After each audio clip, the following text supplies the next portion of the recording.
And now, with a case of nerves and the performance of Edward G. Robinson, Suspense.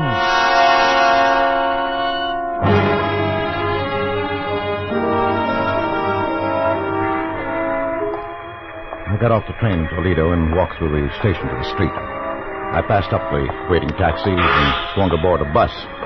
Taxi drivers are likely to remember you, and I couldn't take a chance on that.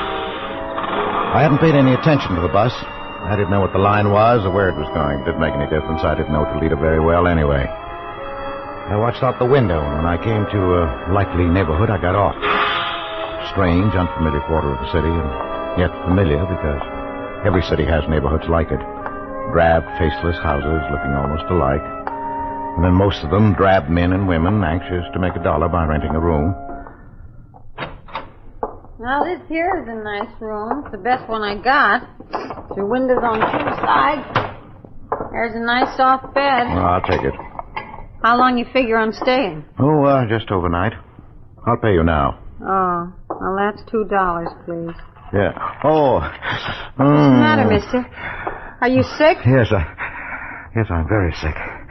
Is there a doctor near here? Say, you are sick. Yeah, I think I'll go to bed. That doctor... Oh, yeah, there's Dr. Martin just around the corner. He's young, but he's good. Well, would you call him for me, please? Ask him to come right up. Oh. Yeah, sure. Right away.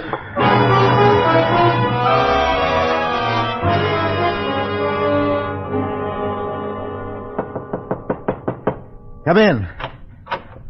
I'm Dr. Martin. You're Mr... My name is Wentworth, Doctor. James Wentworth. Oh, yes.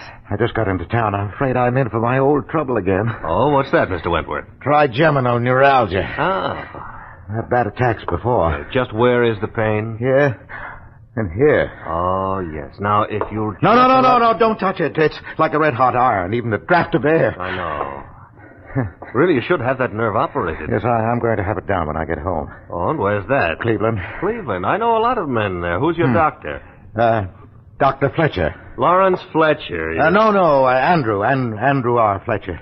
I don't recall him. But he's waiting to clear up a heart condition before he operates. Oh, yes, very sound. Now, how did this attack come on? Oh, the way they always do. I was shaving and I touched the nerve with the razor. Oh, yes, the trigger point. It's very typical. Well, that doesn't help me when that nerve starts jumping. When will you be back in Cleveland? About 3 days. I'll give you a prescription. This is morphine, quarter grain. You've taken it before? Yes, that's the only thing that gives me any relief. Well, then I don't have to tell you about it. I'll drop this off at the drugstore and have them send it up. Well, thank you, Doctor. Tell him to hurry. And I'd better give you a shot right now. Huh? Doctor, I think the pain isn't so bad now. I don't like to take more than I have to. Oh, well, if you're sure you can get along... Well, yes, I can make out all right. I'll hold the tablets until later.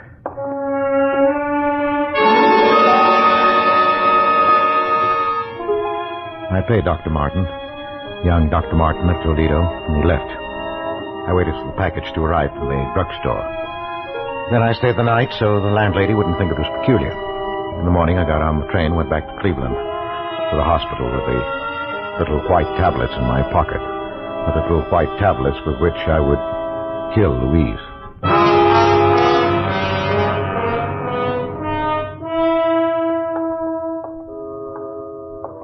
It had been so simple to deceive the young, impressionable doctor. So simple to counterfeit the symptoms that I'd seen Louise react to for 4 years now. I would keep her in bed for 4 years more. For 8. For 20. I'd live with the tic douloureux, the painful nerve so long. Too long indeed. Dr. Van Tour had to come every day now. The nurse had to be on hand day and night to combat Louise's attacks, to quiet the raging nerve with morphine. Yes, but not for long. In my pocket were the little white tablets that would bring her peace. I went into the hospital kitchen. Oh, hello, Mr. Baker. Oh, hello, Nellie. I'd like to bring Mr. Baker a milk. Of course. And just give it a touch of the fire to take the chill out. I've missed you. Been away, I hear, Mr. Baker. Yes, I had to go out of town. And you ask me it's a good thing. For you, I mean. You needed a change. The hospital day after day was telling on you. Oh, I don't think so. Yes, it was. I could see. You're a good man, Mr. Baker.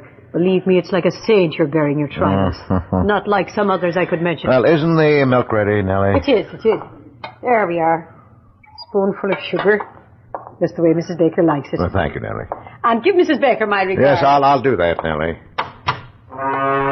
Now, it was just a matter of stepping into an alcove on the way to Louise's room, dropping the white tablets into the warm milk. Sugar would mask the bitter taste. Oh, here. An ideal spot.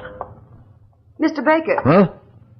Oh, nurse. What, did I startle you? I didn't mean to. No, of course not. Oh, bringing Mrs. Baker her milk, I see. Well, I'm going up there myself. May I keep you company? Yes, of course.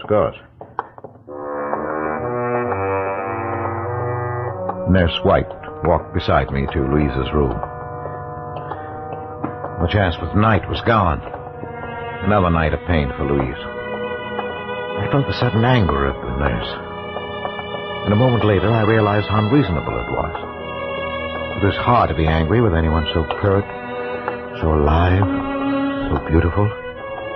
Even in her severe uniform, she managed to remain feminine, provocative. There was always a flower at her shoulder. Today, it was a sprig of flowering dogwood, and her quiet, unprofessional perfume was an exciting tingle in my nostrils. Then, we were in front of Louise's door. Hello, Mrs. Baker. Look what I brought you. Albert, dear. Hello, darling. Oh, I'm so glad you're back, darling. I missed you. I missed you, too. Here's your milk. You never forget, do you, Albert? How was your day? Just fine. Wasn't it, Miss White? Oh, yes, Mrs. Baker. A very good day, all things considered. Well, I'm glad. I brought you something else, Louise. Oh, the locket. Oh, thank you, Albert, for remembering. Look, nurse, isn't it beautiful? Oh, it is. It's an old piece, isn't it? It belonged to my mother. I had to hunt all over the house for it. Whatever gave you the sudden notion you wanted it anyway? I don't know. I've had a feeling I'll be joining Mother soon. Oh, Louise, please don't talk that way. Now, Mrs. Baker, you're going to be up on your feet before you know it. And, that's almost enough talking tonight, Mr. Baker. No. Mrs. Baker, do you want me to leave a tablet for you? Yes, thank you, dear. Here you are. I hope you don't need to take it. Well, good night. Good night, Miss White. The, tablet. You've been taking it every night? Well, I try not to. But lately, the pain... Yes, I know. Oh, Albert, dear, you deserve something better than this. Please, dear. Now, your nose to the grindstone to pay for the doctors and nurses. Oh, don't worry. A little handball at the club, and then this room. Yes, but you're going to get better, dear. You must believe the doctor. That's what Pauline says. Pauline? The nurse. Oh, yes, of course. Oh, is she looking out for you all right? She's a dear. And very pretty, don't you think? Pretty? Yes, I suppose so. I hadn't noticed. I used to be pretty. You used to embarrass me sometimes, the way you looked at me. But you're still beautiful, Louise. You'll always be. I'm sorry, dear. I won't talk like that again. You'd better go now, Albert. I'll try to sleep. Yes. Well, good night, dear. I'll see you tomorrow.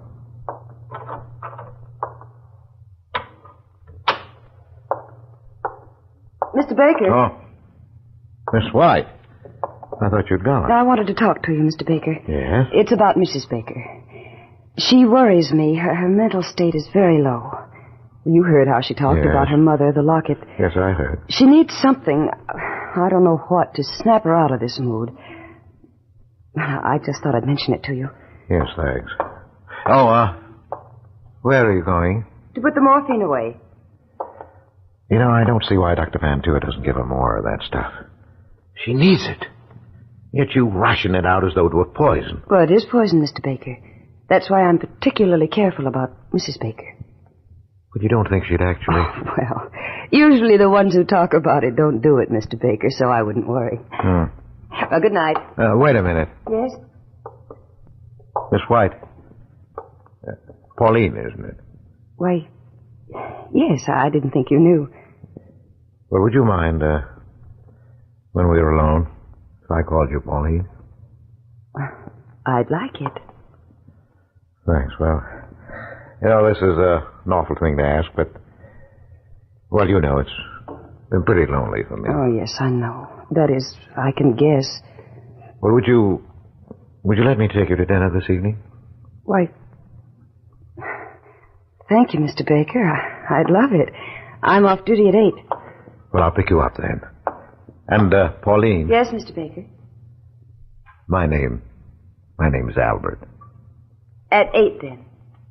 Albert.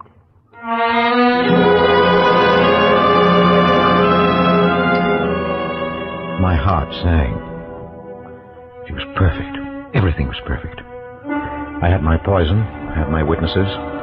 Louise had said just the right things in their presence, talking about her locket, making her veiled hints at suicide. How beautifully everything fell into place.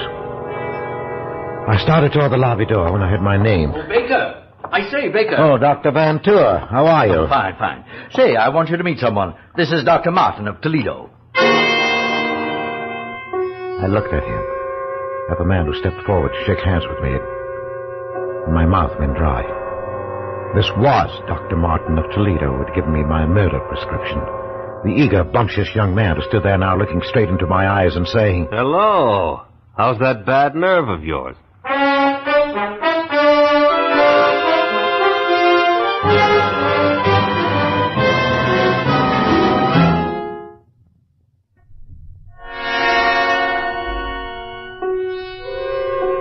I was caught flat-footed.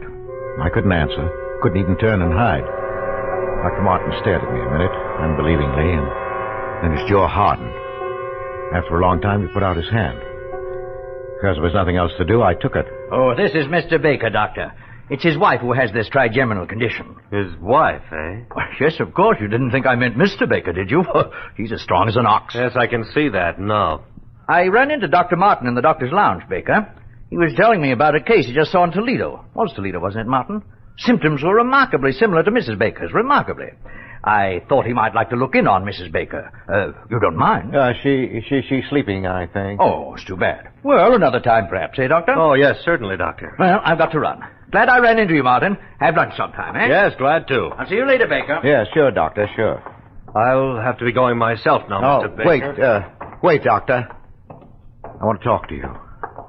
Don't see that there's anything to talk about. Yes, but there is. I want you to know that what happened in Toledo yesterday. You don't have to explain. I understand. You understand? You didn't say anything, Dr. Van Tour. Well, why should I? It's none of my business. None of your business? Of course. I admit I didn't have you tagged as an addict. Addict? Yes. You don't look like one, and that trick of refusing an immediate shot, well, I've got to hand it to you. You fooled me completely. And using your wife's symptoms. Very clever. I don't doubt you can get a supply whenever you need it with that routine. Oh, no. I assure you. Please, don't bother to lie to me. I guess I ought to thank you for teaching me that trick. It won't work again on this baby, believe me. And now, if you'll excuse me, Mr. Baker, or Mr. Wentworth, I'm heading for a spot of handball. Oh, wait. Yes? No hard feelings? No, of course not. Look, Doctor, if you really mean that about no hard feelings, and if you haven't got a partner, well, I play a pretty good game.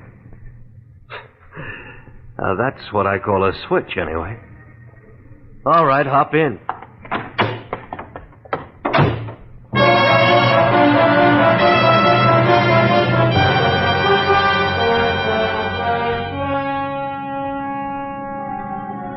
An addict. He took me for an addict, working on any dodge I could to get a supply of dope. Yes, but later, when he heard of Louise's death, he'd remember. I had no idea what I was going to do. I only knew that I couldn't let him go. He drove me over to the athletic club. He wasn't a member, but he held a courtesy card from a Toledo club, and he signed me in as his guest. laughing as James Wentworth. He was a fast man on the court, younger, too. I'd have had a hard time keeping up with him in any circumstances, but as it was, he beat me easily. I could think of only one thing. He was dangerous. Dangerous, and I had to get rid of him somehow. It's a nice backhand you've got there, Baker. Wish I could handle those tough ones half as well. Well, never mind the compliments, Doctor. Just remember the final score and be satisfied. Say, how about a sweat out? They've got a good steam room here. Yeah, sounds good to me. Here, this way then. Oh, take your towel. Oh. Boy! Oh, boy, this is hot. Sit on your towel. Yeah, good idea. That was lucky for me you came along. This place is dead today, not a soul here. Well, I enjoyed it. Oh, hot, isn't it? Yeah. Say, Baker, I misjudged you. Sorry. Oh, that's all right. Forget it. You really could do something for your trouble. Yes? We've got a sanitarium in Toledo that has been having pretty good luck with addiction lately. I scarcely heard him. I only realized that we were alone, clouded in steam, not even visible to any casually curious person looking through the glass square in the door. This was my chance. I'd never get another like it. Take nerve, of course. I picked up my towel. Plenty of that. What are you doing? I'm sorry, Martin, but there's no other way.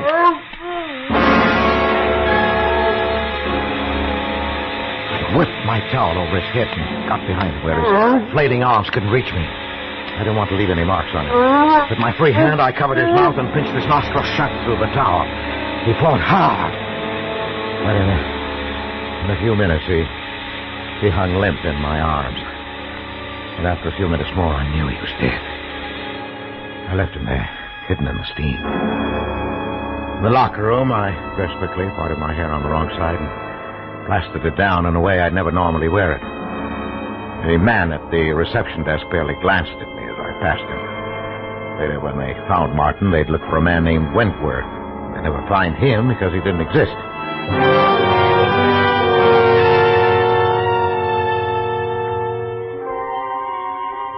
It wasn't even that close. The papers reporting Martin's death put the cause down to heart failure brought on by the shock of exercise in the steam room. They didn't mention a companion. It wasn't important. And I waited anyway. A week. Waited and watched carefully. Because now not only Louisa's future was at stake, but my own and Pauline's. There's the nurse's quarters, darling. Better not come any nearer. Oh, Pauline, dearest. I know, darling, I know. Oh, you must let go now. I'm late already. No. Albert. No, yes, dear. I'm leaving the hospital. I'm taking a job in Chicago. You know what? Yes. This is hopeless. I can't stand it. Taking care of your wife, smiling at her, seeing the two of you together. But you can't do it. I couldn't live without you. Now that I found you... What do you think this is going to do to me? But I can't. When are you going? I'm giving notice tomorrow. Tomorrow? Oh, my darling. Goodbye. Pauline!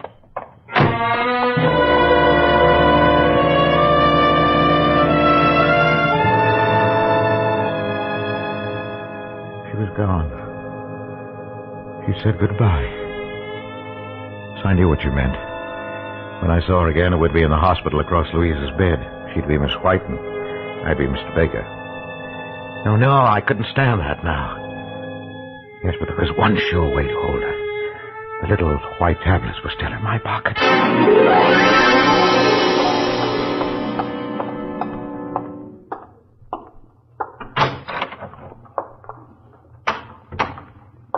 Louise?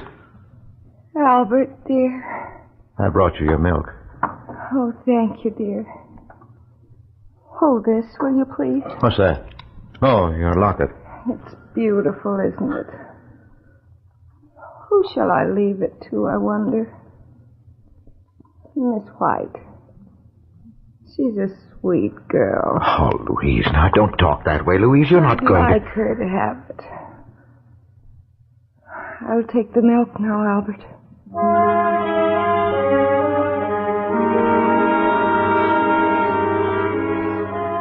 She drank it. I had to clench my jaws to keep from crying out. She smiled and held out the empty glass to me.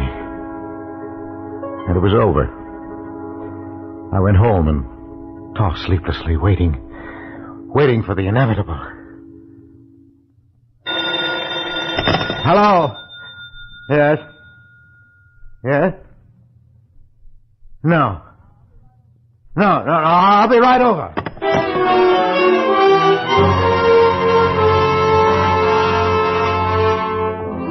Dr. Van Tour was outside Louise's room, and a white-faced Pauline and Nellie from the kitchen as I hurried up the corridor. Oh, Baker. Oh, Doctor, can I go in? No. Baker, your wife is dead. What? Dead? Oh, but I don't understand. I thought she was improving, that you planned to operate. She died of an overdose of morphine. Oh. Oh, Mr. Baker, I'm terribly sorry. I am too, Mr. Baker. Yes, but how could she get it? That's what I intend to find out. She took it in this glass of milk. There are traces left. Nellie here says you brought it up to her. I didn't want to, Mr. That's Baker. all right, Nellie. Well, of course I took it up. I did every night. Everybody in the hospital knows that. Yes, I knew it also. Was anybody in the room when you brought it? No. Just Louise. And you saw her drink the milk? No, Doctor. She didn't drink it then, not until after I'd gone. She did that frequently. Well, that's right, Doctor. Yes, I know that too. Only last night, before she drank it, she managed to dissolve in it a lethal dose of morphine. I've checked the hospital supply. Every tablet is accounted for. We keep a very strict count, you know. Yes, I know that. Have you anything to say, Baker? Well, I hardly know. I'm stunned. Doctor, what do you mean? Surely you're not accusing Mr. I'm Baker. not accusing anyone. That will be up to the police. Now, wait a minute, Doctor. You're making a mistake. It seems perfectly clear. Yes, but I didn't kill her. Oh, no? Then how did she die? Well, she took her own life. She'd hinted more than once. Miss White, you remember? Yes, Doctor. I spoke to Mr. Baker about it myself. You know she was very depressed. That's true, nurse, but the morphine, it must have come from the outside, or we'd have missed it. No, wait a minute. The tablet you left for her each night. Yes, I ordered that. Well, what if it, instead of taking it, she saved it? Oh, Well, she must have. It's the only way it could have happened. Well, that's it, Doctor. It must be. For the past week, she's been exhausted and drawn in the morning, yet the tablets were always gone. Well, if that's the case, nurse, how does it happen that you failed to find them? She couldn't leave her bed. You bathed her and changed the linen every day. The locket. The locket? Yes. Yes, of course. You remember Miss White? She made such a point of asking me to bring it to her. And then the way she talked about joining her mother. Yes, I do. I do remember. She wanted you to have the locket, Pauline. It was a last wish. Now, where is it? I have it here. It's clutched in her hand. Let's...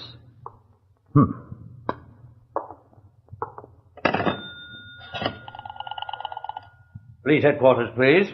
You have to notify them? Yes, I do. Police headquarters? Give me homicide, please. Homicide? Yes, I'll wait. Are you out of your mind?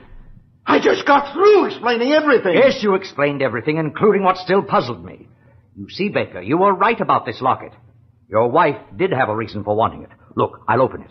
You see, it's full. 1, 2, 3, 4, 5, 6, 7 quarter-grain morphine tablets that she saved at the cost of 7 nights of agony. And she would have taken them last night. Only you beat her to it.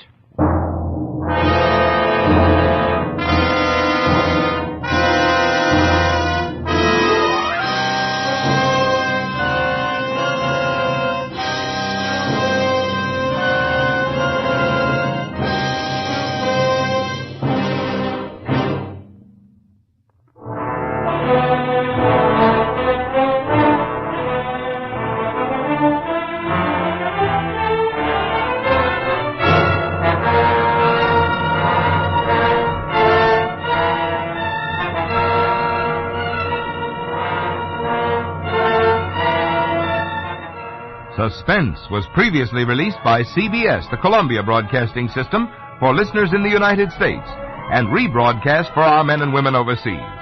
This is the United States Armed Forces Radio Service, the voice of information and education.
Night and its 96,000 dealers present Suspense. Tonight, Autolite brings you Vamp Till Dead, a suspense play starring Miss Ginger Rogers. And now, with Vamp Till Dead and the performance of Miss Ginger Rogers, Autolite hopes once again to keep you in suspense.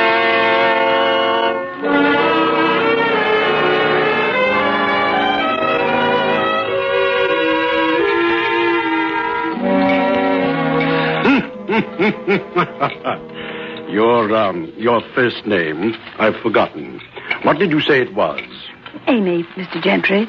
Amy Watkins. Amy. Yes. And are you a good secretary, Amy? Why, you have all of my recommendations, Mr. Gentry. I mailed them to you a week ago. Oh, yes. To be sure, I must have looked at them or I wouldn't have hired you and had you come all the way from New York now, would I? You've never worked for a writer. You think you'll like it here in this big house, working for me? I hope so, sir. Sir. Sir. That's very good. Did that politeness come from some secretarial school, or perhaps your dear old mother taught it to you? No, I know, sir. Never mind, Amy. As soon as we finish eating, you may unpack, write whoever you have to write, and explain that you are safely here. We start work first thing in the morning. I'll attend to all that, Mr. Gentry. What do you think of me? I beg your pardon? Me? How do I strike you? What am I? A gentle person, a wit, a profound talent, a buffoon? Tell me, Amy. I'd be interested in your opinion. Well, I've only known you half an hour, Mr. Gentry. Then I'll tell you I'm a writer. Amy, do you know what it means to have 1,000,000 words inside of you and not be able to let them out? No, sir. It's an utter horror, and that's the way it's been with me for almost a year. But now I'm ready to go back to work again and release those 1,000,000 words. To take them down, that'll be your job. I'll do my best, Mr. Gentry. It's not going to be easy. Very demanding, Amy. That's why I'm paying you a good salary. I'll make you work when it's working time. I understand, Mr. Gentry. Sometimes I feel like working, and sometimes I don't. And sometimes I like carnations on the dinner table, Amy. Very hard to get. Shipping problems in winter like this. Delicate, fragile things. Yes, they are. But they're my favorite flower. The cook's name is Jenny. She'll help you find your way around the house. And for heaven's sake, call me Paul, not Mr. Gentry. Yes, Paul. That's better. I suppose you're tired. Yes, I am. It was a terribly long trip. You can find your way to your room. Wait a moment, Amy. Wait. First time I've had a good look at you. Can't see by candlelight over a dinner table. Tilt your head toward the lamp. I want to see your face more clearly. But don't. Do as I say. You're trembling as I touch your face, Amy. You're frightened. Oh, no, I'm not. I'm not at all. At this instant, you can't decide whether or not I'm a madman. You must need this job very badly. I want to work for you. I have an invalid father. I'm not interested in your problems. Don't tell them to me. Amy, it's an assistance to me if people adjust to new situations as quickly as possible. Have you heard about my wife? No, sir. I haven't. Well, you will, so I'll tell you. People around here say I killed Mrs. Gentry.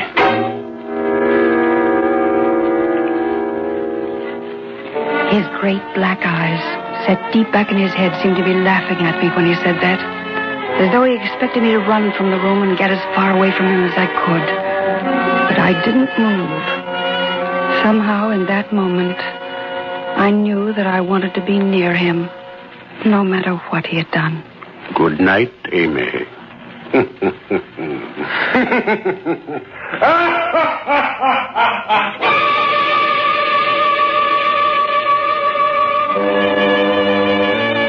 I went upstairs to my room. I could still hear laughter even after I closed the door. And then, finally it stopped. And I was lying across my bed when I was aware that someone was standing beside me. He's like that, child. You mustn't mind him. What? It's his way. A way you'll come to know and understand if you remain here and work for him. I'm Jenny, the cook. Oh, yes. I'm glad to meet you. He said you'd show me around. Somehow I didn't imagine you'd be like this. Oh, my dear. Well, I find more satisfactory inspiration in serving meals for a fine writer like Paul Gentry than I ever found in the 23 years I taught a high school English class. Mm-hmm. Jenny, I'm going to like you. Don't let him upset you. He really doesn't mean it. He can be as gentle as he is harsh. No one really understands him. Did Mrs. Gentry understand him? No, she didn't. She never made an attempt. There's a question in your eyes, Amy. Was she murdered? Yes. In that little guest cottage down by the bridge. You can see it from this window. There? Oh, it seems so still and quiet, Jenny. It's hard to realize. Yes. Happened almost a year ago. I served dinner that night. They argued over something trivial, or flowers on the table. Mrs. Gentry ran from the house. A few minutes later, I could hear her playing the piano from that cottage. Some little tune that always infuriated him. The next morning, her body was found slumped over the piano. Her neck was broken. That's all. Thank you for telling me about it, Jenny. There was no evidence against Mr. Gentry. No proof. Only hearsay and talk. I see. You'll hear that talk from time to time, Amy. Will it disturb you? No, I don't think so. Strange. What? Your appearance, my dear. It's really quite remarkable how much you resemble Isabel Gentry.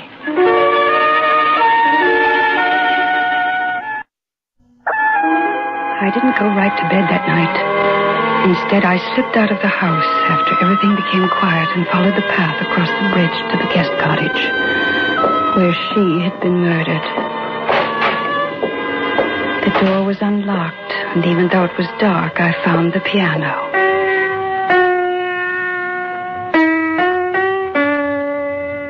As I played, I wondered how much of Paul Gentry I might have understood if I had been Isabel.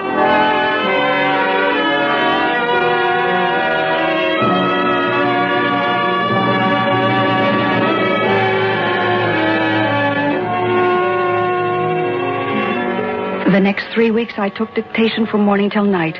The whole place was geared especially for his return to work. Jenny seemed to be everywhere, bringing in meals at all hours, slipping in and out of rooms silently so as not to disturb anyone.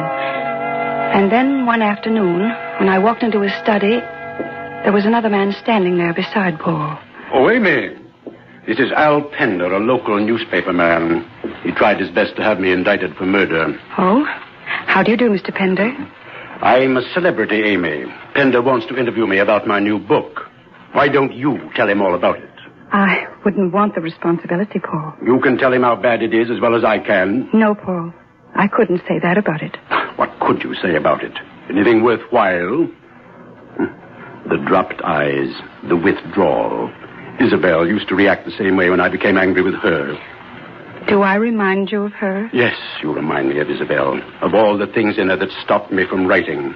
How do you like that, Pender? There's a story for you to print. You want me to print it, Gentry? I'd kill you if you did. I'm sorry that I remind you of Isabel, Paul. Are you, Amy?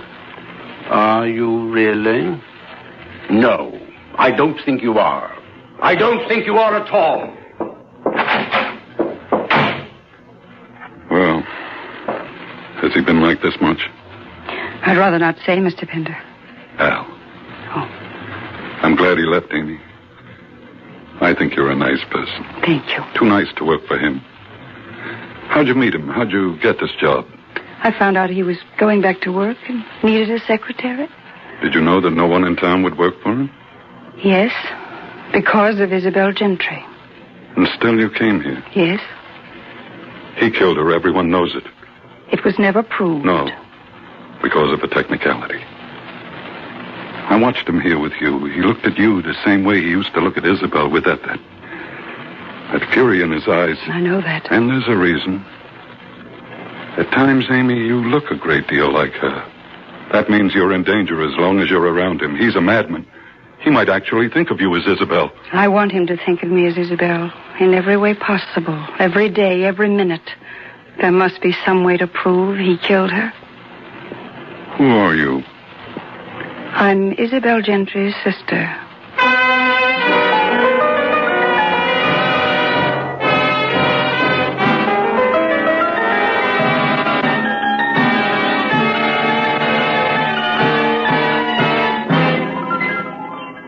And now, Autolite brings back to our Hollywood soundstage Miss Ginger Rogers in Elliot Lewis's production of Vamp Till Dead, a tale well calculated to keep you in suspense.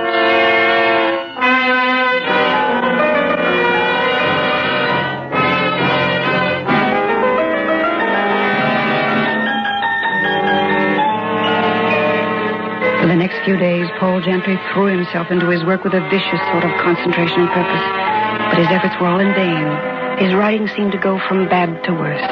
The stories were twisted, perverse, distorted studies in human behavior. The women were inevitably deceitful. The men tortured and driven to insane rages. Terrible. Terrible. Not a word, not a single word in the whole mess that's printable at all. Perhaps you're trying too hard, working too hard, Paul. How can you accomplish anything worthwhile if you only half try? I'll ask Jenny to bring us some coffee. I don't want any coffee. I don't want anything. Maybe I expect too much, want too much, need too much. What is it that's the matter with me? What is it? Tell me, tell me. I can't tell you, Paul. I don't understand you. You don't even try, Isabel. Why do you smile? You've just called me Isabel. I did. Well, I'm sorry. It won't happen again. It was an accident. Yes, Paul, of course it was. It was an accident.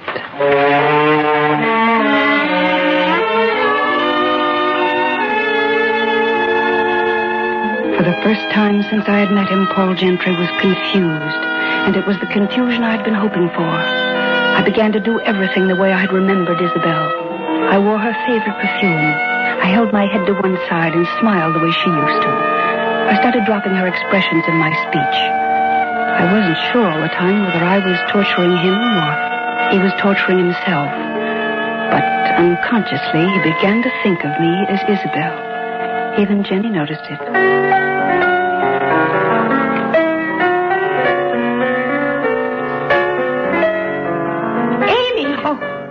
Oh, I didn't notice you come in, Jenny.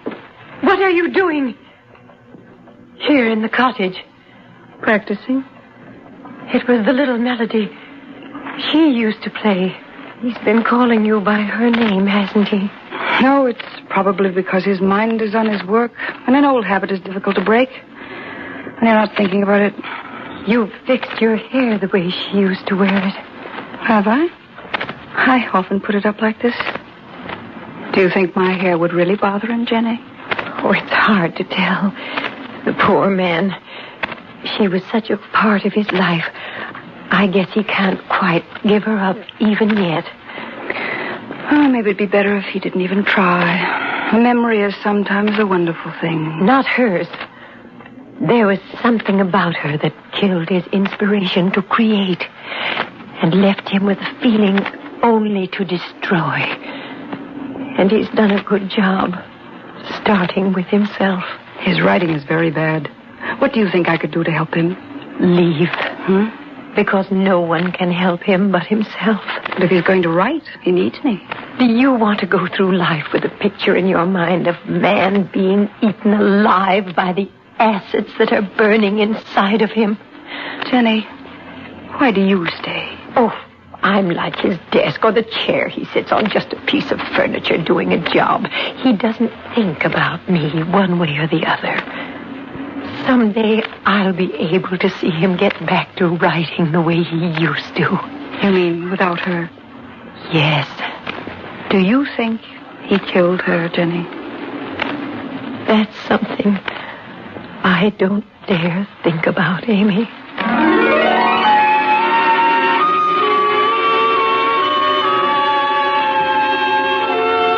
I thought about it.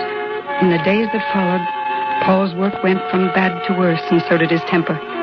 He was unmanageable most of the time. Then his headaches finally came upon him, and he couldn't work for hours at a time. He would sit in his chair, drinking and staring at me. Just staring. Sometimes I expected him to leap out of his chair and beat me to death. And other times I was afraid he was going to fall on his knees and throw his arms around me, begging forgiveness.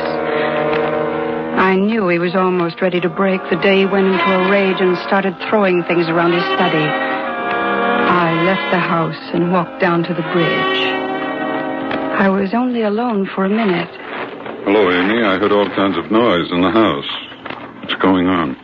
Suppose I ask you what's going on. You seem to be keeping a pretty close watch on me. Why?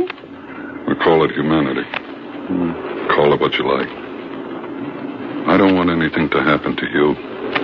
Is that the only reason? No. I want to be around when he breaks up completely. Are you sure it's just humanity? Or trying to catch a murderer? Looks more like a campaign of personal revenge. I said call it what you like. But if you stick around here another minute, you're out of your mind. Suppose I told you I wasn't worried about myself. And I'd say you're crazy.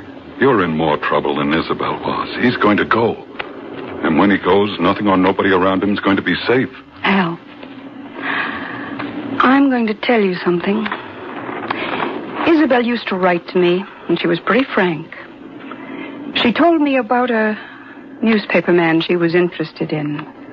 Could you be that newspaper man? How many of them do you think there are in this town? Is it because you loved Isabel that you want to see her murderer caught? Or would you just like to sacrifice Paul Gentry because he was married to her when you wanted her? All right. So I knew your sister. There were very few young men in this town who didn't. She didn't like living here. She didn't like Paul Gentry. She didn't like this lousy small town. Then why didn't she get out? You can't walk when you're dead. I mean before. Because she was afraid of him. Cowed by him, mentally beaten down by his peculiar form of sadism. You really hate him, don't you? Look, I brought you something. This gun.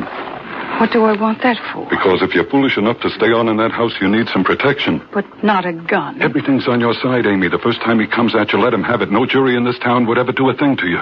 I came here to get proof that Paul Gentry killed my sister. And I want him to pay for it, under the law. But it seems to me that you want me to be judge, jury, and executioner. Take it, you little fool. He's dynamite. What did you come here for? To play games? Take it. Hurry up. Put it in your pocket. All right. And are you aware that this land belongs to me? What are you doing on it? Talking to her. What does it look like? Paul, please. How many times do I have to tell you to leave my wife alone? You're white. It's bad enough that I have to tolerate you in public places. But this land is private, and it's mine. Go on, get off it while you can still walk. And Isabel, you get back to the house where you belong. I ran back and locked myself in my room. Downstairs, I heard Paul moving around in his study. Then I heard a bottle crash against the wall.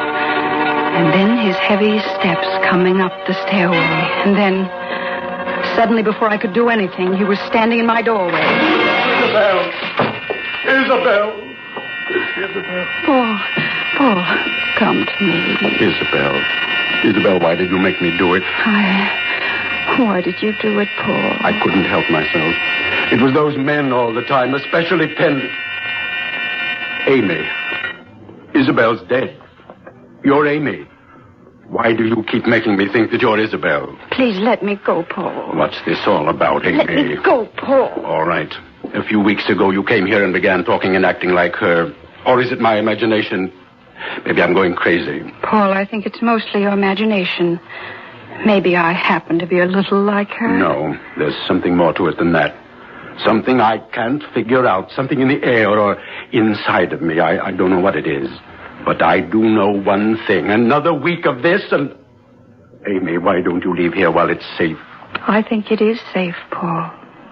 You weren't afraid of me the way you were that first night. You weren't afraid of what I might do to you? No, Paul. I'm not afraid. If you really want me to go, I will. I'd rather stay. I want to be close to you. Closer to you than anybody in this world has ever been. I don't want you to go, Amy. Ever. I love you. I know. You love me the same way you once loved her. Isn't that so? Yes, Amy, that's so. And I want you to marry me. Of course, Paul. Of course. I've always wanted to be your wife. Amy. Amy.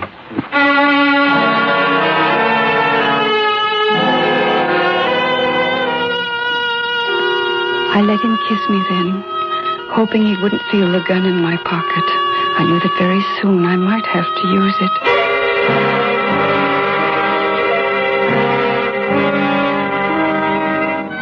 The next evening, when we came back from the wedding license bureau, he planned a wonderful dinner for two. The table was beautiful with candles and flowers and expensive silver. When I walked into the dining room, I was dressed in the perfect image of my sister, as I remembered her. Isabel, you never look more beautiful. Thank you, Paul. Your chair. Thank you. We're having roast mallard duck. I shot them myself and kept them in the deep freeze. Are you ready for dinner, Mr. Gentry? Yes, Jenny. Yes, sir. Oh, Jenny, use the large soup bowls, please, for Isabel. I understand, sir. I know you prefer them, darling. Yes. Something wrong, Isabel? Paul, I just noticed. You have carnations on the table. Why, yes. You know I don't like carnations, Paul. I don't like them at all. Isabel, they were all I could get. I'm afraid you'll have to like them, darling. I don't have to like anything. Have Jenny take them off the table. Now, see here. You'll either get rid of them, or I won't eat dinner with you. Do you hear me? Then don't eat dinner with me, my dear. I'd like it better that way. Then I won't have to look at your bored, critical face all the time. Isabel, come back here. Come back here.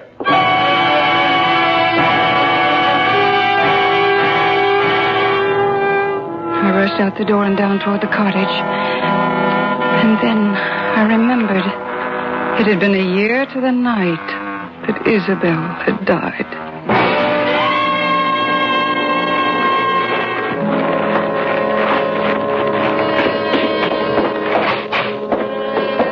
And then I was in the cottage where it had happened, sitting at the piano, playing her tune.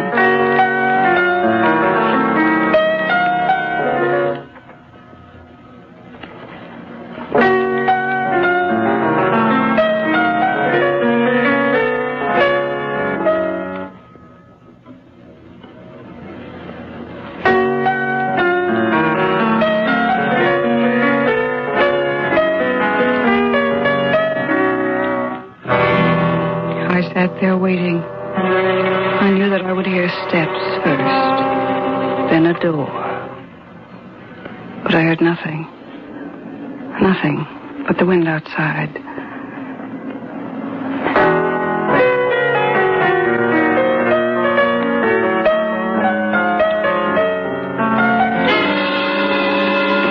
And then I heard the steps.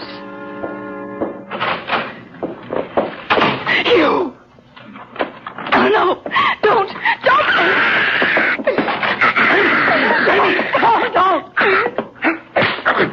Amy, are you all right? Yes, Alan. Yes, I had to do it this way. I had No, to. don't try to talk to me, Amy. It's all right. Stay where you are, Pender, or I'll blow your head off. You're wrong, Paul. It wasn't me. Paul, darling. She was the one. Jenny. She tried to kill Amy the same way she killed Isabel. She thought Amy was going to take you away from her. Amy, my darling, I'm sorry you had to go through this. Oh, Paul, do you know who I am? Who I really am? Yes, I know you're not Isabel. I've known all along. I had to pretend as you pretended. Oh, I'm sorry, Paul, for the pain I've caused you. It's all over, my darling. Ended. Yes, Paul. It's all over. Isabel is truly dead.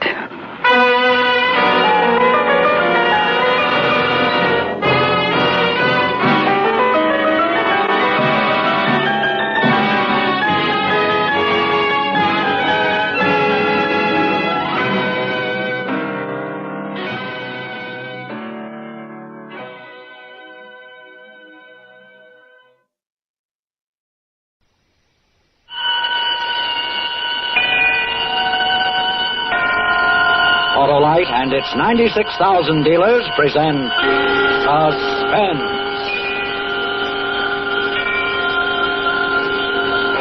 Tonight, Autolite brings you a suspense play of love and death in a New York penthouse, The Well-Dressed Corpse, and starring Miss Eve Arden.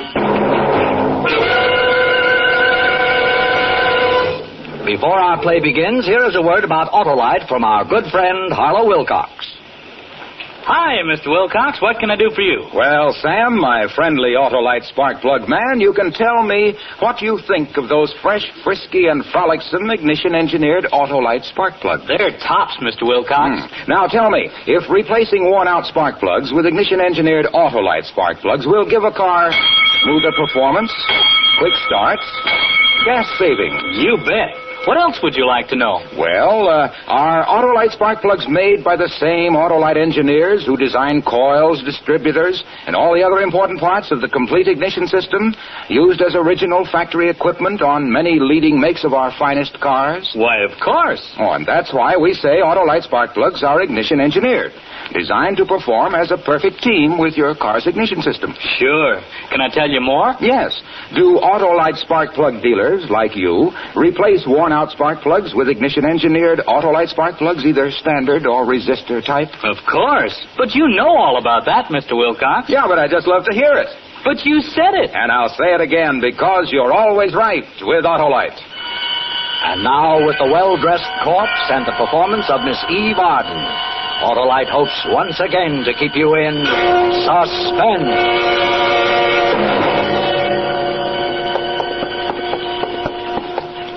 She's lying on the couch in my office. Thought I'd just let her alone until you showed up, Captain Rourke. Well, that was considerate of you, Lieutenant. Here we are. Inside. Are you sure that's her? I'm positive. Where was she picked up? In her bedroom? Hell's Kitchen, an alley. She lost her dress, and one of the boys gave her his overcoat. What's your name? My name is Ruth Franklin. How old are you? 33. Where do you live? Pickwick Arms on Riverside Drive. Do you drive a car? Yes. A blue convertible. Mediterranean blue. Did you go to school in the city? Graduate school, Columbia University. I went to Stanford. I worked for the Carrington Green Advertising Agency. My secretary's name is Petey Wright. I'm the murderer you're looking for. Okay. I guess you're Ruth Franklin, all right. I guess I can't blame you for not recognizing me.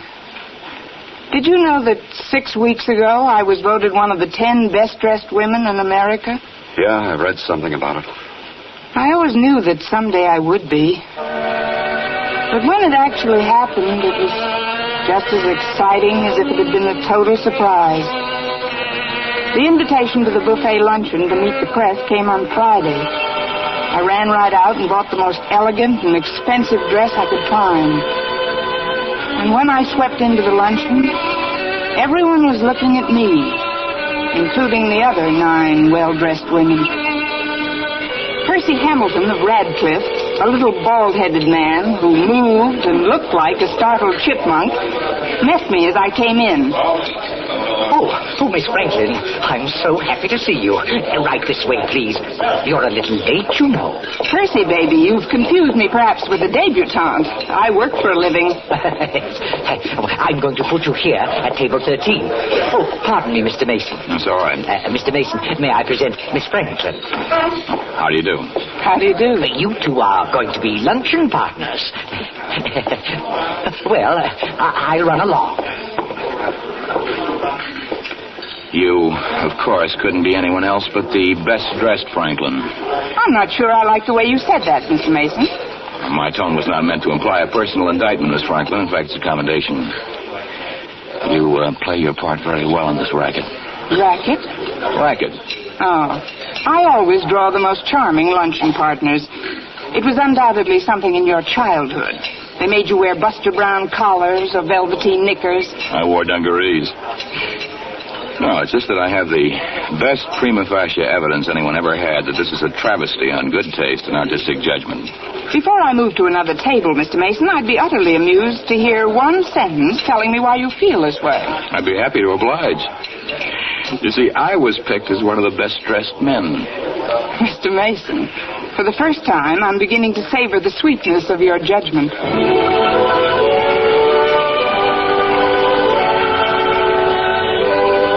Well, that was the way it began. A little careless banter while we sized each other up. And something in our measurements had meaning.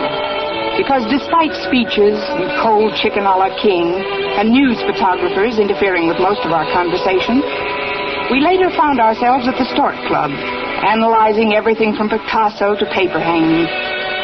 Sometime in the evening, he said he had to catch a plane somewhere, but he'd get in touch with me soon. The next morning, when I walked into my office, Petey, my secretary, was wearing the smug smile of a girl who had caught her older sister with a boy on the back porch hammock. Seen it yet, boss? The Gimbal ads, how were they? I can wait. All right, seen what? The picture of you and Roy Mason. Mason? I hardly spoke a word to the man. They told me to look at him as if he'd just found a cure for the common cold. Hardly a word, huh? How'd you converse at the Stork Club? Smoke signals with your cigarettes? Petey, you're very close to being fired. Let me read what some of the columnists say. The most handsome twosome in town last night were Ruth Franklin, the best-dressed huckster, and Roy Mason. Petey, what do you know about him? I'll save you the embarrassment of asking me to get a file on him. I've already done it. Here you are, boss. The Life and Loves of Roy Mason, assembled by Pete Wright, Girl Boswell. All right, tell it. He was a war correspondent, distinguished. He's written 2 books on world politics, The Long Road of Destruction and The Coming Asiatic War. I've ordered both of them so you can talk his language. He has a weekly column and a weekly radio program. Yale, 38, unmarried. Just call me quick. Thank you and goodbye. I'll just leave these things here so you can drool over them. Have fun. Petey. Yes, boss man? You've had your fun. Now, hands off. I'm going to marry him.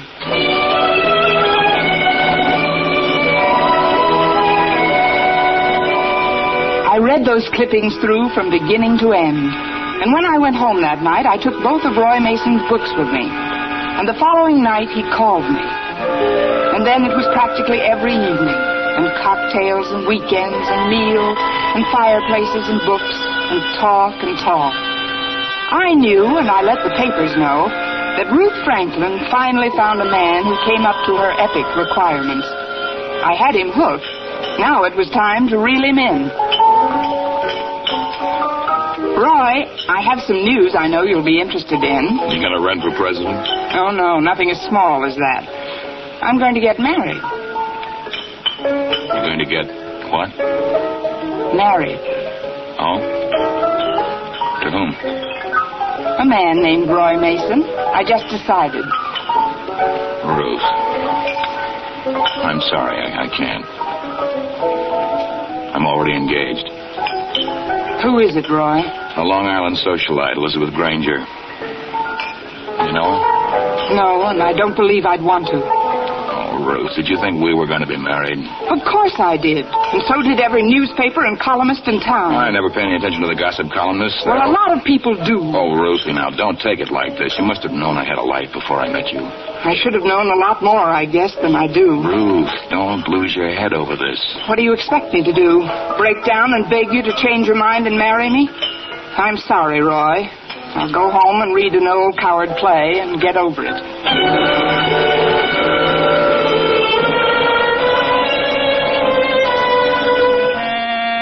So that's the way it was. I'd saved myself for the one man who had what I had. Brains and guts and talent. And I suddenly found out I'd saved myself for what I couldn't have. I went home, threw his books in the fireplace, and sat down to have a long look at me. And all I found was a big, ugly hurt. Then it was light and time to go to the office. Petey, what are you doing at my desk? Hello, boss. I really didn't think you'd be in today, considering everything. Why shouldn't I be in? One of the best-dressed women in America doesn't find out that her boyfriend is a wolf in best-dressed clothes every day. That's enough, Petey. Get out of here and get to work.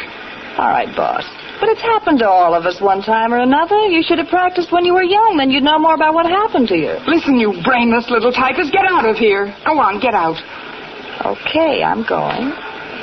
But I know a good psychiatrist. He has a couch just made for people like you. You know, I could quit, too.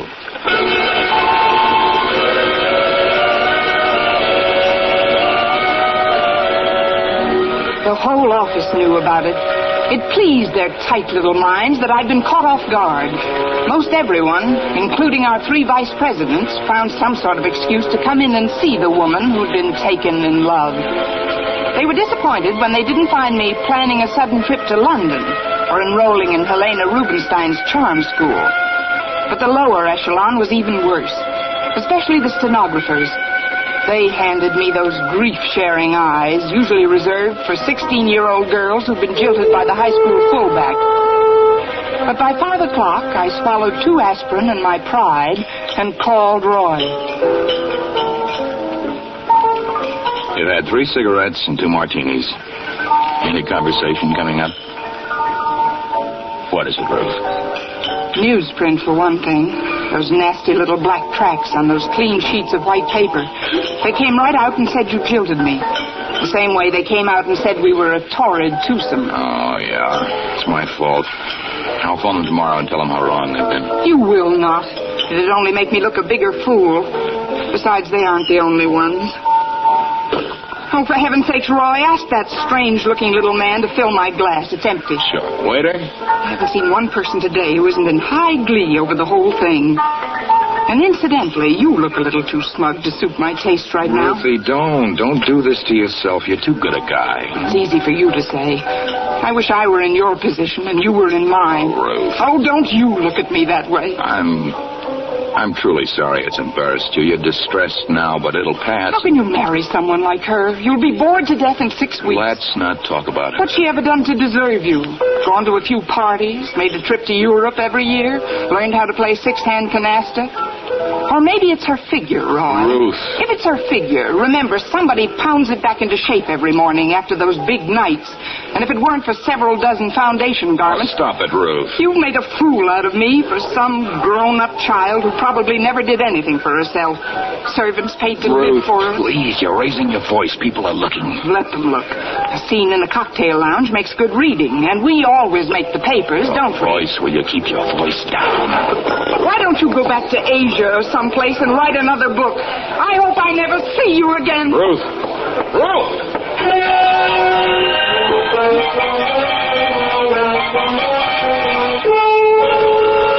Roy looked foolish shouting after me. I looked even more foolish trying to make a dignified exit through the tears. Oh, leave it to me. I did a good job. I went off stage like a second lead in a little theater production. The next day, I didn't go to the office. I felt weak and weary and sick all over. And I didn't answer the phone until 3 in the afternoon.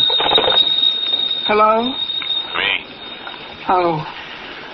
Trying to get you all day. What for? To tell you that we're friends, you and I.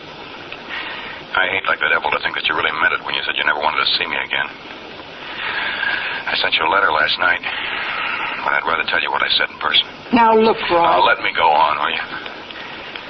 A man rarely meets a woman like you. I was lucky. Real lucky. Ruth, you can send me away altogether if you want to, but I'd miss you for the rest of my life, and that's the truth. But you're going to marry her. Ruth, I want to talk with you calmly, decently, honestly. I want you for a friend. Mixing a couple of drinks in my apartment around 5 tonight. I hope you'll be there.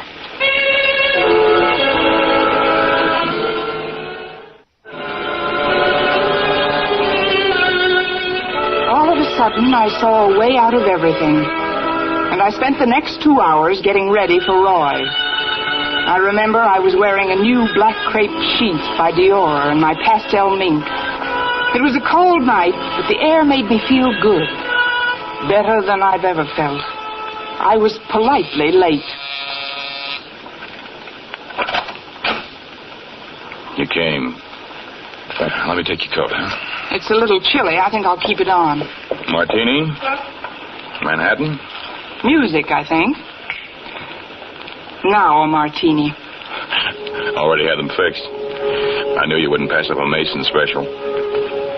You were rather certain in your pretty speech on the phone, weren't you? I meant it. And I am glad you're here, Ruth. All of that highly lacquered veneer, you show your public is all right for them. But as for me, I'll take you the way I know you. Oh? Tell me more. Underneath $40,000 a year and being the best dressed, you're quite a gal. One look told me that. This amounts to a hats-off conversation. Now, Ruth, we're ready to talk, you and I. Let's do it, huh? For the first time since we met, I know all about you. I know what makes you work. And I don't like that one bit, Roy. I don't like being ripped open for the public to watch. You don't understand. Don't touch me. Ruth. Yes, it's a gun, Roy. Oh, for heaven's sake, Ruth. Ruth, stop this. You got it all wrong. Put down that gun. Get a doctor. We'll say it was an accident. Stay away from me. Oh, the doctor. No. No, it wasn't supposed to be this way at all.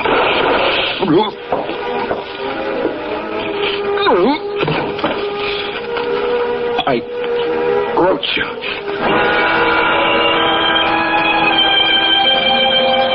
I stood there looking down at him. He tried to talk again, but he couldn't say a word. And then, all of a sudden, he was dead.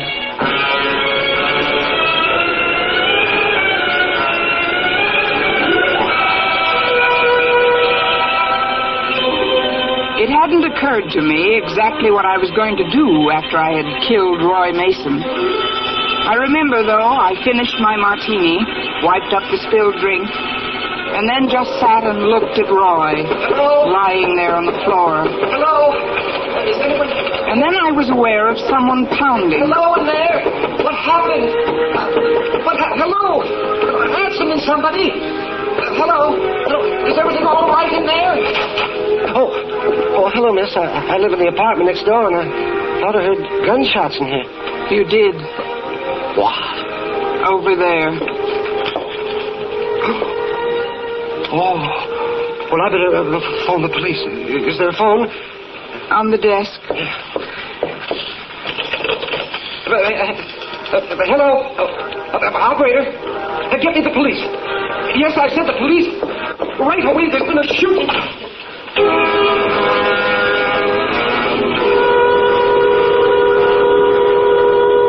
No one lifted a hand to stop me. Downstairs, I got a taxi back to my own apartment, changed, threw some things into a bag, gathered up my jewelry and what money I had. I took my car out of the garage and drove to the station and caught a train as far as Greenwich. There, I registered under another name at a small hotel. I was going to go on up to Canada the next day, but there was something I just had to see before I left the country. So instead, I caught a train back to New York.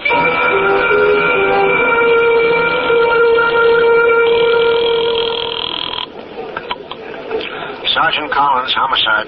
Sergeant, I wonder if you could give me some information. I'll try, miss. I'm from the Kansas City Star. I happen to be on vacation in New York, but as long as I'm here, I'm trying to cover the Mason case. Yeah, well? Has Mr. Mason been buried yet, or do you... Edgeflower Mortuary. Rosary tonight. Burial tomorrow. Thank you, Sergeant.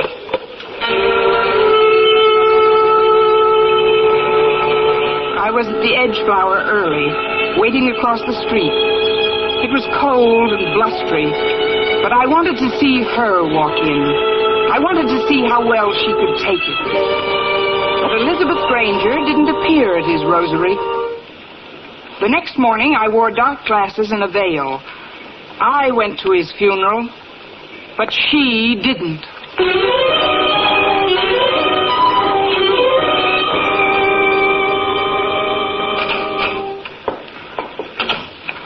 Hello, Petey. I've been waiting for you. Boss, don't you know the police are looking all over town for you? Petey, who is Elizabeth Granger? Where does she live?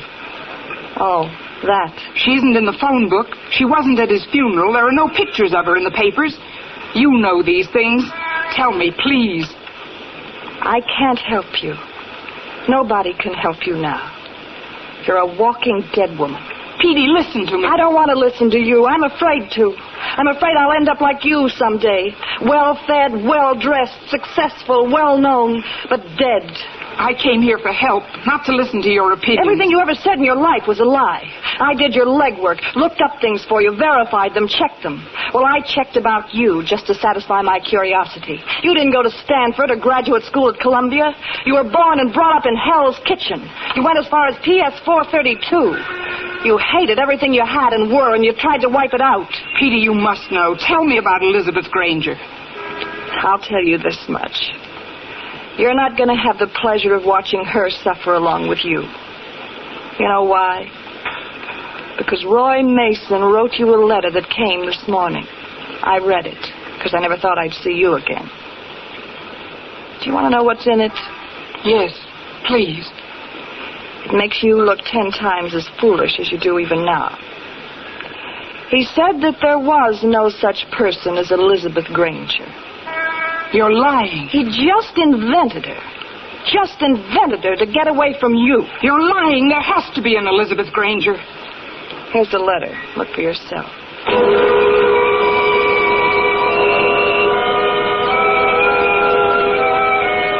It was true. Every word of it. There was no Elizabeth Granger.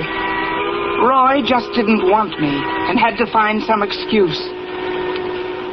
I walked to the door, wondering what to do, where to go. One more thing, boss. 10 seconds after you're out that door, I'm going to call the police. I didn't answer or look back. I just ran out of the apartment house and found a cab and had him drive me around and around, through streets and down streets and across streets. I scarcely even saw policemen or people. Finally, I left the cab and began walking around, trying to understand myself and why I'd killed Roy. And everything that came out of my mind revolted me. I wanted to drink. 12 drinks, 100 drinks. You sure you're in the right place, lady? Just give me a double bourbon, scotch, a triple, I don't care. Well, you're old enough. Hurry it up, here's my money.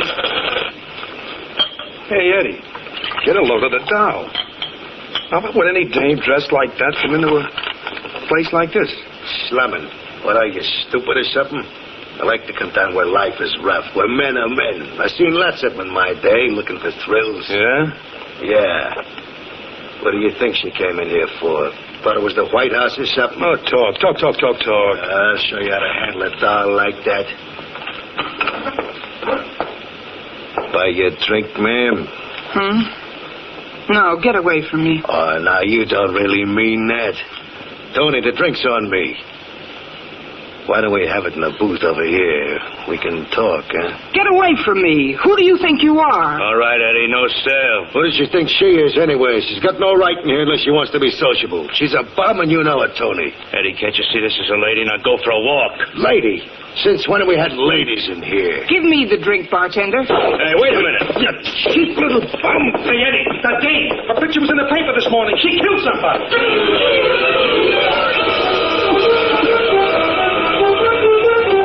I ran out of there. It was only a matter of seconds until they called the police, so I just ran. I saw a police car, and I ran the other way. 2 blocks away, there was another police car at the intersection.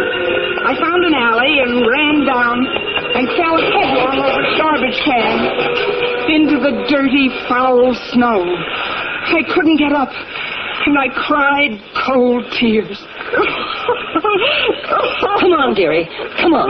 What are you doing? You won't need this coat where you're going. Leave my coat alone. That's all right, dearie. That's all right. Come on, the dress now. My dress! Ruby, help me get it off. You can't take my dress off me! I can use a fancy dress like that when you can't wear it in jail. Now tear it off you if I have to. No, please, you can't. Here you are. Grab her shoes, Ruby, and let's go. My dress! They took my dress! Okay. Here we go. You let them do it. Why did you let them do it? We'll get them. Now, come on. Lift up your head. I gotta see you. Oh, don't hurt me, please. I'm somebody. Yeah, that's what I thought. Ruth Frank. I'm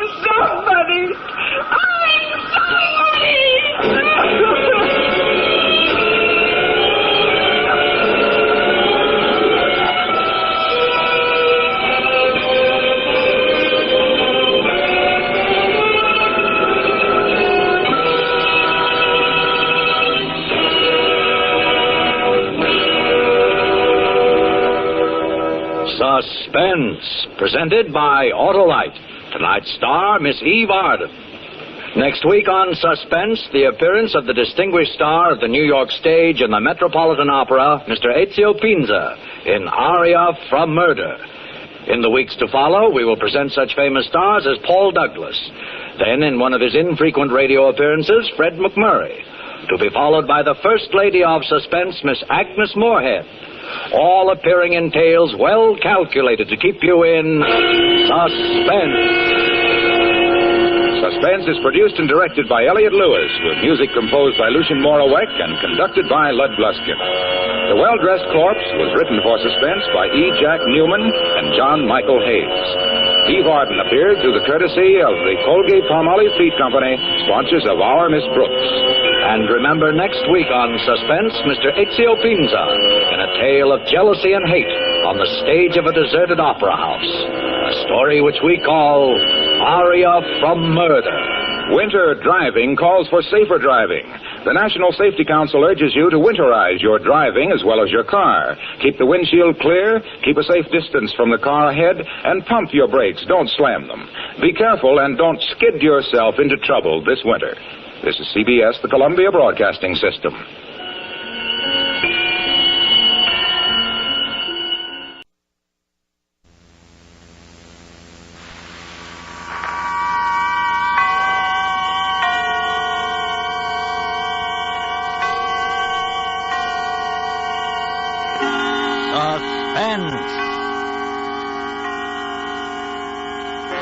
Autolite and its 96,000 dealers present Miss Joan Bennett in Statement of Mary Blake, a suspense play produced and edited by William Spear.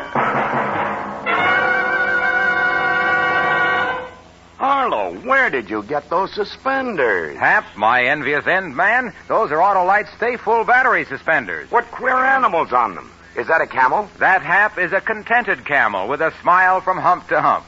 He knows that Autolite Stay Full batteries are the batteries that need water only 3 times a year in normal car use. And that's because they have over 3 times more liquid reserve than batteries without Stay Full features. Wow, what's this dancing dervish doing? He's celebrating his release from camel watering. Just got a new Stay Full battery. This is gonna kill me. Do Autolite Stay Full batteries do handstands, too? On my suspenders, they do, because Autolite Stay Full batteries give 70% longer average life than batteries without Stay Full features, according to recent tests based on SAE life cycle standards.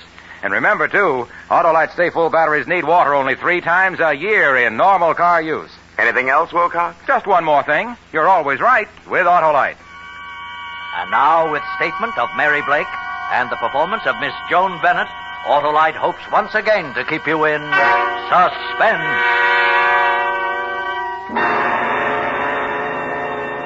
I found myself at the far end of a long corridor, the length of it stretching before me in a winding pattern, the walls of it of thick, impregnable cement. There were no windows, only a small opening high on the wall to my right. Through this, a single shaft of light fell into a pattern which told me there were iron bars on that one small window. At first, it seemed that I was alone in this place. I stood huddled and afraid, unable to move. Somehow, I had the feeling that soon I would not be alone. Then, faintly, from out of the darkness ahead of me, I heard him coming with slow, shuffling footsteps. The walk of a man who has not long been without his eyes. I saw his cane first, a slim thread of white in the blackness before me. I watched it, tapping up and down in a nervous rhythm. Tapping, coming closer, closer. I felt the muscles in my throat tighten in an effort to scream. But I made no sound at all, nor did I move. I just stood there and waited, and watched him come toward me. Then in the next instant, his face was caught in the shaft of light, and I saw him very clearly. The searing marks of pain were there, and with them the lines born of brooding and evil. And I looked for a long time at that face, and I found myself wondering, if I could see behind those dark glasses, would I find in his sightless eyes any sign of repentance?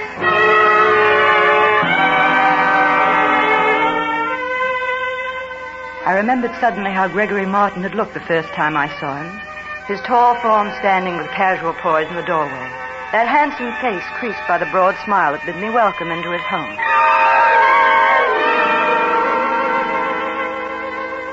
Hello, Miss Blake. Come in, won't you? Thank you. Here, let me take your bag. Thanks. Mrs. Martin isn't here just now, so I'll show you your room. Oh? I think you'll find it very comfortable. In fact, I hope you'll enjoy your life here and your work with me. Oh, I'm sure I will. I'm a little overwhelmed to find myself actually about to work with the Dr. Gregory Martin. When you've gotten your things unpacked and had the chance to catch your breath a bit, perhaps you'll join me for coffee. Wonderful. Then I'll show you through my laboratory.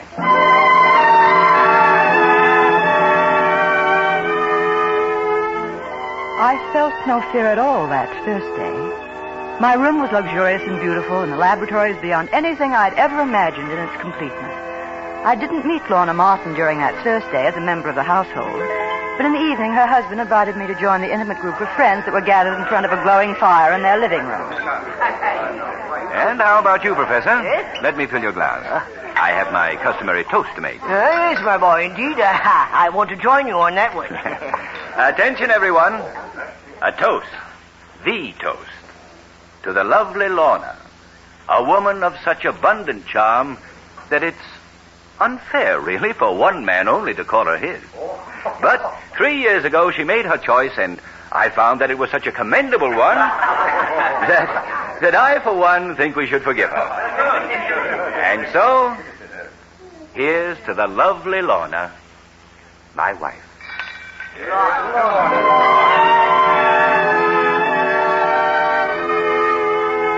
I joined in Dr. Martin's toast to his wife, and at the same time studied the faces of the people who were gathered in a semicircle around the room. There was a glint on the glass of one man's pince-nez that gave his face a weird, somewhat supernatural look. He was smiling broadly in the direction of Mrs. Martin, and his teeth in the light of the fire seemed to be made entirely of gold. I looked then at Lorna. She was looking past the others at her husband, and although she was smiling, I saw that there were tears in her brown eyes. Beneath her polish and exquisite breeding, she was insecure and afraid.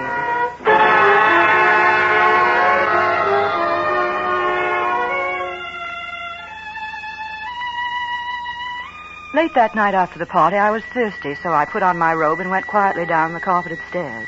The big double door that led into the living room was closed, but I could see that a lamp was lit inside the room. And then as I passed by, I heard her. She was sobbing softly. I turned quickly to go back to my room. I didn't want to be placed in the embarrassing position of hearing something I shouldn't. But before I'd gotten out of earshot, I heard her sobbing stop suddenly with a noise that sounded like the flat of a palm hand hitting hard against a cheek.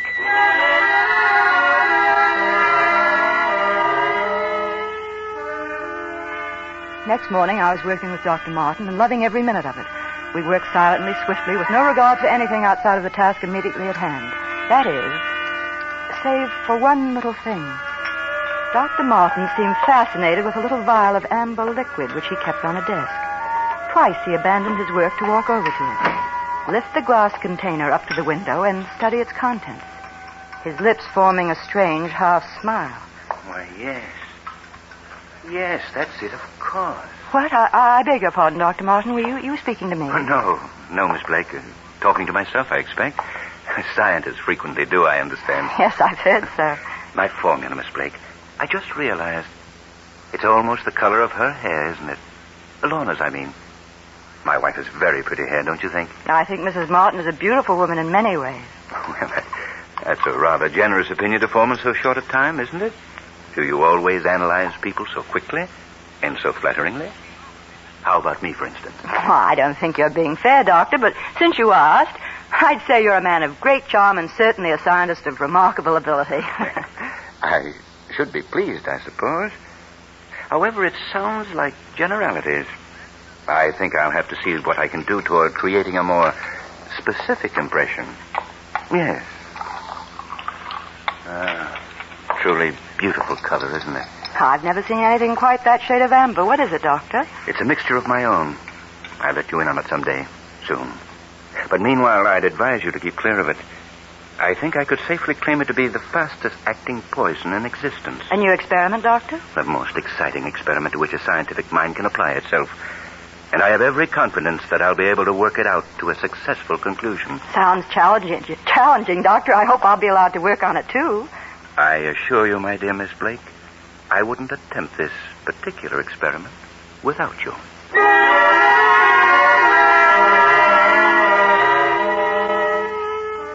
Neither of us made mention of his poison again, and indeed it seemed that the doctor had quite forgotten it. We were both working hard on the completion of his current project.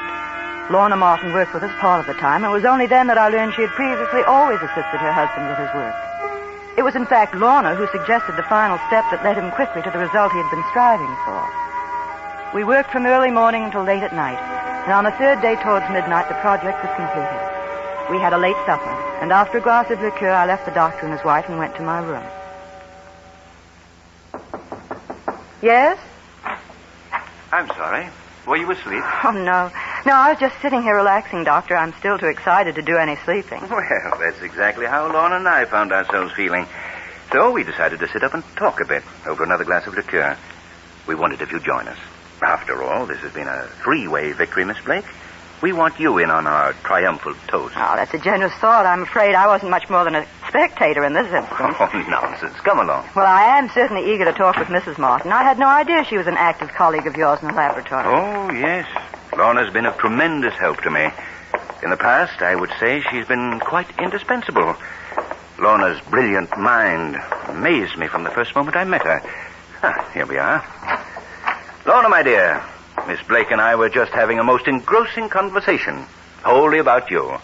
It seems Miss Blake has been greatly impressed by the work you've done on this idea of mine. Oh, Dr. Martin, you're making it sound as if I'd minimized your own work. I didn't mean... Well, of course you didn't. I do understand. And you needn't make apologies in my direction for your appreciation of my wife's talent. Here now. A liqueur for you, Miss Blake. Same as earlier? Please. There you are. Thank you. Lorna, dear. How about you? Your glass can stand a little replenishing, I should imagine. Let me see. No. Why, you still have some that you haven't even touched. In the few seconds that had passed since Dr. Martin and I had entered the room, three distinctly sharp and clear thoughts had crossed my mind in sudden, quick succession. And each of them struck at my insides like the painful puncture of a thin, sharp blade. One, that Dr. Martin, professionally, was insanely jealous of his wife. Two, that it was totally unlike Lorna Martin not to speak to us as we entered the room. And three, that Dr. Martin had just gone over to his wife to make absolutely certain that she was dead.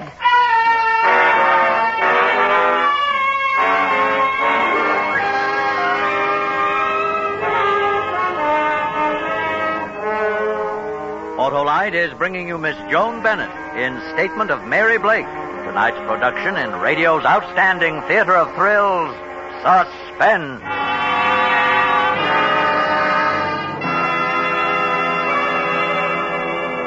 Say, Harlow, can I get a pair of those Autolite Stay Full battery suspenders? Hap, there's a catch to these suspenders. Of course. Wouldn't be suspenders without a catch. Well, to get a pair of these, you'll have to rave about that special feature of the Autolite Stay Full battery, the fiberglass retaining mat that protects every positive plate to keep the power-producing material in place for longer life.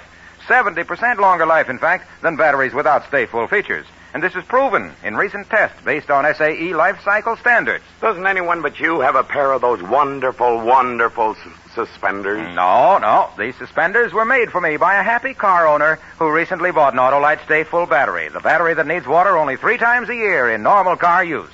Said he couldn't thank me enough for telling him about it. So, friends, see your Autolite battery dealer tomorrow. And remember, you're always right with Autolite. And now, Autolite brings back to our Hollywood soundstage our star, Miss Joan Bennett, in Statement of Mary Blake, a tale well calculated to keep you in suspense. I stood there, unable to speak. Dr. Martin looked at me. He was amused at my reaction to his wife's murder. I rather think I could read your mind quite accurately at this moment, Miss Blake. Why? Why does one do anything? What motivates any action of man? There is a need, a desire, a want behind every action. I wanted to kill my wife. It's as simple as that. Poison? Yes. Come into the laboratory. The poison. We'll look for it. It isn't on your desk. You did kill her with it, but I don't see it. And why have you made it a point to have a witness? I remember now. You talked of this as an experiment, and you told me I would work with you on it. Just what Patience, my dear girl, patience. And what is the next step, Doctor? To call whom? The police, and tell them what? When one discovers that one's wife has been murdered, one naturally calls in the authorities. Oh, yes, Sergeant. Listen carefully, please. This is Dr. Gregory Martin. My address is 12448 Pilgrim Drive. Would you send some men over immediately, please? My wife has just been murdered.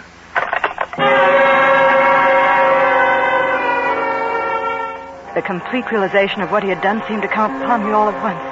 A sudden delayed shock that hit me with the impact of a hammer blow. I looked at him, and he seemed a total stranger. A maniac whose next move I could not predict. He was laughing, and while he laughed, I reached desperately behind me, closing my fingers tightly around the glass container I felt in. And I prayed that it contained something that would serve as an effective weapon against the murderer. With one quick movement, I flung it full in his laughing face. And I watched it eat away his skin like a sheet of tissue paper in a soaring flame.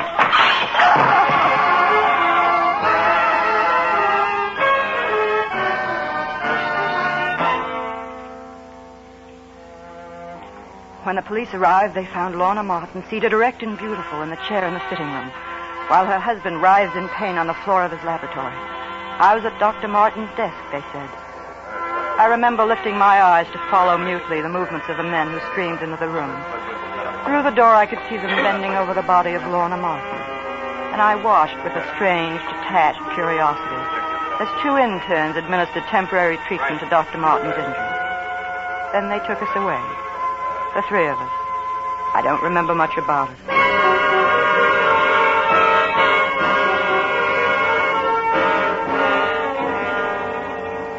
Do you want to talk now? Come now, Miss Blake. We realize that you've been under a great strain.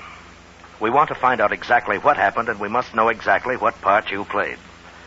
You know, in view of what has happened to Dr. Martin and his wife, a man so revered and well-known, we will be subjected to a great deal of pressure to bring someone to justice for this thing. Justice? How can Lorna Martin ever know justice? Let's hear your story, Miss Blake, from the beginning. There were 3 people alone in that house when this happened. And of them, only you were able to speak. Now, let's hear what you have to say. How about it? All right. You'll talk on the stand.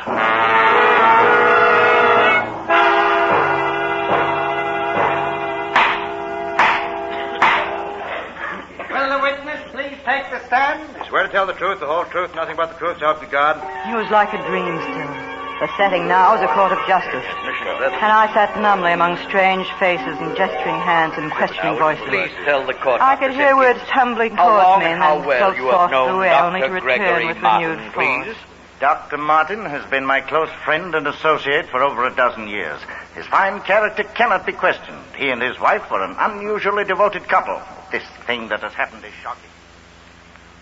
You were a frequent visitor in the Martin home for many years, Dr. Lee. Yes? Can you relate to the court any scenes you witnessed in the Martin household which might have an important bearing on this case? I attended a gathering at the Martin home on the very night that Miss Blake first came there. She sat with us in the living room, and throughout the evening I was aware of her studying Dr. Martin with a peculiar intensity. It was extremely odd. As the medical examiner on this case, will you please tell the court your findings which revealed the cause of Lorna Martin's death? Mrs. Martin was poisoned. The poison was in liquid form, taken internally. It was obviously expertly prepared by someone well acquainted with scientific formulas, someone who had access to an excellently equipped laboratory. Tell the court whose fingerprints were found on the liqueur glass from which Lorna Martin drank the poison that killed her. We found on the glass the prints of Mrs. Martin and those of Mary Blake. And no others? No, sir. No others. Did you discover any more of the poison like that which was used to kill Mrs. Martin? There were several drops of it left in the glass from which Mrs. Martin drank. Later, during our investigational search of the entire house, more of the poison was found. And will you please tell the court where the remainder of that poison was found? Yes, sir. In a perfume bottle on the dressing table in the room of Mary Blake. The voices floated in and out and around the room. And some of the words hit against the walls and echoed back at me.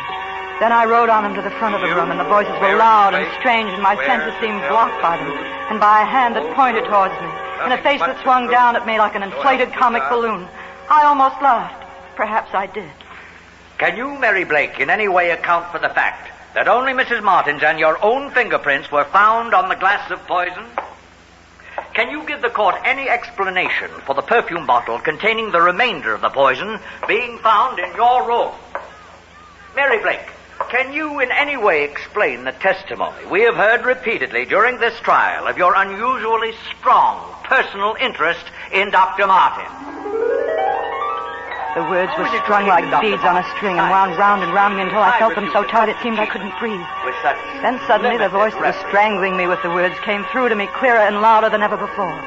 And this time the words were built in a big stick and it was carefully aimed and swung straight toward me. The prosecution at this time is able to bring forth its most important witness. We ask, however, that due consideration be given him by all those present in this courtroom, as his condition is still very serious. He has suffered from extreme shock, and as a result of the injuries he recently sustained, he is and will forever remain totally blind. Now, clerk, will you please inform the nurse outside that she may now bring the doctor into the court. Prosecution calls to the stand Dr. Gregory Martin.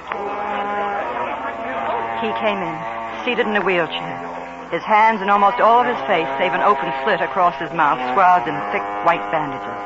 There was something about seeing so handsome and powerful a figure so completely incapacitated. An involuntary gasp escaped from my own lips as well as from those of every person in the crowded courtroom. Without a word being spoken, the prosecution had easily scored its most effective point. And after Dr. Martin had finished his spoken testimony, the big stick of words came down upon me with full force. Mr. Foreman, ladies and gentlemen of the jury, how do you find the defendant? We find the defendant guilty as charged. Then more words. Words coming at me with final flattening blows. This court hereby sentences you to the Women's State Penitentiary for a period of not less than 99 years.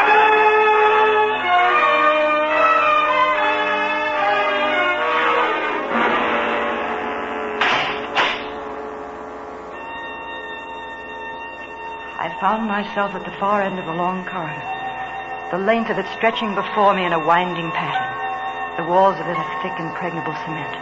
There were no windows, save for a small opening high on the wall to my right. Through this, a single shaft of light fell into a pattern which told me that there were iron bars on that one small window. At first it seemed that I was alone in this place. I stood huddled and afraid, unable to move. Somehow I had the feeling that soon I would not be alone. Then faintly, from out of the darkness ahead of me, I heard him coming with slow, shuffling footsteps. The walk of a man who has not long been without his eyes. I saw his cane first, a slim thread of white in the blackness before me. I watched it, tapping up and down in a nervous rhythm. Tapping, coming closer. Closer. I felt the muscles in my throat tighten in an effort to scream. But I made no sound at all, nor did I move. I just stood there and waited, and watched him come toward me. Then in the next instant, his face caught in the shaft of light, and I saw him very clearly. Mary, Mary, Blake, wake up. Come on now, get hold before you rouse the whole block. Come on now. Oh, we can't have this every night. Oh, what's that dream? I can't stop dreaming. It isn't fair. It isn't fair. I don't belong here. I didn't do anything, but I'm here. He still won't leave me alone, not even in my sleep. Oh, there, you see, Warden. That's the way it is every night. We can't seem to That's do enough, it. matron. We're releasing Mary Blake. What did you say? You're free, Miss Blake. The nightmare is over. Come with me and I'll tell you what has happened.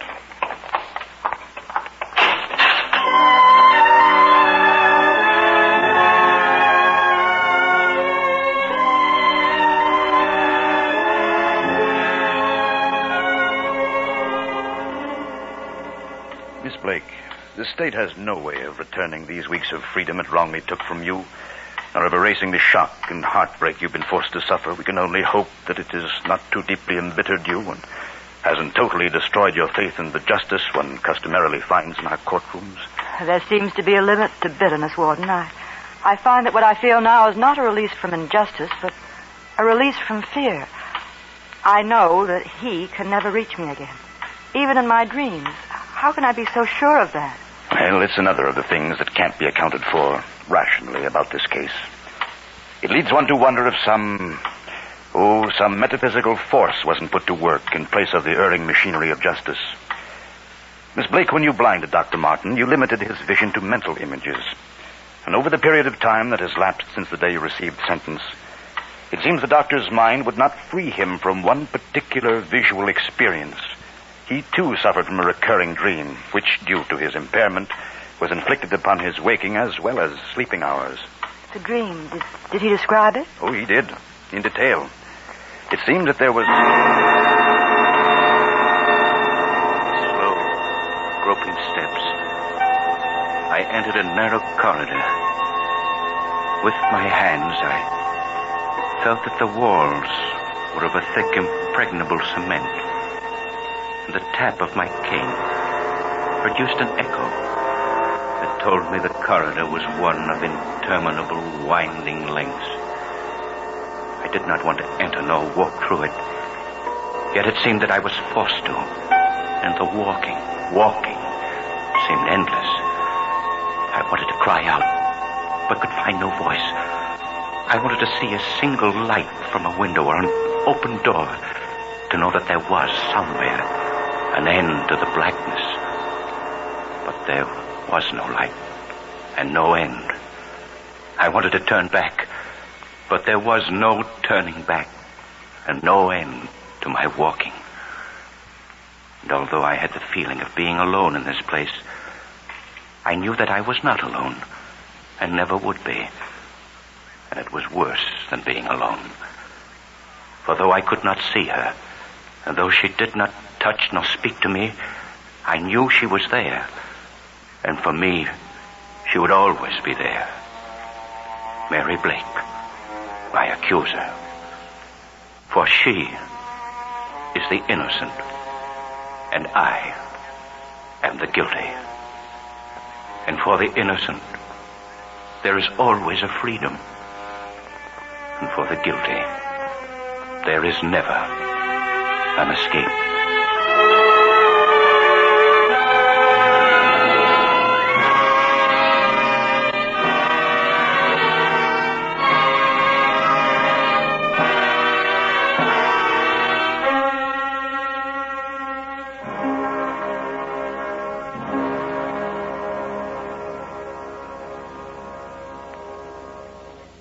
Suspense, presented by Autolite. Tonight's star, Miss Joan Bennett. Hello, I just ran out and bought an Autolite Stay Full battery. Now do I get a pair of those wonderful suspenders? Well, Hap, you sway me. But let me say a word about the more than 400 products made by Autolite. Comes original equipment on America's finest cars. Spark plugs, batteries, generators, core electric windshield wipers, starting motors, bullseye sealed beam headlights. All engineered to fit together perfectly, work together perfectly, because they're a perfect team. So, friends, don't accept electrical parts supposed to be as good. Ask for and insist on Autolite original factory parts at your neighborhood service station, car dealer, garage, or repair shop. Remember, from bumper to tail light, you're always right with Autolite.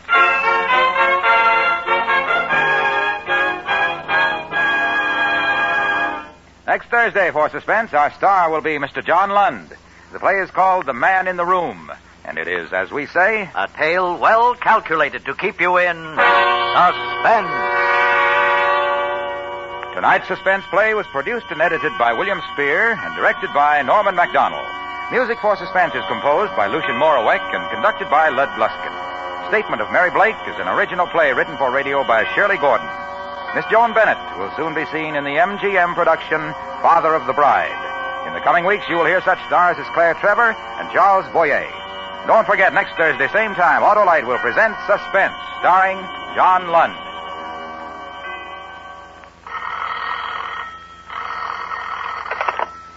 buy Autolite stay-full batteries, Autolite resistor, or regular spark plugs, Autolite electrical parts at your neighborhood Autolite dealers. Switch to Autolite. Good night. This is CBS, the Columbia Broadcasting System.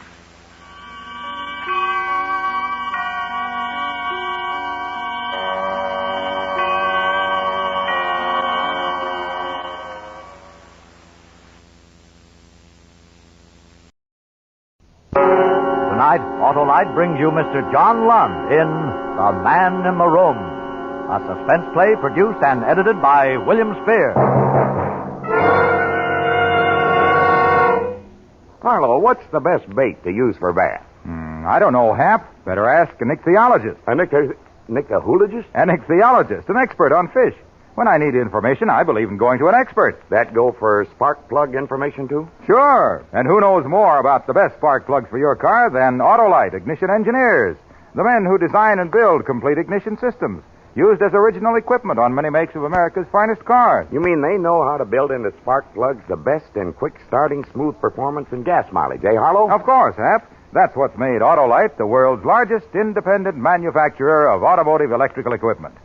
And it was Autolite engineering know-how that made possible the development of the Autolite resistor spark plug, one of the greatest advances in spark plug design for automotive use in the past 20 years. So, friends, see your friendly Autolite spark plug dealer tomorrow. Have him replace worn-out spark plugs with world-famous ignition-engineered Autolite spark plugs. Whether you choose the resistor type or the regular type, you'll be right, because you're always right with Autolite. And now, with The Man in the Room and the performance of John Lund, Autolite hopes once again to keep you in suspense. When I was 10, I first read Edgar Allan Poe's story of the miraculous room. The room whose terrible walls closed slowly in upon their prisoner. Made a deep impression upon me. My most persistent nightmare was that I was the poor devil in the story. I didn't know then that he had been impressed by it, too, and that someday I would actually be the man in the room.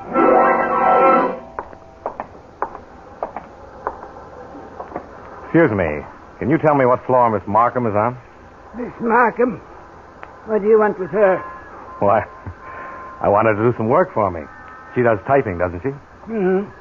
Third floor. Step in. Thank you.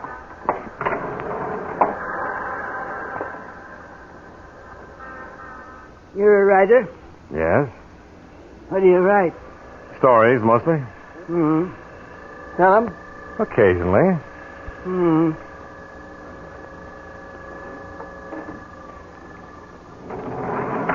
She's down at the end of the hall, where you see the door open. Thank you very much.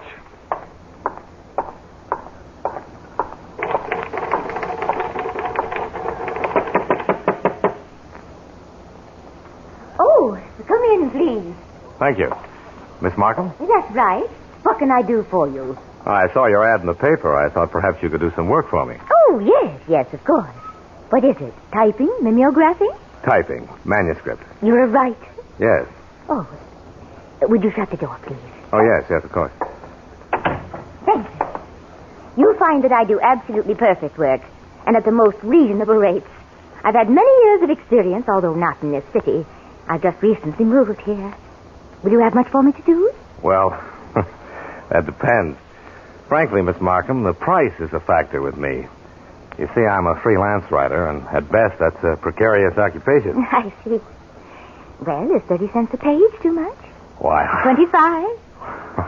I was about to say that 30 seemed extremely reasonable. Well, I've already said 25, so we'll leave it at that. You're very kind. Not at all. Excuse me, please.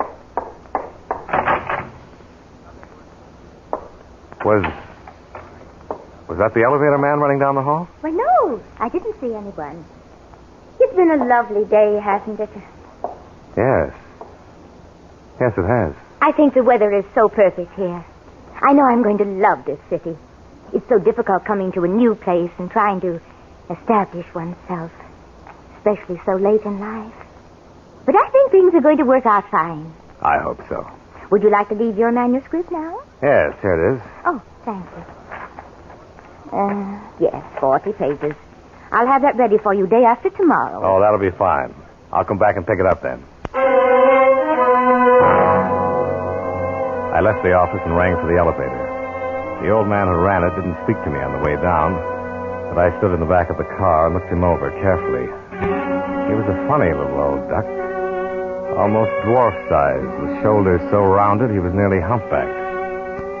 I was sure he was the one who had been listening at the door upstairs. But, after all, it was none of my affair. 2 days later, I returned to the old office building to pick up my manuscript. You come to pick up your typing? Yes. Here it is. She left it for you. Oh. Well, I've got to go up anyway. I have some more work for Miss Markham. I'll take it. She don't want to be disturbed. Well, Just give it here. All right.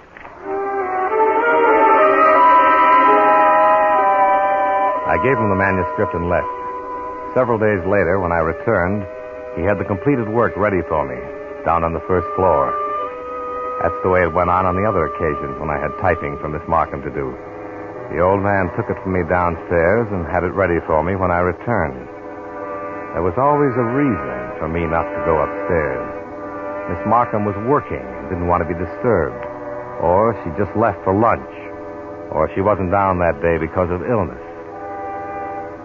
One day, when I came to pick up some material, the elevator was not down on the first floor, and my curiosity got the better of me. Instead of ringing, I took the stairs and walked up to the third floor.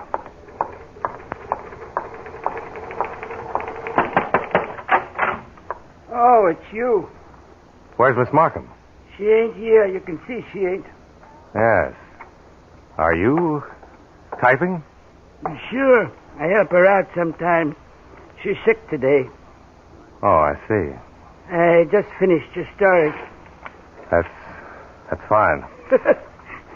It won't sell, though. What? I say it won't sell. It's clumsy. Oh, you think so? Yes. It's all hodgepodge. You write too fast. Well, I'm sorry you don't like it, but if you'll just put it together, I'll send it off anyway. All right. But it won't sell. That night at home, I'd been working for hours on a plot for a mystery story and was having absolutely no luck. I simply couldn't concentrate. Then I had a thought. How would it be to use Miss Markham and the elevator man as a basis for a story? Just take the situation as it stood now and fabricate the rest of the plot from there. Let's see. The old man could have murdered her and hidden the body. Possibly he'd done it immediately after I'd seen her last, and she'd been dead all this time. I even made up a fine name for the elevator man. I called him Draclin. But for the life of me, I couldn't build a story. Why had he killed her?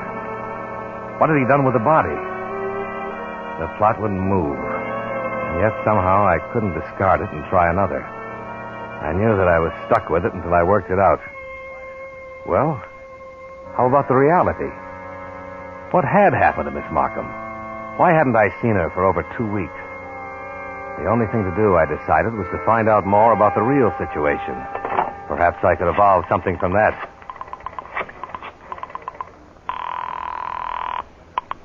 Hello? Hello, George? Bert. Oh, how are you, Bertie, old boy? Fine. Listen, George, who does your typing? My typing? Why, Harrison Lewis. Oh, yes, at 50 cents a page. I forgot you were rich. Why? Well, I thought perhaps you'd seen the same ad in the paper that I did. A Miss Markham. She's been doing some work for me. Markham? No, I didn't see it. Well, why? Is she any good? Oh, yes, she's very good. Well, what does she charge? 30 cents a page. Hey, that is cheap. Maybe I'll switch. Where's she located? 202 West Olive. Why don't you go up and see her anyway? Let me know what she says. All right, I'll go in the morning. Fine. Goodbye, George. The next morning, I called information and got Miss Markham's office number. It was not yet listed in the directory. I called the number, somehow knowing there would be no answer. Hello? Oh, hello. Miss Markham? Yes? Well, this is Mr. Freeland. I heard you were ill yesterday. Just thought I'd call and see how you were. Oh, that's very nice of you. Thank you very much. I'm feeling much better today. Oh, I'm glad. I expect to have some more work for you at the end of the week. All right. Just bring it in. I will. And, oh, yes, Miss Markham, I haven't received a bill from you yet. Would you send one soon? Yes, I will. Thank you. Goodbye, Miss Markham. Goodbye.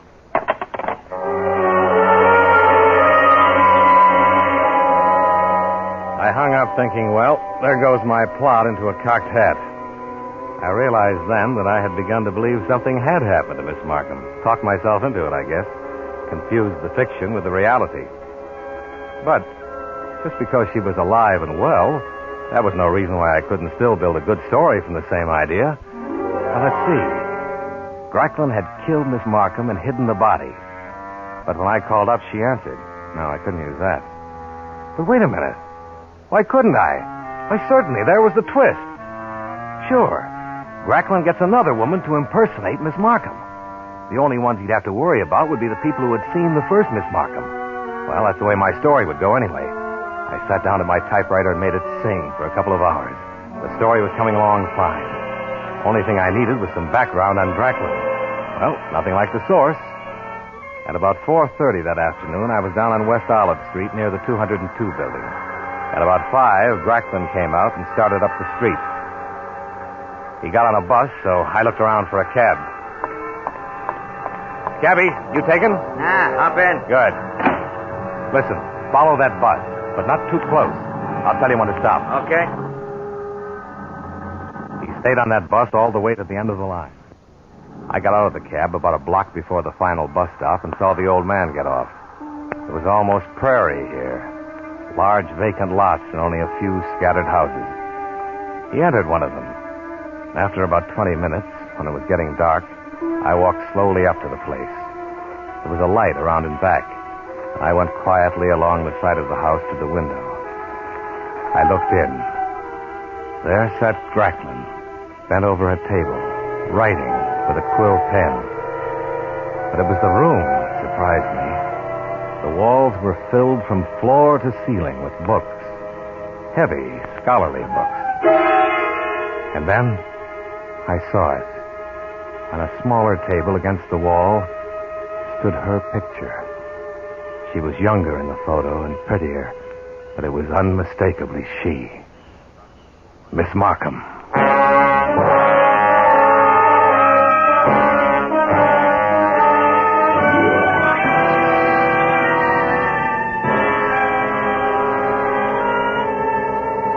Autolite is bringing you Mr. John Lund in The Man in the Room. Tonight's production in radio's outstanding theater of thrills, Suspense.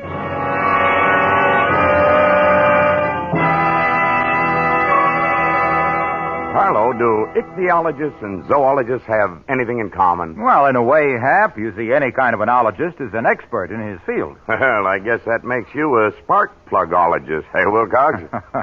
Well, not exactly. I'm more of a gabologist. The real experts are the Autolite ignition engineers. They design and build complete ignition systems for use as original equipment on many makes of America's finest cars. So naturally, they've built spark plugs that will work as a team with the ignition systems. Spark plugs that are unexcelled for quick starting, smooth performance, and gas mileage. Sounds logical. Of course. And these same Autolite engineers developed the famous Autolite resistor spark plug, one of the greatest advances in spark plug design for automotive use in the past 20 years. They're experts, all right, Harlow. So, friends, see your friendly Autolite spark plug dealer tomorrow. Have him replace worn-out spark plugs with ignition-engineered Autolite spark plugs. Whether you choose the resistor type or the regular type, you can't buy a better spark plug for your car because you're always right with Autolite. And now, Autolite brings back to our Hollywood soundstage our star, John Lund, in The Man in the Room. A tale well calculated to keep you in suspense. In the next morning's mail was her bill. But there was a mistake. She'd charged me 40 cents a page. So I put on my coat and started downtown. As I walked up Olive Street, I wondered if Gracklin would let me up to see Miss Markham. If it were in my story, he couldn't, because I'd immediately recognize her as another woman. 3, please. Watch your step. Miss Markham is in today? Yep. You know, I haven't seen her for some time. She's always been out or sick or something. That's so?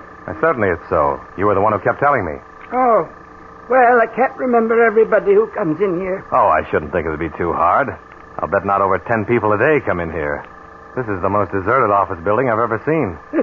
Well, sometimes it is a little quiet. You know where it is? Yes.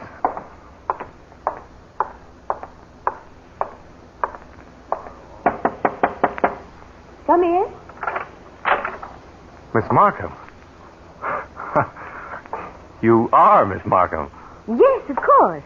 Why? Oh, no reason. I'm a little confused. Been writing too much lately, I guess. Oh. Well, the reason I came down is because of your bill. There's a mistake. Well, don't you remember you said you were going to charge me 25 cents a page?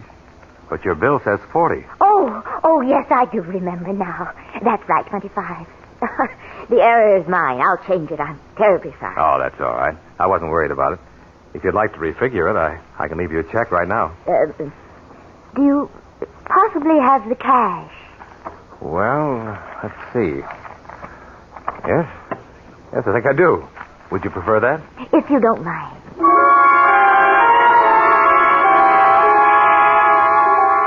I paid the bill and went home. Back to my story. My story that had turned out to be pure fiction after all. Miss Markham was alive and well and back in her office, looking just as she had the first time I saw her. Well, I had used all of the real situation I could, and from now on I was operating on pure imagination. Let's see. Hey, wait a minute. Just because she looks the same doesn't mean she's the same woman. She was a twin, see? The first Miss Markham's twin sister, and Gracklin was, their brother. Why had he killed the first Miss Markham? Well, for money, her life savings. That was always a good motive. And the twin sister was in on it and would split with him. Fine. I rattled off the story and the next morning brought it in to be typed. Good morning, Mr. Freeland. Good morning, Miss Markham. Got another story for you. Oh? Well, I'm not sure that I can start on anything right now. I'm closing up the office, you know. Oh? Oh, yes, this climate doesn't agree with me at all. As a matter of fact, I never did like city life. You've evidently changed your mind about things. I beg your pardon? Remember the first day you came up here? You were telling me how well you liked our city and the weather? Oh, yes. Well, you can always depend on a woman, can't you? Yeah, I guess so.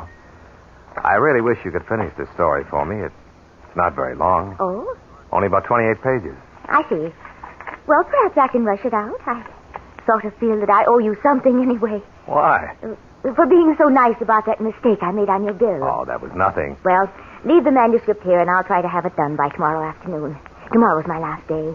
Come in about 2 o'clock. Right. And thanks a lot, Miss Markham. The next day was Saturday.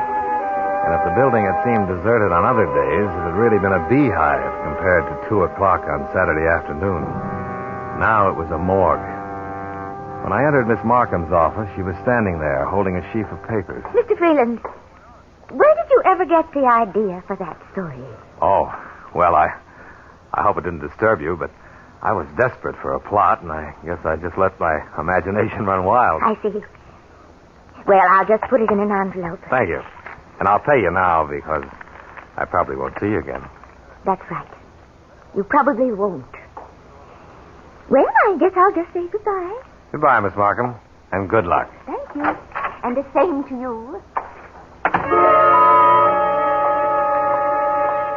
Gracklin was waiting for me there on the 3rd floor. He had probably just stayed there while I was in the office. I got in the elevator, and he closed the door. Get your story, Mr. Freeland? Huh? Oh, yes. Yes, I did. Not a bad story. Miss Markham let me read it. Oh? But it needs rewriting. Oh, is that so? Yes. Like I told you before, Mr. Freeland, you write too fast. You aren't careful enough with reality. I'm afraid I don't understand. Well, now that part about hiding the body in the elevator shaft, for instance, you almost had a good thing there, but I could tell you've never been in an elevator shaft. Have you? Why, no. You've passed the first floor. Let's go down a bit. I'd like to show you something. This is the basement. Yes, I see.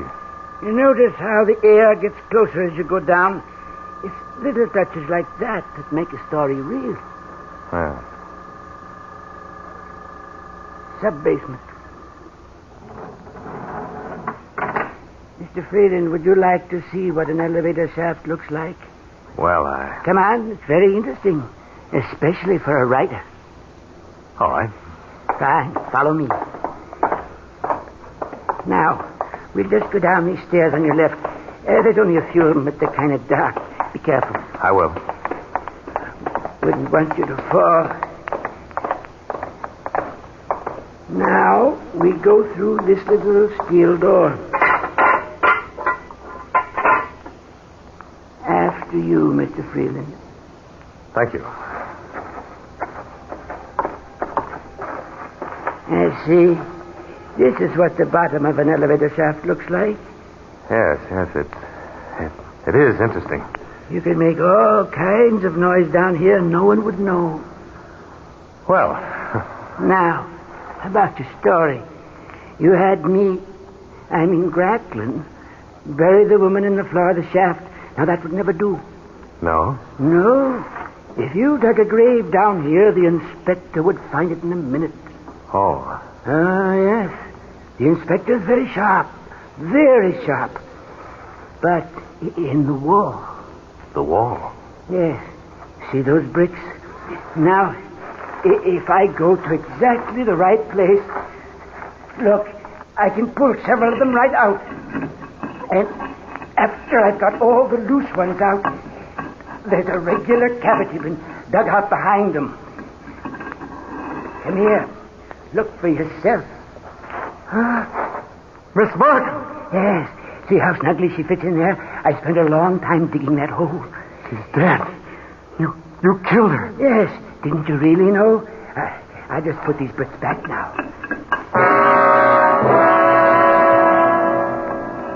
You had some of the things quite right. The woman upstairs is Millie, her twin sister. This one's name is Dorothy. I married Dorothy, but I should have married Millie. You see, Mr. Freeland, I am a writer, too. More than a writer, a poet. But I didn't sell anything, and Dorothy lost faith in me. She typed stories for hacks like yourself, while I had to turn to running an elevator. She caused me to lose faith in myself. Finally, Dorothy left me and came here. I followed her and got a job in the same building. At last, I did what I'd wanted to do for years. I killed her. When I told Millie, she said I'd done quite right, and she came here to help me. You're insane. No, Mr. Freeland. I am a poet. I'm getting out of here. No, I don't think you are, Mr. Freeland.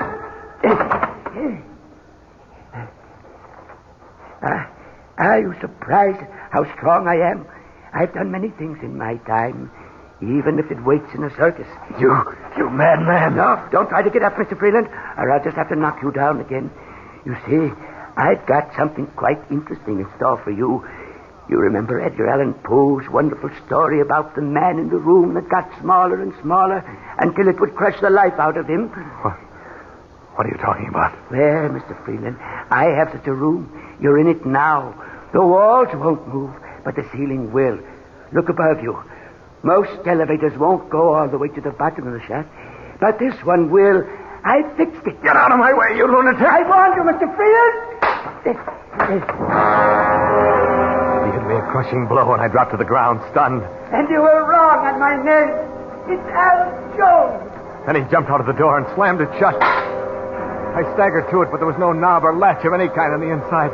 It was smooth and flush with the wall. I heard his footsteps running up the stairs. Then I heard them above me, in the elevator.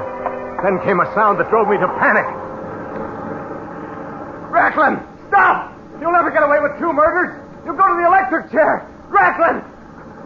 Listen. I won't tell anybody about Miss Markham. I'll tear up the story. Racklin! I sank to my knees. Still it came on. Then I fell flat on my face. And still it came, closer and closer. Only inches away now. Desperately, I flung out my arms to flatten myself closer to the ground. And my hand touched the bricks of the wall. Found one of the loose ones. Without knowing what I was doing, I clawed at the loose brick and pulled it out a little. Then, miraculously...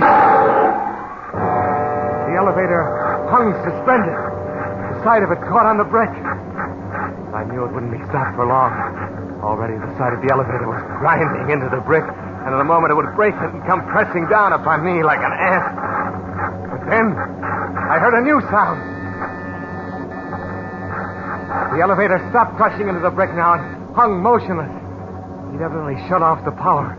Was trying to make up his mind what to do. Suddenly, the elevator lifted. I saw it going up and up, away from me. And then, I don't remember. I must have fainted. The next thing I knew, 2 policemen were holding me up, asking me questions. I told them something of what had happened, and then I asked them about the elevator man. Oh, him? Well, we sent him off in the wagon. It was a funny thing. You see, there was this guy from some publisher, I think he was. Came here to tell this elevator guy they'd won some big poetry contest. Well, this fellow from the publisher waited around upstairs and finally started pressing the buzzer. When the elevator came up, the old man jumped out, knocked the publisher guy down, and then went running out into the street. That's when we got him. After we sent him off, we came back to investigate. And we found you. Really? Really?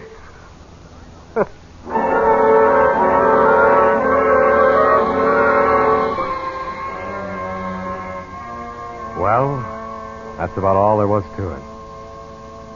Except that old Draxton really was a pretty good writer, I guess. Because I made the changes he suggested. And you know what? I sold the story.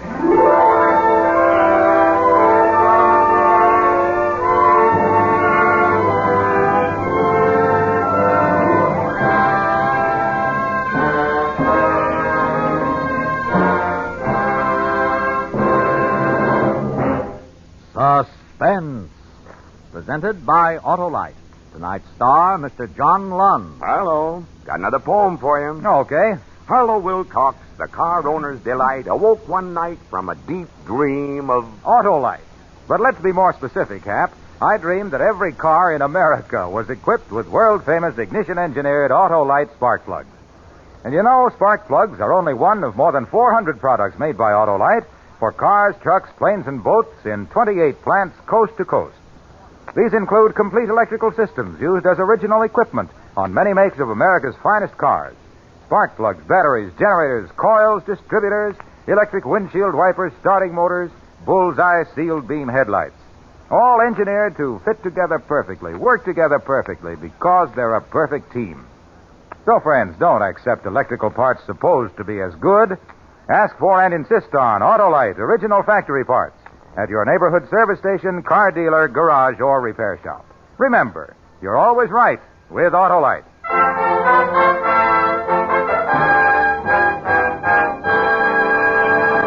Next Thursday for Suspense, our star will be Miss Claire Trevor. The play is called Angel Face, and it is, as we say, a tale well calculated to keep you in suspense.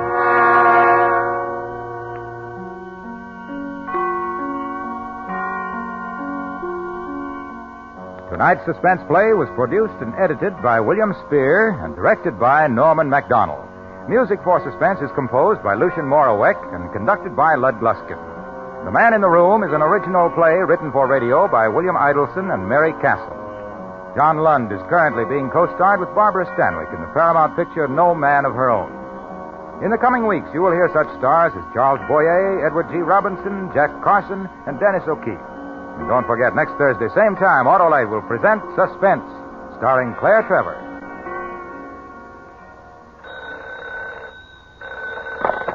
You can buy world-famous Autolite resistor or regular spark plugs, Autolite stay-full batteries, Autolite electrical parts at your neighborhood Autolite dealers. Switch to Autolite. Good night. In spite of better food supplies, millions are still starving in Europe and Japan. The need is particularly acute in Free Berlin. Send your contributions to CARE, C-A-R-E, New York. This is CBS, the Columbia Broadcasting System.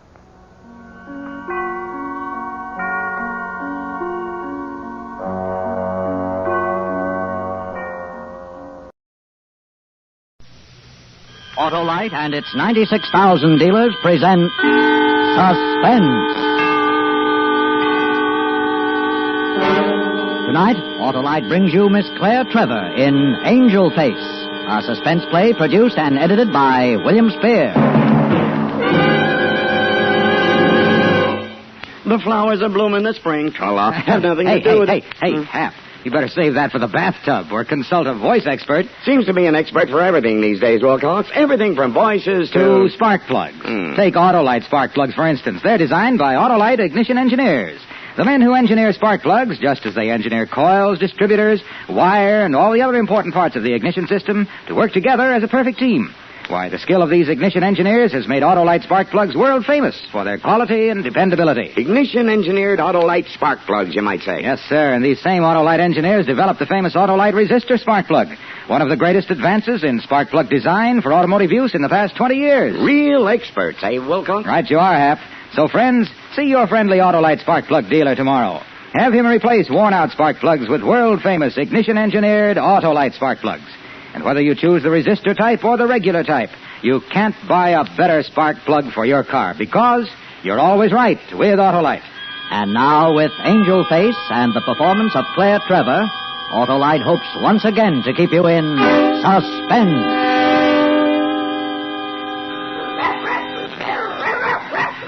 Get that door. Stay away, madame. Whom did you wish to see? I see her already, if you don't mind. Out of my way. They've got a doorman downstairs in this building. You're supposed to get yourself announced, honey. The name is Wheeler. Does it mean anything to you? Wheeler?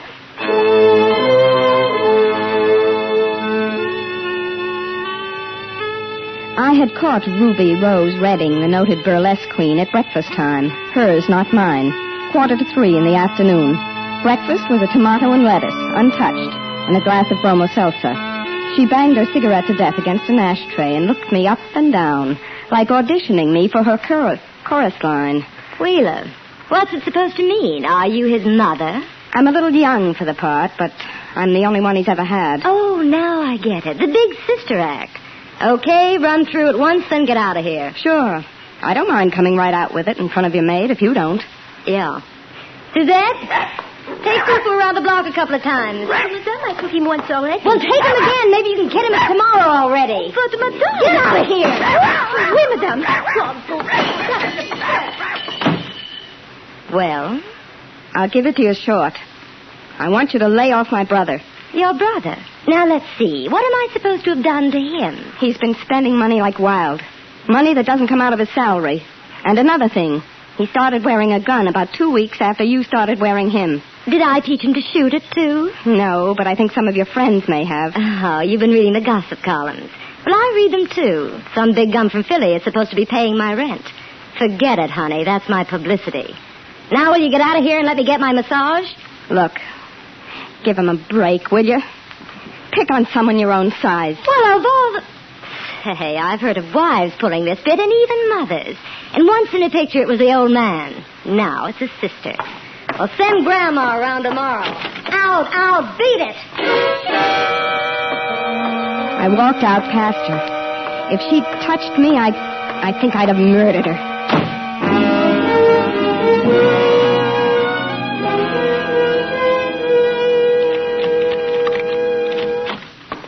Hello, sis. Where you been? Oh, I went for a walk. Why aren't you at work?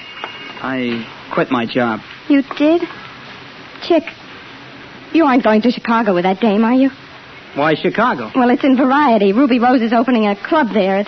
It also says a big-shot gangster from Philly is backing it. Oh, what? Well, does he know about you? What are you trying to do, scare me off? Oh, no. You're such a big shot, that wouldn't work. All that about that guy, that's nothing but publicity.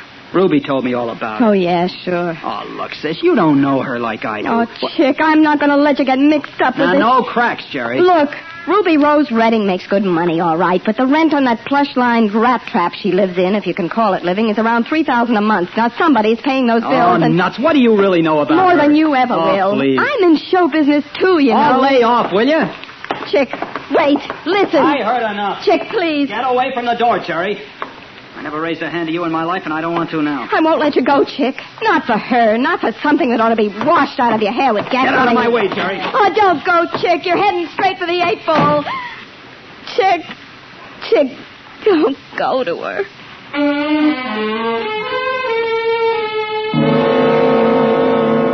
Dissolved 2 girl sitting at kitchen table playing very solitary solitaire.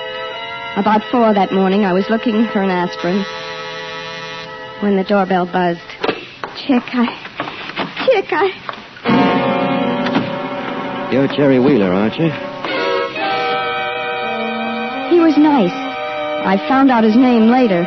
Lieutenant Nick Burns. The other one had a face like one of those cobblestones they dug out of 8th Avenue when they tore up the trolley tracks. Your brother. What time do you leave here this evening? I really couldn't say.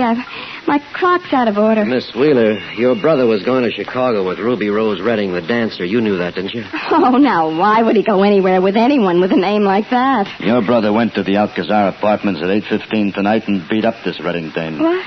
Then he put his 2 big thumbs on her throat and throttled her until she was dead. You were just saying that. He's just saying that, isn't he? That's the way it is, Angel Face. Well, he didn't do it. Please, he didn't do it. All right, I did know about him and Ruby Rose, but he couldn't have done that. I've been on the squad 8 years, Angel Face, and we never in all that time caught a guy as dead to rights as your brother. He showed up with his valise in the foyer of the Alcazar at exactly 12 minutes past 8 tonight. He said to the doorman, "What time is it? Did Miss Redding send her baggage down yet? We've got to make a train." Well, she had sent her baggage down, and then she changed her mind. She had it all taken back upstairs again. There's your motive right there. Well, that doesn't prove anything. The doorman rang her apartment and said through the intercom, "Mr. Wheeler's here," and she gave a dirty laugh and sang out, "I can hardly wait." I don't see that. So what? So she was alive at 13 minutes past 8. The doorman went out for coffee at 8:15. At 8:20, Ruby Rose asked the operator to give her the police. She was shrieking with fear. At 8:32, I arrived. Your brother was crouched over her, shaking her, and she was dead. Oh, no. There were 2 thumbprints on her neck, as well as the marks of a big signet ring where she'd been pummeled. The initial, W, for Wheeler. Is that a case, or isn't it? Was Chick wearing that ring when you arrested him? No, but there's a ring mark on his right 3rd finger where he got rid of a ring he'd been wearing a long time. He pawned it. He needed money. Told us he lost it. Well, even if he did hit her, how do you know somebody else wasn't in that apartment just before Chick showed up? Where was that French maid of hers? Discharged. Got her notice and 2 weeks' pay and left around 6. Story checks. Did Chick confess? Oh, no. He was crouched over, shaking her, trying to restore her, he said. All right, I'll tell you everything. Write it down. Yeah, that's more like it. I went there this afternoon and told her if she didn't lay off my brother, I'd kill her. I came back home, found Chick packed up, ready to leave. I tried to stop him. He hit me. Ask the neighbors. They heard us rowing. He struck me, and I couldn't stand it. I beat it up to her place in a taxi. Got there first, went in the back way, and gave her one last chance to leave him alone. She wouldn't take it. She was all soft and squashy, and I just grabbed her by the neck and pushed hard. I've got big thumbs, too. Mm-hmm. Got all that, Coley? Yep. Well, that about puts a lid on it. Let's go. Yeah, let's. Hey, wait a minute. Yeah, Angel Face? Aren't you going to take me? Who wants you? Oh, you think this is one of those phony confessions. Well, maybe the newspapers won't think so, and they'll be right. Maybe you did do it at that. Maybe I'm underestimating you. What was she wearing? Pajamas. You're right. That was a good guess. See you later, Angel Face.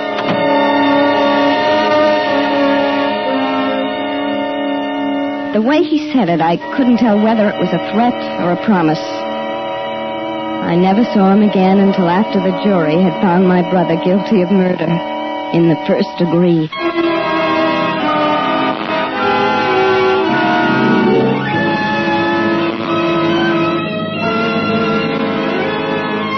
Autolite is bringing you Miss Claire Trevor in Angel Face, tonight's production in radio's outstanding theater of thrills, Suspense.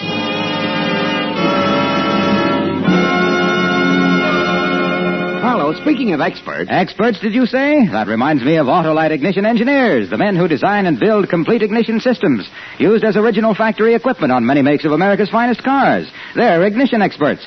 So naturally, they know how to build Autolite spark plugs so they'll work as a perfect team with all the other important parts of the ignition system. That means they know how to build into spark plugs the best in quick starting, smoother performance, and gas mileage, eh, Harlow? Righto, and say it's the skill of these same Autolite engineers that made possible the development of the Autolite resistor spark plug, one of the greatest advances in spark plug design for automotive use in the past 20 years. Edgewise. How's that again, Hap? Just trying to get a word in edgewise, Harlow. Well, here's the last word, Hap. See your friendly Autolite spark plug dealer tomorrow. Have him replace worn-out spark plugs with ignition-engineered Autolite spark plugs. Whether you choose the resistor type or the regular type, you'll be right, because you're always right with Autolite. And now Autolite brings back to our Hollywood soundstage our star, Claire Trevor, in Angel Face, a tale well calculated to keep you in suspense. I was coming out of the courtroom in a wet hen frame of mind, and guess who had an umbrella? Hello, Angel Face. Get away from me, you butcher. The girl, feeling better already, huh? Just keep out of my way. Oh, now, wait a minute, Angel Let Face. go of me. You need help, baby. I'm trying to give it to you. All right. Tell me the name of the little man who wasn't there. Wasn't where? In that courtroom, standing trial for her murder in place of Chick. Can't you see it's got to be another... Oh, what's the use of trying to sell you? Oh, go on. Sell me.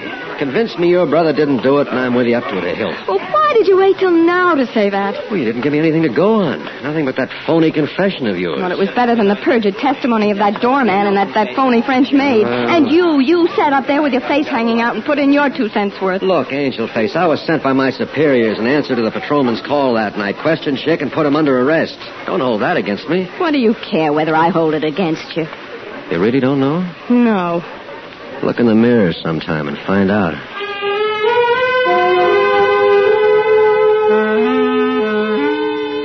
Right then, I decided to stop holding it against him that he was a detective. I kind of liked the guy, and maybe, just maybe, he could find a way to help clear my brother.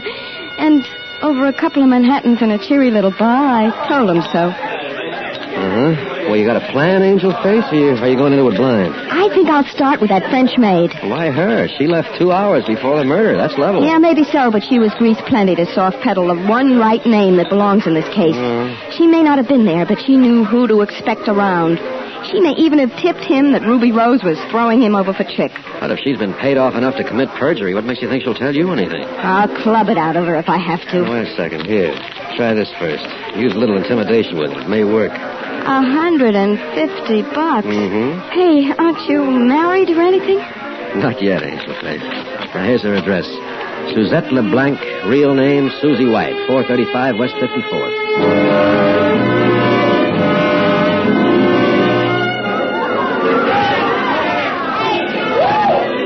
The street had been roped off, and there was a block party or something going on. Anyway, it was noisy. I elbowed my way up the steps of 435 and found Susie White's name on the bell panel. I broke my best fingernail on the button. No response. I pushed into the hall past the drunk, falling out. Pardon me. And fought my way through the fumes to the stairway. Her door was standing open. The lock was broken, and the molding was a mess of splinters. This was the point where the private eye always finds the dead body, but I didn't find anything. Somebody had taken the room apart. I wondered if they had found what they were looking for. When I hit the street again, the ugly-faced drunk I had passed coming in was standing by the front steps. And there was a fresh wood splinter clinging to the elbow of his coat. I remembered the splinters on the broken door upstairs. I stopped next to him and made like straightening my seams. I looked good that way. Then I started walking, fast. So did he. I paused in some steps leading down to a basement apartment and waited for him. Hello, beautiful. Well, how are you? Just fine. Is this your house? Yes, indeed. Yeah, how about a little drink, baby? Uh-huh. Invite me in. Sure, you go first.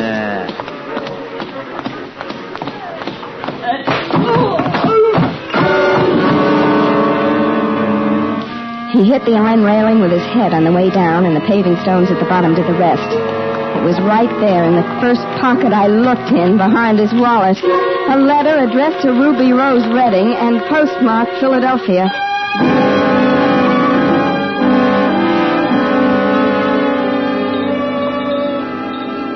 Nick, here I am, over here. Oh, hello, Angel Angel Face. Nick, I know. You didn't find her. I may as well tell you why. She doesn't live there anymore. What? Nick? They fished her body out of the Hudson about a half hour ago. Oh.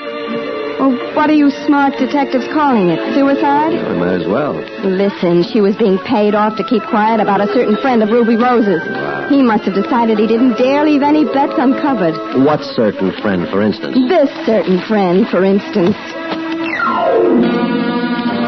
I watched his face as he read it. I knew every word of it by heart. It said, Dear Ruby, I hear you've been running around with some punk. I don't believe a word of it, but you better get rid of him before I hit town. We'll be in New York Friday night. Milt. P.S. The Chicago deal is off.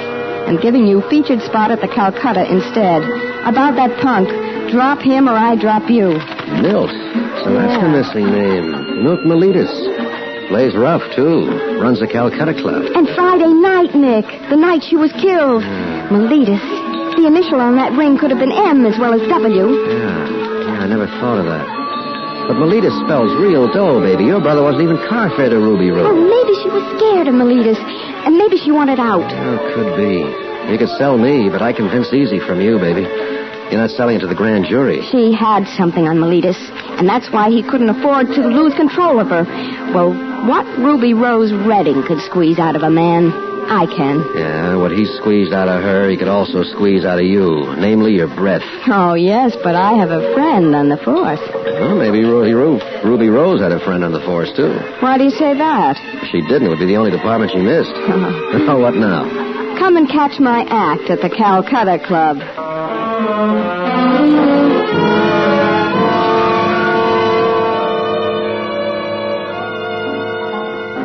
Go on, lift them a little higher. Don't be coy. Look, I sing and dance, and that's all. You got any numbers with you? Numbers? Look, what are we wasting time for? Let's meet the guy who does the hiring. Hey, wait a minute. Mr. Miletus wants you.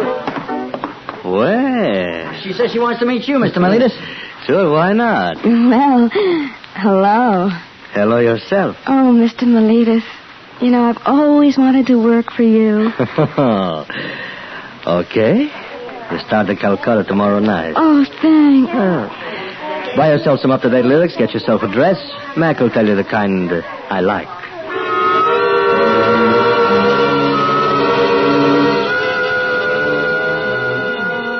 The silver dress they put on me fit like a wet compress. I wore it for 2 nights, and Milt Miletus sat at his table.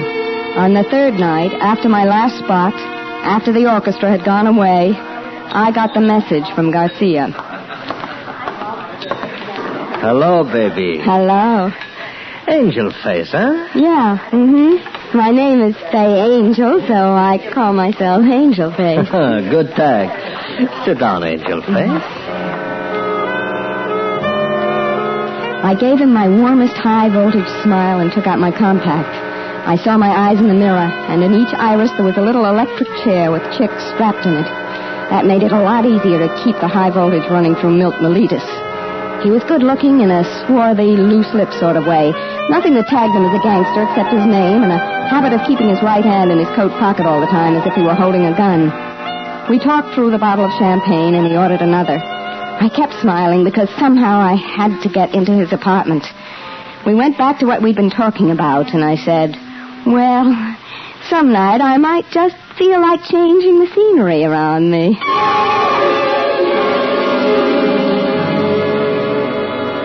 Dissolve to girl entering the Miletus apartment on Park Avenue.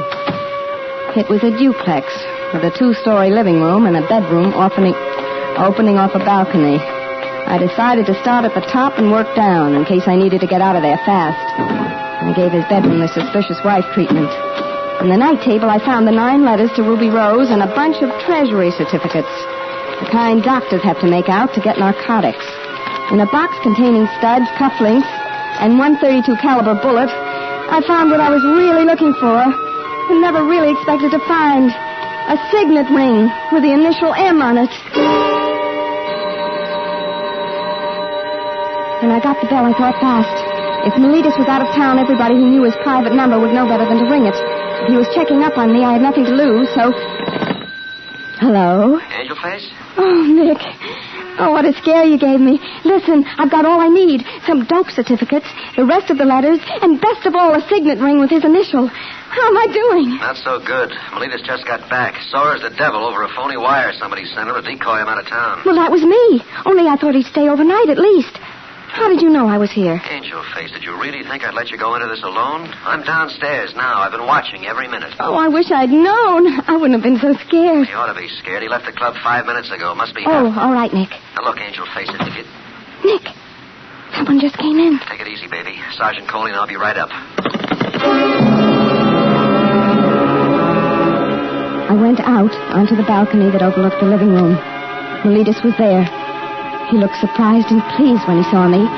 Then the man with him looked up, and I nearly plunged over the rail. It was Ugly Face, the masher I had kicked down the flight of stairs. Miletus turned to him. Get up, Rocco. Can't you see I have company? Wait a minute. That's her. The dame I was telling you about. Don't be calling my lady friends dames. I'm trying to tell you, Come here, Angel Face. Come on down. Don't be scared. Oh, sure, Mill. Why should I be afraid of you? At last, huh? Finally, you wanted a change of scenery. boss. Mm-hmm. Get out, Rocco. Well, yeah. Get out. Okay, Milt. It's your party. Come here, Angel. No. Now, wait a minute. What for? Well, a girl likes some soft lights and a little sweet music, you know. Okay, I'll go mix us a drink.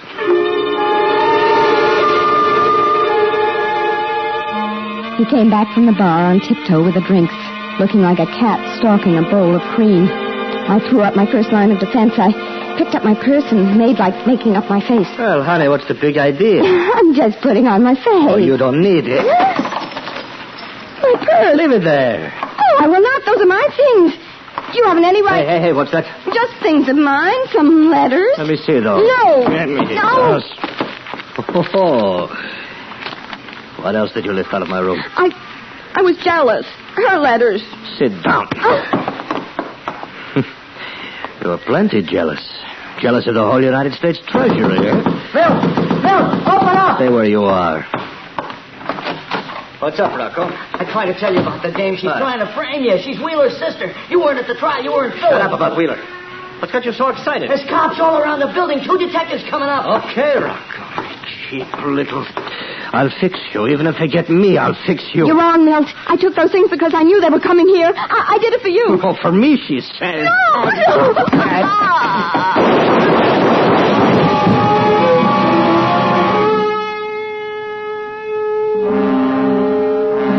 I looked up at Miletus.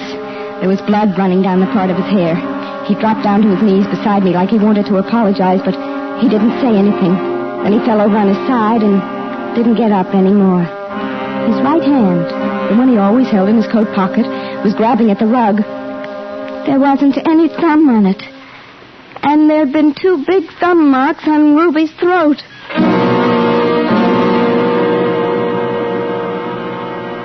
Hey, that wasn't necessary, Nick. You didn't have to kill him. He let go of her when we came in. I know I shouldn't have, but he had that right hand in his pocket always. I thought he had a gun in there. Anyway, I saved the state some money. You got that stuff, Angel Face? It's over there in my purse. Good. Nick, Ruby Rose was throttled by a man with big hands. 2 big thumb marks on her neck. Look at Miletus. No right thumb. Yeah, that's bad, Angel Face. Nick. What? This ring here.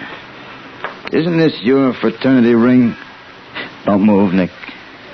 Yeah, I guess it is. Do we have to mention all this, Coley? Yeah, Nick. I think we'd better.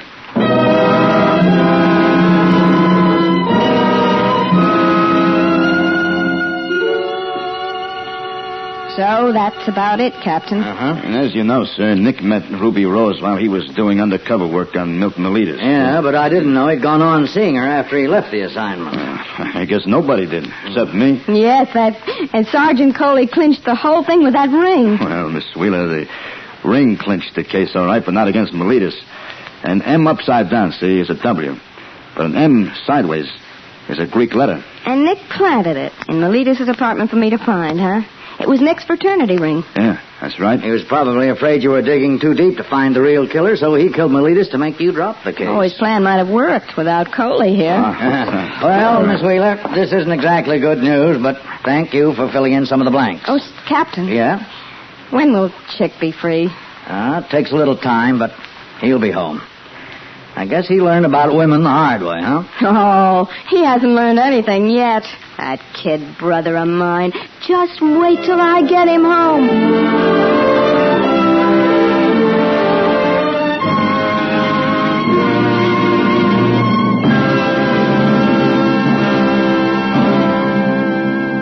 Suspense, presented by Autolite. Tonight's star, Miss Claire Trevor. Harlow, the expert. Wilcox, the bright. Never will desert the cause. Because of Autolite. Because, folks, Autolite makes more than 400 products for cars, trucks, planes, and boats in 28 plants coast to coast. These include complete electrical systems used as original equipment on many makes of America's finest cars. Generators, coils, voltage regulators, wire and cable starting motors, electric windshield wipers. All engineered to fit together perfectly, work together perfectly, because they're a perfect team. So, friends, if your Autolite-equipped car needs replacement parts, ask for and insist on Autolite original factory parts at your neighborhood service station, car dealer, garage, or repair shop. Remember, you're always right with Autolite.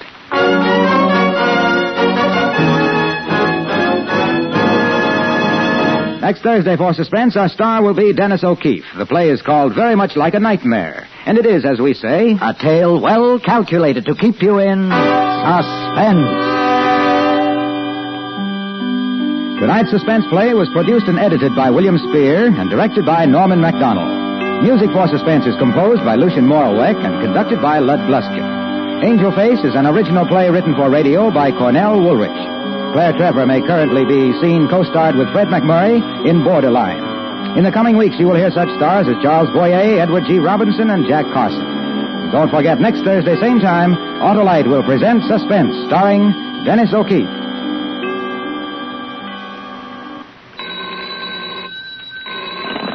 You can buy world-famous Autolite resistor or regular spark plugs, Autolite stay-full batteries, Autolite electrical parts at your neighborhood Autolite dealers. Switch to Autolite. Good night. This is CBS, the Columbia Broadcast. Autolite and its 96,000 dealers present Suspense. Tonight, Autolite brings you Mr. Dennis O'Keefe in Very Much Like a Nightmare, a suspense play produced and edited by William Spear. Harlow. Yeah? What spectacular event heralds the approach of summer? Why, getting an Autolite stay-full battery. The battery that has 3 times as much liquid reserve above the plates as batteries without stay-full features. The battery that needs water only 3 times a year in normal car use. Come on now, Wilcox. I mean for fun, for pleasure, for excitement. Well, so do I, Hap. What could be more fun than driving a car that has an Autolite stay-full battery to give you extra starting dependability? What can give you greater pleasure than the knowledge that your Autolite stay-full battery needs water only 3 times a year in normal car use?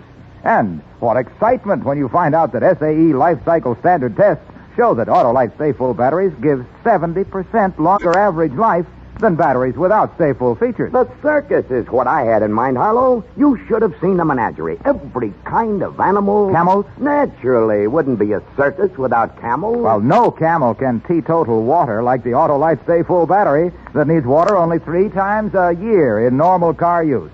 Just remember, friends, you're always right with Autolite.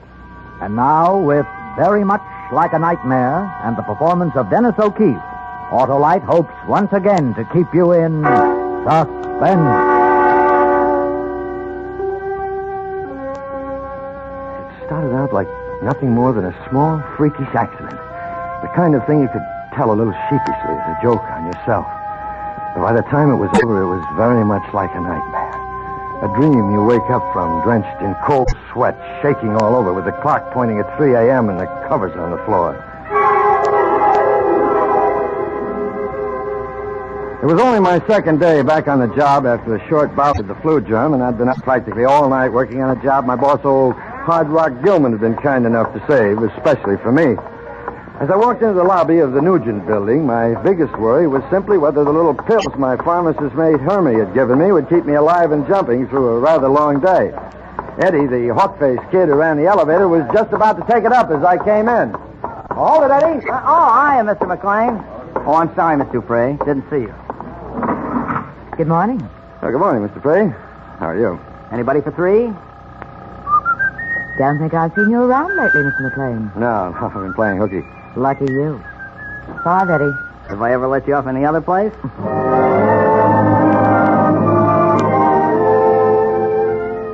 Miss Dupre, though not precisely my type, was one of the rare plus qualities to be discovered in the Nugent building.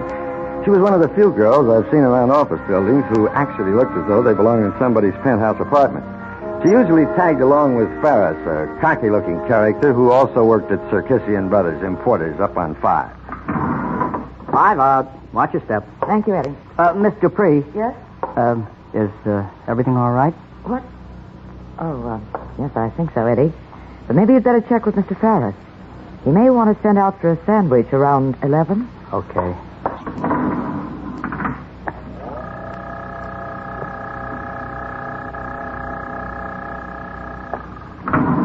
Seven, Miss McLean. Watch your step. Thank you, Eddie.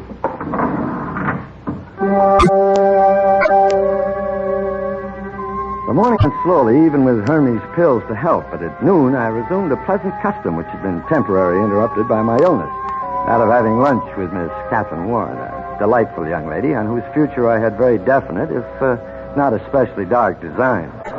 Now for the Gibson lecture. What time did you go to bed last night, Bart? Who, me? Last night? Well... All right, then. It was this morning. It was this morning, wasn't it? Such a charming girl to be so snoopy. Would you like to hear about a very interesting conversation I had going down on the bus this morning with a young man named Herman? Hermie? How a guy like that can run a prescription shop beats me. What would the doctors do if they knew he went around blabbing professional secrets? It's you, not Hermie, I'm concerned about. And I'd like to know what makes you think it's smart to start taking dope. Dope? Oh, that Hermie and his melodrama. All he gave me was something to keep you from getting the sleep you ought to be getting. At this rate, you'll be back in bed again before you know it. They're just little white pills. Perfectly harmless if you don't try to swallow the whole box. Why, Hermie says... Here, well, let's take a look for yourself. Oh, that's the wrong box. What do you mean, wrong box? All right. So I'm a fugitive from a drug counter. These are the other ones. The other ones? Well, the fact is, darling... At first, I was as leery about the stay-awake things as you are. I started worrying. Suppose the stuff was slow wearing off, or suppose I developed insomnia or something like that. Now, Hermie said he doubted that would happen, but just to make sure, he fixed me up with these sleeping pills. More dope. Oh, look, honey. It's not Gilman I'm doing this for. You know that. It's us. I wouldn't have tried to come to work. I know, Bud. I'm sorry. Forget it. Shall I call you tonight before I tuck myself in? If you don't, I'll come over and toss tear gas through your window.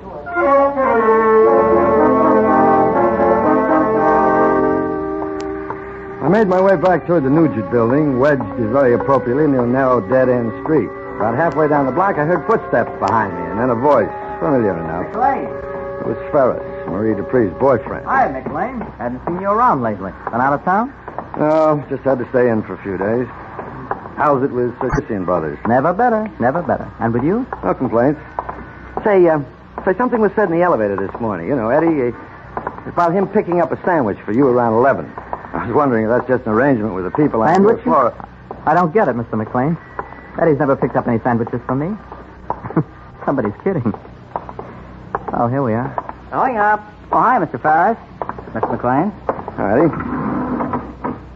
Eddie, what's this about some sandwich service you've got? Been holding out on me?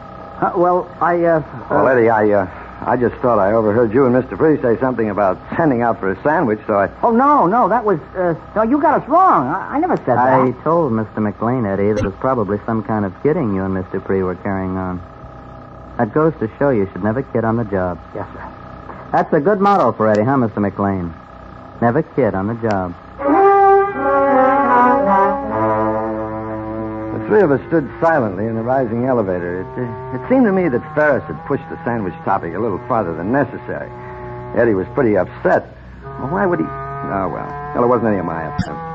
I went back into my cubbyhole to wait till 3 o'clock, the hour for which Gilman had called a conference with Fisher of Barton and Fisher, our big account. And it was in this conference that the sleep I hadn't got started creeping up on me. Out of a fleecy fog, I suddenly heard Gilman barking at me. McLean! Yeah, huh? Heaven's sake, what's the matter with you? You didn't get out of bed too soon, did you? Oh, no. I'm all right, Mr. Gilman. Good. I'd appreciate your getting Mr. Fisher's brief finished up for me. I hate to ask you this, but I wonder if you'd mind getting it done before you go. I managed an apology and stood up. My eyes burned and my neck muscles seemed to be dragging my head down as I went back to my office. It had been 10, maybe 12 hours since I had taken the last couple of stay-awake pills. If I could borrow enough energy for the next 45 minutes, I told myself I'd clean up this last job and the whole blessed night would be mine for sleeping. This time I'd cut the dose in half, only take a single pill, so I shook one of the pills out of the little box and followed it with a glass of water. Then I sat down at my desk and unclipped the sheets that Gilman had given me.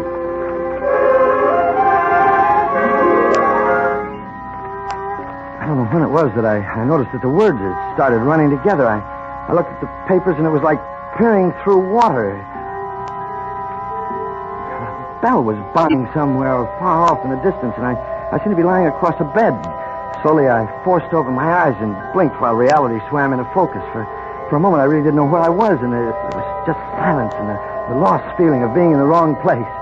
And suddenly, I realized the bed I had seemed to be lying across was my office desk. I couldn't quite get it clear. What was I doing here? The outer office was nothing but darkness. Stiff and cramped, I stood up. I looked at my watch. 2:15. 2:15, but that's impossible. Only a few minutes ago, I looked at my watch and it was... Oh, no, it couldn't have been a few minutes ago. Gilman was here then, and Miss Tyler and the others. It can't be 2 in the morning.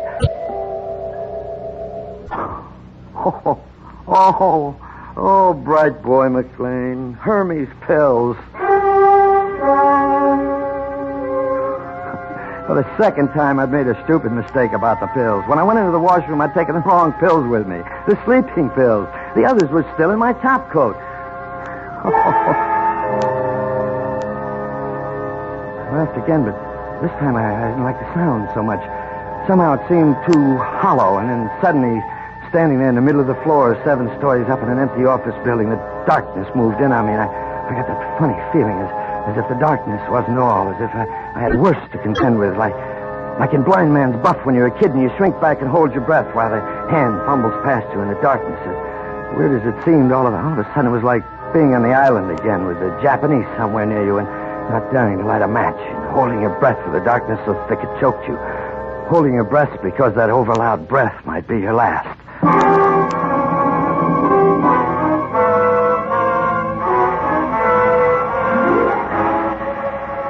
Autolite is bringing you Dennis O'Keefe in Very Much Like a Nightmare.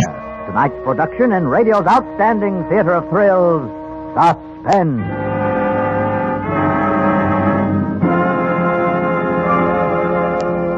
Carlo, one of the circus men told me that elephants drink 10 gallons of water a day. 10 gallons a day? Wow. Mm-hmm. And an Autolite Stay Full battery needs water only 3 times a year in normal car use.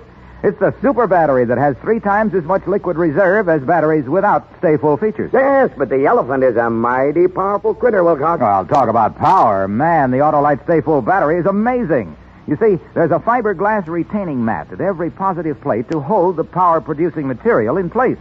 That gives you advantages like extra long life, extra starting dependability. You know, Wilcox, the elephant lives a phenomenally long life. Yes, but half think of the lifespan of the Autolite Stay Full battery. Why, according to SAE life cycle standard tests, it gives 70% longer average life than batteries without Stay Full features. And the Autolite Stay Full battery needs water only 3 times a year in normal car use. So, friends, see your friendly Autolite battery dealer. And remember, you're always right with Autolite. And now, Autolite brings back to our Hollywood soundstage our star, Dennis O'Keefe, in Very Much Like a Nightmare, a tale well calculated to keep you in suspense. I felt my way out into the darkness beyond the door. The hall stretched out like a cave to the stairs in the faint red glow of the exit lights. At the angle of the stairs at the landing, there was a window, and I pressed my face against the cool of the glass. I had to wake up. And suddenly a light fanned out over the loading platform down below. Somebody must have opened the door down there. I saw a truck and 3 or 4 men dwarfed by the distance. And the light from the door was gone, but I could still see the stabbing beams from a couple of flashlights. Who was working there at this hour? Why?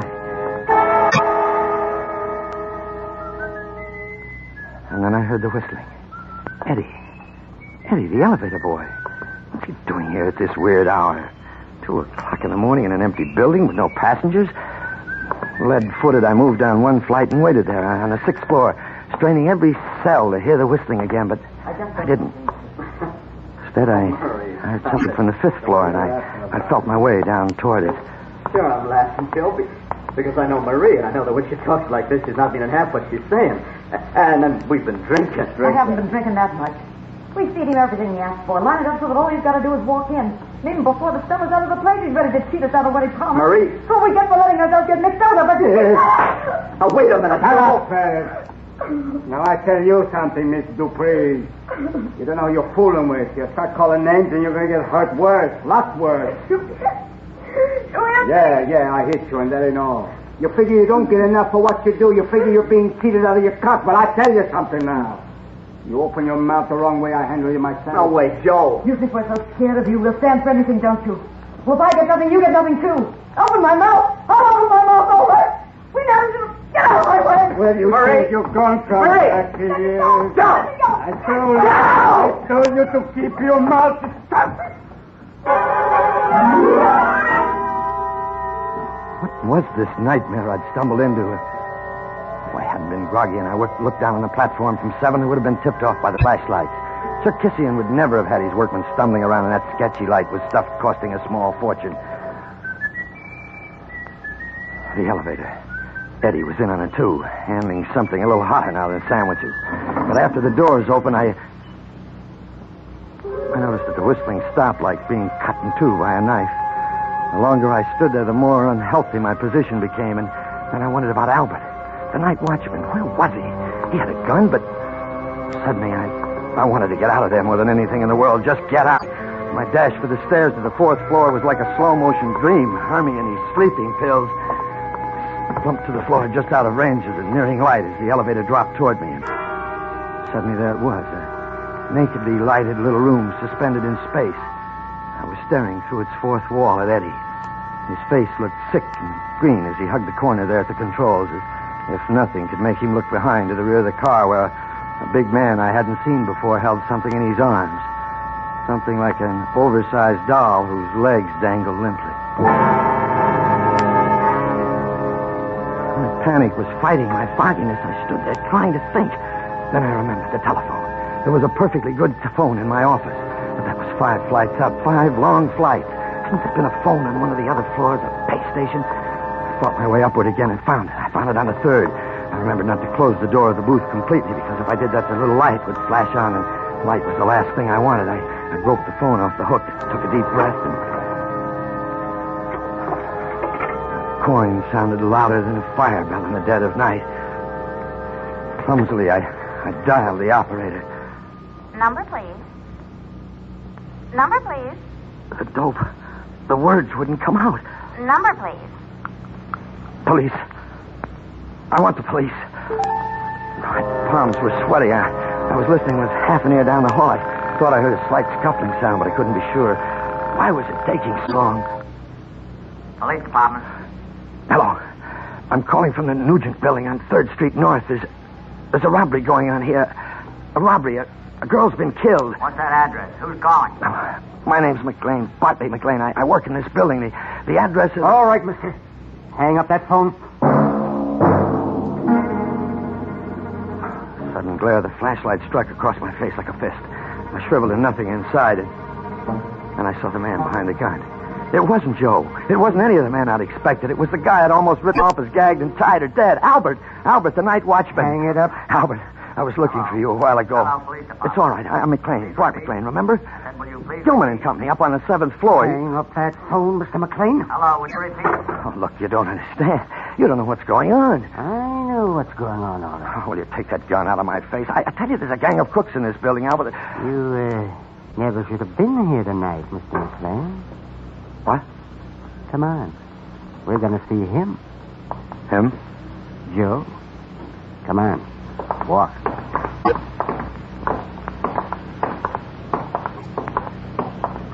It was a trick we practiced 100 times for combat use, but I never tried it before when it really counted. So I came to the head of the stairs. I whirled and chopped down hard with my right hand. I heard heard the gun go clattering, but my timing was way off. My left never got into the play. Albert had me by the throat, and the two of us pitched down the steps towards the landing, locked together like a couple of wrestlers, but it was Albert who took the brunt of the fall.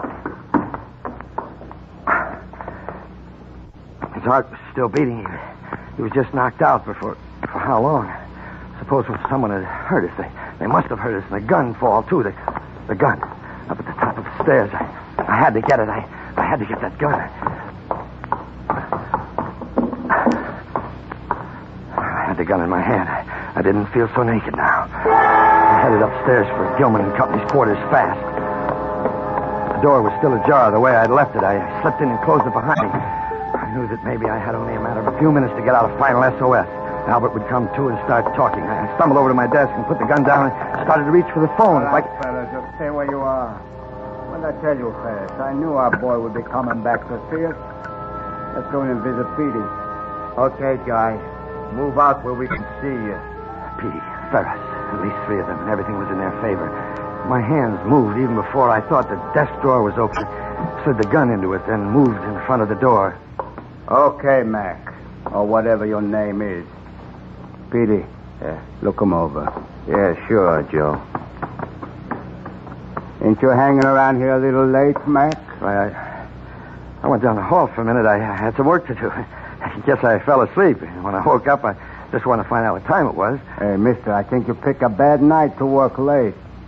Petey, you wait in the hall and keep your eyes open. In 5 minutes, we'll be out of this dump. You stay here with this guy, Ferris. You know who was downstairs, and I'm tired of looking at you. Petey, I tell you what. Think maybe we better make it easy for Ferris. Oh, no, look, Joe, I mean, no more What are you talking about? What are you talking about? I mean, suppose we take this guy's tie, make a nice handcuff for him.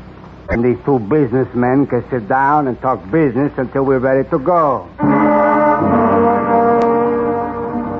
In a few seconds, not only were my wrists locked together, but I was sitting in the chair facing the door while Ferris slumped in the seat I wanted to have. A chair at the desk, inches away from the gun in the drawer. Ferris didn't look at me at all. Silence ticked by in ages. I shifted a little in my seat, testing Ferris, seeing if he'd notice, but I got no reaction. Just that queer look on his face. The elevator would be bringing bad news in a matter of heartbeats. Hey, who's that? Huh? What? On the phone, the telephone. Oh, the phone. Well, it's my wife, I guess. You see, I told her I'd be working late. She's probably calling to say that she's on her way down to pick me up. Why, is she coming down here? Look, Joe don't want nobody else butting in down here. Oh, I don't want her down here any more than you do, but the phone ringing like that, she'll just figure I've dozed off and come on down. Yeah, but Joe might... Hey, Ferris, don't you think this guy had better answer? Come over here, mister. Talk to her. Tell her, Hello? Tell her she don't have to pick you up. Hello, darling. I figured it was time you were calling. Oh, it is you, Bud, darling. I've been worried out of my mind. It's 3 o'clock in the morning. Hermie and I have tried to... Oh, yes, dear, yes. I've just about wound up the Warren people. I figured you were just having a little trouble putting Junior to bed. Listen, tell her not to come down. What is it? What are you talking about? Who is Junior? And the Warren people? Yes, darling.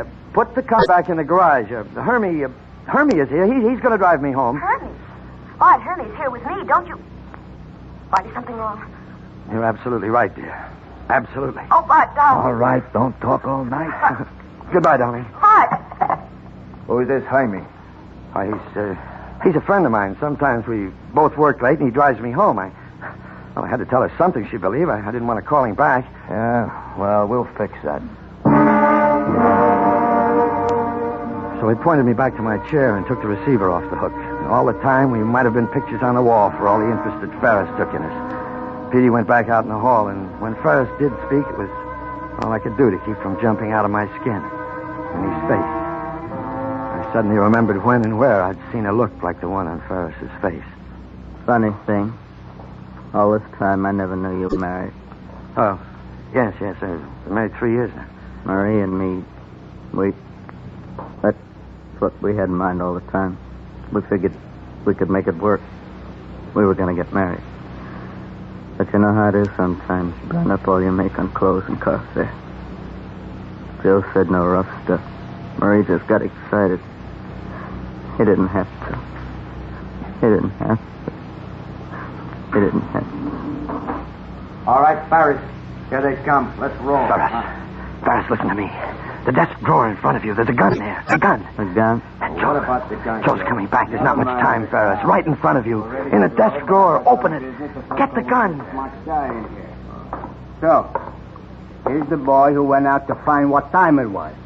Smart boy. Can't keep his nose out of people's business. Well, we're going to fix all that up. Oh, let's go. Shut up. We found the watchman wife guy. But one little thing we didn't find. We don't find the gun you took off of him. Now you're going to tell me what the gun is.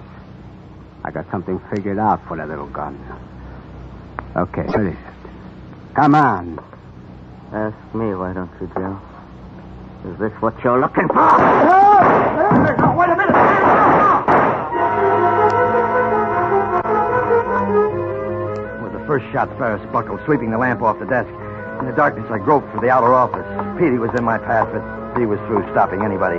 When I got to the window there at the first landing, I didn't waste motion this time in the lock, especially with my hands done up the way they were. I kicked twice, and the pane was out of the window, and then I was out.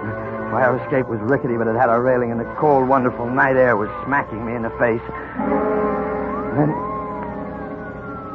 just as I realized that the throbbing in my left arm meant that not all the stray lead had missed me, I heard the music that I had been waiting for. Bless her. Bless my Catherine.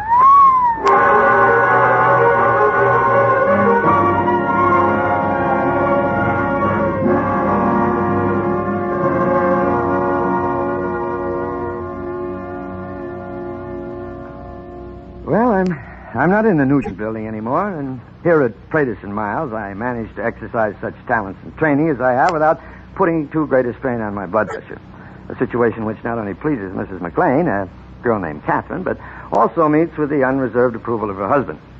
Aside from an aversion to little white pills and a tendency to sneak frequent looks at his watch long about closing time each day, that husband is reputed to have only the normal number of faults.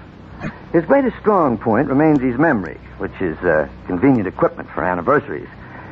It will also ever be cherished for reminding him that the look on the face of a fellow named Ferris was a carbon copy of the expression he had last seen the day one of the men in his outfit disobeyed orders and wiped out half a dozen belligerent Nipponese.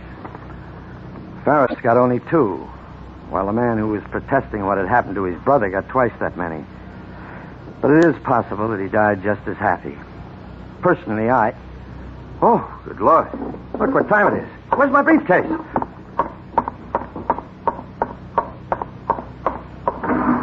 Going down. Hold it, Johnny. Make room for one more.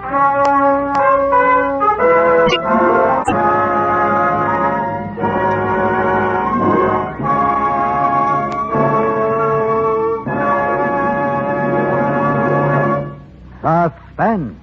Presented by Autolite. Tonight's star, Dennis O'Keefe. Harlow, you just can't beat the circus for real thrills. The suspense is terrific when the barker sings out, "Ladies and gentlemen, your attention, please." Autolite makes more than 400 products for cars, trucks, planes, and boats in 28 plants coast to coast.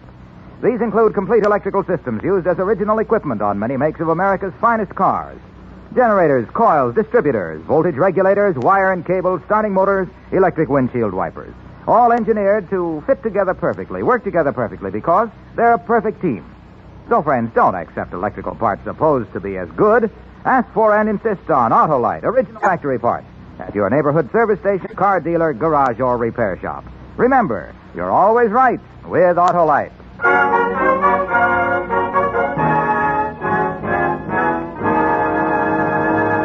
Next Thursday for Suspense, our star will be Mr. Edward G. Robinson. The play is called A Case of Nerves, and it is, as we say, a tale well calculated to keep you in suspense. Tonight's Suspense play was produced and edited by William Spear, and directed by Norman MacDonald. Music for Suspense is composed by Lucien Morawek and conducted by Lud Gluskin. Very Much Like a Nightmare is an original play written for radio by M. Carl Holman and John Michael Hayes. Dennis O'Keefe may soon be seen co-starred with Ann Sheridan in the Howard Welch production, Woman on the Run. In the coming weeks, you will hear such stars as Charles Boyer, Broderick Crawford, and Jack Carson. And don't forget, next Thursday, same time, Autolite will present Suspense, starring Edward G. Robinson. You can buy Autolite stay-full batteries, Autolite resistor or regular spark plugs, Autolite electrical parts at your neighborhood Autolite dealers. Switch to Autolite. Good night. This week marks the 16th annual observance of World Trade Week. Every one of us has a stake in the commerce our country carries on with the rest of the world. This is CBS, the Columbia Broadcasting System.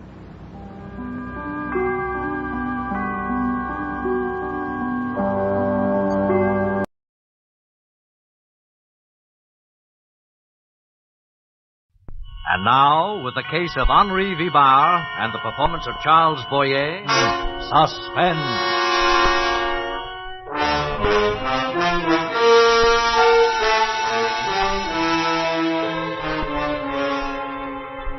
I watched the taxicab enter the gate and roll slowly up the driveway toward the entrance. Gladstone Memorial Rest Home is a big, busy place. Dozens of cars come and go every day, and yet somehow this cab caught my attention and held it. It seemed to fascinate me. As it approached, yes, I got a definite feeling of menace from it. These warnings, these premonitions, they come to me whenever I'm in danger. Danger? What danger? The cab stopped just below my window, and a man got out. Sergeant Jack Freeman of the London Bureau of Missing Persons. He came here often, checking on new arrivals. Nothing to fear from Freeman. He's just a big, good-natured moron. But now he was assisting a woman from the cab. Sight of her made something snap inside my head. The woman was Mary, my wife. Mary, the sudden sight of her made me furious. I would have enjoyed striking her dead then and there. But how was it possible? Mary, free? Walking around like a decent woman? She'd been convicted of murder, sentenced to life in prison. Now, was it possible she was out on parole? No. English justice is harsh with killers. And Mary's crime had been cold-blooded murder. Suddenly I understood. Mary was being brought here to Gladstone Rest Home to identify me. Such simple people. Trap and Rivibar. It was amusing. I might have a few unpleasant moments, but that would be all. I would make a fool of her. I'd always made a fool of her. I remained by the window for some time, planning just to say and how to act. After a while, there was a knock on the door. Oh, this would be Dr. Sampson, the chap who runs this place. Nice fellow, Sampson. Not too smart, but... Come in! Good afternoon, Monsieur Leclerc. Oh, Dr. Sampson, come in. You have a visitor. Sergeant Freeman again. He'd like another chat with you in my office. Oh, Freeman, the bloodhound. Tell me truly, Doctor, does he ever find any of the people he looks for? Oh, indeed he does. Hundreds of them every year. Well, he has failed utterly in my case. With you, monsieur, he has a good excuse. Most victims of amnesia have people searching for them. Friends or relations who can identify them. I'm beginning to think you'll just have to recover your own memory. Recover my memory? I wish I could forget. A few minutes later, I was sitting across the desk from Sergeant Freeman. I had the upper hand, of course, because I knew what was coming. As usual, he was humble, apologetic, and yet, for the first time since I'd known him, I got a definite feeling that he was deliberately trying to trap me, catch me in some trifling mistake. Yes, I have an instinct that warns me. Just a few more questions, Monsieur Leclerc. Well, as many as you like, Sergeant. You're looking very well. Oh, thank you, sir. Now, think hard, sir. Does the name Vibar mean anything to you? Henri Vibar? Vibar? Vibar. No, I can't say it does. How about Falmouth? Ever spend a summer at Falmouth down in Cornwall? Never heard of the place, Sergeant. Very well. How about the name Willard, an American, retired sea captain? Sickly old fellow in a wheelchair. Oh, tell me more about him, Sergeant. Well, sir, unless we're wrong again, You married his daughter. Oh, a wife and a father-in-law. You're very generous, Sergeant. Did you bring them along? Captain Willard was an invalid. He committed suicide. Felt he stood in the way of his daughter's happiness. Left a bit of money, though, about 10,000 pounds. I could hardly keep from laughing at Freeman. He went on, telling how Mary and her father came to England on a visit, how I met her at Falmouth, how her father objected to our romance. Freeman had most of the facts straight, except that Captain Willard did not commit suicide. No, I arranged that little matter. It was quite easy. He suffered from a bad heart condition, took strychnine for it. So I managed to contrive an overdose for him. I put it in his pot of tea. Rather bitter tea, I imagine, but then he liked it strong. When Mary and I returned from the beach, he was dead. But he didn't leave 10,000 pounds, more like 5,000. Freeman went on with the stories. I'm completely wrong. You and Mary Willard were married.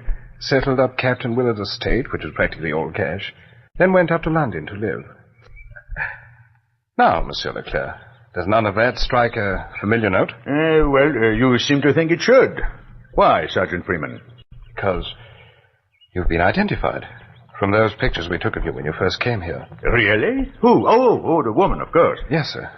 Mrs. Vibar says you are her husband. Well, she probably discovered that I have money, and... How? How could she possibly know that, sir? Well, you could have told her, Sergeant Freeman. Innocently, of course. It's no secret. Oh, I don't mind, but it makes me a perfect target for designing women. One moment, Monsieur Leclerc. Let's talk about your money for a while. Doesn't it strike you as strange that a man could walk into this rest home, as you did 3 years ago, carrying $200,000 in American money? Why, of course it's strange. Suppose you had committed a crime.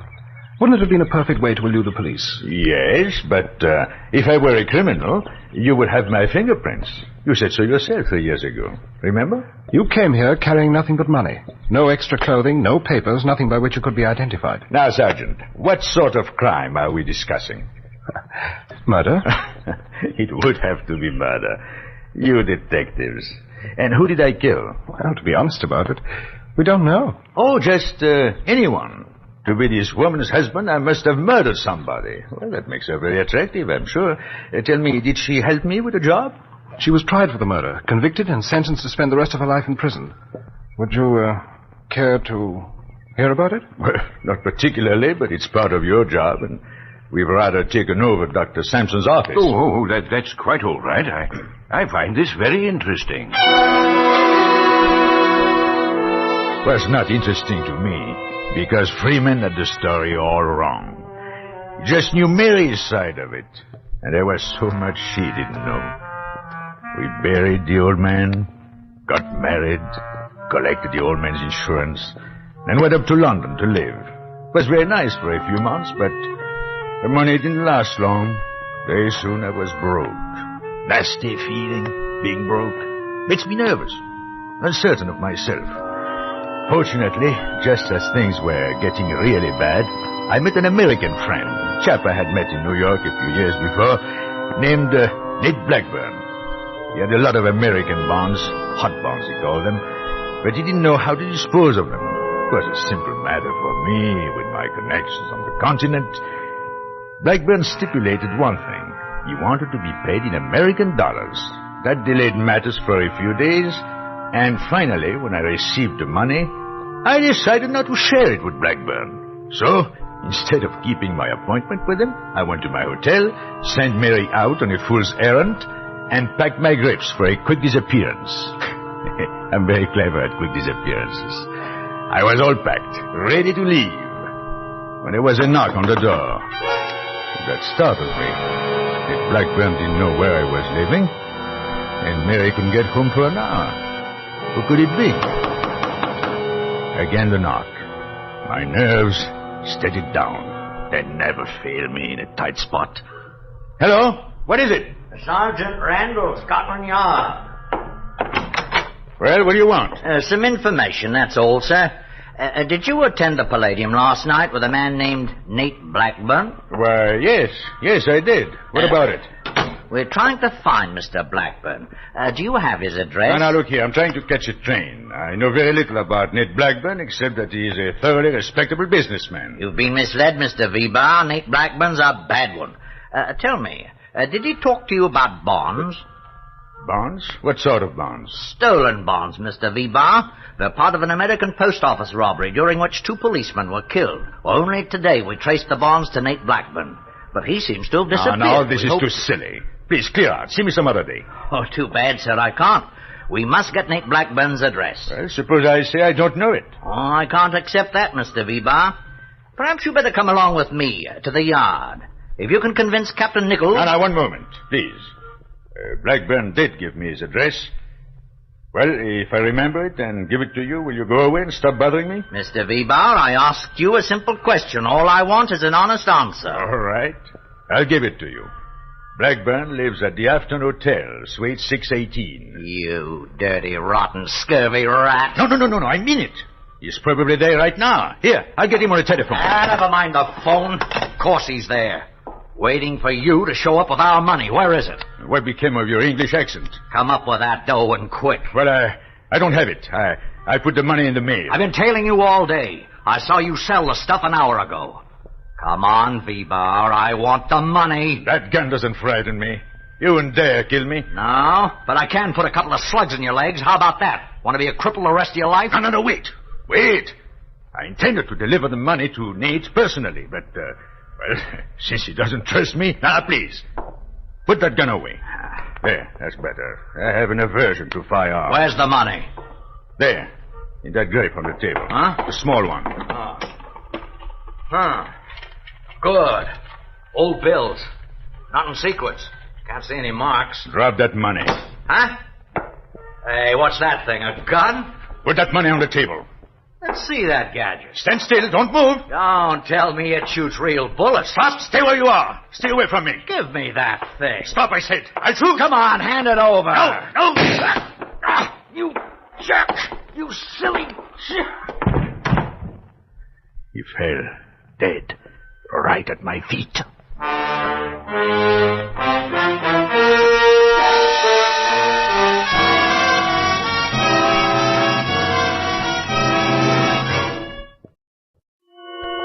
It's a terrible thing to kill a man like that. To see him go limp and pitch forward on his face. Just the memory of it made me sick. I must have betrayed my feelings because Sergeant Freeman stopped whatever he was saying. Anything wrong, sir? Oh, pardon me, Sergeant Freeman. My mind strayed for a moment from what you were saying. But you look ill, monsieur. What? Are you sure you feel all right? I'm quite all right, Dr. Sampson. Sergeant Freeman, please continue with your story. I found it quite interesting. Oh, thank you, sir. Well, when Madame Vibar returned, her husband had a fantastic story to tell her. Only a woman in love could have believed such impossible. Fantastic tale. There you have an example of Sergeant Freeman's intelligence. Fantastic? It was a masterpiece. Far above anything his meager brain could understand. I think I told you how my mind works best in a crisis. Well, it worked now, like a well-oiled machine. I had nothing to fear from the police. I could explain this dead man as a thief or a burglar. But what about Nate Blackburn? After this, it never stopped looking for me. Nate is a killer. Human life means nothing to him. No, I'd have to disappear.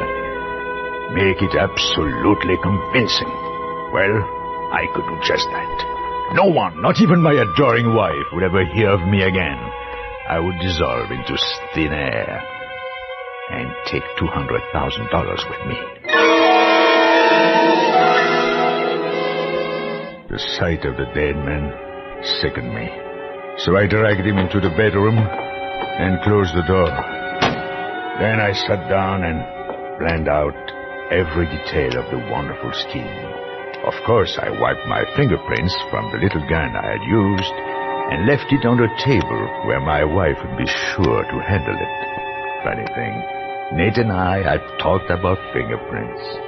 He had bragged that none of his men had ever been fingerprinted. Neither had I. Maybe that's what gave me the inspiration. By the time Mary came home, I had every detail of my plan. Hello, dear. Your man didn't show up, maybe. Henry, what's the matter? Mary, I'm in trouble. Trouble, dear? What? I killed a man. Henry, don't fool about such things. I'm not fooling, Mary. Look, here. Oh! No, don't go in. Henry, who is it? How did it happen? Good girl. I was afraid you'd go to pieces. Never mind me. What about you? Well, I'm in for it, I guess. No, it couldn't have been your fault. You wouldn't hurt anyone. Please, Henry, how did it happen? Well, this man in there, he gave me some bonds. Asked me to sell them for him. I lost them. Don't ask me how. Some thief must have picked my pocket. Anyway, this man came up here today and demanded the bonds or the money from them. Darling. I tried to explain, to reason with him, but he wouldn't listen. He got rough, and I managed to get that little gun of yours. We struggled for it. It went off and... No, but it was self-defense. Oh, what English jury would believe that? The man did give me the bonds, for witnesses. Who would believe I didn't sell them and keep the money, and then kill that man to keep him from talking? We've got to be practical, Mary. Did you call the police? No. I waited for you. Why, Henry, why? Because there is a possible way out if you'll stand by me. Stand by you? Why, I'll do anything you say. Mary, it will take nerve. If you weaken... Henry, you're my husband. I love you. Tell me what to do, and I'll do it.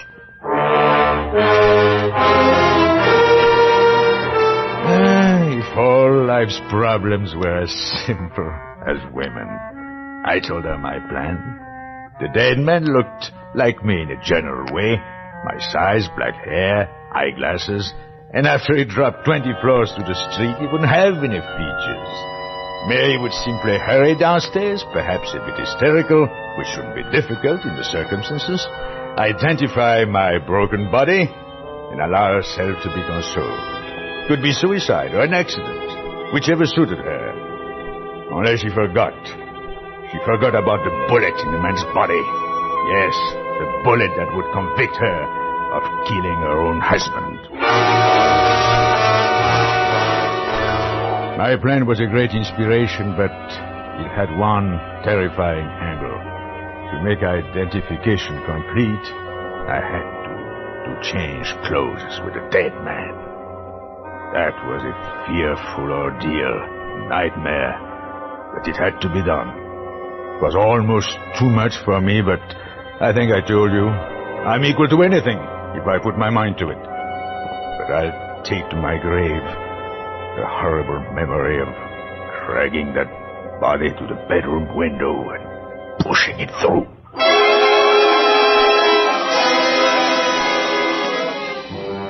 I walked down the back stairs, 20 flights of them. I saw the crowd in the street around the body. I took a bus, the first one I saw. I changed to another and another, destroying everything that might identify me, but keeping the little bag filled with money. It's quite a coincidence, Monsieur Leclerc. What? I didn't get that. I say it's quite a coincidence that you came to this rest home the day following the murder of Henri Vibard. Well, very well. Make the most of it. Dr. Sampson, do you consider that coincident? I had to come here sometime. Yes, Sergeant Freeman. Since he's here, he had to come sometime. Well, apparently you've brought this woman with you. Bring her in. Let's get through with this farce. Thank you. Perhaps that will be best. Madame Vibard, will you come in, please?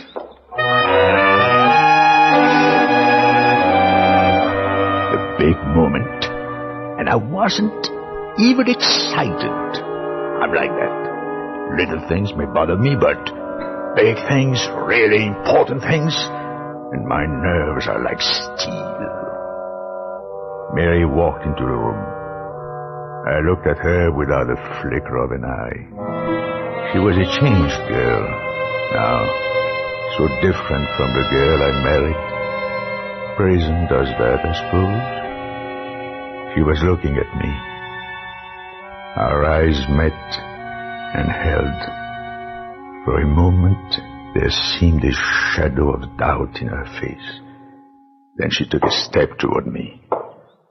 Hello, Henry. Now, young woman, please. Don't try to involve me in your troubles. I have plenty of my own. Henry, it won't do. You can't get away with it. Now, Dr. Sampson, this woman is either crooked or crazy. Let's take this calmly. Madame Vibar, you are positive this man is your husband? Oh, yes. This is Henry Vibar. He pronounces it Henri. Never mind the pronunciation. Is he the man? Yes, sir. He's changed a little. It's only 3 years. He looks older. His hair has turned grey, and he isn't wearing his glasses, but he's the same Glasses? One moment, please. I never wore glasses in my life. My vision is perfect. Monsieur Leclerc, that is your name. Suppose you try to read this newspaper without glasses. Oh, no. Look, I'm in no mood to give demonstrations just to please... There, you see, he doesn't dare. Make him try. Can't read a word, I tell you, not a word. Monsieur Leclerc, it might be expedient. It would certainly settle the issue once and for all. Oh, very well, Doctor. Since you suggest it. Give me the paper. I pretended to be nervous, just to give them a thrill. Then I opened the paper to the want ads and read them off glibly. The small print. Glasses? I've got eyes like a hawk. Mary didn't know that because the summer I met her, I was avoiding the police, and part of my disguise included glasses and touching up my prematurely gray hair. I never told Mary. I didn't know how far I could trust her. When I finished reading the paper, Mary just stared at me, unable to believe the evidence of her own eyes. Silence for a moment, then... I'm sorry, sir. Well, perhaps this young woman can think up some other difficult trick she'd like me to perform. Trick, it was a trick. He can't read. Madame Vibar, we've had quite enough. No, this is my husband. He's fooled you. That's all that paper. It's a trick. Of course, a trick. I did it with mirrors. Young woman, you're not clever. You've got plenty of nerve, all right, but you're not clever. Oh. Why didn't you say I have a mole on my right shoulder, a small scar on my hip, and very flat feet? Almost anyone could have told you these things. I use a swimming pool every day. Sergeant Freeman, I can't applaud your part in this. For 3 years, I've done my best to help you. Because I thought you were trying to help me regain my memory and take my rightful place in society. But I must tell you, sir, I no longer feel that way. Not after you try to connect me with this jailbird. Jailbird. That's right, Henry. I'm a jailbird, and I deserve to be. I helped you, and that was wrong. But don't think you're safe. I'll rot and die in prison, but you won't know about it. You'll be dead. For heaven's sake, take this woman away. Yes, Sergeant. Come along, Madame Vibar. No, let me tell him something. Have you forgotten Nate Blackburn, Henry? Well, he hasn't forgotten you. Blackburn? Nate Blackburn came to me in prison, and I told him the whole thing. By tomorrow, he'll know right where to find you. He knows. Now. There, in the doorway, stood Nate Blackburn, a gun in his hand. He was smiling. Dr. Sampson and Freeman started forward, but he waved them back with a gun. No one spoke as he walked across the room and stopped in front of me. Hello, Frenchy.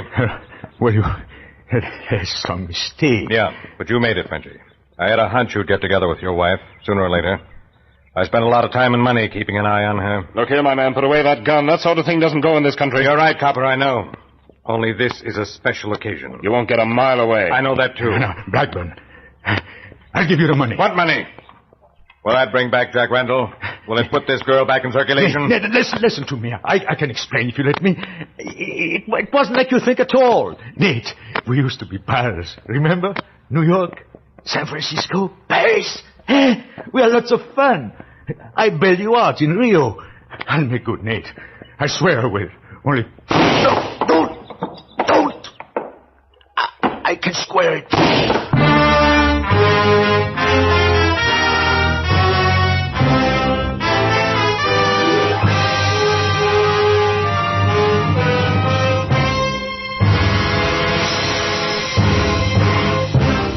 Suspense was previously released by CBS, the Columbia Broadcasting System, for listeners in the United States, and rebroadcast for our men and women overseas.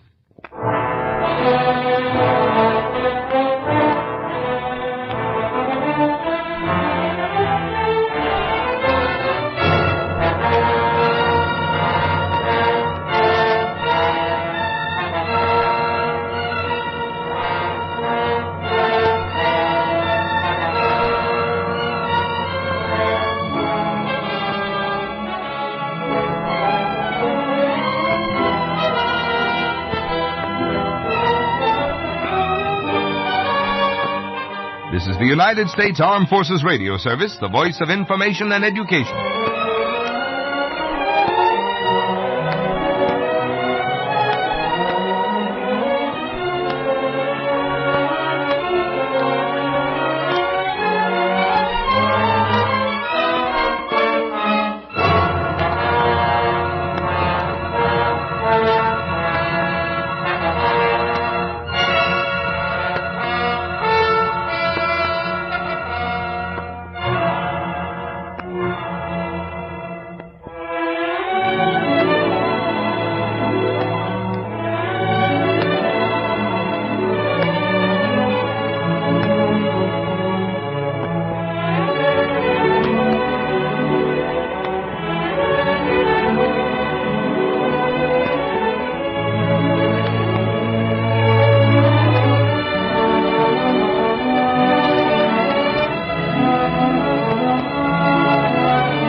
Autolite and its 96,000 dealers present Suspense. Tonight, Autolite brings you Love, Honor, or Murder, a suspense play produced and edited by William Spear and starring Kathy and Elliot Lewis. Hello, Alice. Yeah, this is Helen. Look, kid, I'm not going to be able to go to the dance after all. Well, Harry works the late shift with that taxi of his, so I've got to stay home and look at the four walls again. Oh, I'm so fed up sometimes I feel like leaving this house and Harry and the whole works. Believe me, the only reason I haven't is because I need the money to do it. 7 years of wedded bliss. Only thing to show for it is this stinking place. If I ever get my hands on $1,000, I'd get out of here so fast it'd make it... I said if I had $1,000, I'd kiss off Harry so fast it'd make it... Hold it a minute, Alice. Somebody came in. Hold it. Is that you, Harry? Yeah, it's me. Came home early. Well, if you expect to find dinner at this hour, you're going to be disappointed. It's Harry, Alice. Honey? What was I saying? Oh, yeah. The same old Honey, cut the thing. conversation. Something's happened. What? I said cut the conversation. Here, give me that phone. Well, the phone... Alice, Helen will call you later. Goodbye. Big man. Baby, you know what I got here? $12,000.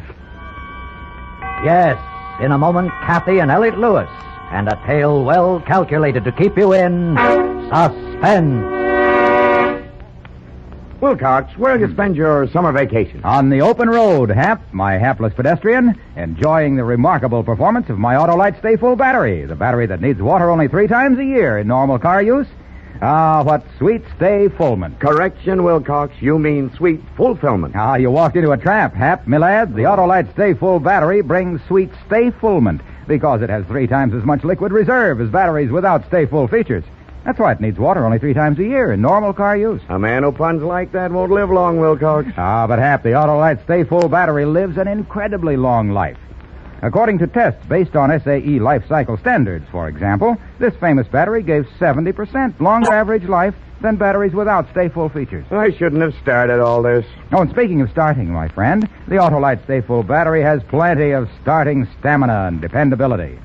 So, friends, see your friendly Autolite battery dealer tomorrow and ask for an Autolite Stay Full battery for your car. And remember, you're always right with Autolite. And now, with Love, Honor, or Murder, and the performances of Kathy and Elliot Lewis, Autolite hopes once again to keep you in suspense.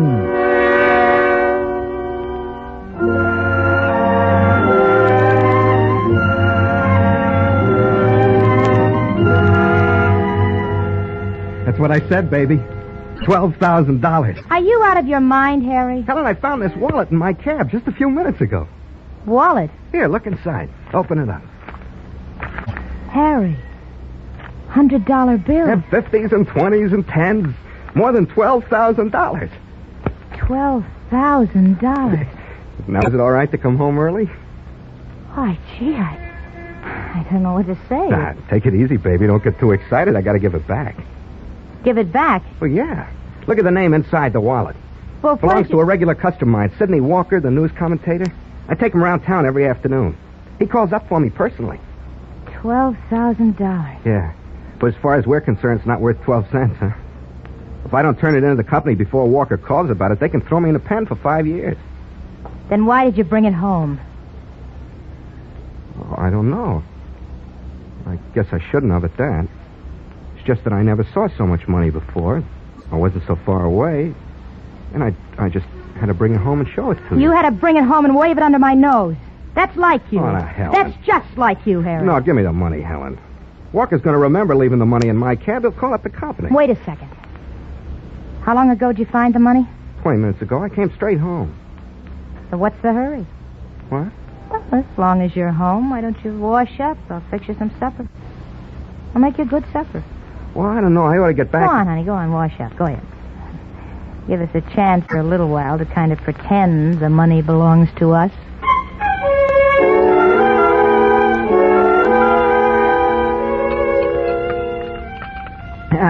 This coffee really hits the spot. Why didn't you eat, honey? I was thinking.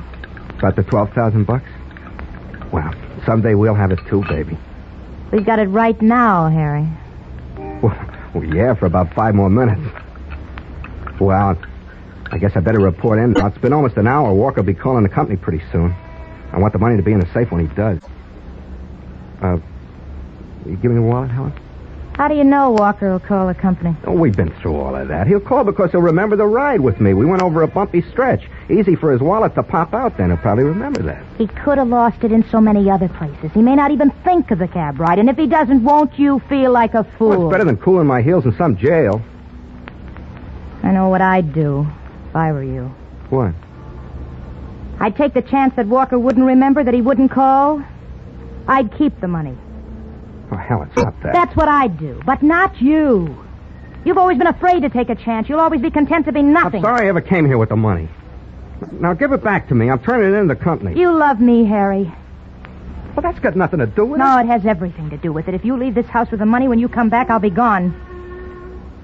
Now you're talking like a sap. I mean it. Come on, give me the wallet. Here it is, Harry. When you come back, I'll be gone. Yeah, I'll bet you will. Well, I gotta be going. I'll see you later, honey. I'll be home later. Doesn't matter when you come home. You won't find me here. You stop talking like that. So long, Helen. It's really goodbye, Harry. I mean it. You. From the first day we were married, you've been twisting me around your little finger. Only because you know how much I love you, how much I need you. I guess you'll never stop doing that, will you, Helen? Well? What do you want me to do? Nothing. Leave everything to me.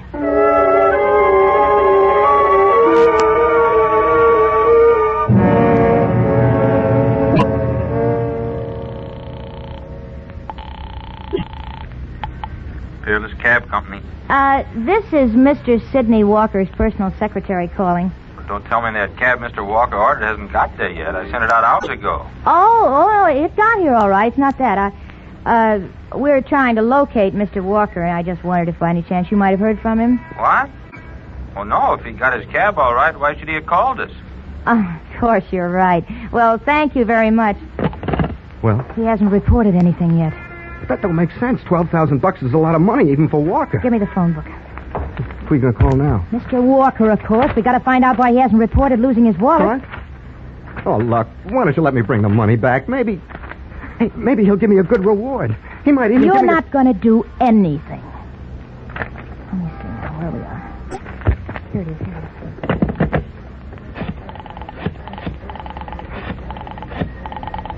You're going to get us in trouble, Helen. I know what I'm doing. Hello? Hello? I'd like to speak to Mr. Walker, please. Well, he's not in right now. This is Mr. Walker's housekeeper. Could I take a message? No, this is a personal matter. Where could I be certain of reaching him? Nowhere until 10 o'clock. 10 o'clock? Yes, that's when he does his nightly broadcast, you know.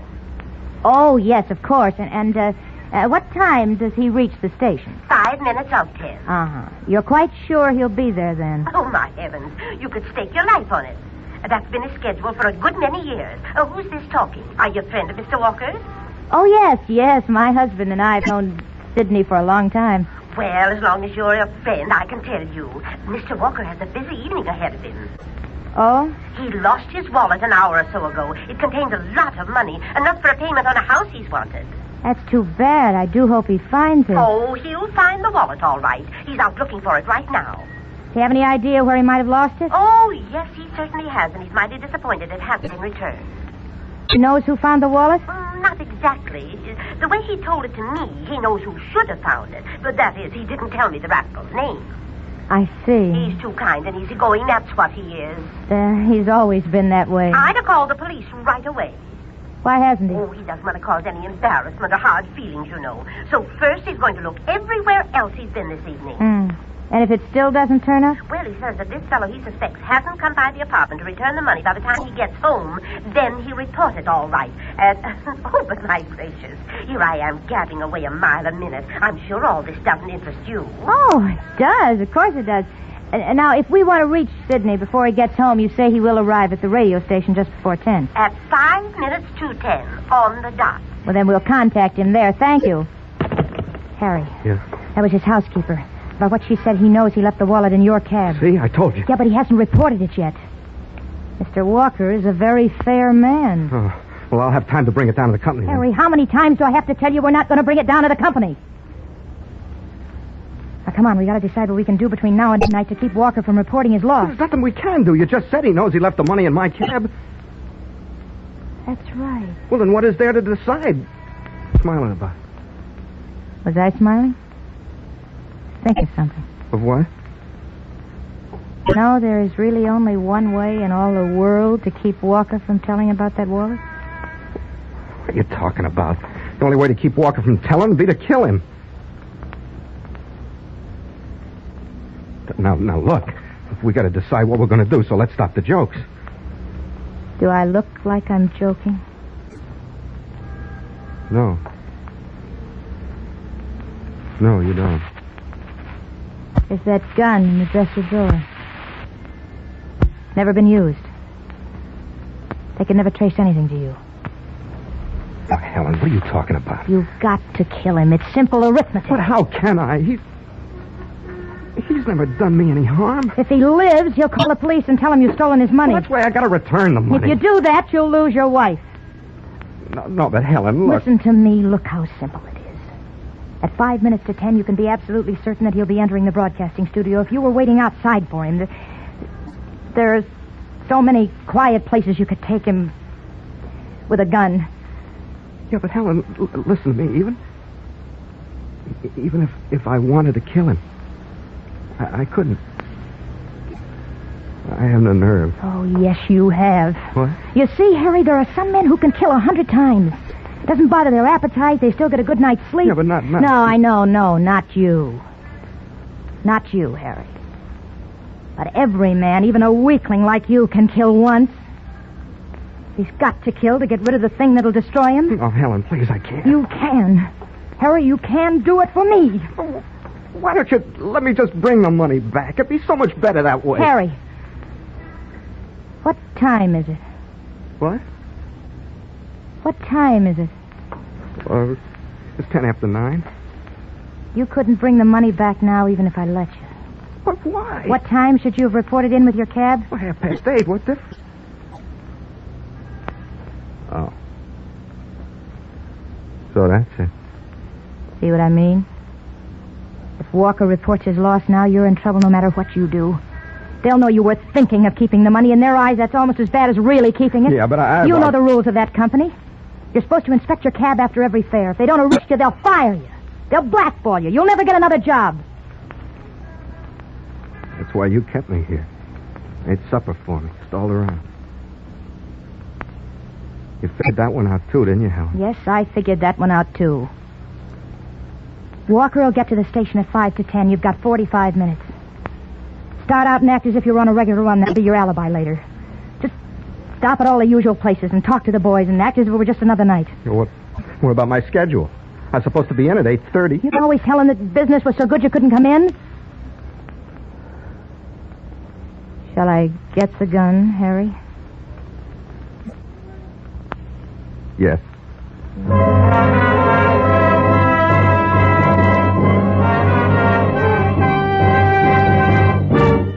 Autolite is bringing you Kathy and Elliot Lewis in Love, Honor, or Murder.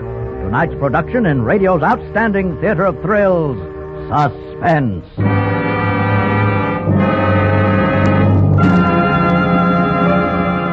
Say, Wilcox, if you drive across the Arizona desert, take special note of the barrel cactus. What? I have. It's a desert phenomenon. Holds water like a well. Well. That reminds me of the Autolite Stay Full battery, the battery that needs water only 3 times a year in normal car use. I was afraid it would. No need for fear, lad, because the Autolite Stay Full battery has plenty of starting stamina and dependability. You see, this super battery has a fiberglass retaining mat protecting every positive plate. That keeps the power-producing material in place and means extra long life. The little cactus lives a mighty long life, too. Pardon me, Hap, but SAE life cycle standard tests show that the Autolite Stay Full battery gives 70% longer average life than batteries without Stay Full features. Oh, there's no use talking. You're so right, Hap. The thing to do is see your friendly Autolite battery dealer tomorrow. Ask for an Autolite Stay Full battery, the battery that needs water only 3 times a year in normal car use. And remember, you're always right with Autolite. And now, Autolite brings back to our Hollywood soundstage our stars, Kathy and Elliot Lewis, in Love, Honor, or Murder. A tale well calculated to keep you in suspense.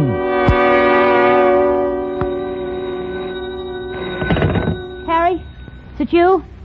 Beg pardon? Oh, I'm sorry. I thought it was my husband. What do you want? Oh, you must be Mrs. Blake, Harry's wife. Huh? Yeah, what do you want? Say, have I talked to you on the phone before? Why? Your voice sounds kind of familiar. You may have. Who is this? This is Dave Harris over at Peerless Cab Company. Peerless Cab Company? Yeah. Say, have you seen Harry in the last couple hours? I know. He's out working. Well, he should have been through with his shift at 8:30. It's 25 to 10 already. That's not like Harry. 25 to 10. Is there something wrong? Well, I don't know. One of Harry's regular customers, Sidney Walker, called up a few minutes ago from a restaurant on the way to that broadcast of his. Yeah? He thinks he left a wallet in Harry's cab. I said he thinks he left... I heard you. Well, there was $12,000 in the wallet, Mrs. Blake. Walker says he looked everywhere, else that he might have lost it and it hasn't turned up. He just wants me to contact Harry as soon as possible and tell him to look in the back of his cab. Yeah, well, if Harry should call, I'll tell him to get in touch with you right away. What did you say before? Huh? Walker called and told all this before he started for the station. What are you talking about, Mrs. Blake? Nothing.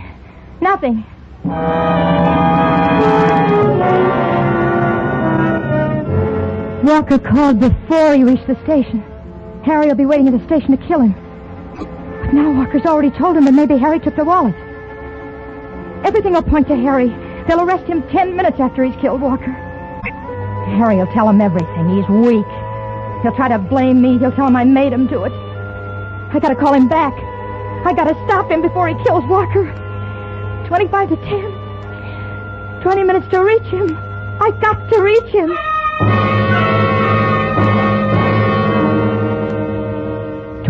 To reach Harry. 20 minutes to call him back. I told Harry to make all the regular stops so everybody remember him. Oh, let me think. He'll stop for gas at the taxi garage. Yeah, I reached him there before. His number's written down someplace. It was that little book. I'm shaking so I can't. Here it is. 265 52.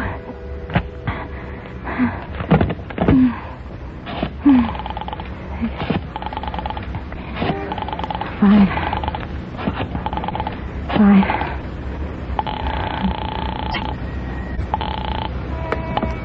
Peerless Garage, Max speaking. This is Mrs. Blake calling. Harry Blake's wife? Yeah, Miss Blake? Has Harry been there yet? To get his gas, I mean. No, he hasn't been here all night. Say, what you been up to? What do you mean? Well, I just got a call from the main office to hold him here when he does show up. Look, Mac, Harry always told me you were his friend. Well, sure. Well, he's in trouble, terrible trouble. I haven't got the time to explain. If I don't reach him right away, I don't know what'll happen. Well, I don't know what I can do, Miss Black. Well, you can tell me the names and the telephone numbers of some of the places that cabbies like Harry stop off at while they're on the runs. Well, sometimes the boys stop at Gus's coffee shop on 6th Avenue for coffee. What's that number? Wait a minute. It's State 8570. Yeah, State 8570. All right. Where else? Oh, maybe if he had a few minutes to spare, he'd go into Frank's Tavern on Washington Boulevard. I don't know the phone number there. I'll look it up. Where else? Of course, he might go up to Union headquarters to chew the rank with the boys. Union headquarters. Yeah, where else? Well, look, there's lots of places he might stop off at. You got to reach at 10 o'clock, huh? Well, that doesn't leave you much time. No, it doesn't leave me much time. I'm trying to locate Harry Blake. Has he been there tonight? He hasn't. Well, if he does show up, will you tell him to call his wife? Tell him it's very important. You're sure Harry isn't in? Could you just kind of look around again? All right. If you're sure, but listen, if he does drop in, tell him to call home right away. Harry Blake. Yeah, the cab driver. He was in your place just a few minutes ago. Can you call him back? Please, it's terribly important. I know you're awful busy and everything. Hello? Hello?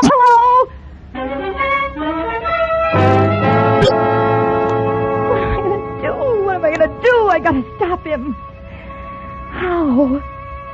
15 minutes to 10. 10 minutes. Only 10 minutes. I got to think. Radio station's on 6th and Main. That's 2 miles away. Maybe I could get to Harry before Walker reaches there. I've got to try. I've got to stop him.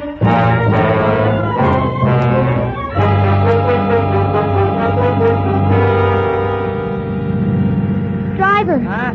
When I got in your cab, you told me you could get me to the radio station in 10 minutes. I didn't give you no guarantees, lady. I'm doing the best I can. But I've got to get there before 5 or 10. You told me you could make. It don't do no good to holler in my ear, lady. There must be some way to make better time. Can't you take side streets or something? Again, you're stuck. It's the traffic, lady. But you told me. I know what I told you, but I didn't figure on so much traffic. Please, hurry. Yeah. I'll pay you anything if you get me there. Oh, dang. Always hurry. Oh. Now, what's wrong? I told you, lady, the traffic is lousing us up. What time is it now? Oh, about 10 minutes to 10. Don't tell me about. I want the exact time. Exact time, 7 minutes to 10. 7 minutes to 10? How much farther is it to the station? Well, I can tell you this. We're not going to make it in 2 minutes. And there's no need to make it at all. Take me home.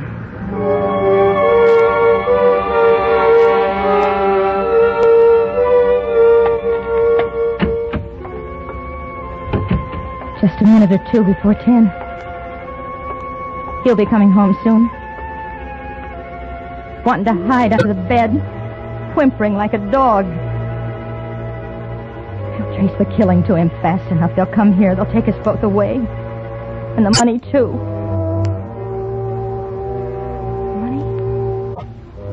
The money, too. Wait a minute. Why should they come here? Why should they get the money? Why do I have to take the blame for what he did? I didn't commit the murder.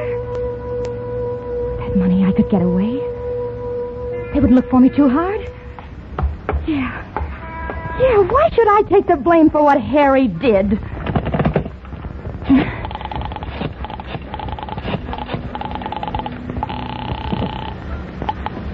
Police Department, Sergeant Graham speaking. I want to report a murder. What's that? You're too late to stop the murder, but you can still catch the killer. Wait a second. Now, just who is this killer? His name is Harry Blake. Drives a taxi cab. Taxi number is 365. You should find him somewhere around the radio station. 6th Avenue. Just who did he kill? He killed Harry. evening, Helen. Go on, finish your conversation. How did you get back here so soon? A good cabbie can make time when he has to. You killed him? It's just after 10 o'clock. Turn on the radio and find out. Oh, you're talking on the phone. I'll turn the radio on for you. Harry, the police are coming to look for you. They'll catch you, Harry. Did anybody see you do it? Did they try to... His brilliant analysis of foreign affairs, Mr. Sidney Walker. Good evening, ladies and gentlemen. This is Sidney Walker. Tonight I'm going to bring you a report on a recent interview I had with one of the most prominent musculars in America. I want to hear. I tell you his name. You didn't kill him. I should have known. I should have known. I actually thought you went through with it. You didn't have the nerve. No. I didn't kill him. But I did have the nerve. What? Yeah. You gave me the nerve. That pep talk before I left, it was very true, you know. What are you talking about? You remember? Even a weakling like me can kill once if he's got to kill to get rid of the one thing that'll destroy him. Those were your very words. Then why didn't you kill Walker? Because I got to thinking about what you said and how right you were. And the more I thought about it, the more I realized. Realize what? That I was headed in the wrong direction. What do you mean by that? Put that gun away, Harry. In order to rid myself of the one thing in the world that can destroy me, I had to come back here to you. Helen.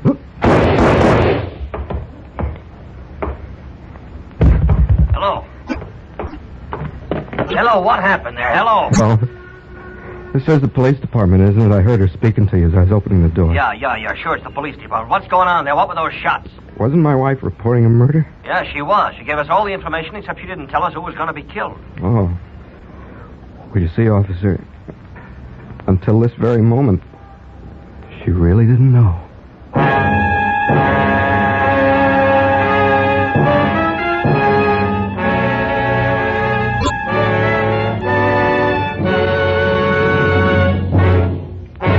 Suspense, presented by Autolite. Tonight's stars, Kathy and Elliot Lewis. Well, Harlow, I hope you and your Autolite Stay Full battery have a wonderful vacation together. Thanks, Hap, and the same to you. See you August 31st, when Suspense will return to the CBS airways, same time, same stations. Until then, we'll say so long for Autolite, makers of more than 400 products for cars, trucks, planes, and boats in more than 28 plants coast to coast. Now, if you're planning a vacation motor trip, be sure to have your car carefully checked at your neighborhood service, car dealer, garage, or repair shop. And if your Autolite-equipped car needs replacement parts, ask for and insist on Autolite original factory parts. Because they're engineered to fit together perfectly, work together perfectly, because they're a perfect team. Best wishes for a happy, carefree summer. And remember, friends, you're always right with Autolite.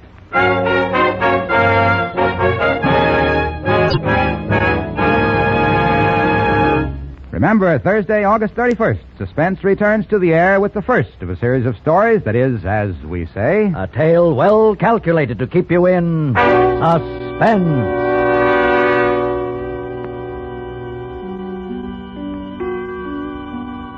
Tonight's Suspense play was produced and edited by William Spear and directed by Norman MacDonald.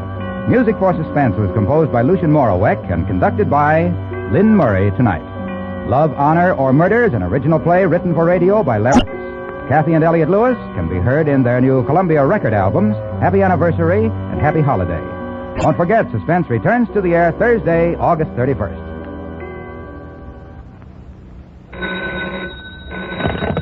You can buy Autolite Stay Full batteries, Autolite standard or resistor spark plugs, Autolite electrical parts at your neighborhood Autolite dealers. Switch to Autolite. Good night. This is CBS, the Columbia Broadcasting System.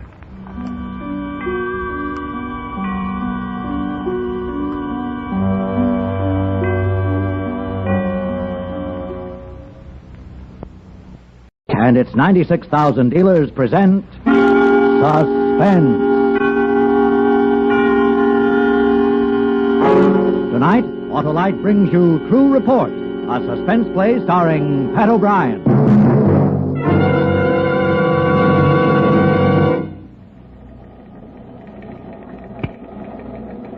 Go right in, Lieutenant. Captain's waiting for you. Thank you, Bert. Oh, it's you. Hello, Captain. All right, Ben, have you got it? Yeah, here it is. Mm-hmm. Good. Everything here? Everything.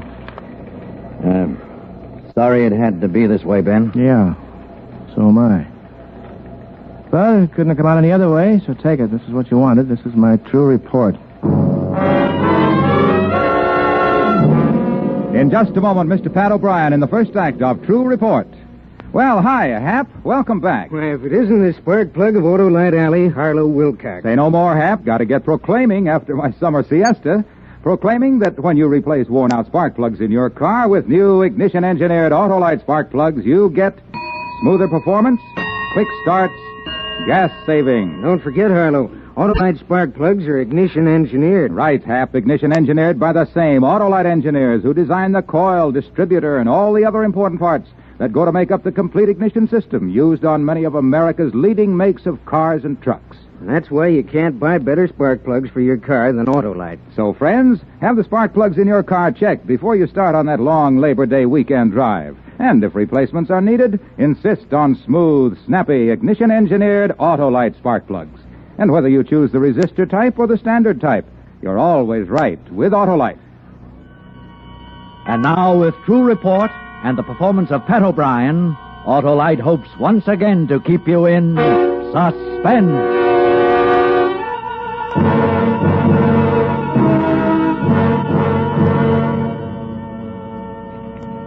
August 31. To Captain Walter Josti. Commander, Accident Investigation Division, City Police Department. From Lieutenant Ben J. Kennedy, Hit and Run Detail. 3, Lawrence Danker, deceased. Attached find supplementary traffic accident report completed this date. Disregard other file concerning same now in your possession. 2 days ago, 9 a.m. I went to your office for the day's assignment. I didn't know what it was going to be, neither did you. Ben, how are things? Hello, fella. How are you? I'll bet you yours number 38J. J is in Jack. 4266. This date. Repeat. Black convertible. Year unknown. Make unknown. Oh, Ben, who do you make for the World Series? Oh, give me the Phillies in Cleveland. Hello, Al, Sam. Hi, Kennedy.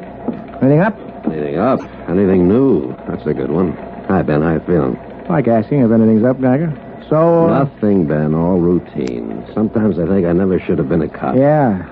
So does a hit-and-run artist named Edward Franken, right? Yeah. Bulletin board says you pulled him in last night. Good job, Geiger. Took a long time, huh? Too long, Ben. Would you believe I used up 385 probable witnesses to that accident, came out with just 2 who knew what they were talking about? Listen, I'm going to figure out a system for questioning... Uh-oh, here we go. Lieutenant Geiger, Kennedy, Alsop, Newton. Yeah. Right. Captain Justice waiting for you. Oh, good morning, men. Sit down, please. Make yourselves comfortable. Here, Captain. No calls for the next half hour, Bert. Right, sir. Well, there they are. Initial traffic accident reports, 22 of them. 22 traffic accidents in our city in the last 12 hours. 3 of them fatal. Accidents. Most of them weren't accidents. Most of them could have been avoided if people had just realized that an improperly handled car is as dangerous as a loaded gun. Routine for us, but not routine in the lives of the citizens involved. So let's get busy. Sam? Yes, sir? 9 different people wound up in emergency hospital last night. The police surgeon says 4 of them look like they won't make it. Here's the list, Sam. I hate to hand out things like this, but hop over there and see if you can get any statement from them before they... Well, you know. Right, sir. Get right on it. Oh, Newt. Late last night, a woman went through a boulevard stop, hit a bus and 2 parked cars at Harper and Calgary Street. Extensive property damage. She was all right, but her 6-year-old daughter was injured critically. The woman failed a sobriety test flat. With a child in the car, and she couldn't even walk to the police cruiser without stumbling. Report says under attitude abusive. Claims she was under drugs. Why do they always pull that tired drug routine? Because people are afraid to face the truth. One thing I know, phenobarbital doesn't smell like scotch. Look into it, Newton. Don't pull any punches. Don't worry, Captain. And you, Geiger. Yeah? Hit and run on center just off 12th about 3:30 this morning. Victim unidentified. I think... Hey, wait a minute. You've been up all night working on that Franken thing, Oh, haven't it's you? all right, Captain. I can take another one. No. You better knock off and get some sleep. Ben. Yeah, Chief? This'll be your baby. Here. Find the Ginzo who ran that poor devil down and didn't even stop to see if he was alive or dead. And that's the way I got the assignment. It was just a statement of two patrolmen and a witness to me, nothing else. And I went to work on it. Like any other case, it started with the initial accident report and the statement of a witness. Her name happened to be Thurston. Yeah, I'm Jenny Thurston. Police. They were here once. They're here again. Where's your uniform? How do I know? Traffic investigator Lieutenant Ben Kennedy. Seems to me you wear a uniform. Come in. 3:05 this morning, you reported a hit-and-run accident in front of this address. I live here. I own this place. I've seen it. I've gone over all this stuff with them officers that showed up right after I called in. A man who was run over died in receiving hospital without regaining consciousness. We're trying to find out who was driving that car. I want you to tell it again. Well? I was sleeping. It got hot, and I woke up. I decided to fix myself a glass of iced tea, so I did. I was sitting there by the window drinking my tea and cooling off when it happened. What happened? The accident. Car turns off 12th Street. I can see 12th Street from here. Next corner, 12th Street? Yeah. 2 doors or 4 doors on the car? No, I don't know. The officer's report, you saying it was a sedan. 2 doors or 4 doors? I don't know. You're trying to tie me What up? color was the car? Black. Couldn't have been maroon, blue, green? It was nighttime, no moon. Streetlights go out at midnight. You sure it was black? Well, it looked black. I don't know. It was a dark color, anyhow. It was shiny. Yeah. All right, go on. Well, this car's doing a lot of speeding, heading that way. North. Yeah, north. And it goes right by this window. And I'm looking when it hits the man. I don't know where he came from, but there was a big noise like glass breaking, and this poor man's lying half on the street and half in the gutter, and the car's gone out of sight. Did you go down and try to help him? No, I called the police. That's your job. Traffic accidents have become everybody's job. Did you get a look at the driver of the car? Yeah, I got a good look. He's a woman in dark clothes. The officer who interviewed you says you didn't see the driver at all. Well, I know. I was going to call up about that. When I concentrated later, I remembered it was a woman. It was a young one. One of those kind all painted up. You know the kind I mean. What she was doing out at 3 a.m. was no good at all. All you could possibly have seen from this window was the top of the car and not the person driving it. Well, why'd you ask me then?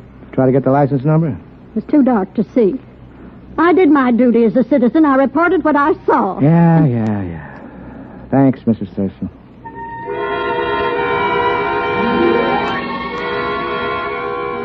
Jenny Thurston wasn't a very reliable witness, but she was the only one outside of the usual group of dream witnesses who have a lot to say about something they didn't see. It gave me enough to start on. I gave up after I'd talked to 30 people or so in the neighborhood and dropped by the morgue to look at the victim.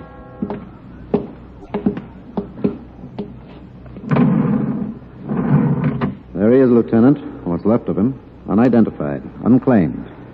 Hey. What'd the doctor say? Among other things, both legs fractured, as well as the skull, as well as 5 ribs, as well as the neck, as well as a number of impact? Glass particles and clothing near the hip. Both hips broken. Doc figures waist-high contact. High bumpers. That'd make it something before 1939. Of course, trucks have got high bumpers, Lieutenant. Big ones. But no big truck scrambles around a narrow street like Center. All right. I'm just trying to be useful. Internal? Both lungs collapsed. High rate of speed. Anything else? The glass they took out of him. It's with the technicians now. How about paint? Not on the body. Maybe on the clothes. Technicians have got those, too. Okay. That's about all I need from this witness. You can wheel him to the lineup now. This guy is still a John Doe. We've got his prints on the wire, hoping he'll be recorded somewhere. He's recorded somewhere. Hmm? Right downtown. Change that tag to Lawrence Danker. Lawrence Danker? That's his name. I arrested him in 1936 when I was on robbery detail. Small-time grifter. Jack-rolling, bookmaking, breaking and entering. 13 previous arrests when I picked him up. You identifying him? I'm identifying him.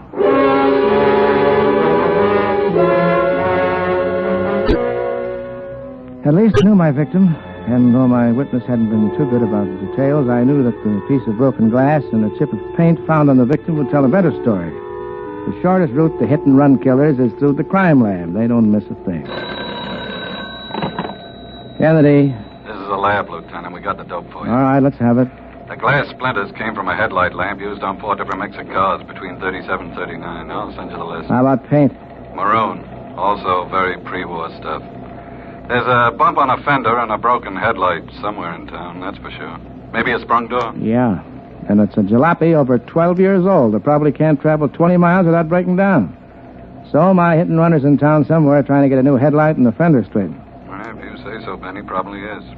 See ya. Yeah.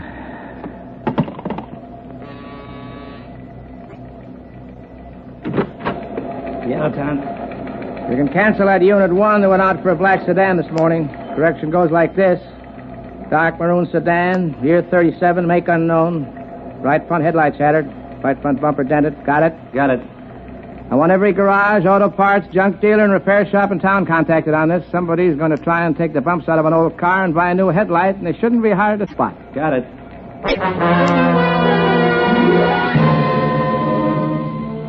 By 4 o'clock that afternoon, the bulletin was out. We knew what kind of car we were looking for, and I had 8 pairs of officers out doing the legwork. With luck, I expected a pickup in a matter of hours. Hi, man. Hello, Geiger. Hi. Had a tough one this time? No, not too tough. Say, I thought you were home sleeping. Oh, you know me. Got nothing else to do but be a cop. Need any help? No, thanks. Just a matter of time. How are things at home? Good. Charlie? It was last year. He goes into internship next April. Nice kid. You're lucky. Alice all right? Yeah, she's fine, thanks. When are you coming over for dinner? Soon, I hope, Ben. I don't know what's with me. Even when I have time off like now, I come sniffing around. Can't seem to stop being a cop. Well, so long, Ben. I'll see you. Okay, Geiger.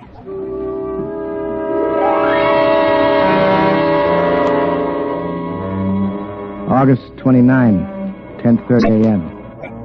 There was a pile of reports 10 inches high on my desk from garages, junk dealers, and auto repairmen. And not one report meant a thing. My tip-off finally came from a phone call placed by a man named Loper who runs an auto repair shop on Crestville Street, and I went down to see him. I don't know if it's what you're looking for, Lieutenant, but it might be. All right, let's have a look. A guy brought it in yesterday. Said he broke the lamp and dented the fender on his garage. Mm-hmm. It seemed funny. He only wanted that right front straightened. The rear one's in a lot worse shape. This is? Yes. No registration tag. Is the car you're looking for? Maybe. Gonna make a stakeout, huh? Pick him up when he comes back to get it, huh? All right, Mr. Loper. Thanks for your help. Gonna look up the serial number, huh? We'll handle it. Thanks. I didn't need to look up the motor serial or the license plates, Captain. I knew who it belonged to, all right. I knew everything about it. From the shimmy in the right front wheel to the windshield wiper that squeaked. I bought it for Charlie his first year in college. It was my own son's car.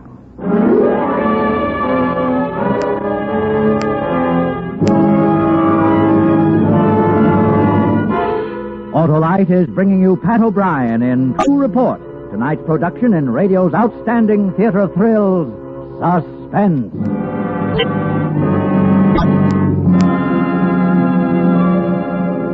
Friends, tomorrow starts the long Labor Day weekend. I hope that you'll make sure that your car is running right before starting on long trips, that you will have worn-out spark plugs replaced with new ignition-engineered Autolite spark plugs. So drive carefully, won't you, today, tomorrow, and always, because the life you save may be your own. And now, Autolite brings back to our Hollywood soundstage Pat O'Brien in Elliot Lewis's production of True Report, a tale well calculated to keep you in suspense.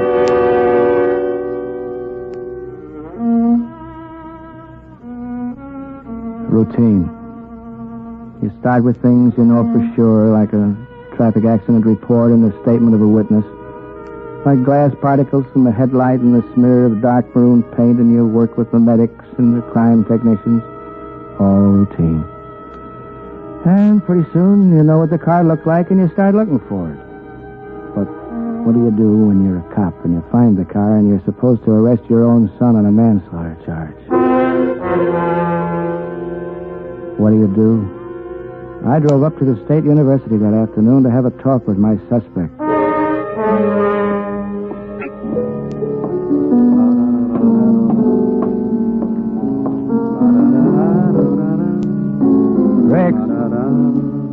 Rex.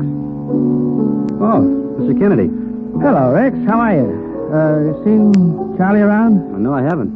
I went over to the room. The landlady said you were here in the recreation hall. I thought maybe Charlie was with you. Sorry. Rooming with that guy's like rooming with a ghost. I never see him. You didn't see his jalopy around anywhere, did you? Suppose No, I he's didn't. taken out of town or anything? Well, sometimes they go over to the county hospital for surgery classes. Maybe he drove over there. Did I call him there? No, not in class. Oh, well... But stick around, Mr. Kennedy. You can probably pick him up at the hash house around dinner time. Anything wrong? No. Say, shouldn't you be studying or something instead of playing that thing? I'm majoring in the piano. Piano and law, Sergeant. Lieutenant. Lieutenant. That'd be 5100 per annum, right? Civil service. Seem to know all about it, Rix. Maybe you should be a cop. Nope. I'm like Charlie. I want something better. What?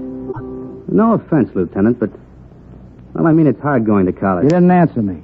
All right. He didn't go to college. Charlie's put in 6 hard years already and still a couple to go. Plenty tough. I live with him. I watch him go through it all. He's building something good here, something important.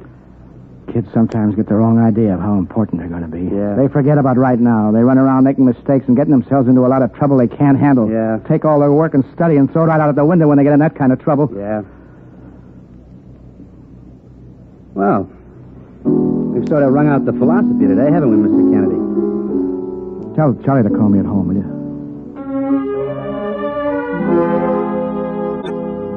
If I'd waited for him, I don't know what I'd have said or done.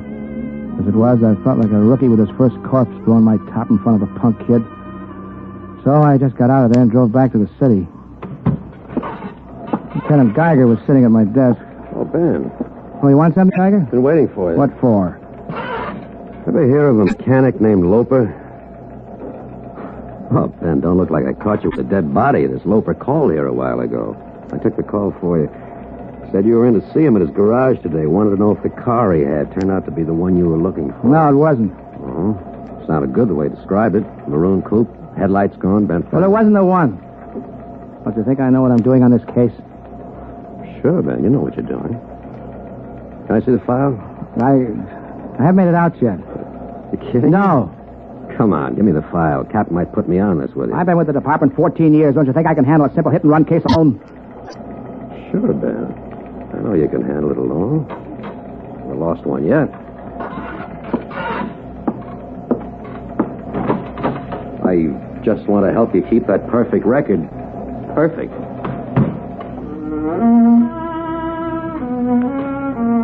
I took the file home with me. I didn't want Geiger to see it until I was good and ready for him to see it. I couldn't believe that my son Charlie, a kid I taught to drive myself, I couldn't believe that he'd ever kill anyone with his car. But there was the evidence in an auto body shop on Cresco Street, and I'd been on too many cases and dragged too many hit-and-run criminals in to start fooling myself now. And trying to tell Alice about it was like trying to tell her that Charlie had suddenly died. I just couldn't do it. Potatoes? Ben, potatoes? Oh, yeah, thanks. Miss Jenny came over today. She's in charge of the church bazaar. She told me my quota is 6 pies. You know, I think I'll make up some of those graham cracker pies. The ones you always start eating before they even cool. Ben, you're not even listening to me. I can tell when you get that not listening look. Ben? What? Oh, I guess I've still got my mind on some things. You don't look well to me. You don't look at all well. Let me look at your eyes. Why, they're bloodshot. You've got a nervous twitch at the corner of your mouth. Your arthritis isn't hitting again, is it? I'm all right. I think you better have a doctor look at you. And next time Charlie comes home, I think he should give you a checkup from toe to tonsil. give me that kind of a look. He's as good as a doctor already, only 2 years to go. I don't want Charlie checking up on my health. Oh, dear. You are upset. Work. It's going badly. Another hit and run? Yeah, 12th and center. I wish you weren't on that detail anymore. I wish I'd never been on it. Ben. Why, Ben, dear. If it weren't for men like you, it wouldn't be safe to walk on a city street these days. Every time you arrest a lawbreaker, you protect somebody's life. What do you know about it? Sometimes people just get panicky and forget what they're doing. Ben, Besides, the victim in this case was an old ex-con, a bum. Nobody cared whether he was alive or dead. That doesn't sound like you, Ben. He was a human being. Whoever struck him down should be found and punished to the limit of the law. Alice, suppose I had been driving that car. Darling, that's the most foolish thing I ever heard you say. It takes a certain kind of person to do something like that. A thoughtless, selfish person. You're not the kind. Nor am I, nor Charlie, nor anybody we know. Anyone's capable of doing it. Oh, anyone's capable of driving thoughtlessly. Passing red lights, speeding just a little, even having an accident. Any of them are bad enough. But to run away is criminal. Hope you get whoever did it, Ben. I hope you get him quick, too. Because as long as that kind of person is free to drive a car, he's free to kill someone else. I couldn't sleep that night thinking about the case, Chief. Charlie had a full, useful life in front of him. As a doctor, he could save hundreds of lives and pay back the one worthless life he took hundreds of times over. Justification? Maybe. But by midnight, I decided what I had to do. I stayed up all night and worked on my report. And I brought it down to your office the next morning. Is everything, Ben? Incomplete? No finish, huh? Finished as far as I'm concerned. Mm-hmm. Bird, is Geiger out there? Just walked in. Well, I want him right now. Ben, it's sometimes better if you talk it over with a couple of guys. Maybe. Oh, come in, Geiger. It's about that hit and run, the Danker case Kennedy's handling. I know all about that case, Captain. Then you know more than I do. Kennedy's bogged down. I'm not bogged down. This case will never pan out. I only had one witness, and all she could tell me was a car hit Danker. All the lab reports were guesses. We had paint and glass, didn't we? Paint and glass that could belong to 10,000 cars in this area. What about this garage man, Loper? Did that car... He was just looking for free publicity. He had a car and figured he'd get some mentions in the papers. Well, if that wasn't the car, Ben, just keep looking. Maybe 1,000 cars later, you'll find the right I'm fed up with it. Well, Ben, we all get that way once in a while. Now, suppose we take you off the case. You're the captain. And, Geiger, I'm giving it to you. Here, you can take Ben's report and work from it. And that's just what I was waiting for you to do. Turn the whole thing over to Geiger. Didn't make any difference who you turned it over to. The phony clues I'd planted in it the night before would take 10 years to run down. And then I remembered Danker. Criminal, yes. But run down and left to die on the street. And I remembered my oath. Captain, that report... Oh, excuse me, Ben. Yes, Sergeant? Someone to see you, Captain Justy. Oh, who? Charles Kennedy, Lieutenant Kennedy's son. Send him in. No, tell him no. Ben, what's the matter with you? What goes on? Oh, Dad. I'm here. Come in, Charlie. What can I do for you? It's about a hit-and-run case. Charlie. I've got to, Dad. Captain, it's that Danker case. I'd have come in sooner if I hadn't been up at the county hospital. What do you know about the Danker case, Charlie? It was my car that hit him. Did you know this, Ben? I found it out yesterday morning at the garage. It was my car that did it. But somebody else was driving it. You weren't driving it? No. Suppose you tell us who was driving it, Charlie. My roommate, Rix Blake. I loaned him the car a couple of days ago. When he didn't come back with it, I found out he left it in a repair shop in town. Well, I went down to take a look at it. And my dad's a cop, and I guess I picked up a few things. I've got him right outside. I dragged him down here myself. All right, Geiger. It's your case. Take over and book him. Thanks for coming in, Charlie. Well, Ben, what are you going to do? I guess, Captain, I guess I better go and make out my report. So here it is, Captain. My true report. And my resignation. I just want to ask you one question. If it had been your kid, could you have done any differently?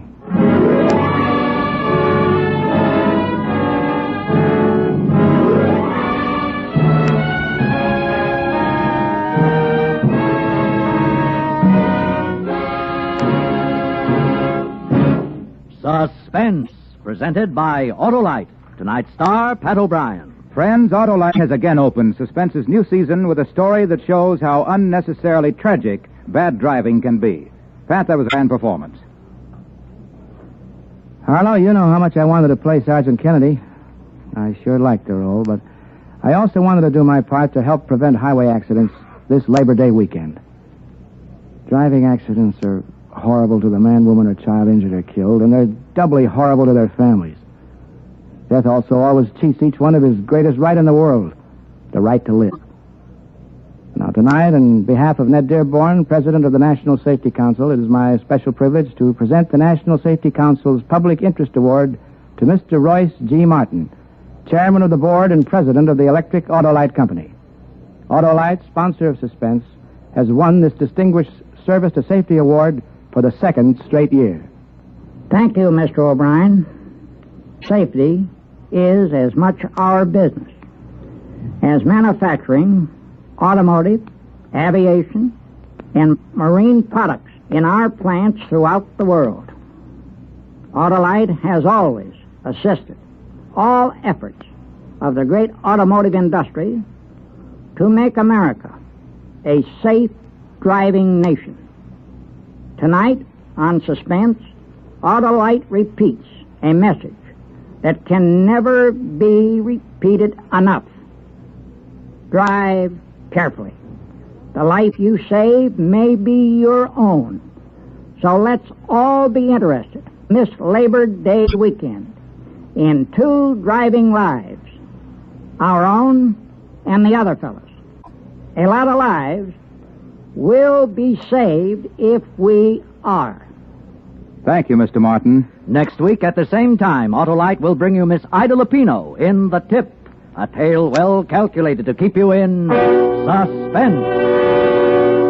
Tonight's Suspense play was produced and directed by Elliott Lewis with music composed by Lucien Morawek and conducted by Lud Bluskin. Parts of this program were transcribed. To Report is an original play written for Suspense by E. Jack Newman and John Michael Hayes. Pat O'Brien may now be seen in Johnny One-Eye. Autolite and its 96,000 dealers wish you all a happy, safe Labor Day weekend. Good driving, good night. You're always right with Autolite. This is CBS, the Columbia Broadcasting System.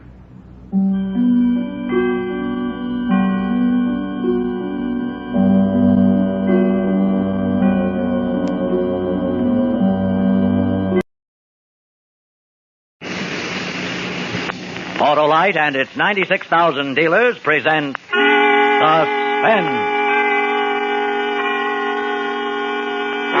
Tonight, Autolite brings you Over the Bounding Main, a suspense play starring Mr. Dan Daly.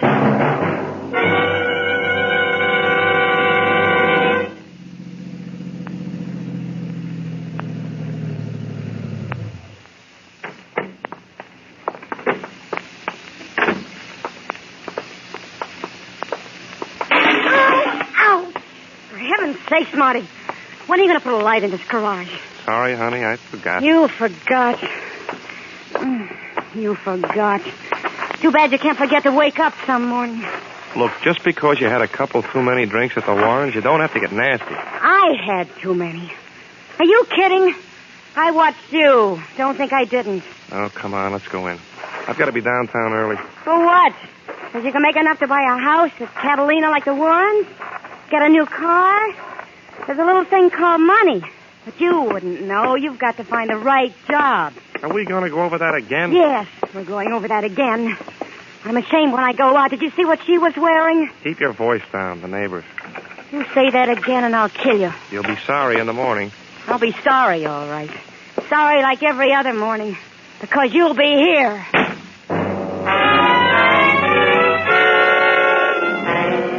In just a moment, Mr. Dan Daly in the first act of Over the Bounding Main. Hey, Wilcox, what's your favorite fall hobby? Fishing. And for what? For compliments on ignition-engineered Autolite spark plugs, and I catch plenty. What kind of bait do you use? Cars with sluggish, gas-hungry engines whose spark plugs are not functioning properly. When Autolite spark plugs go to work on these lazy, limp, and listless lorries, wow, they start up like a trout after a fly, speed along smooth as a sailfish, and use less gas than a salmon swimming downstream. You must have a pretty good line. Yes, sir. The Autolite spark plug line is the best there is, because Autolite spark plugs are designed by the same Autolite engineers who designed the coil, distributor, and all the other important parts that make up the complete ignition system, used as original factory equipment on many of America's leading makes of cars. When you replace worn-out spark plugs with ignition-engineered Autolite spark plugs, you get quick start, smoother performance, gas savings. I'm hooked, Harlow. Thank you, my fickle fisherman. Friends, this fall, have your spark plugs checked by your friendly Autolite spark plug dealer. And have him replace worn-out spark plugs with new ignition-engineered Autolite resistor or standard-type spark plugs. Then you'll know why you're always right with Autolite. And now, with Over the Bounding Main and the performance of Mr. Dan Daly, Autolite hopes once again to keep you in suspense.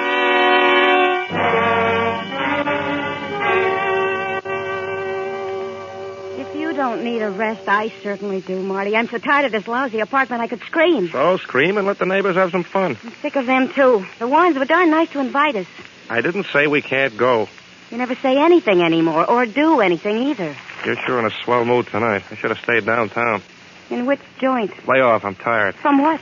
You're not working. Now, don't start that again. You know I'm looking. Looking? Can I live on nothing? Look at these clothes. I'm ashamed to go out in the street. Now tell me how much better off you were when you were married to that wise operator, Lou. I was. At least I owned shoes without holes in them. Yeah. Lou Barris was just a little dream man. Just so ginger peachy you could hardly wait to leave town with me. The day I divorced Lou, I wondered if I was making a mistake. And the day after I became Mrs. Martin Evans, I knew I hadn't. You're going to be a lot of fun on this fishing trip. Don't tell me we're going, after all. I can stand a vacation, too. They call it the Pacific Ocean. It means peaceful, which is something I could use right now.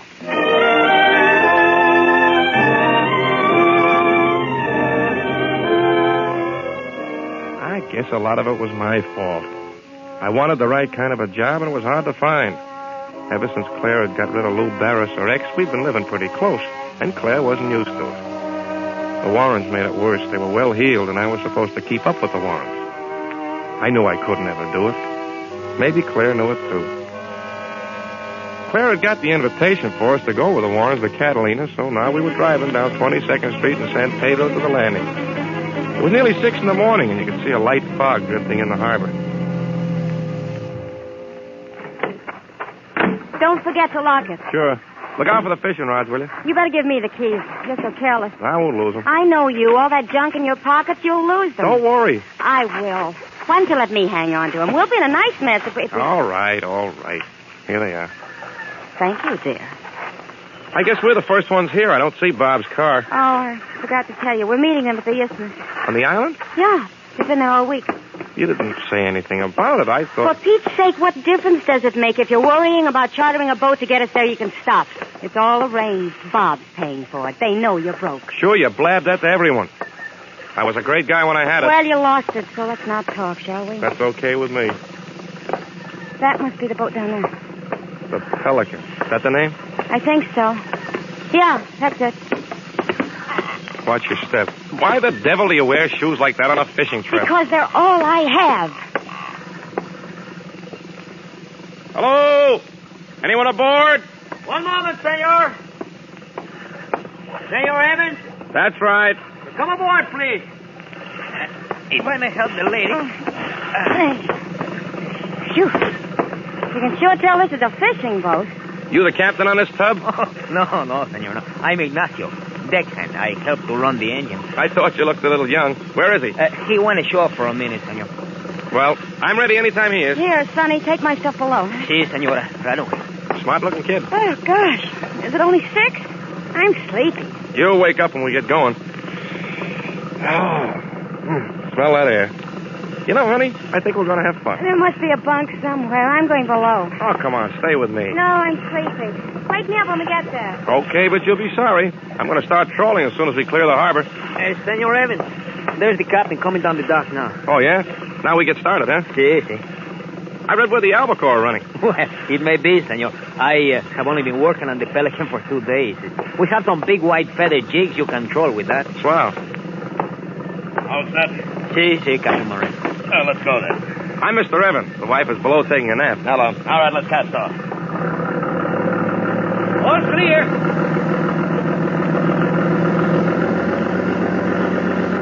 Think this fog will lift? Might. Any idea how far offshore we might hit albacore? There's no telling. How long do you figure for us to reach Catalina? Depends on the fog. Oh.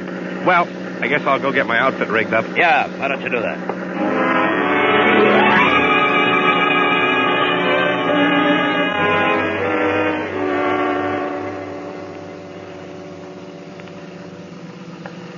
Are you sure that feathers are the best lure for them? I have caught many albacore with it, senor. If they're hungry, they will take. The season has been good. Well... Hey, stop the boat. Hey, strike, senor. Let him take it now. Give him line. Give it to him. He's got it. Count 5, senor. Slow now. Slow. Now. Now, senor, strike. That's a big one, senor. Hey, stop the boat. What's the matter with him? I'm going to lose my line. I can't hold him. Brace yourself against the rail. Go tell that fool captain to stop the boat, will you? Si, si. Captain, strike. Senor, look out. The rail,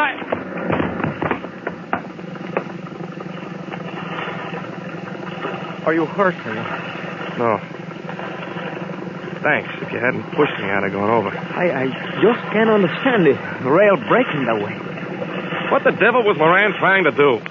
We could have been killed. You tell him to stop, he speeds up. Well, maybe he didn't hear me. I want a few words with that joker.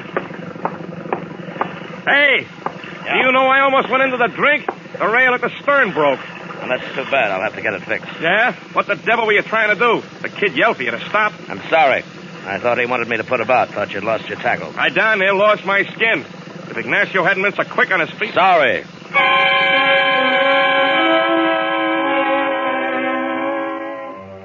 That's the way he said it.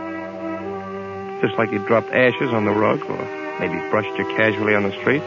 Sorry. That was dandy. I've wrecked your car, made love to your wife, strangled your mother, but it's okay, mister. I'm sorry. And that was all I got. He just turned back to the wheel, and then something stuck in my memory. I kept thinking I'd seen the guy before. Never talked to him or met him. Somehow I knew him. I looked him over. 6'1", black hair, the usual amount of face. I couldn't pin him down. I figured it was just one of those mental tricks, or maybe he looked like my Uncle Phil and let it go. I started aft when all of a sudden Claire came out on deck. She rushed to the stern, looked over, and then spun around and saw me. She had a strange look in her eye, and her face was as white as a seagull's wing. What's the matter? Are you sick? No, Yes, I think I'm seasick. There is a bit of a swell. Stay on deck, you'll feel better. No, I'm going to lie down again. Okay. Gee, you look pretty bad. Come on, I'll help you down. I'm all right. Go on back up. Whew. No wonder you feel lousy. The smell. Oil and dead bait. I'm not kidding. You'll feel better up Let me alone, will you? Hey, what's wrong with the engine? How should I know? Well, take it easy. Yeah, I'll take it easy. What's wrong, Moran? No, nothing serious. We'll be on our way in a few minutes. Yeah? Looks like the fog's getting thicker. Don't you think you ought to sound your horn? It's on the blink. Swell. This tub's in great shape. It'll do. Where's the kid? Ignacio? He's below, hunting down the trouble. Nice kid, you know. If it wasn't for him, Yeah. I want to give him something when we get off. You do that. I saw a couple of boils out there a minute ago. Albacore. Get your line in the water. Relax.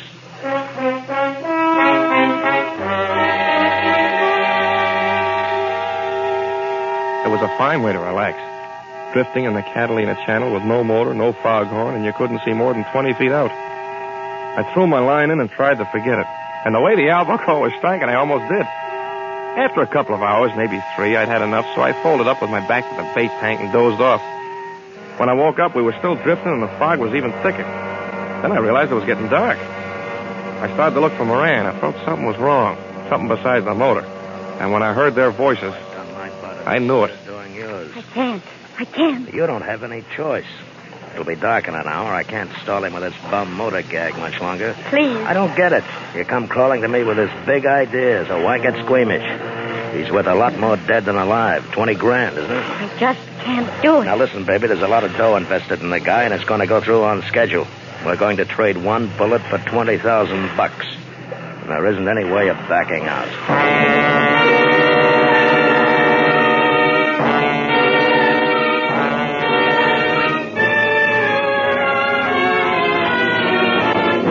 Autolite is bringing you Mr. Dan Daly in Over the Bounding Main. Tonight's production in radio's outstanding theater of thrills, Suspense.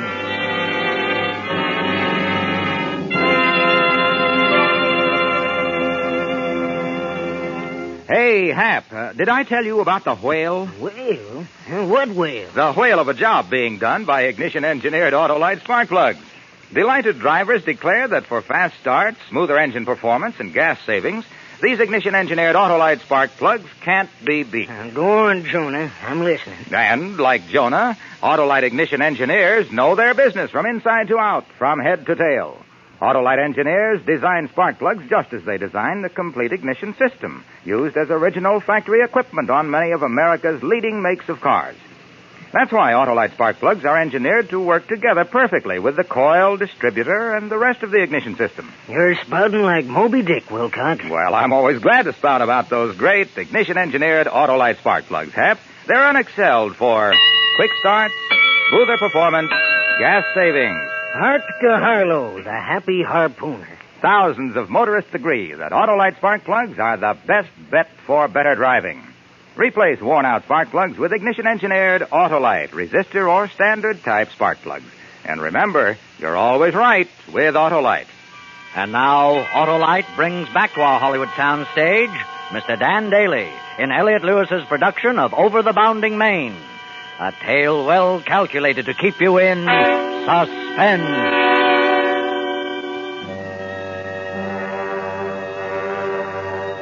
I don't think I was scared. Not at first, that is. You can only take in so much, and then something in your mind shuts it off. I stood there in the fog and the darkness, and so help me, the only thing I could think of was how the Warrens would take it when I didn't arrive at the isthmus. Sounds crazy, doesn't it? Then from somewhere a foghorn sounded off in the distance, and I came to like someone had thrown water on my face. I almost laughed at myself. The Warrens were probably playing canasta over in Brentwood or drinking beer in front of somebody's television set. This fishing trip was Claire's idea, and the only thing she planned on hooking was a $20,000 policy on the life of Martin Evans. I moved away and toward the stern. I needed help now. And maybe there was somebody I could count on. That young deckhand, Ignacio. I found him all right. Sprawled on his face in the bow, lying over the anchor. Kid. Ignacio. Hey. Wake up. Hey, kid. Wake up. Come on.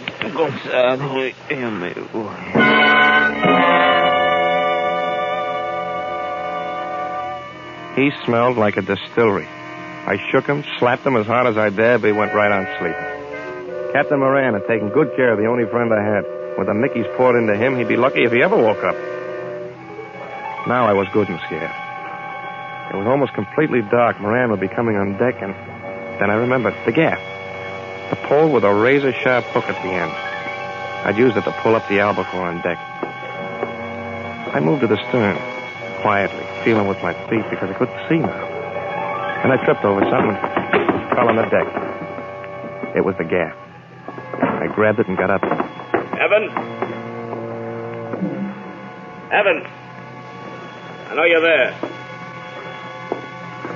Evans? I couldn't see him, and he couldn't see me. I moved silently around the deck in a crazy game of blind man's bluff. Just moving away from his voice and trying to think of a way out. Evans! Can you hear me? I heard him all right. His voice sounded muffled, as though the fog was a black foot closing off the world, like they drop over a guy's head on the gallows. Gallows?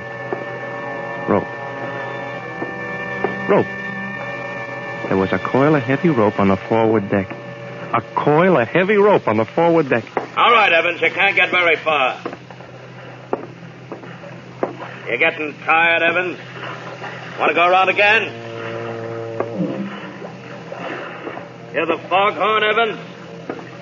Well, you better listen to it. You won't hear anything else for a long time. You still have that gaff, or do you drop it again? You can't see it, but I got a gun in my hand. Maybe we can make a deal, huh? Keep away from me! So Mr. Evans can talk. You won't get away with this? Oh, I think so.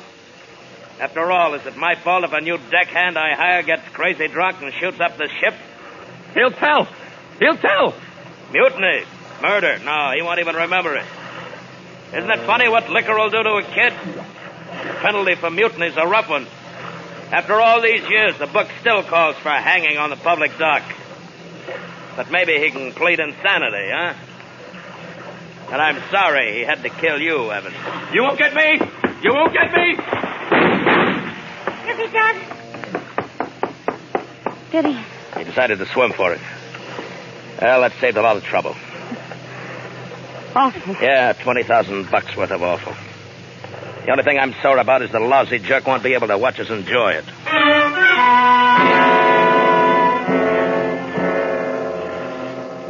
I lay there quietly on the deck. I didn't breathe any more than I had to. I was about as safe as a turkey in November. If Moran should notice that missing coil of rope, it wouldn't take him long to figure out exactly what had made that splash in the water. He couldn't see any better than I could, but as soon as it got light, there I'd be out in the open without a prayer. And the only thing I'd gain was a few hours at the most. So I huddled against the rail and hung onto the fishing gaff, feeling like David might have if he'd have broken his slingshot just before he met Goliath. It gets cold out on the ocean, and the fog can soak through summer denims in a hurry. I started to shiver. I had to clamp my jaws together tight to keep my teeth from chattering. But the cold did one thing. It seemed to freeze some of the fear out of me, and I started to think. I had it pretty well figured out. All except one thing. When I heard Claire and Moran coming out on deck. Can't miss if you don't louse it up. Those cops are smart. One little angle where our stories don't match it. Well, just keep your head. Don't worry about me. This is important now, once more. Not again. Once more. Now, who heard the shot? I did. And?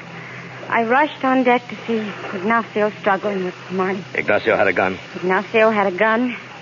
He and Marty fought. He hit the side. Marty went overboard. And our engine's dead. He just disappeared in the darkness, right? Can't we start back?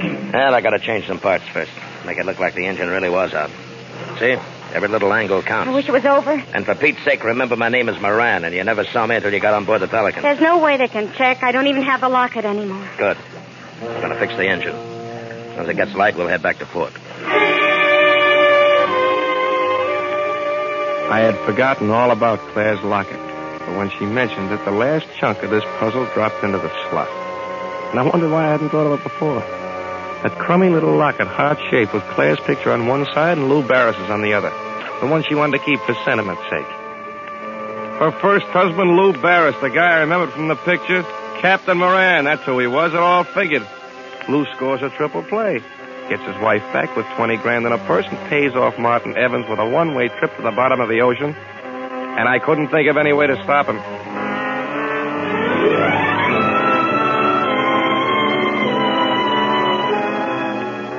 It must have been hours later, or minutes, when I thought of the dinghy. She was swinging from the stern about 25 feet off.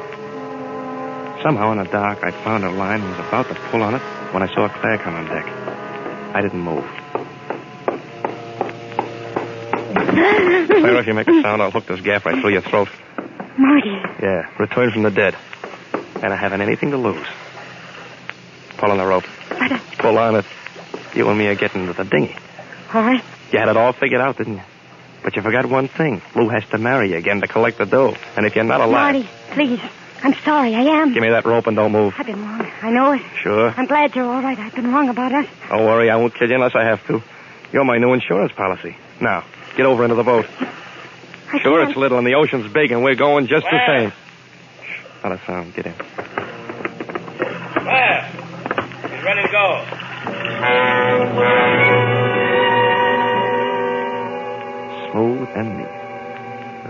had a gap at Claire's neck, Lou couldn't do a thing.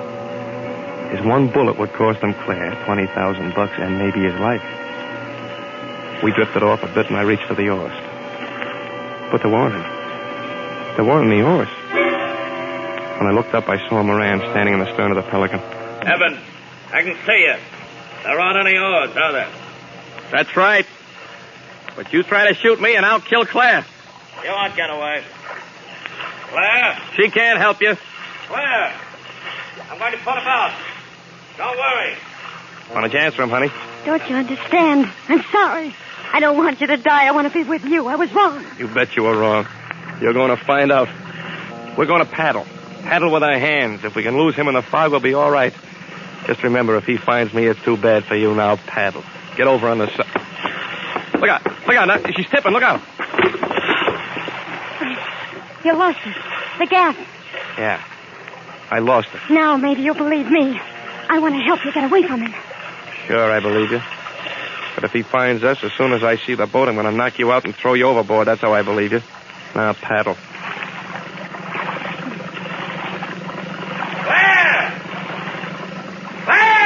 Stop paddling. Be quiet. Listen to me. Please. I love you. I'm on your side. I won't let him hurt you. Shut up. Evan! Evan! Patch of fog dissolved for a second, and in the darkness I saw a darker shape. It was a Pelican. I knew that Lou had seen us. I reached for Claire. I felt her shoulder, then her neck. Claire! Are you all right? Yes. I wanted to hit her. Now. But I felt her neck. It was warm, and there was a little pulse under my fingers. He's lost the gas. She was telling him to shoot me, and suddenly it didn't matter anymore. The Pelican loomed over us, and then Claire twisted away from me, and I didn't care. I was tired. All right, come on, Evan. Get up here. How about you found on deck? Give me a hand, Claire. Come on. All right, Evan. Get out of there. Get it over with. I'm staying. Give me the gun, Lou. Let me do it. Are you kidding? No, give it to me. I hate him. No, baby, I'll do it. You better tie the dinghy on, then I can't hold it. Yeah, hold the gun. Thanks, Lou. Claire, what are you doing?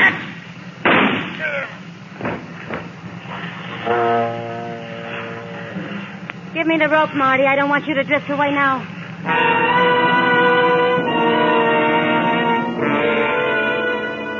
I got out of the dinghy and stood on the deck looking down at what used to be Lou Barris. Claire handed me the gun and just stared at me. We didn't say anything for a long time.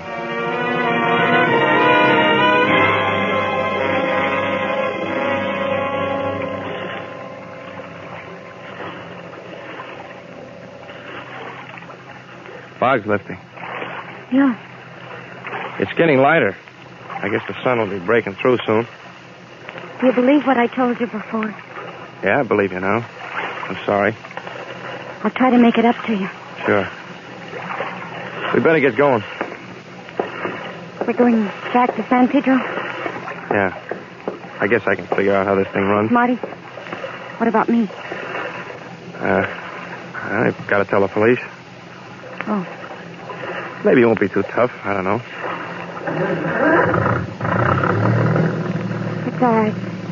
It's better. Marty. Yeah? Do you still care? I mean... I was going to kill you back there, and I didn't. You figure it out.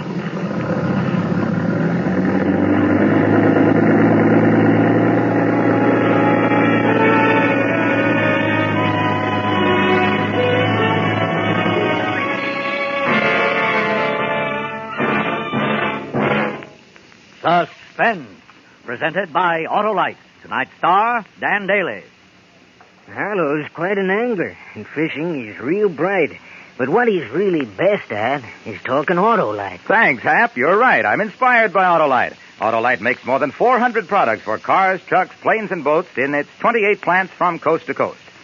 These include complete electrical systems used as original equipment on many of America's finest cars. Generators, coils, distributors, voltage regulators, wire and cables, starting motors, and electric windshield wipers.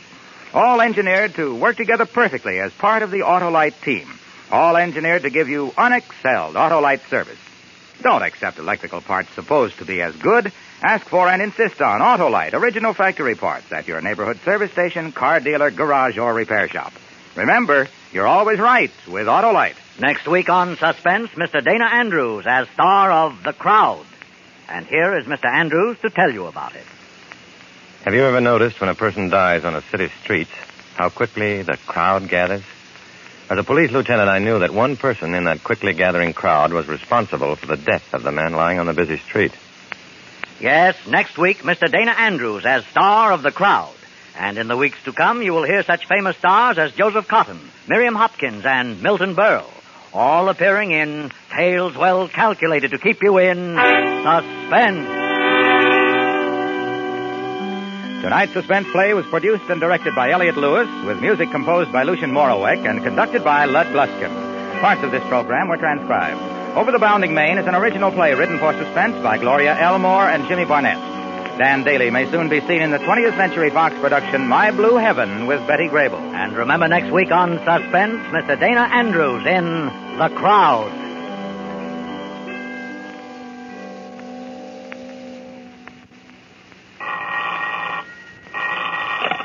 You can buy world-famous Autolite resistor or standard-type spark plugs, Autolite stay-full batteries, And its 96,000 dealers present Suspense. Tonight, Autolite brings you The Crowd, a suspense play starring Mr. Dana Andrews.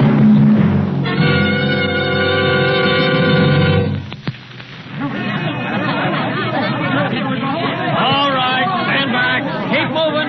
You got other places to go. Go to them. Somebody died, somebody get killed. Yeah, now you know, so keep moving. Lieutenant.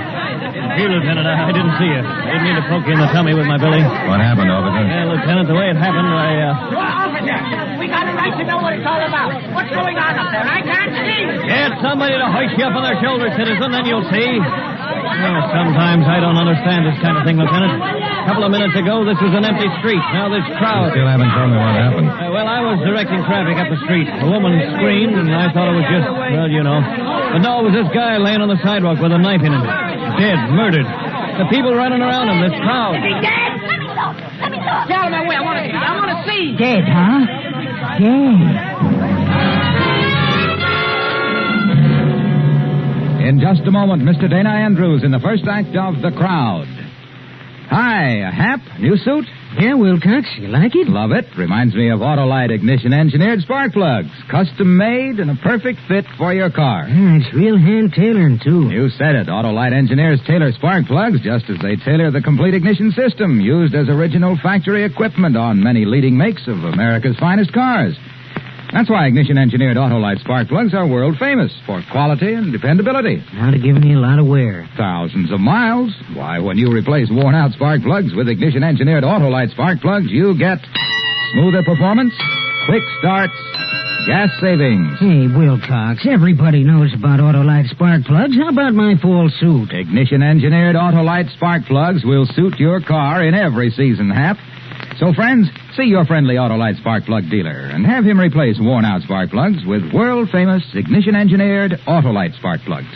Whether you choose the resistor type or the standard type, you can be sure money can't buy better spark plugs because you're always right with Autolite. And now, with The Crowd and the performance of Mr. Dana Andrews, Autolite hopes once again to keep you in suspense.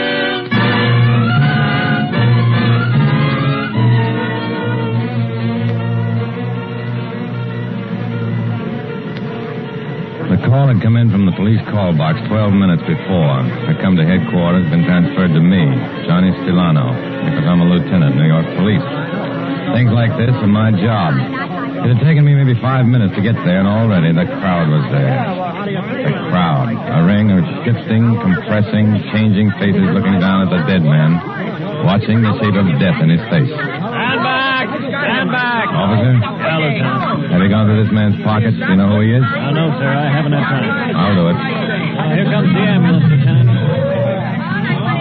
All right, you people, why don't you move on? Give them room. Give them room. Hiya, Johnny. Hello, Doc. You through them? Uh-huh. All right, boys. Let him through. Come on through. Out of the way, you.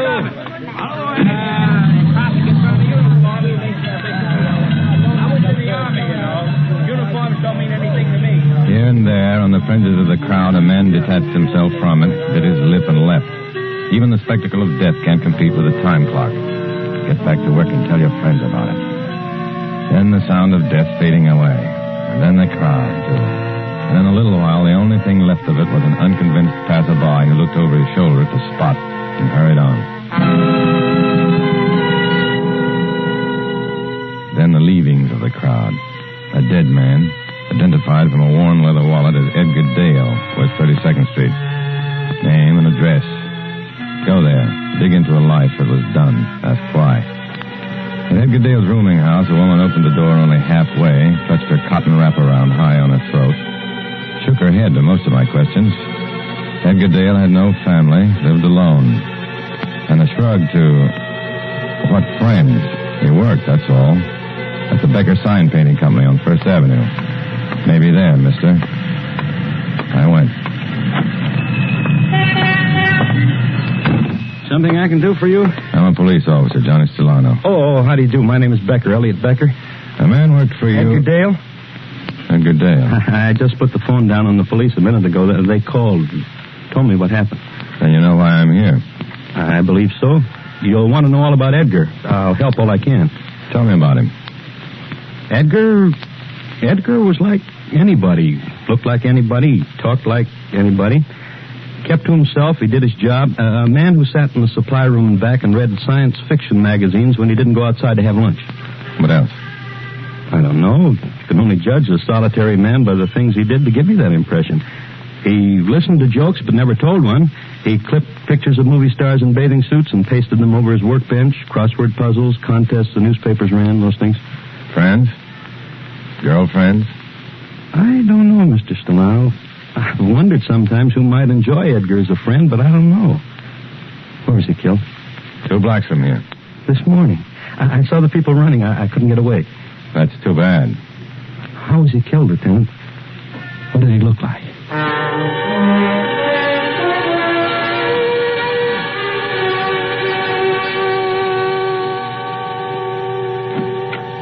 Oh, Johnny, been waiting for you. What's up, Reardon? We have phone calls. 5 altogether. From whom? I don't know. I tried to wheedle it out of him, but the man just wouldn't say. He said he'd keep trying, though. He has to talk to you personally. What else? This envelope came addressed to your special delivery. It's marked personal. Open it. It says personal. Open it.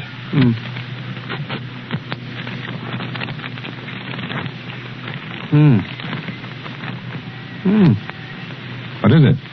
It's a picture, Johnny. Clipped from this afternoon's extra in the news. I saw it there myself. The picture of the man who was stabbed to death on the street with the crowd around him. I see it. But look what's written under it, Johnny. Yeah. I did well, didn't I, police? Next time it will be even better. Johnny Stilano speaking. Oh, I finally got you in, Lieutenant. I read in the papers you were assigned to the case. The man found dead on the sidewalk. Yes. I just called to ask you if you got the clipping I sent you. The one of the dead man lying on the street. I sent it special. Oh? Well, I just got in. I haven't had a chance to look at the mail.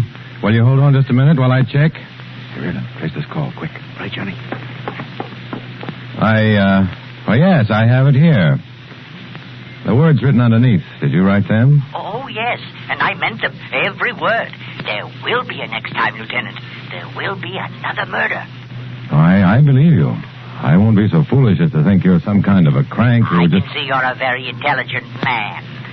It was very clever how you committed the murder. Broad daylight on the street. Oh, the next one will be even more spectacular. Far more. Well, tell me about it. Oh, there's no need. There'll be a crowd. You'll read about it. I'll send you a picture. Reardon. I got it, Johnny. Gilbert Shoe Repair. It's right around the corner from here. I got the blotter on my desk. Gilbert Shoe Repair.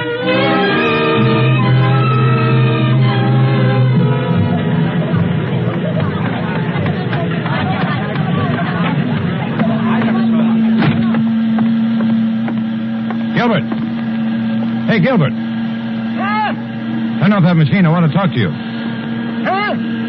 Turn off that machine. Oh, sure, Johnny. Huh?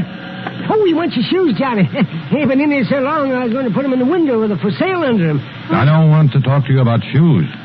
Not about shoes? There's something else we can talk about? About a man. He just made a phone call from here. What man? Listen to me, Gilbert. Just a couple of minutes ago, a man came in here. I don't know what man. He made a phone call. From here? Use my phone? Yeah, maybe he did. All right, so he did. You don't understand, do you? This man was a murderer. 2 minutes ago, he was in here using your phone. Oh, so what am I supposed to do about it? I'm a shoemaker. But look out through the window, Johnny. You see all those people? Every now and then one of them breaks off, comes in, wants his shoes fixed, wants to use the phone. Yeah, a few minutes ago one of them did come in. And he asked to use my phone. Well, I didn't notice anything about it. I never noticed anything about any of them. They're all alike. Some are men, some are women. This one was a man.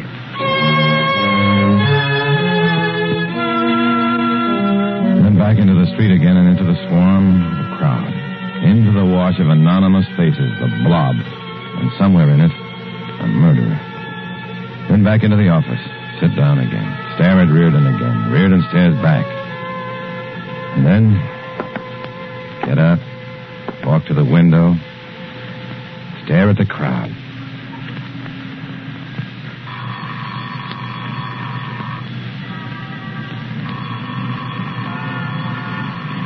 Phone's ringing, Johnny.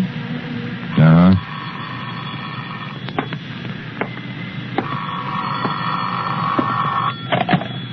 Johnny Stellano speaking. You don't run so fast, Lieutenant. You know, you almost knocked me down when you ran across the street into that shoemaker's shop. I'm close by, Lieutenant, in the payphone in the subway, 34th Street. Run fast, Lieutenant. Hello?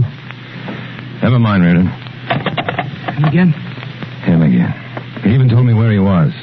So I'd go there and close my eyes and point a finger at the 5 o'clock subway crowd and say, you're a killer. I almost knock him down. I talk to him. We chat on the phone. I can give you a category for this murderer. These phone calls, the boasting of his killing. I'm not a doctor, and I know he's crazy. Sure you do, Reardon. I don't know where to start. Where do I start, Reardon? Take it easy, John. A lonely little man is stabbed to death on the street in New York City. For all I know, this killer is standing right beside me, looking down at the dead man. The killer sends me a picture. The killer calls me on the phone. The killer tells me he's in a subway at 34th Street Station. The killer... Lieutenant. Yeah? Call box report just came in. Man was pushed in front of a subway at 34th Street Station.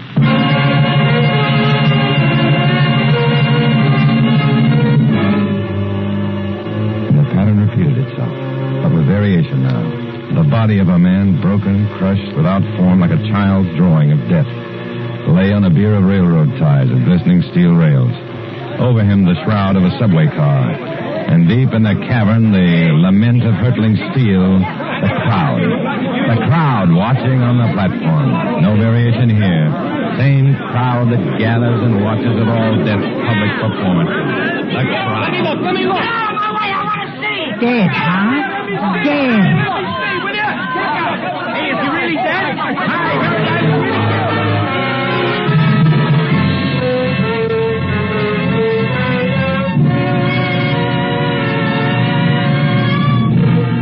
Autolite is bringing you Mr. Dana Andrews in The Crowd, tonight's production in radio's outstanding theater of thrills, Suspense.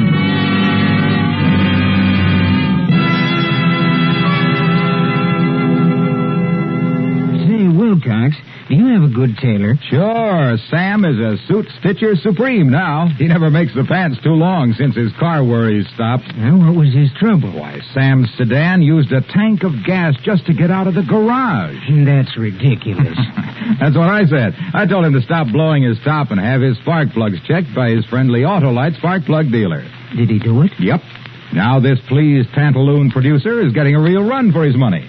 He replaced the spark plugs that were not functioning properly with ignition-engineered Autolite spark plugs. And now he gets smoother performance, quick starts, gas saving. I'll bet he thanked you, Wilcox. He did, Hap, he did. And he couldn't have bought better spark plugs for his car than ignition-engineered Autolite spark plugs. So, friends, see your friendly Autolite spark plug dealer and have him replace worn-out spark plugs with ignition-engineered Autolite spark plugs. Whether you choose the resistor type or the standard type, you'll know why you're always right with Autolite. And now Autolite brings back to our Hollywood soundstage Mr. Dana Andrews in Elliot Lewis's production of The Crowd, a tale well calculated to keep you in suspense.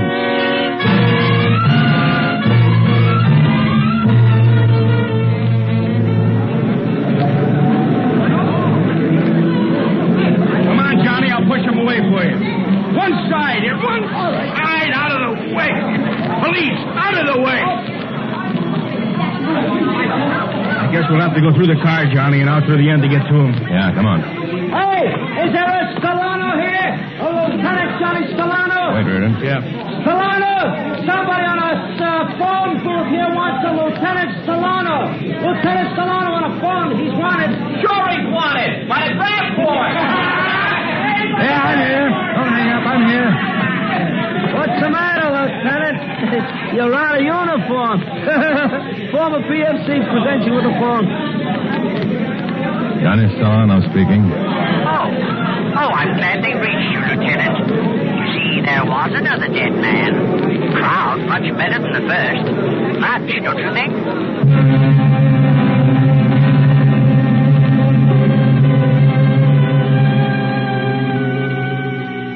Much better, the man said. Much better. How good does death have to be? This time, the murderer had chosen to push a man under a subway train. The crowd seemed to like this one better, too. They stayed longer after we got the body out from under the train.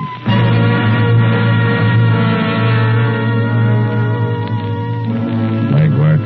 Questions. The dead man? Adam Treppel, the Bronx. Inquiries. He's married, 3 children, managed a supermarket. More inquiries. No motive for his murder. No one wanted him dead. Everybody said so. Johnny, I brought you a thermos of coffee. Thanks.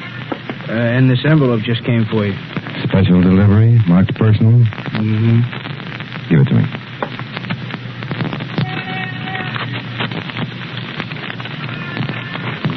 Like the last time? Like the last time.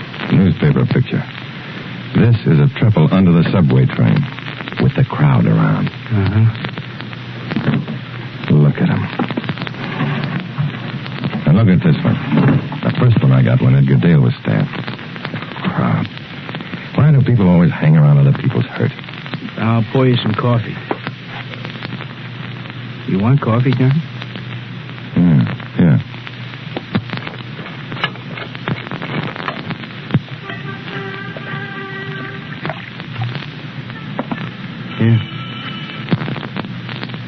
Here you are, Johnny. Johnny? What? This man standing here in the picture, right in front of the crowd, around Edgar Dale. This man here. Not very clear. So? The other picture, the one on the subway. This man, also in the front row of the crowd. Also not very clear. So? Look at him, will you? I'm looking. Hey. The same man, Reardon. The same man in both pictures. I won't say no. Me neither.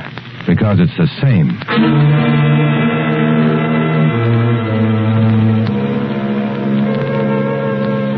It could have been a coincidence. It could have just happened that way. One chance in 50,000, in 100,000, 1,000,000. But it could have happened. One man, a part of a crowd, having his picture taken as a spectator of violent death. On a crowded street, in a subway. One man pushing his way to the front of the crowd to have his picture taken just because it happened to him twice in the same day. By some sly smile of fortune, it was arranged for 2 people to die just where he happened to be. Just where there was a man with a camera to take a picture, too. A picture that would give him a name in his neighborhood, make people look up to him. Don't tell me how it was. He was there, twice. Then there was the other chance. That he was the murderer. That's the one a policeman had to put his money on. He could do that by talking to a man he knew in a newspaper office. A man in charge of the morgue. A man named Marty Powell. You slumming, Lieutenant? Don't you ever open a window in here, Marty? Who wants fresh air? Fresh air is for the birds. If you don't like it here, go away. Still sour, huh, Marty? You come from out there. Anything happened to it out there just before you came in? No. I didn't think so. When it does, when it dries up and blows away out there, I might sweeten up. If I feel like it. What can I do for you, Lieutenant? I want to look at some pictures. Don't we all? Pictures where people were killed, where... Look, Lieutenant, I got files and files of those to the ceiling, see? Be more explicit. How were they killed? Accident? War? By a wife? A jealous lover? Suicide? Stop me anytime you like. I tire easy. Unloaded revolver? Well, it's hard to explain, Marty, but pictures like these. Local. Let me see. Pictures like unsolved murders, huh, Lieutenant? Where the killing was violent. Too violent for you boys to solve? I'll get some for you. Hard to explain. How far back, Lieutenant? 2, 3 years, maybe. I was afraid of that.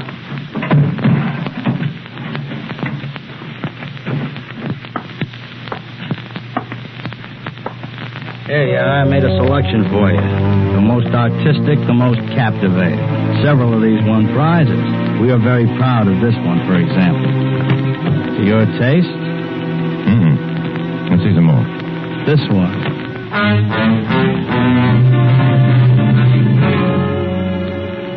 Pull that one out, Marty.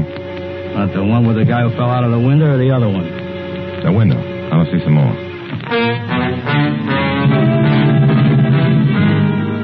You've been here for 2 hours, Lieutenant. I told you, I tire easy. More. Okay. That one. I'll take these two. Goodbye, Marty.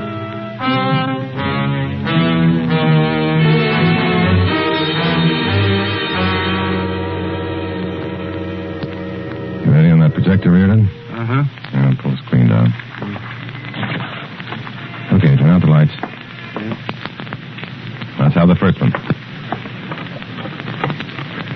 This is a picture of a man pulled out of the river. He was shot. This picture was taken in December 1948. Notice the crowd. Notice this spectator. The one in the front row, not wearing a hat.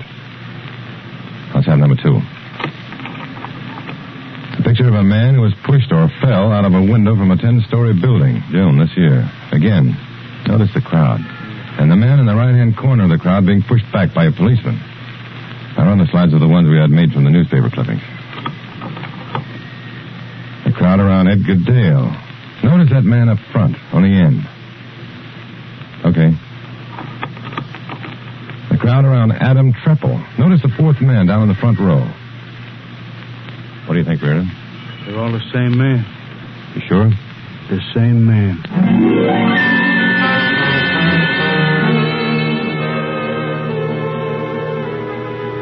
It took an hour for the newspapers to hit the streets with a front-page picture of a man wanted for murder. A man in the crowd who, for 2 or 3 years, had quietly committed murder. 4 killings, to our knowledge. Now we knew what he looked like, what went on inside his mind. He liked to kill. He liked to stand with the crowd over his kill. With the crowd, liked to see death up close. That man is my husband. Where's your husband now? He's in bed. He pretends he's an invalid. Been lying there for 5 years, but I know he sneaks out at night when I'm asleep. Been waiting on him hand and foot for 5 years, and I know he's only pretending. We checked it. The man was an invalid, paralyzed. Then? I'm the man. I'm the man you want. I did all those killings. This picture of you we have. You don't look the same. You've changed. That's right. I've changed. I change all the time. Don't you think that's clever of me? Yes, it is. Will you wait here a moment? Reardon. Yeah, what is it, Johnny? There's a man in my office. Take him to the psycho ward for observation.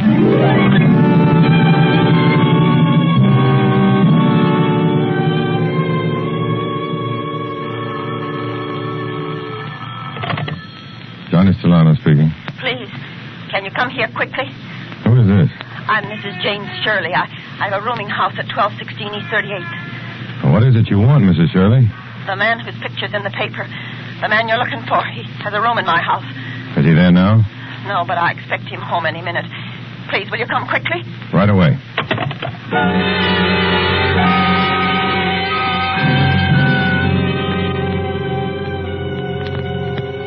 His name is Charles Turner, Mr. Solano. At least that's what he told me it was. He's been living here for the past 7 years. I don't know much more about him than that. He comes and he goes. Take me to his room, Mrs. Shirley. Yeah, right down the hall.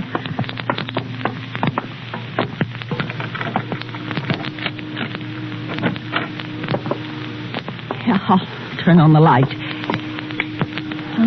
This is his room. These pictures on the wall. A man in a subway on a street corner. A man who fell out of a building. Yes, they all belong to Mr. Turner. He hung them on the wall. I never asked him. What'll happen now? Do you have a room near the front of the house? My room? We'll wait for Mr. Turner there.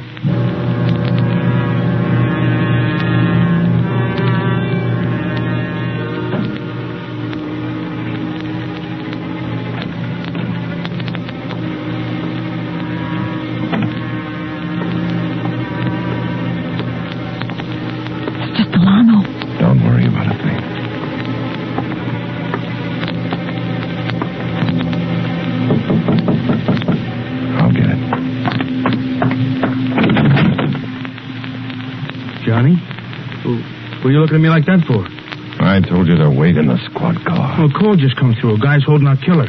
What? Yeah, Greasy Spoon lunchroom down the corner. Now, Mr. Turner always eats right down the corner. The guy who runs the joint phoned in that our man is eating his supper there right now. Let's go.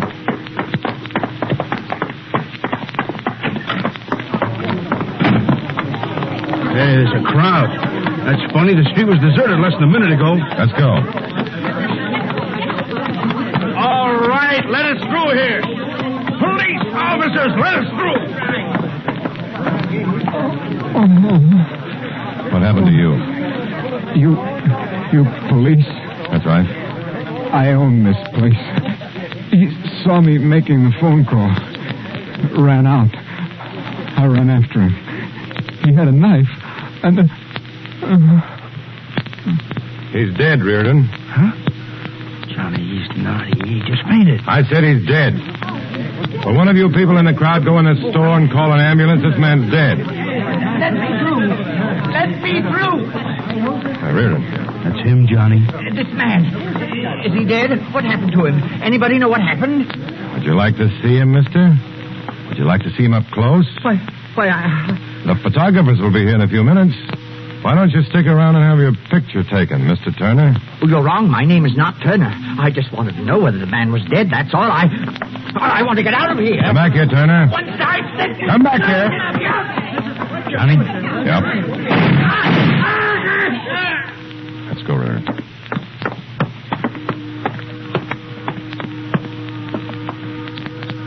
Dead. Johnny, look at him. Look at him. Yeah. Here comes the crowd. Is he dead? Get out of my way. I want to see. Dead, huh? Get out of the way. We don't want to see. Did he really die? Huh? I want to see him. Is he really dead?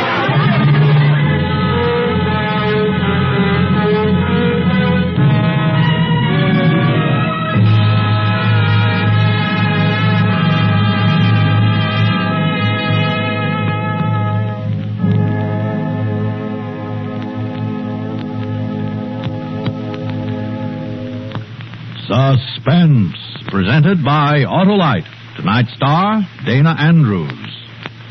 Say, Wilcox, your tailor has a lot of satisfied customers, huh? Yes, Hap, but nowhere near the hundreds of thousands Autolite satisfies each year, because Autolite makes over 400 products for cars, trucks, planes, and boats in its 28 plants from coast to coast. These include complete electrical systems used as original equipment on many of America's finest cars. Generators, coils, distributors, voltage regulators, wire and cable, starting motors, and electric windshield wipers. All engineered to work together perfectly as part of the Autolite team. All engineered to give you unexcelled Autolite service. Don't accept electrical parts supposed to be as good. Ask for and insist on Autolite original factory parts at your neighborhood service station, car dealer, garage, or repair shop. Remember, you're always right with Autolite. Next week on Suspense, Mr. Joseph Cotton as star of Fly By Night. And in the weeks to come, you will hear such famous stars as Miriam Hopkins, Milton Berle, and Howard Duff, all appearing in tales well calculated to keep you in suspense. Tonight's suspense play was produced and directed by Elliott Lewis, with music composed by Lucian Morawek and conducted by Lud Gluskin. Parts of this program were transcribed. The Crowd by Ray Bradbury was adapted for suspense by Morton Fine and David Friedkin. Dana Andrews appeared through the courtesy of Samuel Goldwyn. He may currently be seen in the Goldwyn production Edge of Doom. And remember, next week on Suspense, Mr. Joseph Cotton in Fly By Night.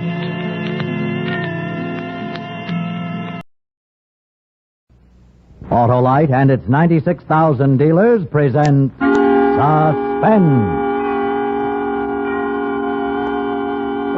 Tonight, Autolite brings you Fly By Night, a suspense play starring Mr. Joseph Cotton.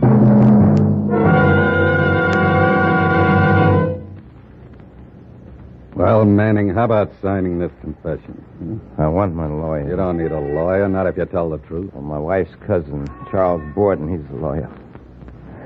I want him. Look, Manning, we know you killed Garvin. All you have to do is admit it. I didn't do it. It's a frame, I told you. Just as soon as you confess, you can go to sleep. A bargain?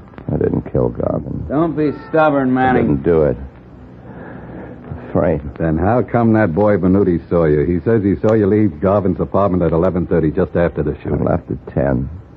Venuti's lying. Why should Venuti lie? Let me talk to him. I'll find out. What's to find out? You hated Garvin. You don't deny that, do you? Garvin accuses you of stealing money from the business, throws you out, so you kill him. He couldn't throw me out.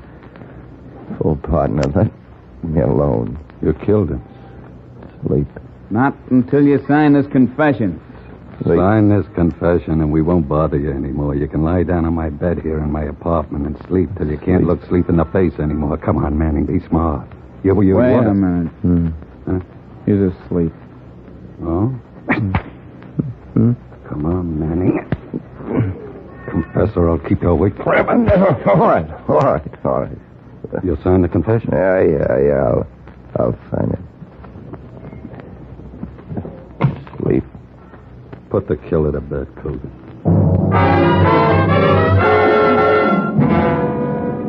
In just a moment, Mr. Joseph Cotton in the first act of Fly By Night. Say, Harlow, I went to a carnival last night, and that human skeleton... Thin, huh? Oh, practically transparent. Lives on bread and drinks water only once a week. Once a week? That's nothing, Hap. Autolite Stay Full batteries need water only 3 times a year in normal car use. And they had a strong man who lifted a horse. 1 horse? Oh, listen, Hap. The Autolite Stay Full battery can snap up 100 horses in your car's engine without even half trying. But they have a big advantage. Oh, and what's that? Autolite Stay Full batteries have fiberglass retaining mats to help reduce flaking and shedding, and thus protect the power of every positive plate. And there was a flagpole sitter at the carnival, too. He's out to break the record.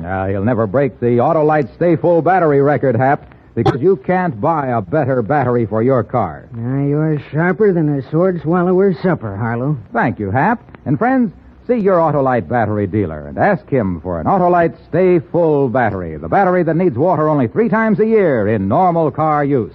And remember, you're always right with Autolite. And now, with Fly By Night and the performance of Mr. Joseph Cotton, Autolite hopes once again to keep you in suspense.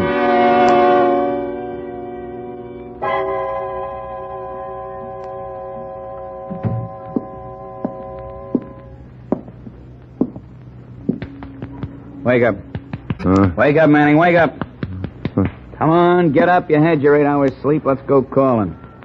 What? Don't you remember? You signed a confession. Admitted you murdered Leo Garvin.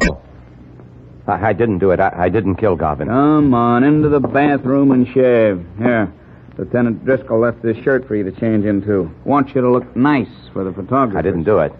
When I left Garvin, it was 10 o'clock and he was alive. Yeah, save it for the courtroom. They'll be real impressed with a signed confession. I'll swear you forced me. Sure, so what? You can't swear Venuti out of existence. He saw you leave at 11:30. He'll testify, he says. He's a liar. He's part of the frame. I want to see him. Go on, shave. You'll see Venuti in court. Shaving mug, soap, brush. All right.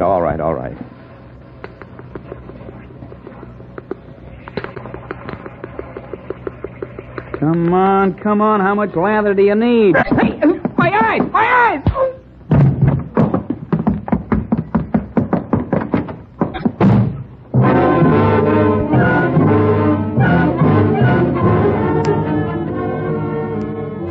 worked. The shaving brush in Cogan's eyes and hitting him with all the strength I had left in me, it worked. And I got out of there, out and into the streets.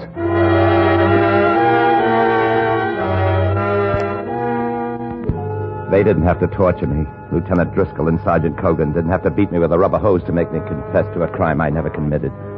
All they had to do was keep me without sleep for 72 hours. After that, a man will do anything just to be allowed to shut his eyes. So I signed a confession because I just wanted to sleep. But now I was awake and on the streets outside Lieutenant Driscoll's apartment. It was 8:15 in the morning. And for the next 4 hours, I walked, trying to recall everything I'd known about Venuti, trying to figure just one reason why he wanted to frame me, why he said I left Garvin's at 11:30. But it was no use. I couldn't think of anything. And suddenly it occurred to me they were looking at me. The people on the street were staring. Then I remembered it was October and I had no coat. I was in shirt sleeves. I'd left my coat in Lieutenant Driscoll's apartment.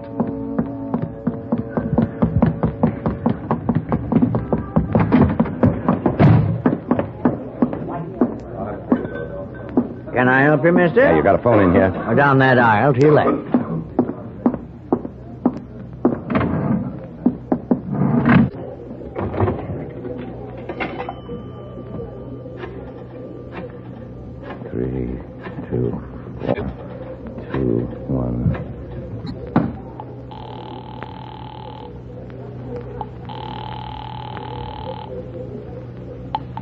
Hello?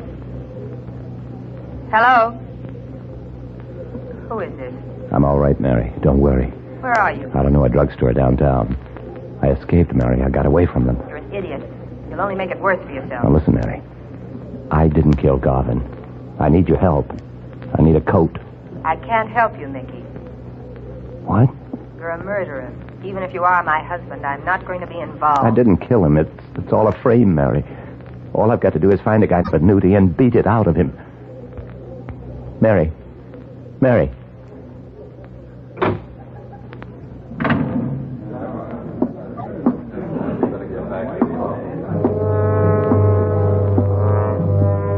I couldn't blame her much. The shock of finding that her husband was wanted for murder. I had to get to Venuti to prove it was a lie. But now was no time to think about it because it was a few minutes before 1 o'clock, and that was good because I was near Charlie Borden's office. They went out to lunch at 1 o'clock. Charlie was my lawyer, my wife's cousin. And now he was the man I had to see. There was an alley next to his office building, and I waited there. Charlie. Charlie. Over here. Come here. What happened to you? Where have you been these past 3 days? Listen, Charlie. 2 cops had me in an apartment uptown. Cops? What for? Trying to get a confession out of me. What kind of confession? They say I killed Leo Garvin. Oh. They've got a witness named Venuti. He said I left Garvin's place at 11:30. But I left at 10. Well, then you got nothing to worry about, Mickey. Mary will testify you were home a little after 10. I didn't get home till after 12. Huh? Well, after I left Garvin, I walked. We had an argument. I was upset. I spent a couple of hours walking. Well, then you didn't do it. No, of course I didn't. They got a confession out of me anyway. You mean to say you signed a confession when you didn't do it? Well, they kept me without sleep for 72 hours. They can't do that. That's illegal. Listen, Charlie, I need your help. Of course. Let's go back to my office. I'll arrange to surrender you directly to the DA. And I'm going to raise the roof about that confession. I'm not going to surrender. I've been framed, Charlie. I've got to find this Venuti. Now, listen, Mickey, you leave that to me. You can't wander around where any cop might take a shot at you. Got to find me first. Listen, I need a jacket and a coat. Can you get them for me? Sure. I'll phone Mary right away. Where'll you be? Remember that movie we went to last week? The Rivoli? Yeah. I'll be there. Back row. Make sure they're not following you. Okay, give me a half hour. What will you do meantime? I'll give you an hour because I'm going for Nudies. I'm going to make him tell me who paid him for that lie. Mickey, don't do it. Better leave things to me. Just get me the coat and the jacket. The Nudie is the one thing I can take care of better than you.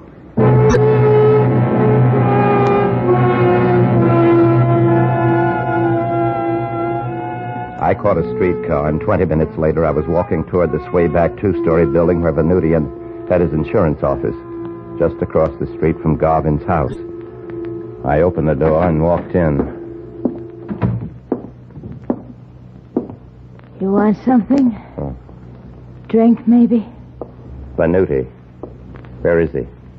Who shall I say is calling? Where's Venuti? You look like you want him real bad. Come on, where is he? Take it easy, slow down. You want to see Venuti? I'll take you to Venuti. Come on. There he is.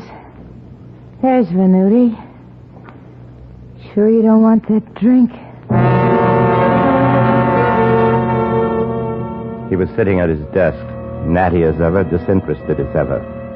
I walked over to him, stopped. There was a bullet hole in his forehead. He was dead. There was a gun lying on the floor. I picked it up, examined it. 2 bullets had been fired. And it was my gun.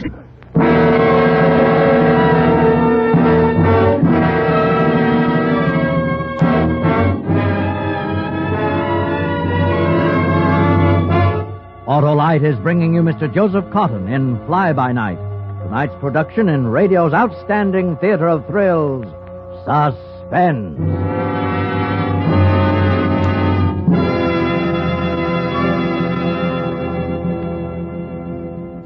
Hey, Hap, was there a barker at the carnival? Sure was, Harlow. I can hear him. Right this way to the 9th wonder of the world. Step right up, folks, and see the Autolite Stay Full battery. This sensational specialist of sure starts needs water not 10, not 5, but only 3 times a year in normal car use. Yep, the barker's always a big attraction. Well, not as big as the Autolite Stay Full battery, Hap. It attracts hundreds of thousands of discriminating drivers every year. Plays to a full house, huh, Harlow? You said it, Hap. And no one-night stands either. Autolite Stay Full batteries are always good for a long run. How come, Harlow? Well, Autolite Stay Full batteries have fiberglass retaining mats protecting each positive plate. These mats help reduce flaking and shedding. They get top billing with me, Harlow. Attaboy, Hap. So, friends, see your neighborhood Autolite battery dealer, and when you pay your money and you take your choice, choose an Autolite Stay Full battery. The battery that needs water only 3 times a year. Remember, you're always right with Autolite. And now Autolite brings back to our Hollywood soundstage Mr. Joseph Cotton in Elliot Lewis's production of Fly By Night, a tale well calculated to keep you in suspense.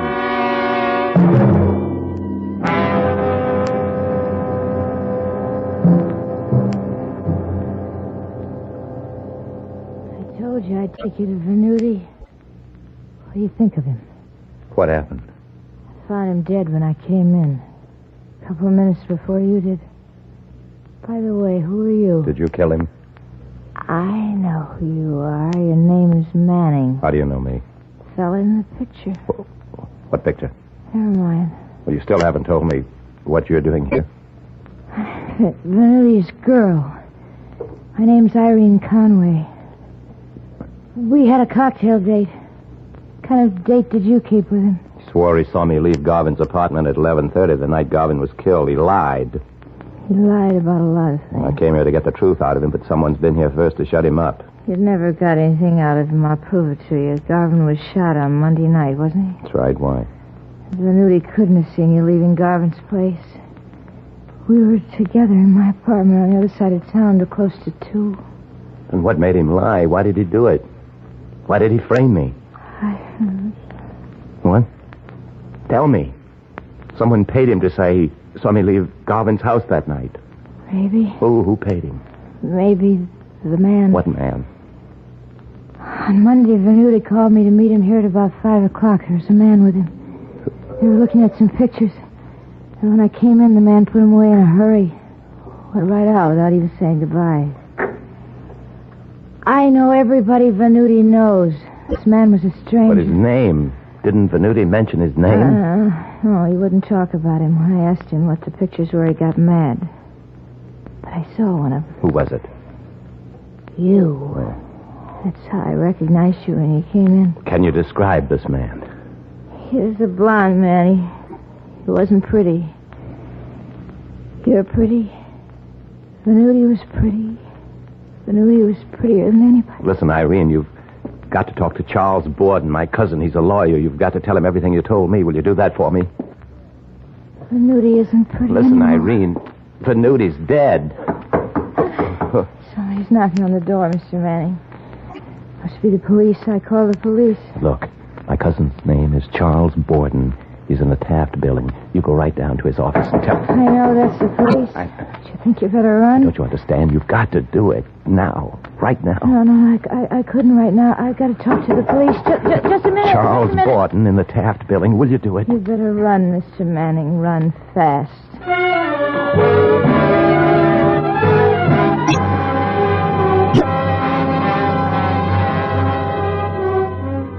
I ran out the back way and into the streets.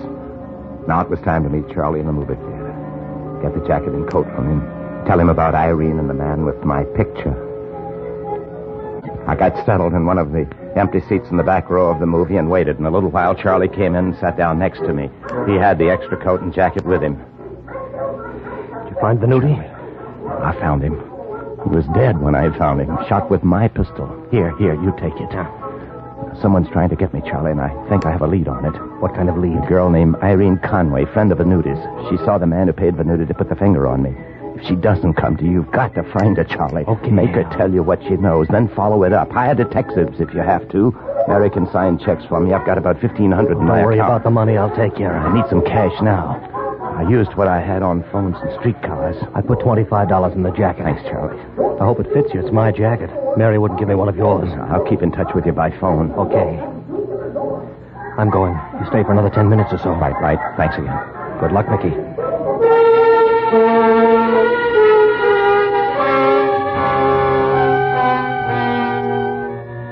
Charlie walked out, leaving the coat and jacket on the seat. I waited 10 minutes, then picked up the clothes and started to leave when a woman sitting 3 seats away carefully closed a bag of popcorn, leaned over and grabbed me by the arm. What do you think you're doing? Pardon me, please. Stop that man. He's stealing the gentleman's coat. He's a thief. Wait a minute, you. Where do you think you're going? Now, let go of me. Let go. Let him go, Ashel. That's him. That coat and jacket he's carrying don't belong to him. He's trying to sneak out. Oh, what are you talking about? These are my things. Oh, no, they're not. I saw you come in. You didn't have them then. That other man sat beside you, and when he went to the men's lounge, you grabbed his clothes. You're mistaken. These are my things. Are you sure they don't belong to him, madam? What have I got eyes in my head for? I was sitting only 3 seats away, of course I'm sure. Go to the men's lounge and find the other gentleman, and you'll see whether I'm mistaken. I tell you, call the police. Let's go to the office and get this straightened out. I don't have time. These are my clothes, and I remember you came in your shirt sleeves. Come on. All right. Take me to the manager right now. You want me to come too? I saw him. Yes, madam. And please don't talk too loud. You're disturbing the patrons. No.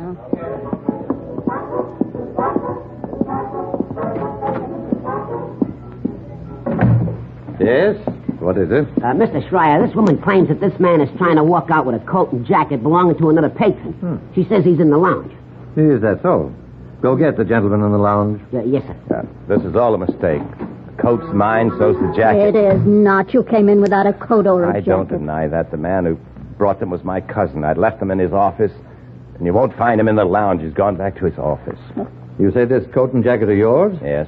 Can you identify them by the contents of the pocket? Well, there should be $25 in the jacket. In which pocket? I don't remember one of them. Well, we'll soon see. Nothing in this pocket. Oh, here's something. Some bills. Yeah, I told you. 5, 10, 15, 25. He could have put the money there. That's no proof the coat's I his. told you it was my jacket. Now, may I have it, please? Oh, just a moment. There's a letter here in the inside pocket. I presume it's yours. Sure, it's mine. And the name on it? If it's your letter, it should have your name on it. Oh, of course. The name is Charles Borden. Yes, it's addressed in care of Charles Borden, but not to Charles Borden. Oh, yeah, I'd forgotten. It's addressed to Manning. Mrs. Michael Manning. Yes, Mrs. Manning is my cousin. And what is your address? 5437 Booth Street, Forest Hills. Well, that's the address, all right, madam. I'm afraid you've made a mistake. This man can identify the clothing. This man's a thief. Oh, I don't think he is, madam. My apologies, sir. It's quite all right.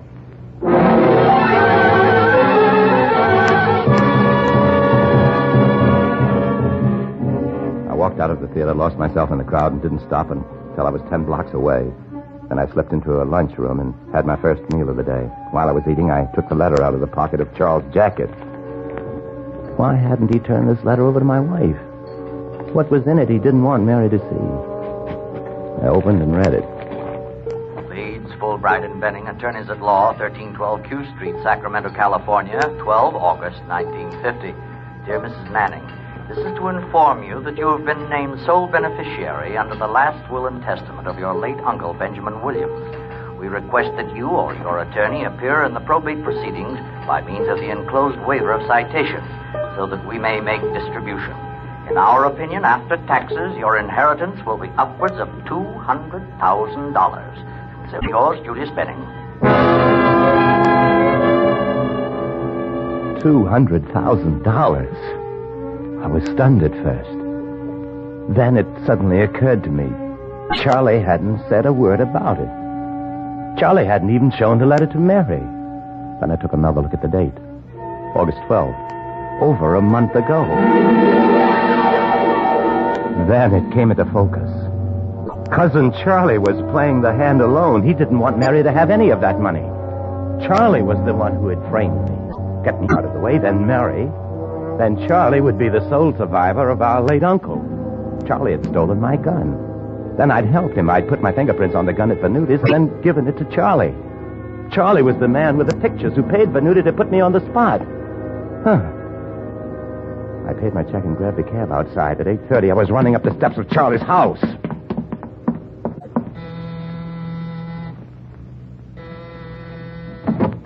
Mickey. I want to talk to you, Charlie. Did anyone see you come here? I didn't bother to look. I want to talk to you. All right, Mickey. You had me fooled, Charlie. Framed me and fooled me. What are you talking about? You knew Mary had inherited $200,000. $200,000? You knew it. Never told Mary about it. Killed Garvin to get rid of me. Killed Venuti because you were afraid I'd beat the truth out of him.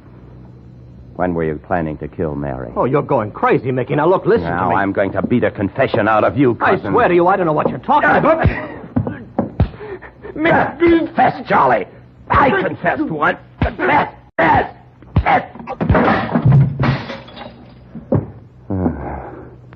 You didn't confess, Charlie. Well, I'll get someone who'll make you do it. Someone who's an expert at it. Driscoll, West Idiot. Here.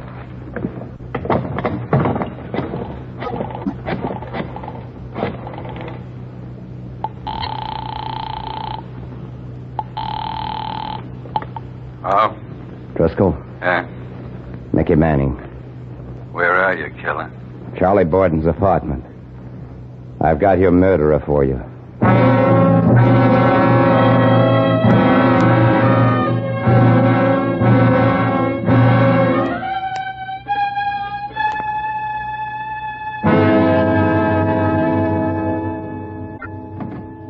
Come in, Lieutenant.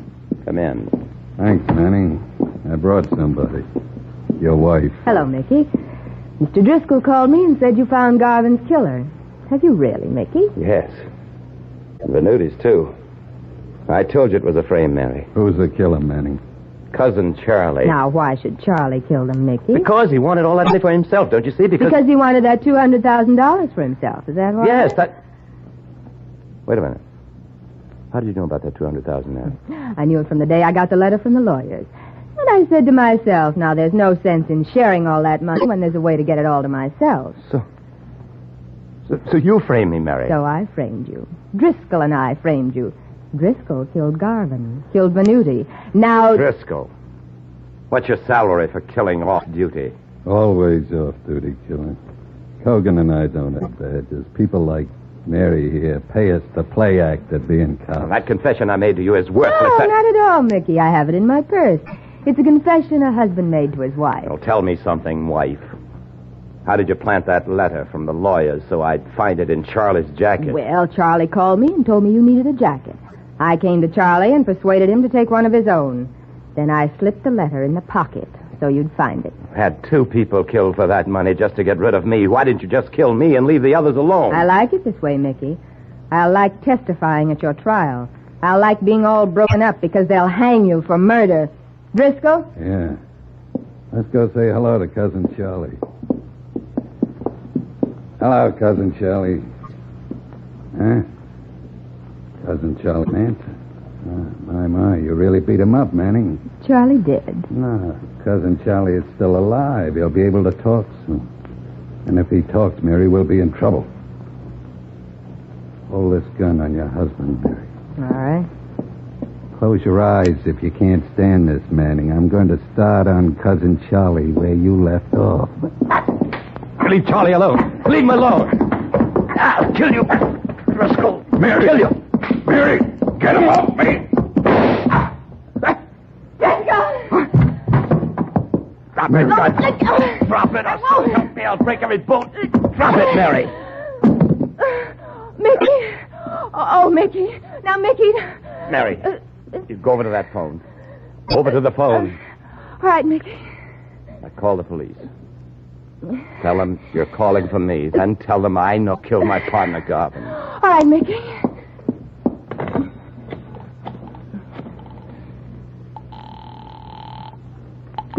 Police Department. Lieutenant Randall speaking.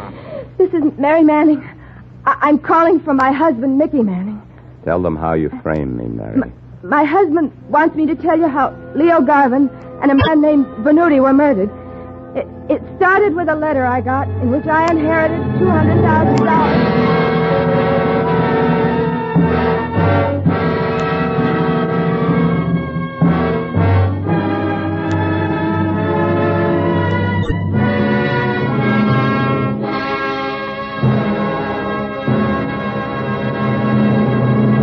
Suspense, presented by Autolite. Tonight's star, Joseph Cotton.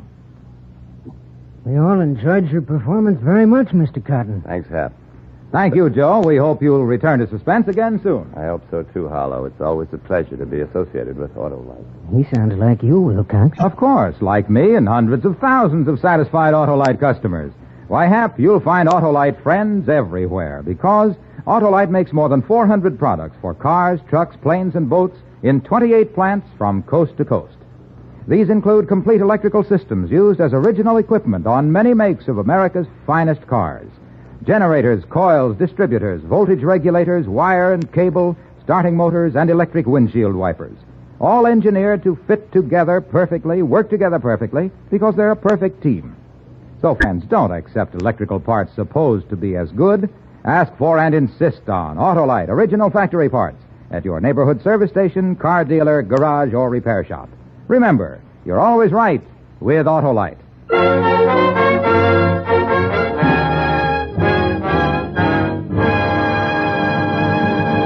Next week on Suspense, Miss Miriam Hopkins as star of Miss Bone, the story of 3 women living in a small-town boarding house and the unusual murder that took place there.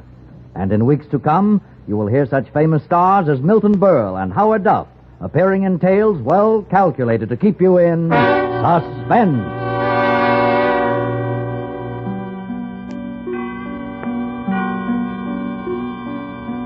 Tonight's Suspense play was produced and directed by Elliott Lewis, with music composed by Lucien Moraweck and conducted by Lud Gluskin. Parts of this program were transcribed. Fly by Night by George and Gertrude Fass was adapted for Suspense by Morton Fine and David Friedkin. Joseph Cotton may soon be seen in the 20th Century Fox production, 2 Flags West. And remember next week on Suspense, Miss Miriam Hopkins in Miss Bone.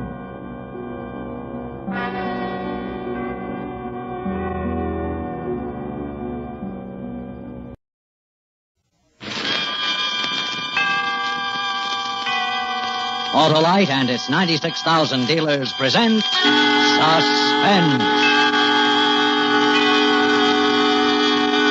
Tonight, Autolite brings you Rave Notice, a suspense play starring Mr. Milton Berle. Ring out, you hymn of hate. Ring out. Send word that all who listen... No. Now what? You're supposed to be an actor, not a foghorn. Yes, sir. By what standards do you consider yourself to be an actor? You're persecuting me. I persecute nobody. If a man cannot play a role, he's replaced. Replaced? There goes that persecution talk again. Replace me and I'll kill you. Witnesses! He's threatening me. Then don't talk of replacement. I'm not kidding, Norman. Replace me and I'll kill you. In just a moment, Mr. Milton Berle in the first act of Rave Notice. Say, Wilcox. I say, Wilcox. I hear you're a campaign manager. You bet, Senator, and my candidate's a cinch to win. What's his name? You're kidding, aren't you, Senator? He's the famous Autolite Stay Full battery. My candidate is so well known that every valiant voter vaunts his valor and veracity. What's his platform? Why, the famous Autolite Stay Full battery needs water only 3 times a year in normal car use, Senator. And he's running on a platform to give longer life. 70% longer life, in fact, as proved by tests conducted according to the Society of Automotive Engineers minimum life cycle standards. And that's really an endorsement. Is your candidate prepared for a long cycle in office, Wilcox? He sure is, Senator, because every positive plate of the Autolite Stay Full battery is protected with a fiberglass retaining mat to help reduce flaking and shedding. So, friends, join the crowd voting for the Autolite Stay Full battery, the battery that needs water only 3 times a year in normal car use. See your neighborhood Autolite battery dealer. And remember, you're always right with Autolite. And now, with rave notice and the performance of Mr. Milton Berle, Autolite hopes once again to keep you in suspense.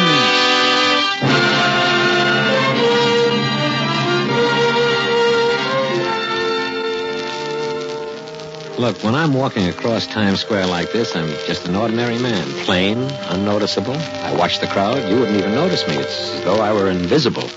Yeah, like that. Invisible. But wait, come here. Come with me through this door, through here, and into the darkness.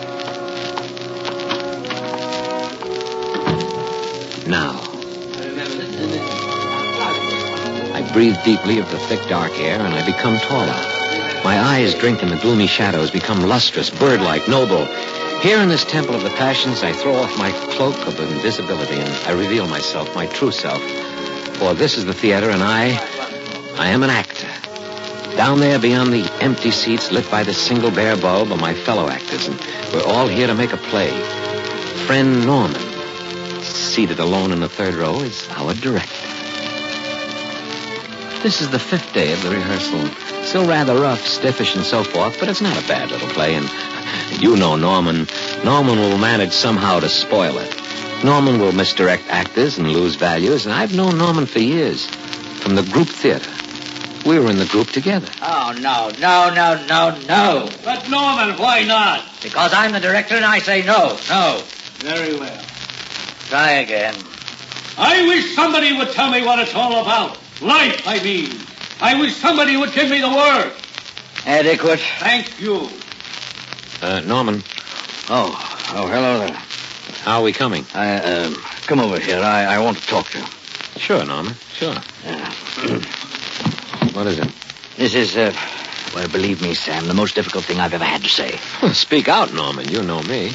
Well, I've had to turn over the bell ringer to Luther. The bell ringer? Well, what do you mean? Norman, that's my part, the bell ringer. What do you mean, to Luther? Don't make it difficult for me, Sam. Difficult? I'm not making it difficult, not at all. The bell ringer role is mine, Norman, that's all. There's no difficulty involved. Please. You joke. No. It's not as if I hadn't warned you. Well, tell me what's wrong. Tell me where I've stepped off. What irritates you? What doesn't fit? And I'll fix it. I'll fix it. That's my role, Norman. I carry the whole cast with that role. Don't shout, Sam. You're making a fool of yourself. A fool? Norman, why are you doing this to me? Because you're not right for it. Not right? Yes. Wait.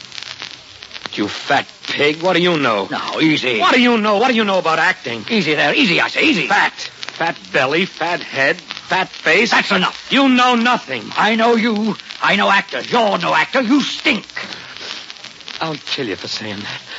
I'll kill you. Witnesses? He's threatening me again. Yes, listen good, Norman. I'm going to kill you. I'm going to kill you. Oh, you see, you can't even deliver that line. You stink.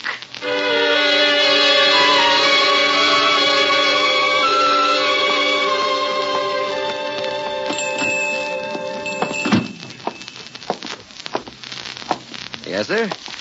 I want to buy a gun. Yes, sir. What sort of a gun did you wish to buy? One that will shoot through fat. Sir? Oh, pardon me. I'm sorry. I was thinking. What have you got? Why, pistols, rifles, shotguns? Well, I don't know exactly. Well, what was it you wished to use the gun for? I want to kill a rat. Well, a .22 would be about your best bet. Ah, here's a nice little item. It looks pretty small. This is an awfully big rat. Fat rat. I think a shotgun. A 410. Yeah. You think that'll do it? Oh, mister, that gun will. I guarantee. I use a gun like that myself. Single barrel, light, handy, truly beautiful weapon. Bullets. You got bullets? Well, shells. Shells are used in this weapon. Now, there are all kinds, depending on what weight shot you want to use. You choose it. I want one. One box? No. One bullet. One? Yeah. This rat, I'm not going to miss.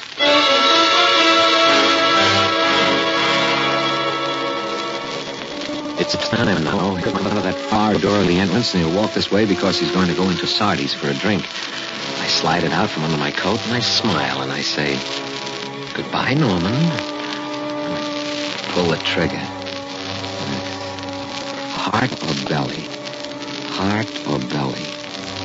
Belly, yes. In the belly. His cultivated paunch, fatted with actors' hearts. Yes, belly. Am I invisible now? I mustn't be noticed until the moment. Perhaps standing a little too tall. Sag. That's it. Perfect. The actor plays himself as a non-actor.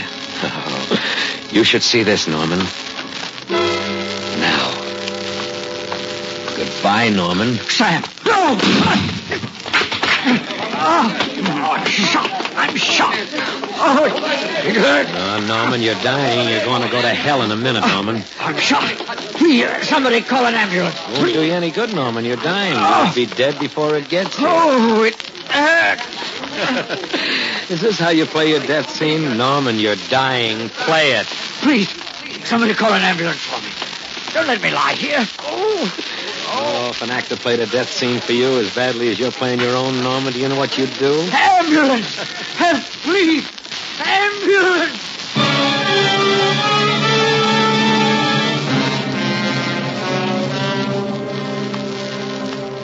With a shotgun he did it. Right in the middle of 45th Street. Oh.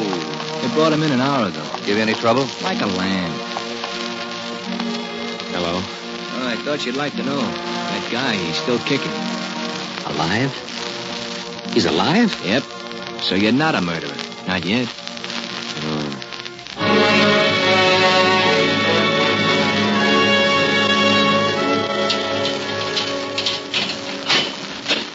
I brought your lawyer. What's that? I'm your lawyer. How do you do? Huh? Sit down, won't you? Thank you. They say he's still not dead. No, but he's sinking. How much longer? They didn't say. When he dies, I become a murderer. Yes.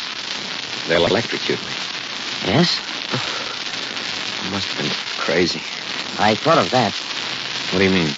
Temporary insanity. I thought we might plead that. Well, why don't we? Because you threatened him before witnesses at least twice. Went to a store, chose a gun with great care, waited for him to appear, you did all this, and then you shot him. That's right, I did. That's premeditated murder, first-degree murder. So the temporary insanity thing is out? Way out. The only other thing I can think of is that we could prove you were insane all along. Me? Insane? But of course not. I should say not. What? Wait a minute. What would happen, I mean, if I were? Oh, they'd get the psychiatrists in, examine you, send you off to be cured. Yeah? You seem very calm. I'm an actor.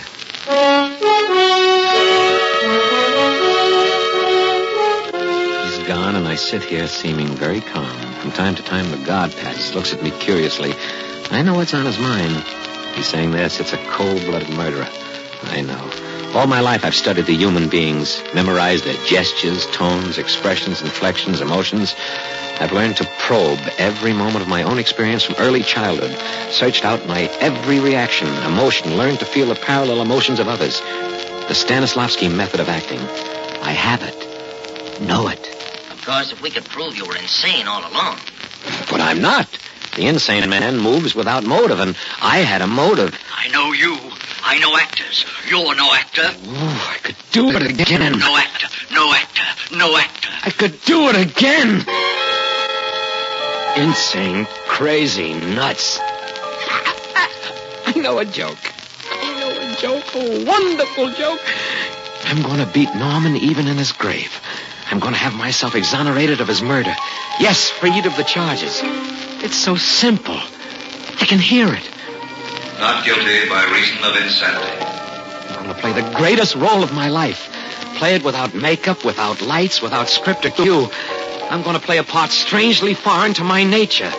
I'm going to play a homicidal maniac.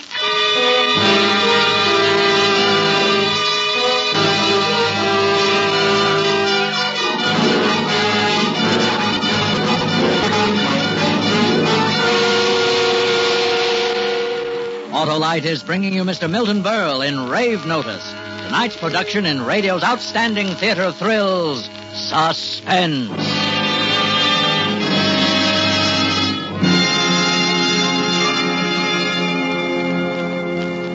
Wilcox, what's this? A campaign slogan for your candidate? Righto, Senator. The Autolite Stay Full battery is the battery that needs water only 3 times a year in normal car use. That's my candidate's simple, sound, and superior slogan. Seems pretty dry to me, Wilcox. Why, my droll dignitary, let me tell you about my candidate's characteristics. He has fiberglass retaining mats protecting every positive plate to help reduce flaking and shedding. And, Senator, everybody votes for Autolite Stay Full batteries because you can't buy a better battery for your car. What's the opposition, Wilcox? No opposition, Senator. Why, with a 70% longer life, as proved by tests conducted according to SAE minimum life cycle standards, who would even think of opposing an Autolite Stay Full battery? He's in, Wilcox. What did you say he was running for? For the wonderful dealers from coast to coast who sell Autolite Stay Full batteries to the master-minded motorists who drive their cars to perfection with Autolite Stay Full batteries. The battery that needs water only 3 times a year in normal car use. Better see your Autolite dealer and get an Autolite battery at once, Senator. Good idea, Wilcox. And remember, Senator, you're always right with Autolite.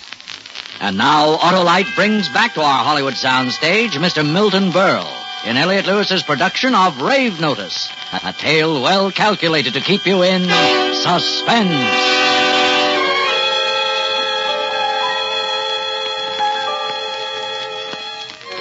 I'm going to play a homicidal maniac. How? What is the most terrible thing I ever did? The thing closest to murder. I must recreate that mood. Murder. Killing. Blood. I killed a cat once. Yeah. I was 6 years old. I didn't mean to kill it, but I had this stick. It was in an alley, this cat, and I poked it just for laughs. He didn't run. That's all I wanted to do was just to make him run. No, he scratched me, and I hit him. I hit him across the back with a stick, and he started this howling and squalling, and I thought I'm going to get into trouble. Stop that noise. Stop that noise. And I hit him again to make him stop, and again to make him stop, and again, and there was blood. Red blood on the gray cement, and struck out the screams, struck out the life, struck out the awful gaze of those great yellow eyes, struck out the life, struck out the spirit and the spark. I kill. A murderer I am. I kill for the thrill of silence of the cat. I am a murderer. A murderer I am. I kill without reason. That's it. That's the character. All I need for turning it on is the memory. Those key points. Gray cement, cat's eyes, my feelings as a 6-year-old. Oh, there will be refinements. I'll refine it. Oh, Norman, if you were only here to see the scene. If you were only here. Dim the house lights. Raise the curtain. Now to get my audience in.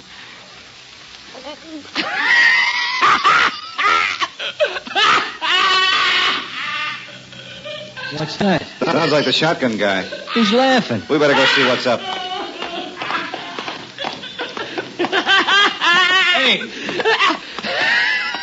Hey,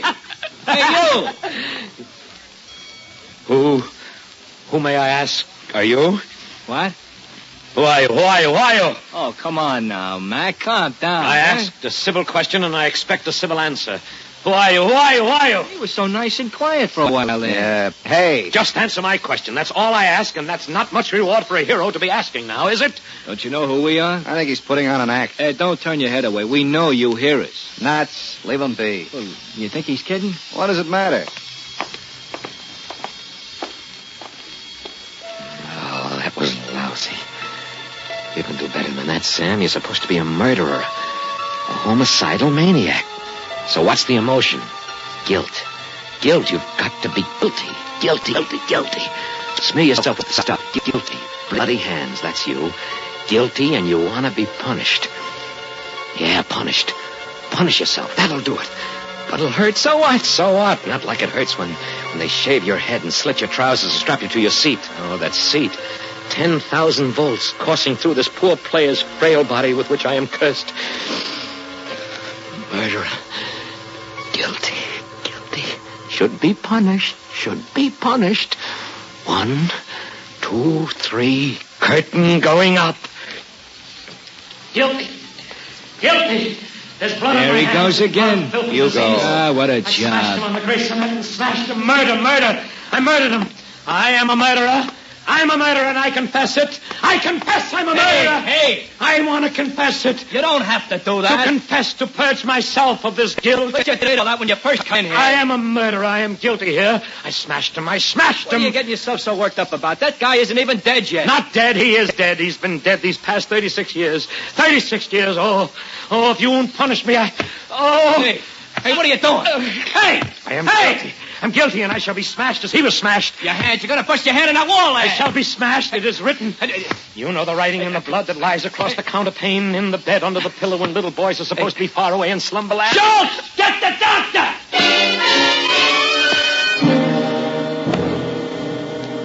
Good. He's getting knocked. My hand is killing me. Seems that something broke. Then I don't mind the bloody screen. The knuckles are even breaking the nails, but not the bones. I want to be sure I can use this darn thing when I get out of here. When? If I ever get out of here. 2 cats dead, murdered by my stick. 4 cats dead, murdered by my stick. 6 cats dead.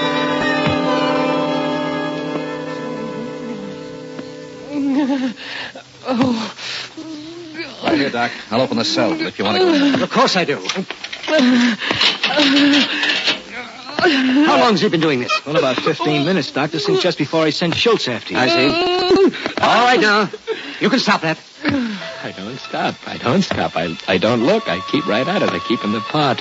Murderer. Guilty. It hurts, but if I keep at it, I'm paying a price. I am paying my way out of being electrocuted. I'm going to be freed. I can only keep it up. Now stop Keep it up. You aren't doing yourself real good this way, man. Now put it out. All right, grab it. Come on. Leave me. Leave me alone. I want to pay. I am the guilty one, and I want to pay the sentence to the court. Hold him in. Come on. Let me go. I must pay. Okay, now steady, man. Hypodermic needle. Oh, he's pressing the syringe. It'll knock me out.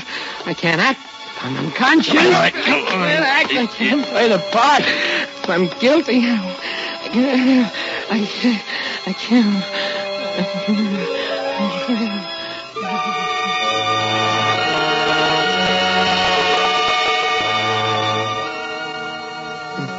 So quiet here. So white. Such sweet stillness and peace. Gone the darkness of the steel and concrete in the cell, this white ceiling. Well, they're watching me very carefully. The taller one, he's new. The other gave me the hypodermic, yes. Hypodermic. How long have I been out? Did I say anything while I was out? Perhaps if I keep still, they'll let me know. I must have been wrong. Are you awake? You say he showed definite suicidal tendencies? Suicidal immediate, or simply self-destructive.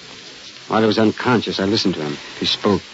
He seemed under the delusion that he is invisible. Invisible? That's a new one. Now, wait a minute, look. He's opening his eyes. Hello. Awake? Who are you? You remember me, don't you? You? No. Well, I gave you something to quiet you a little while ago. A little while ago? Yes, when you were trying to injure yourself so we'd think you insane. You've decided to give that up, haven't you? If you only let me go, let me out of here. I have to carry out sentence, you know. Well, how will you carry out sentence? Be smashed. I am to be smashed as I have smashed the cat. Is that the law? An eye for an eye. And a tooth for a tooth. Do you believe in that? If you believe in the eye for eye law, don't you feel it's right that you receive the same thing you gave your victim? Yes, I smashed him with a stick and the eyes that stared at me. Stick? You mean chuck, don't you? Why would I say shotgun if I meant stick? I said stick. But you shot the man with a shotgun. You're out of your mind. After you smashed him with the stick, what happened? What? What came after he was dead? Oh, I was frightened. I went home. Mama was there. She said, "How did you get blood on your hands?" And I said, "A dog licked my hand and he had blood on his teeth." Understand you're an actor.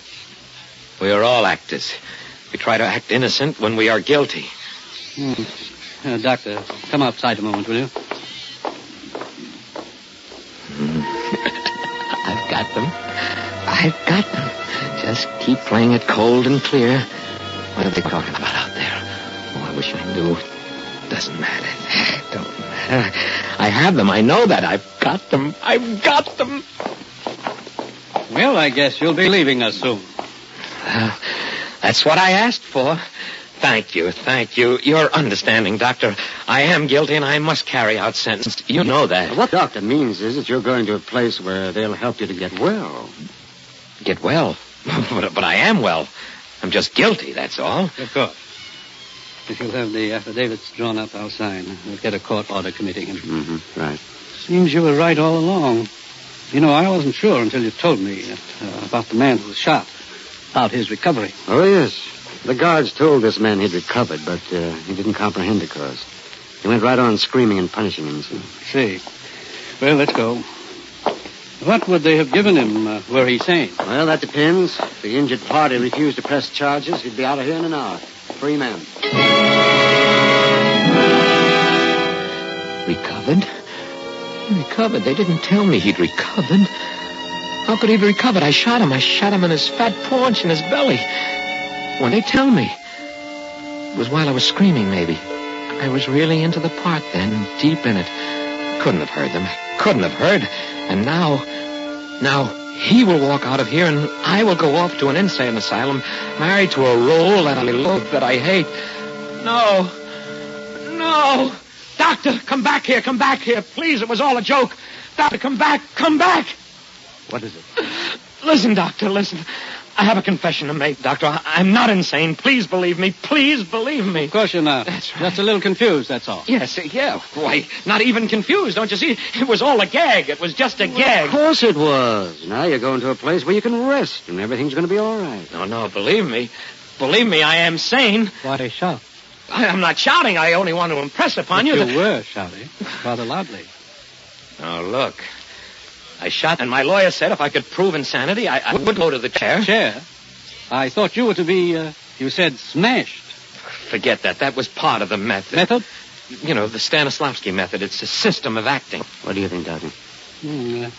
Don't know. Man seems to be telling the truth. You think so? I can fool you all over again if you feel it's necessary to prove my point. No, I don't believe you'll be able to fool me again.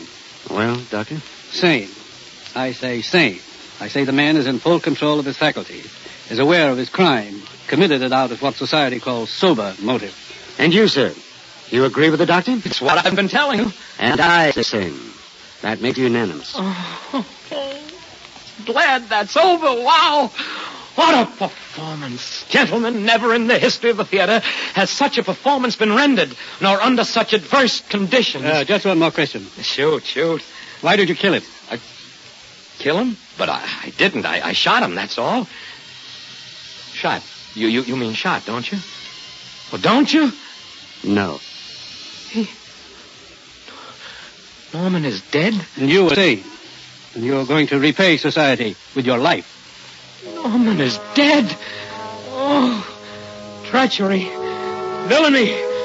Ring down the curtain. Ring down the curtain.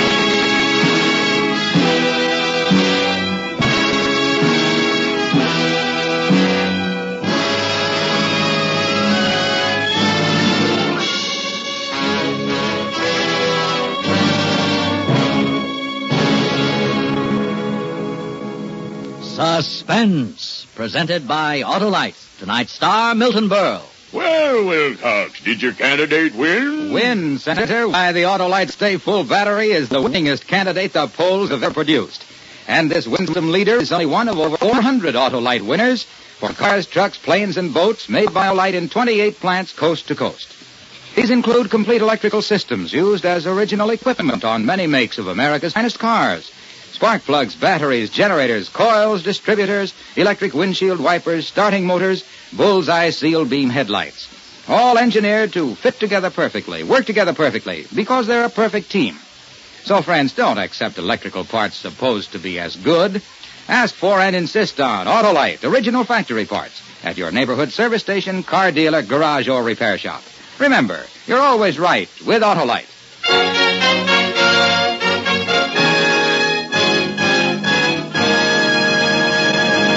Next week on Suspense, Miss Barbara Stanwyck as a woman who gambled, and the stake was death in The Wages of Sin.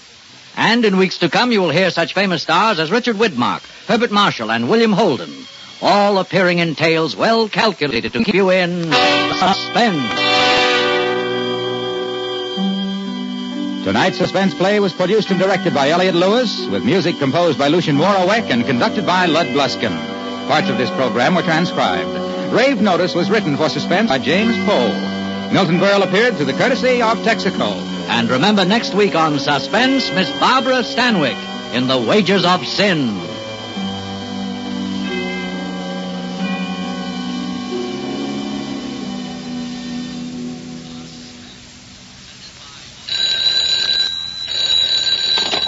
You can buy Autolite Stay-Full batteries, Autolite standard or resistor spark plugs, Autolite electrical parts at your neighborhood Autolite dealers. Switch to Autolite. Good night. This is CBS, the Columbia Broadcasting System.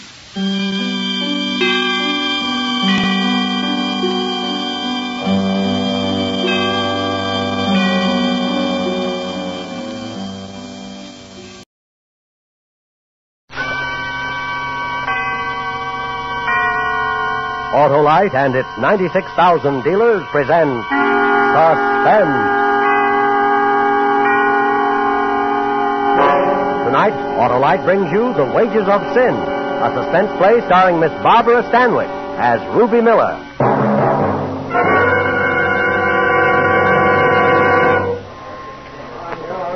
You know her, Dork? Yeah, Ruby Miller. Pretty good picture of her. Well, this is her apartment. She's had it for 2 months. What was he doing here? You don't know. He was dead when we got here. Shot within the hour. Hello, Captain. We've been working hard. Hello, Frank. Who is he? Driver's license says his name's David Madlock, age 42, this city. It is Madlock. Hard to recognize him with that kind of shooting. Keep going, Frank. Desk clerk Frank DeMarco saw Madlock come through lobby about 9 o'clock, alone. He got it here a few minutes later. What was Madlock doing here? Don't know. DeMarco and the day clerk say they never saw him in building before. Mm-hmm. Who reported it? Janitor. Heard the shots. Called downtown, saw nothing. Madlock's got a wife. I sent some boys out to pick her up. Okay. Doc tells me this is Ruby Miller's apartment. That's right. She rented it 2 months ago. Haven't located her yet. Now the tabloids are going to make this look juicy. David Madlock slain in Beauty's apartment. If I know those tabloids we got in this town, that'll be tame. All right, let's find her and get her story. I want an all-points bulletin out for Ruby Miller right away. She finally got herself messed up in something too big to handle. In just a moment, Miss Barbara Stanwyck in the first act of The Wages of Sin. What's going on, Harlow? Why, it's tune-up time, Hap. Yeah, for what? Your car. Get it tuned up before winter weather wages war on your engine. Winterize it by putting in antifreeze, change of oil and grease. And check the spark plugs, too. A realistic reminder, Johnny Plug Jack, because spark plugs are the very heart of your car's ignition system. You mean spark plugs need winterizing, too? Why, they sure do, Hap, and that's why it'll pay you to see your friendly Autolite spark plug dealer. He'll replace weary, worn, and wilted spark plugs with world-famous ignition-engineered Autolite spark plugs. They're engineered by the same Autolite engineers who design coils, distributors, and all the other important parts of the ignition system, used as original factory equipment on many leading makes of America's finest cars. That's why Autolite spark plugs operate as a perfect team with your car's ignition system. And that's why you can't buy better spark plugs for your car than Autolite. Okay, Harlow. I'll have my car winterized. And check the spark plugs, too. Right. So, folks, see your friendly Autolite spark plug dealer. And whether you choose the standard type or the resistor type, you can be sure you're always right with Autolite. And now, with The Wages of Sin and the performance of Miss Barbara Stanwyck as Ruby Miller, Autolite hopes once again to keep you in suspense.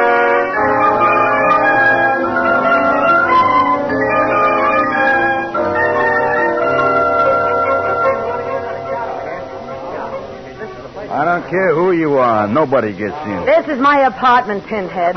Hey, what's going on out here, Sergeant? Who's this? Who are you? Say, what's the idea of all these cops? You holding crime school in my apartment or something? You're Ruby Miller? Yeah, that's right. Come on in. Nice of you. I was just starting out to look for you. What's going on around here, anyhow? I leave for a couple of hours and... My rug! His name is Frank Madlock.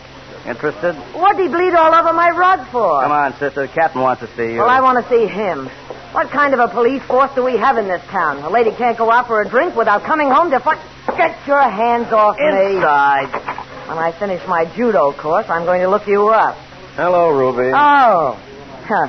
I draw all the dreamy ones. I might have known it'd be you, Captain Salvador. That's all, Frank. Yeah, that's all, Frank. Tell me about yourself, Ruby. You losing your hair? It's falling out worrying about you. The last time was 47. No visible means of support. I didn't know we were going to talk about old times, or I'd cracked a bottle. We aren't. Going to talk about that guy lying in there in front of your fireplace.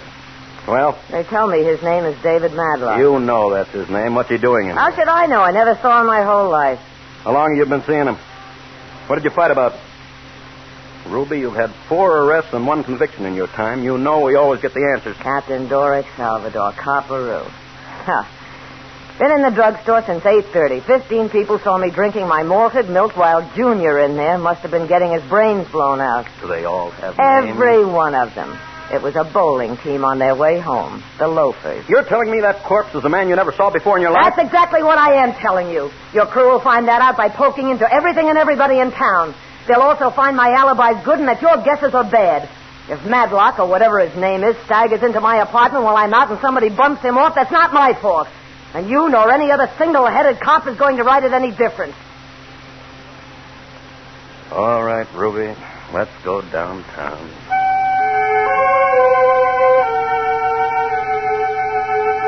Well, Doric Dream, you booked me as a material witness as expected.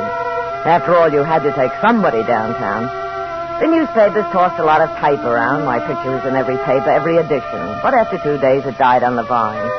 I made 3 inches in the second section after that. Ruby Miller released for lack of evidence. The morning I got out...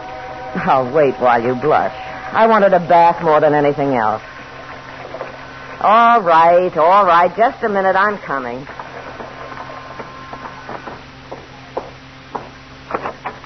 Hello, Ruby. I missed you before you left the station. I'm tired of looking at cops, Captain. This will only take a minute. I'll time you myself. Thanks. I just been out talking to Marie Madlock, Dave Madlock's widow. And the way things happened, she still thinks that you and her husband were real palsy on the side. She hates the memory of him now. Don't you ever give up. I don't like to see a nice woman like Mrs. Madlock running around believing something that isn't true. My boys peeked under every rock in town before you were sprung, Ruby. They came up with 2 things that got you out. You were in the drugstore while Madlock was being killed, and you never knew the guy. I'm convinced of that. My bath water is getting cold, so am I. Look, Ruby, you moved in that apartment 2 months ago, paid $400 rent in advance. The same day, you deposited $1,000 at Freeman's National. You also bought $400 worth of clothes and trinkets. I hit a horse. Somebody gave you dough to play a part in this. Who? We've gone all through this before. Who, Ruby? A key to this apartment was found on Madlock's body. How'd he get that key? I don't know, Captain. I just don't know. I should have my lock changed. All right, Ruby, I'm leaving. Sorry you didn't have any luck, Captain. You know, whatever you get out of this, they'll take 20 times as much back from you, right down to your soul. Madlock's killing was top-drawer stuff with some big people involved. People who don't care anything about you because you were just background scenery. They might want to change at any time. Aren't you scared, Ruby? You'll never see the day. Okay. Grandissimo Bugliardo. What does that mean? You're a liar, Ruby.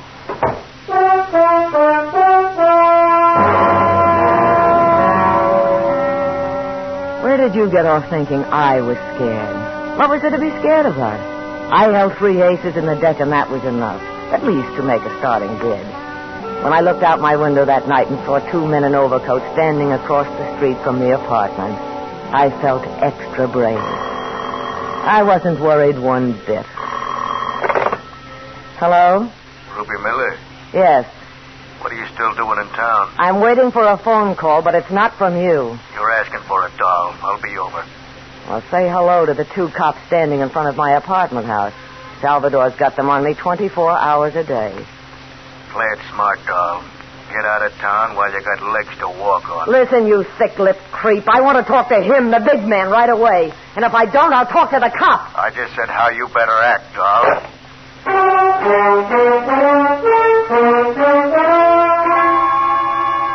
Sorry to disappoint you again, Doric, but I wasn't scared that time either.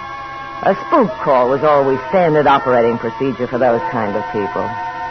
It let me down a little, though, having them think I was so square I wasn't expecting it.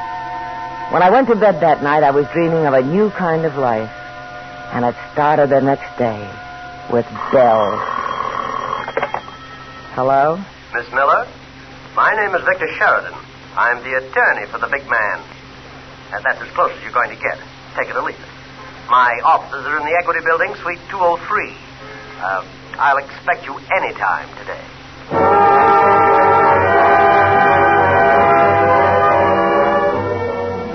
That was the music I was waiting for, Doric. I'll expect you anytime. And I made any time an hour later. Salvador's 2 shadows followed me when I left my apartment and went downtown. So I wasn't worried that anybody might interrupt my conversation with Sheridan and Carter, attorneys at law. Call me Sheridan. Sure. My client asked me to speak to you. Speak up. All right. My client has been disturbed by your attitude. Good for him. He wonders why you haven't fulfilled your part of the bargain. After all, you've been well paid. You call that money? A man I never saw before in my life came to me a couple of months ago and made the deal. $1,500. 2 months' rent on a nice apartment, and on a certain night I was to blow town, never come back. You should have done it. I saw a setup a mile off. How dumb do you think I am? That is not the question, Miss Miller. How dumb do you think we are? Dumb enough to know he needed a place to do a killing and someone with a rep like mine to throw the cops off. I know who he is, where he is, how he did it, and why he did it. Tell the client I want a payoff to keep quiet. Lots of payoff. Or I can tell a whole lot of cops something that will keep them absolutely spellbound. I see. Well? Will this be enough to start with, Miss Miller? $1,000? Look, Sonny, this is the major leagues. I want 10 to start with. I haven't had much money in the office. You can get it. There's a bank downstairs. You're playing a very dangerous game, Miss Miller. I've got built-in police protection at all times. All you have to worry about is coming through. That, protection may not last forever. Let me worry about that. Miss Miller, it's not up to me to decide the outcome of this affair, but somewhere, someplace, sometime, you'll be alone on a dark street. And I wouldn't want to say what might happen to you. Well, don't you worry, Buster. I'm going to be burning money to keep all those dark streets bright. Now call the bank.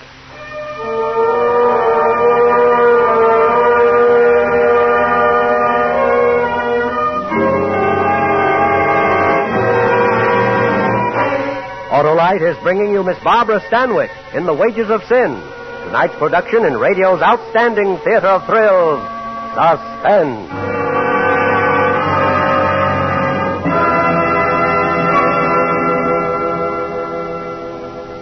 Check the spark plugs, too.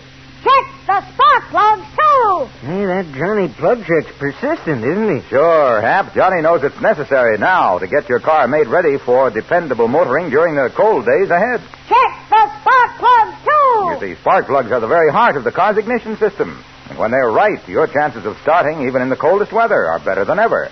So it'll pay you to replace worn-out spark plugs with Autolite spark plugs. The spark plugs that are world famous for quality and dependability. Autolite spark plugs? Nothing finer, Hap. And when you replace worn-out spark plugs with ignition-engineered Autolite spark plugs, you get smoother performance, quick start, and gas savings. You've sold me, Harlow. Well, folks, see your friendly Autolite spark plug dealer and have him replace worn-out spark plugs with world-famous ignition-engineered Autolite spark plugs. And whether you choose the resistor type or the standard type, you can be sure money can't buy better spark plugs. You're always right with Autolite. And now, Autolite brings back to our Hollywood soundstage Miss Barbara Stanwyck in Elliot Lewis's production of The Wages of Sin, a tale well calculated to keep you in suspense.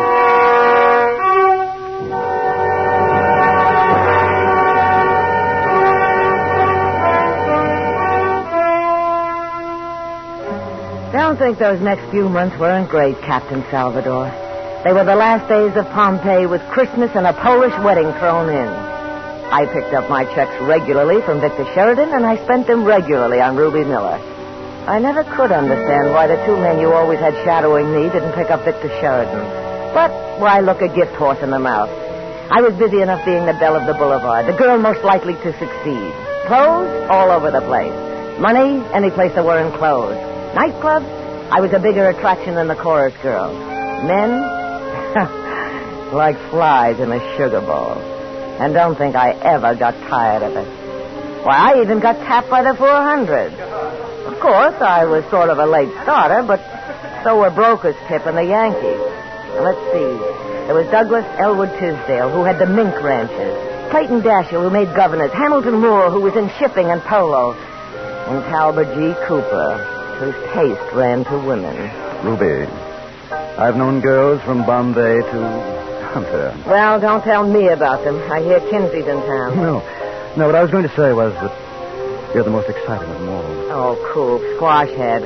I don't come from Bombay or Hunter, so I don't have to follow the rules. Go get yourself some new material. No, I mean it. Oh, if I were conning you, I'd do it in another place. Not here. Oh, cut it off. I came here for laughs. Say, who are those two people over by the window?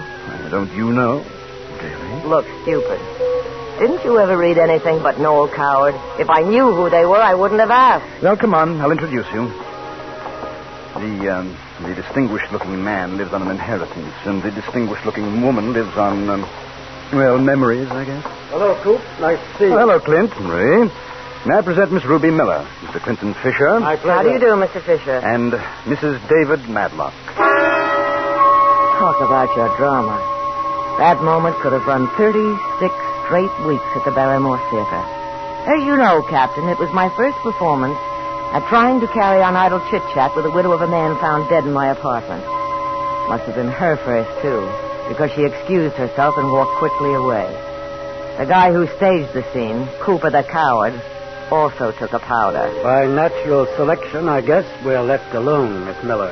What's she complaining about? I wasn't found dead in his apartment. Well, you couldn't exactly expect her to carry on tea-time conversation with you. Look, is she a friend of yours? I know her. Well, tell her the next husband she gets, keep him home. That means keeping him happy, if she isn't too chilled to find time. Now, if you'll excuse me, Mr. Fisher, I'll go have a drink. Allow me to join you, Miss Miller. Why? Frankly, I like you. If anybody tells you men over 50 don't have charm, put salt in her coffee. Clint Fisher was as charming as they made them. And the thought came to me that this was my chance to move from the phony money to the real stuff. And he was said to have more connections than the plumbing at the Waldorf. I intended someday to use them. And my chance came sooner than I thought. Yes, ma'am. Captain Doric Salvador wants to see me. You mean Lieutenant Salvador? He got a bust. Good. He was too arrogant. Third door on the left, lady. Don't look so mad, Sergeant. Maybe if you work hard, you'll be busted, too, someday. Hello, Lieutenant. Yeah. Sit down. What did you do, kick the mayor's mother? No, the commissioner got a little mad because I didn't bring anybody in for David Madlock. What did you call me down here for, a wait? The commissioner's dropping the case. What do you mean? He called us off. Madlock will be under M in the file. I'll be on another case. Yeah, but that means that I... Starting tomorrow, where you go alone. What is this? You pulling off my protection? Ruby, we had those men on you to see if anybody made a move towards you, not for protection. I got a right to protect you. You forfeited every right you had when you threw in with the wrong people.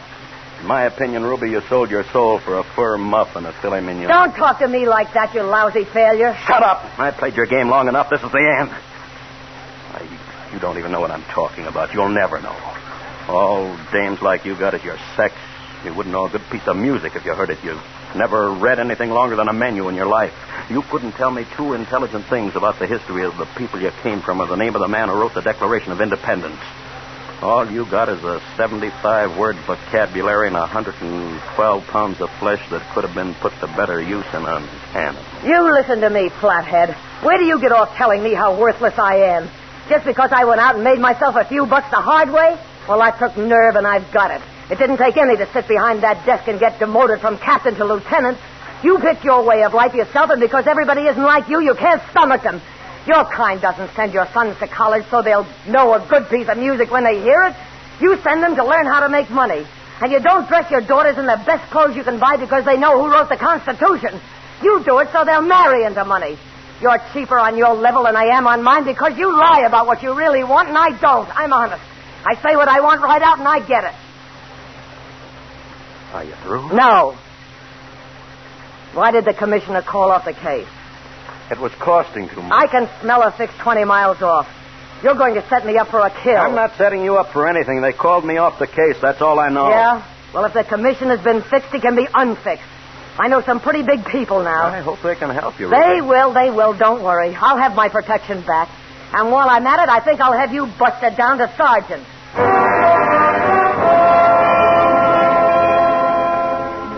And I couldn't wait to do it to you. Clint Fisher was my boy. By then I had him wrapped around my little finger. He knew the skeleton in everybody's closet, and I was going to make him raffle a few. I pulled out all the stops, and he had my hero printed all over him when he said he'd see what he could do. You cops who thought you had a corner on everything fracture me. I slipped on a negligee and cracked a bottle of champagne. While I waited for my team to go into action. Hello?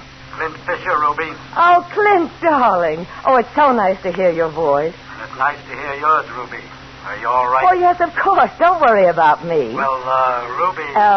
everything's going to be fixed, Clint? Not exactly. That's why I called you. I've tried everybody in town, and I hate to say this, but there's nothing I can do for you. Absolutely nothing. Clint, you don't mean that. I'm afraid, honey, you're on your own.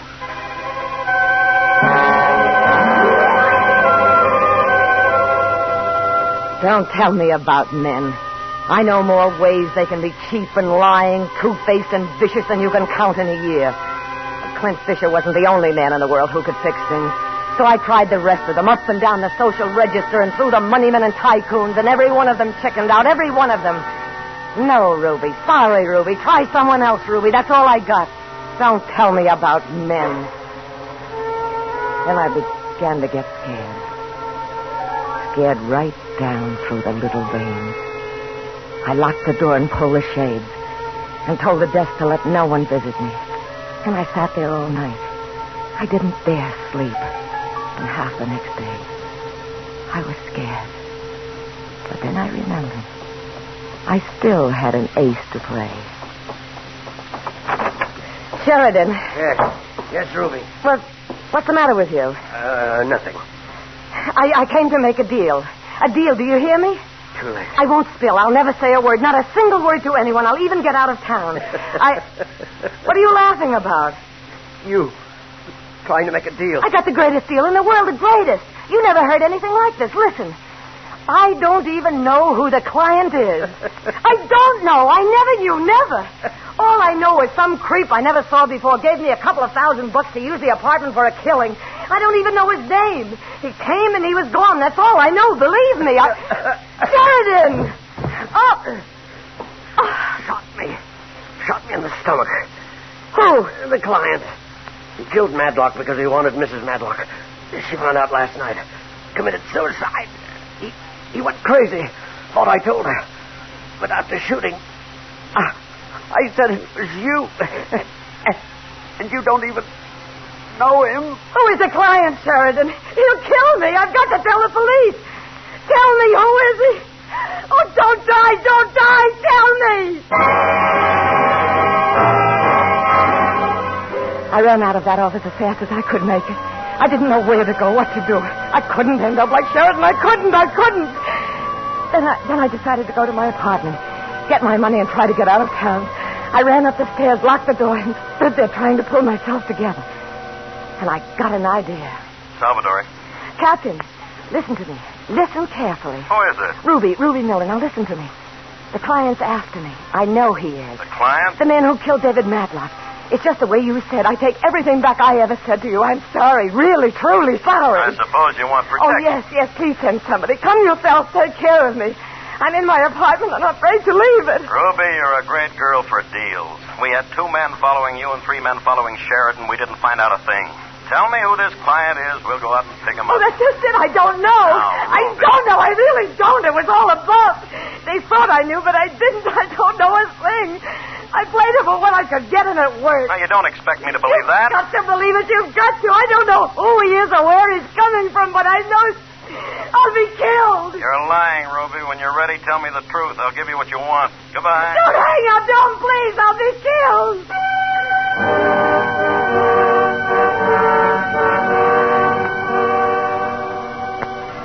I tried to get you back, but they said you'd left the office. I wanted to tell you about Vic Sheridan's death. That would have been truth. That's why I'm writing you this letter. You'll have to believe it. I'm packed and I'm leaving town, and I don't ever want to come back. I'm mailing it from the airport. So long, Doric. I hope you have better luck finding the client than I did.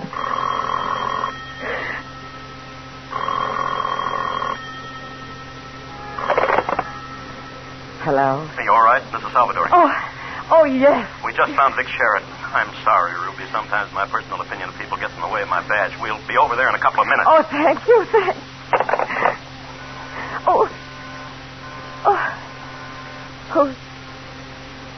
Who is it? It's Fisher. Let me in. Oh, Clint. Oh, Clint, I'm so glad you came. Nobody cared. Nobody would do anything. Now, Ruby, you'll be all Somebody's right. after me, Clint. They'll get me. They will. Clint, what's that gun for? For you, baby. Oh, Clint, don't do anything. I'll scream. That won't help. You can't outrun a bullet. You've had a free ride on me. I was perfectly willing to give you money when it meant something to avoid trouble. But now you're going to pay it all back. I'll do anything in the world. Don't close your eyes because it's going to hurt.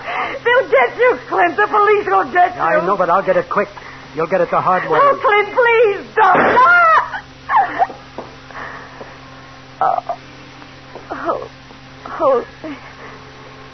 Hold me up. How does it feel, Ruby? That's what you get for telling Mary Medlock I killed her husband.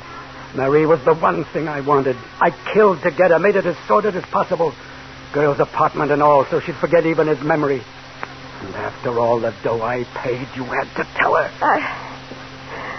I didn't tell her. I didn't even know who...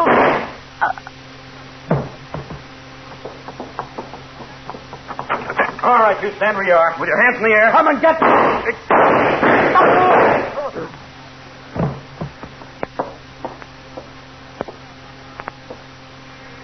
Hey, will you look at that? They're lying on the same spot where Madlock was killed. Yeah. The wages of sin.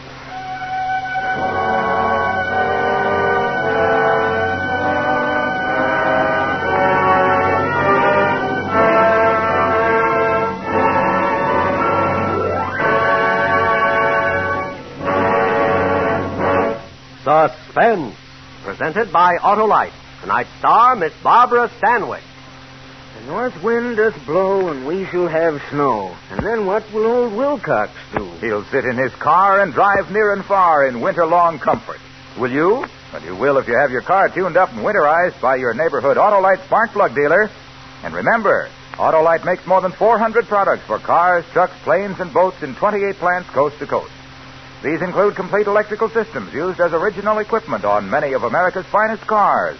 Generators, coils, distributors, voltage regulators, wire and cable, starting motors, and electric windshield wipers. All engineered to work together perfectly as part of the Autolite team. All engineered to give you unexcelled Autolite service. Don't accept electrical parts supposed to be as good.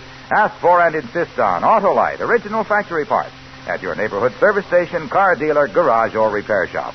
Remember, you're always right with Autolite. Next week on Suspense, Mr. Richard Widmark, a star of Too Hot to Live. And in weeks to come, you will hear such famous stars as Herbert Marshall and William Holden, appearing in tales well calculated to keep you in suspense. Tonight's Suspense play was produced and directed by Elliott Lewis, with music composed by Lucien Morawek and conducted by Lud Gluskin. The Wages of Sin was written for Suspense by E. Jack Newman and John Michael Hayes. Miss Stanwyck may currently be seen in the MGM picture To Please a Lady. And remember, next week on Suspense, Mr. Richard Widmark in Too Hot to Live. You can buy world-famous Autolite resistor or standard spark plugs, Autolite Stay-Full batteries, Autolite electrical parts at your neighborhood Autolite dealers. Switch to Autolite. Good night. Motorists, be prepared to stop in time to save a child's life.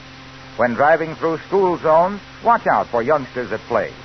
Save a life by expecting the unexpected from children. This is CBS, the Columbia Broadcasting System.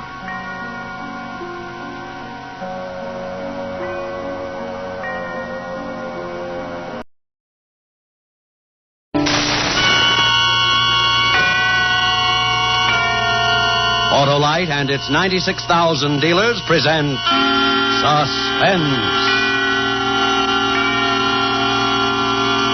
Tonight, Autolite brings you Too Hot to Live, a suspense play starring Mr. Richard Widmark.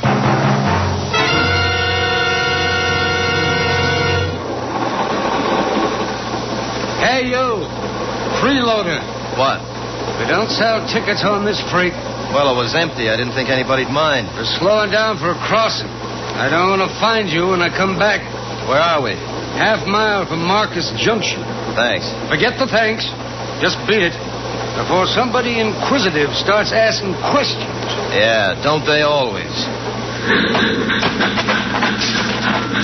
The train rolls by, slowing, and the crossing bell warns that death is here. I don't recognize it, though. I walk toward Marcus Junction, toward death.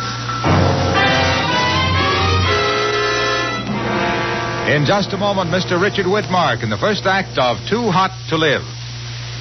Well, Hap, how are the hobgoblins? Well, Halloween isn't here yet, Harlow. Soon will be, and that means the time has come to have your car made ready for the cold driving days ahead.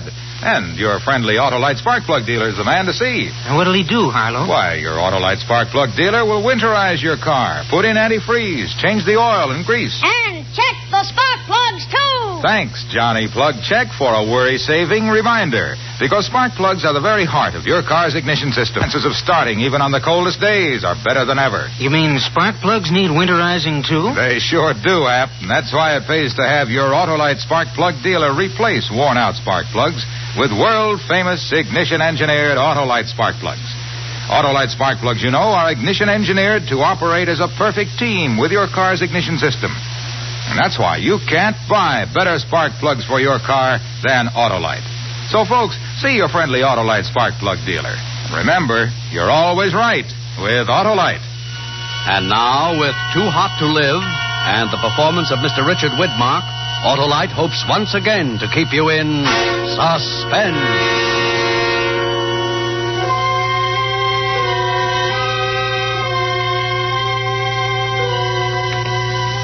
The sun is 11 o'clock high and starting to pucker the tar road leading into Marcus Junction.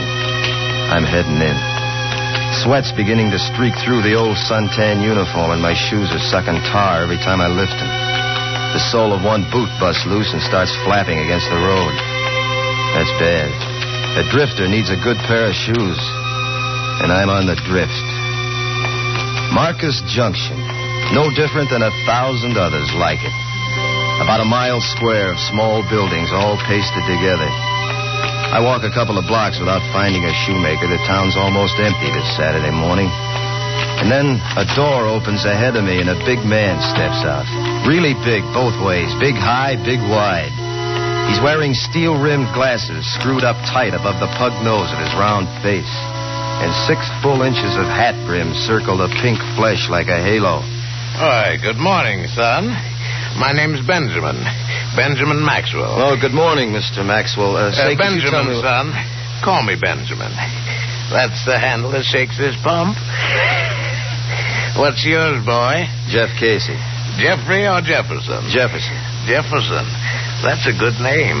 Yeah. Now, look, don't think I'm changing the subject, but where can I get this fixed, Benjamin? Well, pretty socks. Yeah, they are at that. But who'll take care of this shoe? I'm going down to Stacy's for a Coke. Shoe fixture's right next door. Come along, Jefferson. As As we turn to walk, I see his left side, gun holstered high up on his hip, and a gold star with the word sheriff glinting in the sunlight. Still wearing your old army clothes. I hear those duds wear like iron. You just throw them away when they start to rust. Uniforms wear forever. These have seen their last war. What were you in, boy? Air Corps, captain. Pretty uniform, sweet pay, and lots of respect. You miss it, Jefferson? Maybe I do. What are you looking for now? I'm not looking for anything, just living, more or less. Oh, man ought to find more to do with his life than that. It's all the same to me. I could die today and it wouldn't make any difference. You got a bad taste in your mouth, but you'll spit it out someday. Say, how do you like this weather? If it gets any warmer, it'll be almost too hot to live. In a manner of speaking, you understand? Yeah, I understand. Here's the shoe repair. I'll be next door. Leave your shoes and waddle in on them pretty socks of yours. I'll buy you a drink. Coke or coffee? The shoemaker tells me that my shoes will take a couple of hours, so I start next door to join Benjamin. I don't know, maybe I'm feeling pretty good, but I pull an old schoolboy trick of mine. I take off my socks, roll them up, and throw them on the counter with my shoes. Then I walk outside to feel the cool, shaded cement prickle up through the bottom of my bare feet. Through the store window next door, I see the 4 people in the restaurant. Benjamin waves for me to come in. Inside the entrance, a blonde waitress is arguing with a tall sliver of a man who's showing about 3 inches of wrist and shin bone below the edges of his clothes. The squat, moon-faced grill man has his pop eyes focused intently on the argument. I go in, walk over to Benjamin, and sit on the next stool. Oh, Jefferson. Hi, Benjamin. Came for that coffee. In a minute. Rachel's about finished. Try it somewhere else, Pop. Let me alone now. I'm busy. And all her sins must find her out. She's a Jezebel and hidden only to the devil. Yeah. You'll find it on the menu next week. Now find yourself a street corner and get it out of your system. You are bad. Bad beyond all hope. See you around, Pop. I don't hope. The girl plays rough. Oh, that's just Rachel's way, Jefferson. I see you lean to bare feet. What's your friend having, Buster? Benjamin, Rachel. Maybe smart to tack nicknames on people, but my folks figured me for a Benjamin, and I'd like it that way. Sure, Buster. What'll it be, soldier? Black coffee, lady. And don't let the uniform throw you. I'm no soldier anymore. The Hollywood line of her mouth twists up into a lopsided kind of inviting grin as she turns to get the coffee. I watch the dark shadows that follow the rippling lines of her uniform when she moves. Rachel is quite a woman. All woman. Coffee. Barefoot. Like you, soldier. Your friend's real pretty, Buster. You think everybody's pretty. He's a doll. He'll be around long, soldier? Long enough to get my shoes fixed, Rachel. Rachel. You know, that name doesn't go with you. It's a name. Too bad you're moving on soon. New faces are scarce around here. Especially one like yours. Well, I've got some law to enforce. Will I see you before you go, Jefferson? I'll find you, Benjamin. Do that, boy. I'm afraid to face that heat out there. Now, you behave yourself, Rachel. Yes, well. You like playing it tough? Under it all beats a heart of gold. Mm-hmm. Tell me what it's like in the world outside, soldier. Hey, Rachel, why don't you put up some more coffee? Tend to your bacon, lover. I got company. Your boyfriend? Lover boy there? No, that's Kenny. He's keeping company with a hot grill. You oughtn't to talk about me like that, Rachel. Not very nice. Well, then don't bother me while I'm with my friends. Hey, soldier, I'm off about now. Let you and me go out to Carnival for a couple hours, huh? Hey, you. You let her alone. Don't you go with her. You hear? Yeah, I hear, Kenny. Well, I'd like to, Rachel, but how do I go barefoot? Oh, forgot. Got any other ideas? Yeah, matter of fact. I live upstairs over this greasy spoon. Let's go up and mix ourselves something cool while we wait for your shoes. You can't do that. It isn't nice. It don't look right. Don't it? Come on, let's go, Ray. Don't you? No, you can't. I'll stop you. Go hash some potatoes, lover. My arm, soldier? No, Rachel. Hey, look, I'll get someone to tend here. I'll come right up. You do, and I'll barbecue you on your own grill. We go out, and my feet scruff over the shaded pavement as we pass through the doorway on the left. I follow her up a flight of stairs and into a small box-like apartment. Living room, bedroom, kitchen, and bathroom. Be it ever so humble, this is home. Let's kick out a wall or something. The windows don't help much, but the drinks will. Hey, why do you have to lean into the kitchen? Why not just walk in? Fresh varnish on the floor. The heat don't let it dry. It's a long reach for a long drink. It's a long day. Well, here you go, soldier. Don't you believe in mixing anything with your liquor? What for? The cubes will melt. What do we drink to, soldier? The heat. The heat. Cools you off, don't it? It burns its way down my stomach and explodes. That's my good. pores open and the perspiration oozes down. Here, let's have another. She's still talking, but I'm going numb. Let's drink to my country. No food. I shouldn't be drinking. You're real. Who cares? I'm getting foggy. She's drifting closer. I don't know who kisses who first. Bitter tears, tears of loneliness and regret. Let's drink to Everything's moving around. Like feathers in a high wind.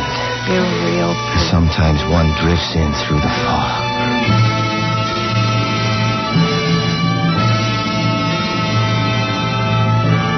We're drinking. How many? I don't know. Breathing, sucking down scorching air, hot, damp waves of heat. Clumsy soldier. Here's another glass. Can smell perfume, cheap like tin earrings. Black rolling in, black velvet. And the shimmering heat, wavering like plucking a taut string. Wavering, wavering, wavering.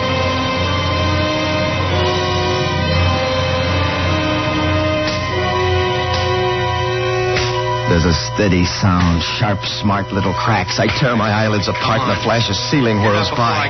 A purple-red mass is coming toward my face, and when it hits, there's a sound in the ceiling moving the other way. Laugh this off. Laugh now, why don't you? A frozen kind of pain is seeping through to my brain, and I can make out a voice now. Then laugh. I want to hear you laugh. I get my hand up to my face, and I wipe my eyes. Come on, wake my up. hand comes away You wet. hear me? Sticky and red. The ugly purple mask comes.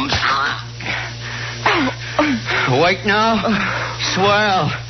I got something for you. Let me alone. There, in the corner of the kitchen. See how she's lying there? Take your hands off me. That's how I found her. You beside her, your filthy hands still tied around her throat. What's the matter with my hands?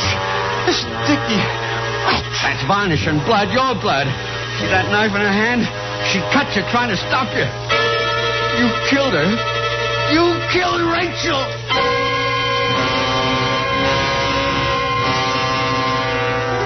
He doesn't make any kind of sense.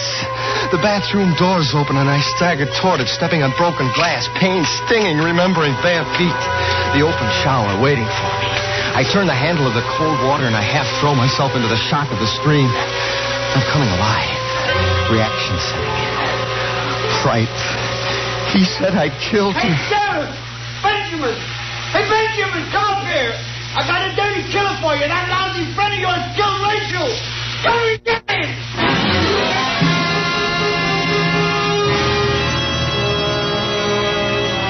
Kenny shouting out the window in the other room to Benjamin. I gotta get away. I gotta think. What happened? What? I get through the bathroom window out into the glare of the sun. My feet hit the scalding tar of the marquee. I scramble across it, drop to the street. A narrow alley, and I'm running down it toward the fence that blocks off the far end. A garbage can near the fence and a woman putting something into it. I jump, reaching for the fence. Hey, what do you think you're doing? Let me go. Let go. Pick up that garbage, you Let crazy. go. I didn't do it. What do you mean? I saw you kick it over. I'm not going to clean up that mess. I didn't kill her. Take your hands off me! Why would I kill Rachel? Why would you kill... All right, Jefferson. Come along and tell me why you killed Rachel.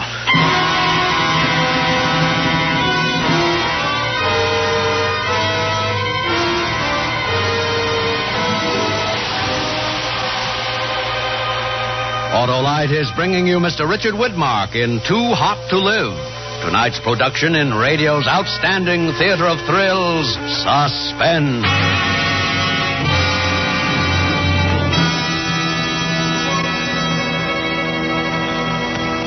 Hey, Hap, did you hear about the wise witch? What about her, Harlow? She brought her broom in for a tune-up. The Autolite spark plug dealer tightened the straws, tightened the handle. And check the spark plugs, too.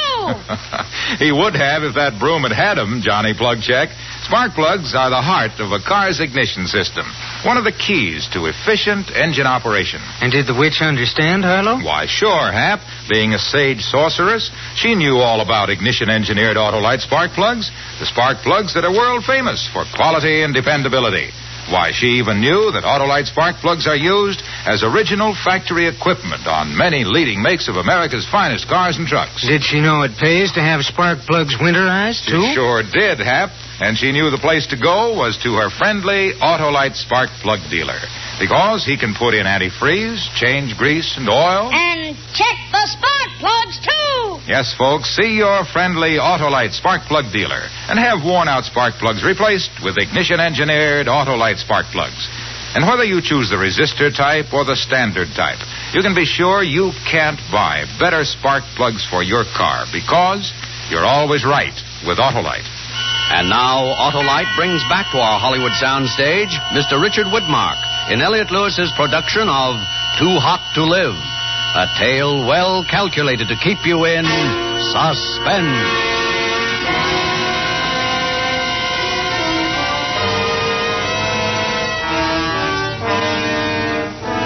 Benjamin is leading me out into the sweltering street again. The sun burns into my flesh, accusing as if to cause the murder to flow out of my open pores. And Benjamin walks beside me again. Not holding me, just talking, asking questions which I can't answer. Why'd you do it, son? I didn't kill her, Benjamin. I don't remember, but I know I didn't kill her. Sure, Jefferson. Don't you know? Well, we were drinking. I blacked out. Drunk, unconscious. You could still move around. Could do what was done in that apartment. But I couldn't. Why would I want to do that? Maybe you played too rough. Maybe she tried to stop you, cut you with a knife. Why did you run away? I was scared. Kenny said my hands were around her throat. Well, I have to lock you up, and then I'll go back and have a good look around. Maybe I'll find something. And if you don't? Rachel's dead, Jefferson. Wasn't premeditated, but that don't excuse it. She's still dead. They'll try to hang me. Why can't I remember what happened, what led to this? The sweat's rolling down Benjamin's forehead, collecting along the top of his glasses, sliding into his eyes. They smart and snap shut. He has to stop, try to rub the sting away. I slap at his glasses, knocking them off his face, and grab for his gun. His arm comes down fast, hard, chopping at my hand, numbing the arm to the shoulder. The gun falls to the road. I run, hobbling up and down, lopsided, trying to get away from Benjamin and from the burning and torn feet under me. Come back. You can't get far. I'll get you anyway. I'm running again down the burning streets out to the end of town toward the railroad. I run till my legs slide away from under me. And then I crawl, dragging a body that has no feeling. A dead weight that robs my arms of their strength. And finally, steel rails glisten ahead as I lay sprawled out. My heart and lungs going crazy in my body. Something starts down in my chest, spreads up to my throat, spilling out of my mouth. I've had enough.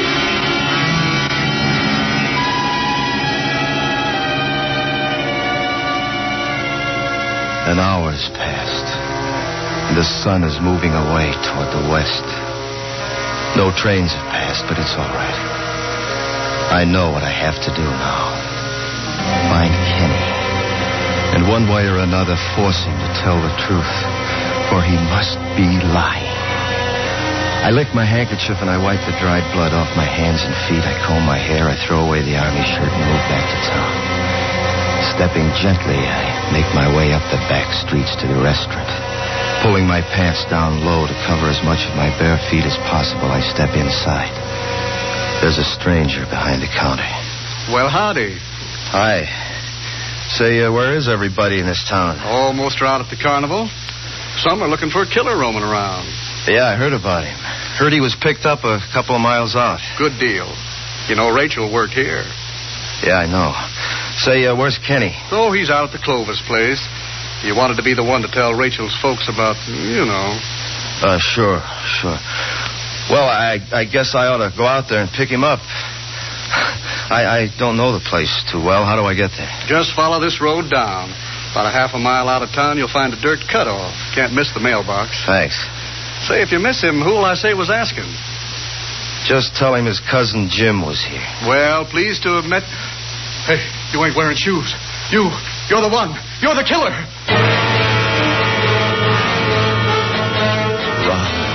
Run again. Another alley. Blistering pavement. Cement ripping in the jagged rocks again. Time's running out. Benjamin will know where I'm going. Out to the main highway. Pants pulled low and thumb up in the air. Here comes my ride. He's got to stop. He's got to stop, please. Hop on, son. Oh, thanks. Thanks, mister. Thanks a lot. You're welcome. I'm not going far. Well, I'm just going out to the Clovis farm. I know the place. Why are you going there now? I'm a cousin at Kenny's. I'm going to meet him out there. Oh? I don't place you. I'm visiting from back east. You're not wearing shoes. Yeah, it's a silly thing, isn't it? I lost my shoes while wading barefoot in the stream. Didn't help my feet any. What stream is that, fella? Well, you know the one. I don't know the name of it. It's out there in the woods. Oh, yeah. I think I know the one. Yeah, this is the dirt road you want. The house is over the rise. Thanks again. I'll see you. I limp up the rising dirt path. At the top, I turn for a look at my ride. He's swinging around toward town. Benjamin will get to me, and soon. An old two-storied farmhouse rises out of the cleared fields around me. A big gray barn stands off near the house, and 2 old cars are sitting empty behind it. Kenny's got to come to one of them. I'll wait. Time. Still running out and away from me. Little shimmering waves of heat rise off the tin hoods of the cars. Here he comes. Now or never. Hey! Help! Quiet! Quiet or I'll break your back. I want the truth, Kenny. The truth if I have to kill you for it. I didn't kill Rachel. You did! I didn't! You killed her. You were crazy jealous. No. Yes. You came to check up. You found us drunk and you got wild. You killed her. I didn't. I can prove it. How can you prove it? That wasn't 3 minutes from the time I left the restaurant and the time I called Benjamin. Not enough time to get up there, kill her, and bring you around. 3 minutes. I can prove it. That's all the time. You did it. You have cut hands from a knife. Those hands were still around her throat when I came in. You killed Rachel.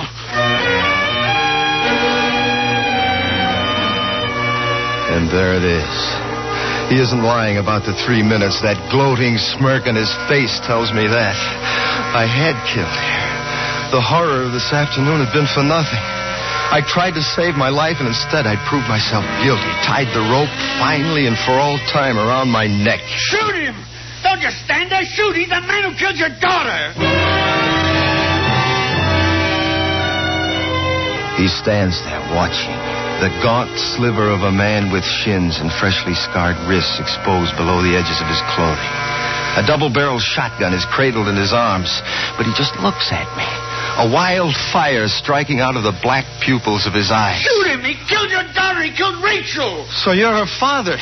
I thought it was just another nickname. She was no daughter of mine. She was born to me, and I named her Rachel from the Bible. But she was the daughter of Satan. I'm sorry, Mr. Clovis. Go and shoot him! Because of him, Rachel's dead! Turned away from me, but within me the voice was strong.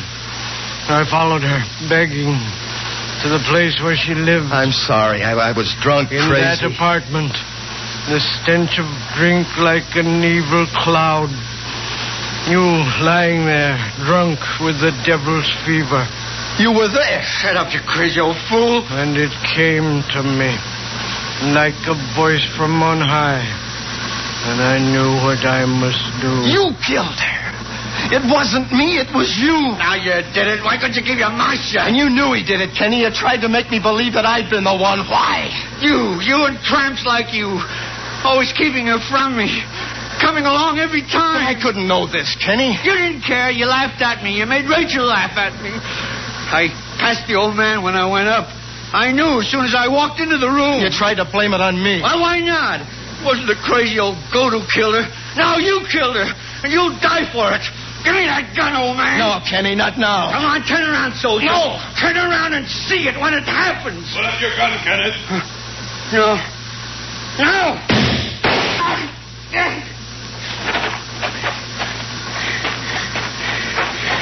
Get up, Jefferson. We'll go home now.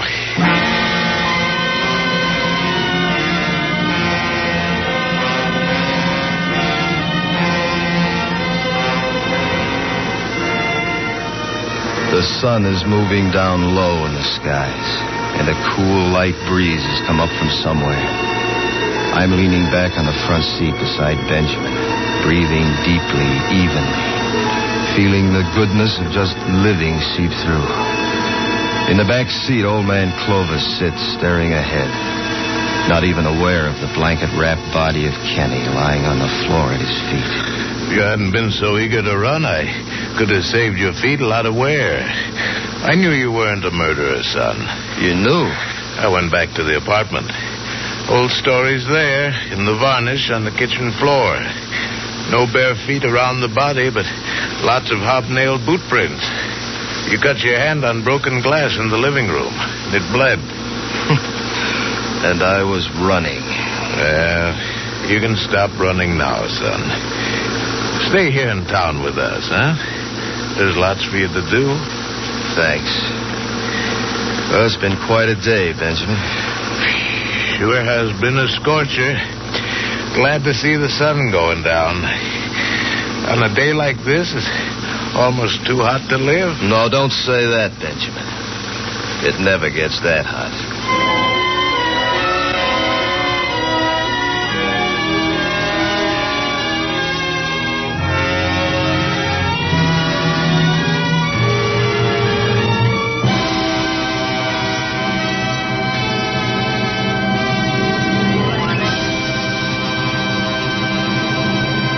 Suspense, presented by Autolite. Tonight's star, Mr. Richard Widmark.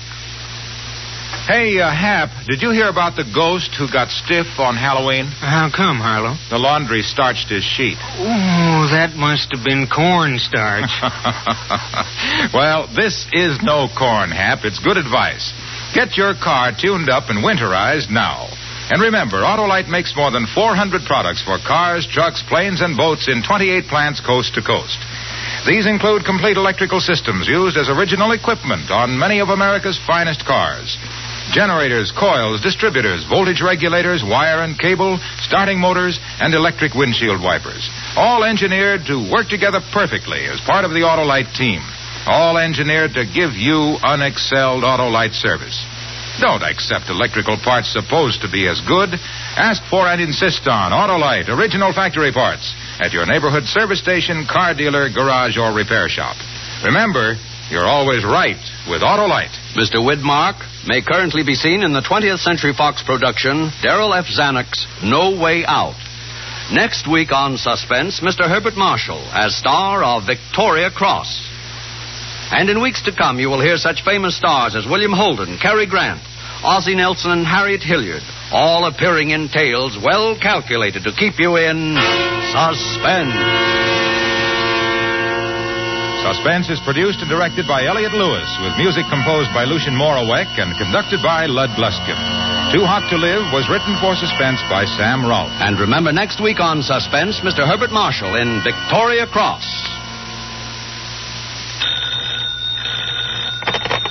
You can buy world-famous Autolite resistor-type or standard-type spark plugs, Autolite stay-full batteries, Autolite electrical parts at your neighborhood Autolite dealers. Switch to Autolite. Good night. When you give your time or your dollars to the 1950 Red Feather campaign, you're giving to the best possible cause.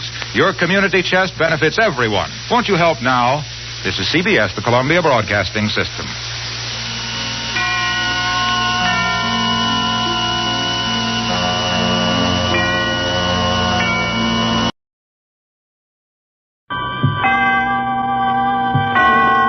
Autolite and its 96,000 dealers present Suspense. Tonight, Autolite brings you A Ring for Maria, a suspense play starring Mr. Cornell Wilde. Oh, John, it's a beautiful ring. So you like it? A nice diamond, huh? John, I can't tell you how much. Oh, Maria, I would have done more for you and long ago, but for my business troubles, like a stone around my neck hangs that. I know, John. The store. Yes, the store. That's why it's necessary to do this thing tonight, for both our sakes. Oh, John, it was crazy of me, I know, but I was worried the way things were between us that perhaps you didn't love me anymore. But no. After tonight, Maria, there will be other moments like this, many of them. When we get our money from the fire insurance company, we needn't rush back into business again. After all, we have been working hard for nearly 10 years. We'll go someplace, enjoy ourselves first, together. Oh, I can hardly believe it. Only I wish that tonight was over with. When I think of what we must do. Oh, there's nothing to worry about, Maria. In the morning, you will be at your aunt's home in Minneapolis, and I will be here to handle everything myself. Don't you see? You'll be safe. And if I wasn't sure of everything, would I be willing to stay alone and face all the questioning? Oh, John, you're willing to do this for both of us, Maria. For our future. Now I can tell you how much this ring means to me. As long as I live, I will never take it off. Now I will go finish packing my bag.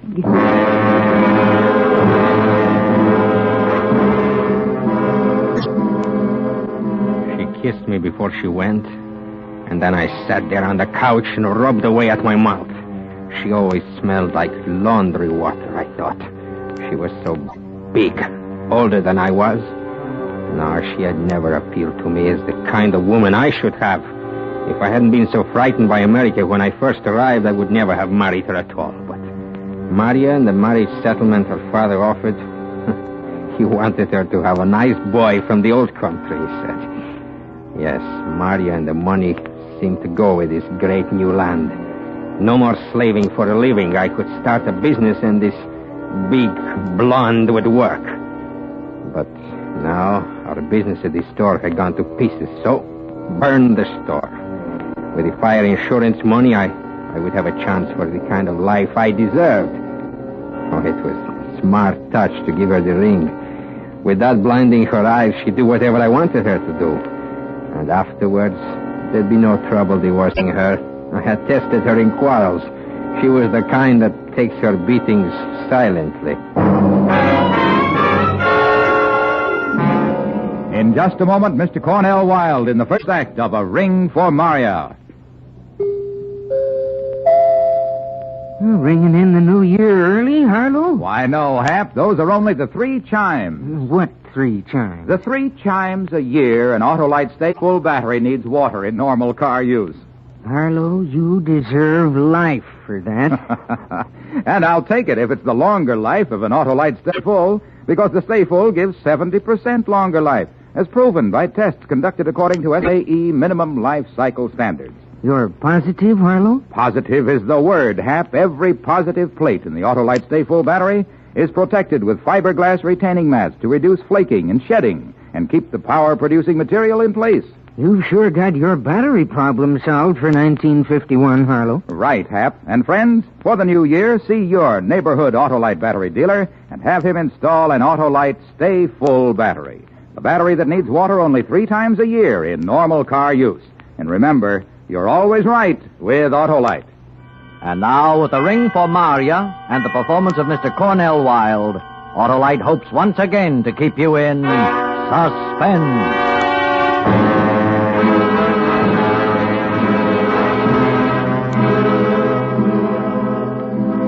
Before I left the house, I told Maria to be sure and telephone her aunt in Minneapolis that she was coming. Then I stopped in at a bar and ordered a whiskey. When the bartender wasn't looking, I spilled this whiskey all over my shirt front. Next, I telephoned my friend, Frank Laszlo, and told him to stop in at my house at 11:15 on his way home from his restaurant. He would be my alibi. I was getting ready for the part of the plan I hadn't told Maria about yet. And I wasn't going to tell her. That part she was supposed to guess.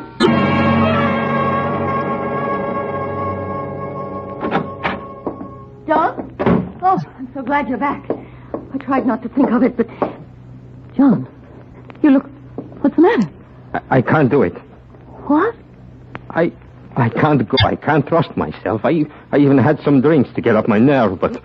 No, I've been through too much all these months worrying. Oh, you have been drinking. I can smell it.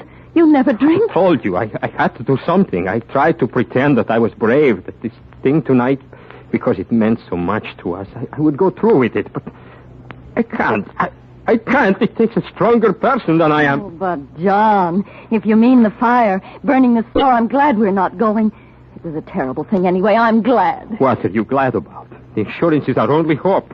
Do you know what it means? Without it, we have nothing. It's the end of things, of you and me, of everything. I will have to go away alone.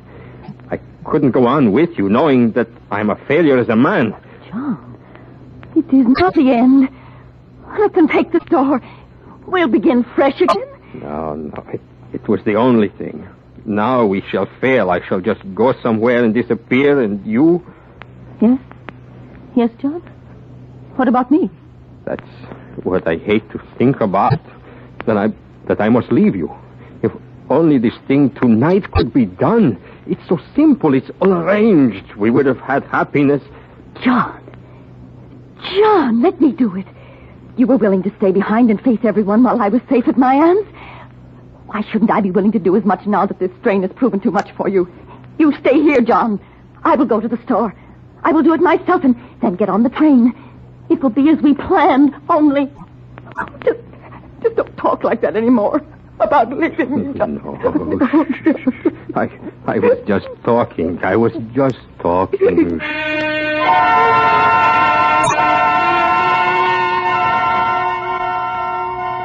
It was 11:15. Maria had been gone 20 minutes when I heard Frank's ring at the door. Good. I would keep him a half hour, and by then the fire should have been discovered, and someone would call me. Hello, Frank. Come in. Good evening, John. It's so nice of you to let me come so late. Does the letter mention my mother? How is she getting along? Yes, and your brother and his wife all are well. Come, sit down here. I have poured a glass of wine for each of us. Thank you. Where is Maria? Asleep? No, she went out to visit friends. At least that's what she said. You think I should suspect her, perhaps? Oh, no, John. Everyone knows how Maria feels about you. Yes, of course. Now about her. A good girl, Maria. But here, you want the letter. Here. Here it is, Frank. Go ahead, read it. I'll pour some wine.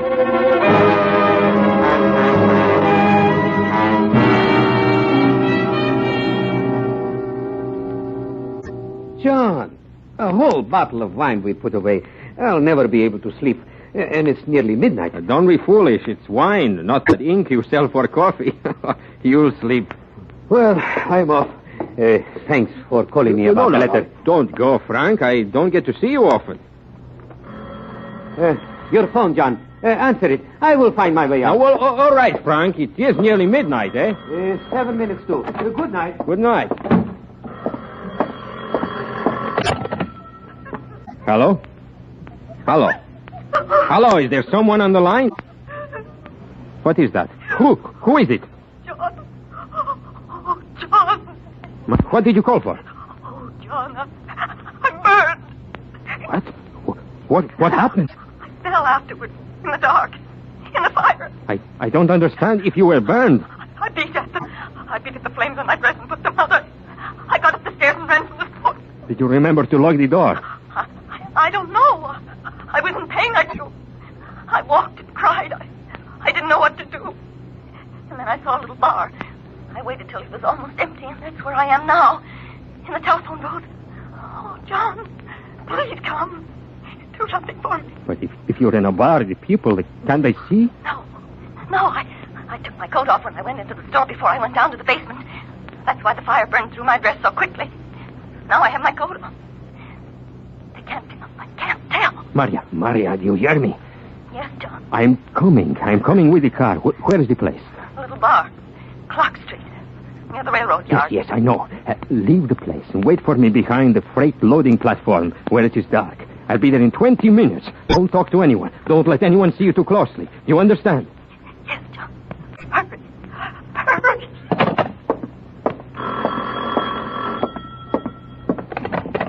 Yes?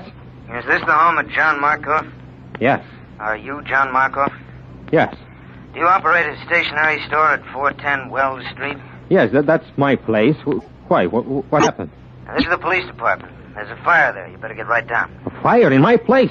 How bad is it? How did it start? What's burning? Don't know any answers like that yet, Mr. Markoff. I understand it's just striking out now, and they haven't been in the place yet to look around. But you better get down there and help check. Shall I get word to them that you're coming? Well, yes, of course, right away. Mr. Markoff. Yes? You've been home all night, Mr. Markoff? Well, yes, why? You'd better hurry down. Yes, I will.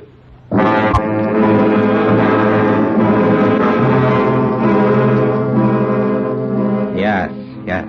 But which would I go to first? To Maria, who sounded in such pain she might tell everything to the first person who found her? Or to the store, where the fire people and perhaps the police were waiting to talk to me? I wanted to go to the store, but I didn't dare. I didn't dare to leave Maria alone. It was nearly a half hour after midnight when I drove up to the alley where I told her to wait. Maria, here. Hurry. I can't, John. Get in, come on. John, a doctor. Right away, John. Maria, how badly are you burned? Are you sure it's... John, it's bad. Maria, listen to me. The police have called me about the store, and they are waiting for me there. You understand? The police are waiting? But you will take me to a doctor first. You will. How can I, Maria? I told them I would be right down. I'd lost time driving to pick you up first. It will look suspicious. Very suspicious if I'm delayed. But I must. What'll I do? Maria, I must leave you someplace in the car and go the rest of the way in a cab. I will get through with them as quickly as possible. And then I will be back for you. I can't wait any longer. You have to, Maria. Don't you understand what it means? You must. Promise that you will stay in the car quietly until I call. All right. All right.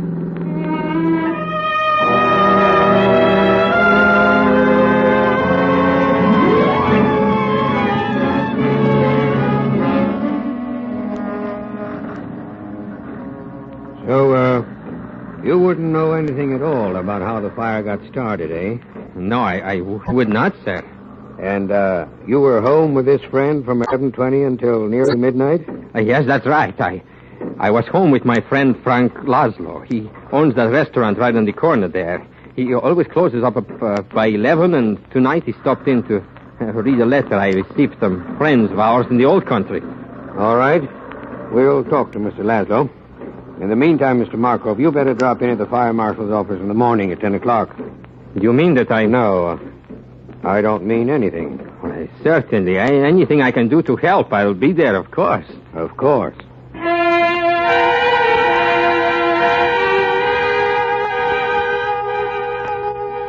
It had taken a half hour of the talking. I knew from their manner that they had found the kerosene, or smelled it. Then I was back at the car looking at Maria. She appeared unconscious, but when I started to drive away... You were gone so long. I couldn't help it, Maria. It wasn't pleasant, you know. No, Dr. John. So he can do something for me. All right. John, how are you talking to me? You frighten me. Frighten you? What about me? Don't you think I am frightened? What do you suppose will happen if I take you to a doctor? He'll want to know everything, and he will have to report it. But somewhere, John, I must have treatment. Where? Name the place where taking you won't be the same as going straight to the police. Well, then, the police. Anybody who will help me. John?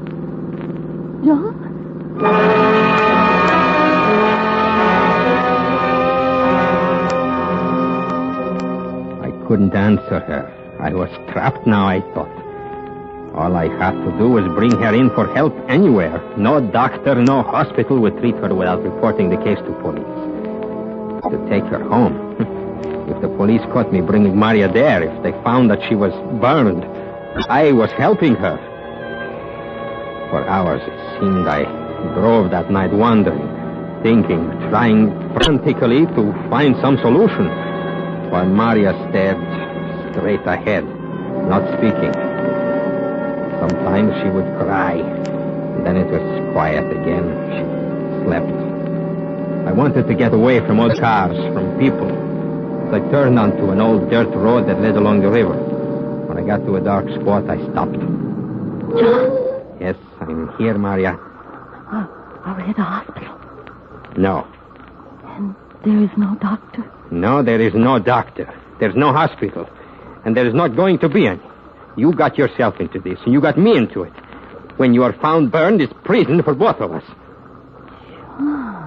John, I said prison. Separate prisons, thank goodness. Anything to get away from you. Now, do you understand? Now, let me hear you say John again. Once more before I go. Yes. Once more. But let me touch you. Let me just touch you. What are you doing? John! Get back. Take your hands away from my face. John!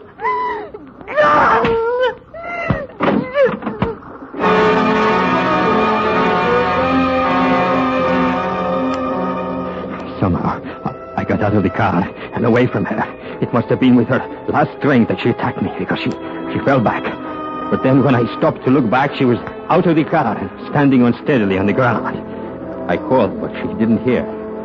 She turned, and I saw that she was trying to reach the river edge. She was weak, sagging under her weight, but she kept on and made it almost. At the very edge of the river, she slumped to the ground in a kneeling position. I started for her, but inside of me I felt only jelly. And then as I stood there, I saw she was doing something with her hands, as if wringing them.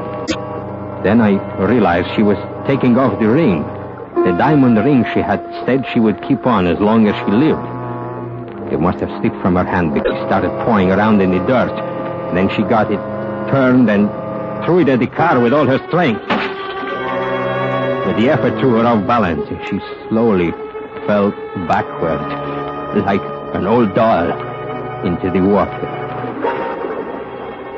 She was gone. God. Now I was out of it. They wouldn't be able to touch me. Free.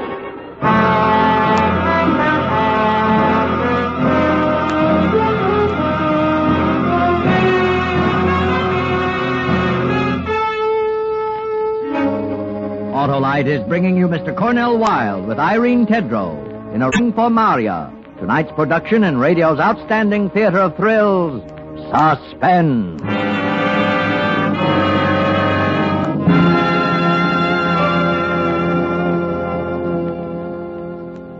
Say, Harlow, what are your plans for the start of a new year? Same as usual, Hap. I always get the start of the year with an Autolite Stay Full battery. The battery that needs water only 3 times a year in normal car use. But aren't you going to welcome the year in? Why, sure, Hap. Year in and year out, there's nothing more welcome than the dependable starting power and extra convenience of the Autolite Stay Full battery. You'll be the life of the party, Harlow. Hap, my good man, you can't beat the Autolite Stay Full for longer life. 70% longer life, in fact, as proven by tests conducted according to SAE minimum life cycle standards. Aren't you going to raise your champagne glass, Harlow? You mean fiberglass, Hap, because every positive plate of an Autolite Stay Full battery is protected with a fiberglass retaining mat to reduce flaking and shedding and keep the power-producing materials in place. But, Harlow, everybody's going to... To start the new year by having their neighborhood Autolite battery dealer install an Autolite Stay Full, the battery that needs water only 3 times a year in normal car use. And remember, you're always right with Autolite. And now Autolite brings back to our Hollywood soundstage Mr. Cornell Wilde in Elliot Lewis's production of A Ring for Maria, a tale well calculated to keep you in suspense.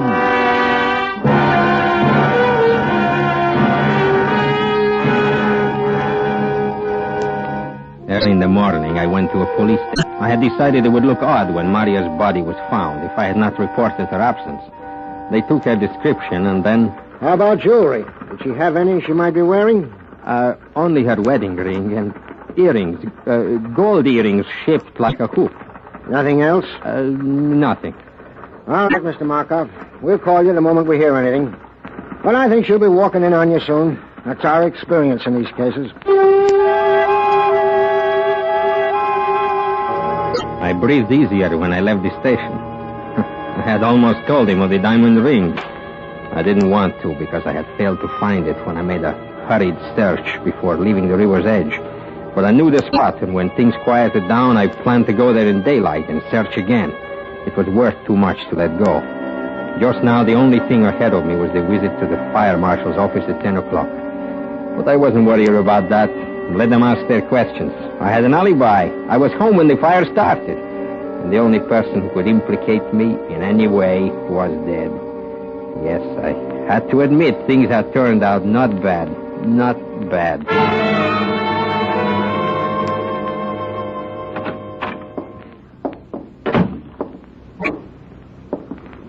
Oh, yes, sir?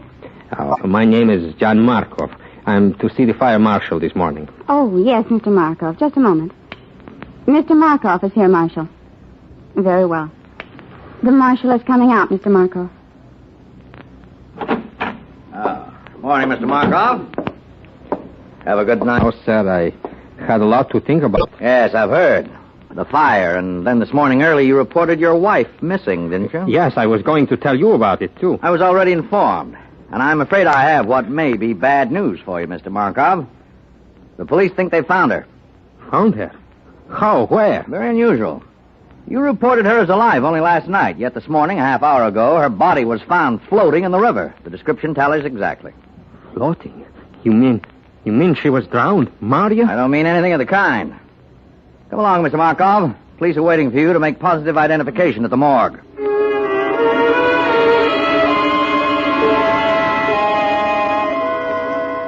I didn't like the way the marshal talked or acted with me. It made me feel as if something had gone wrong.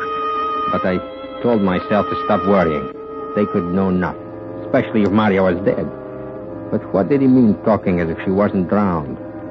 I was still thinking about this when we got to the undertaker's. 2 men were standing outside. They nodded at the marshal, and something told me they must be detectives. Then one of them spoke to me. You're Mr. Markov? Yes. I'm Sergeant Holbrook with the Homicide Bureau of the Police Department, Mr. Markov. We'd like to take a look through your car. Is it here? Why, sure, go ahead. And let me have your keys, do you mind? We might have to move the car, one reason or another. Yes, all right. Come along this way, Mr. Markov, for the identification.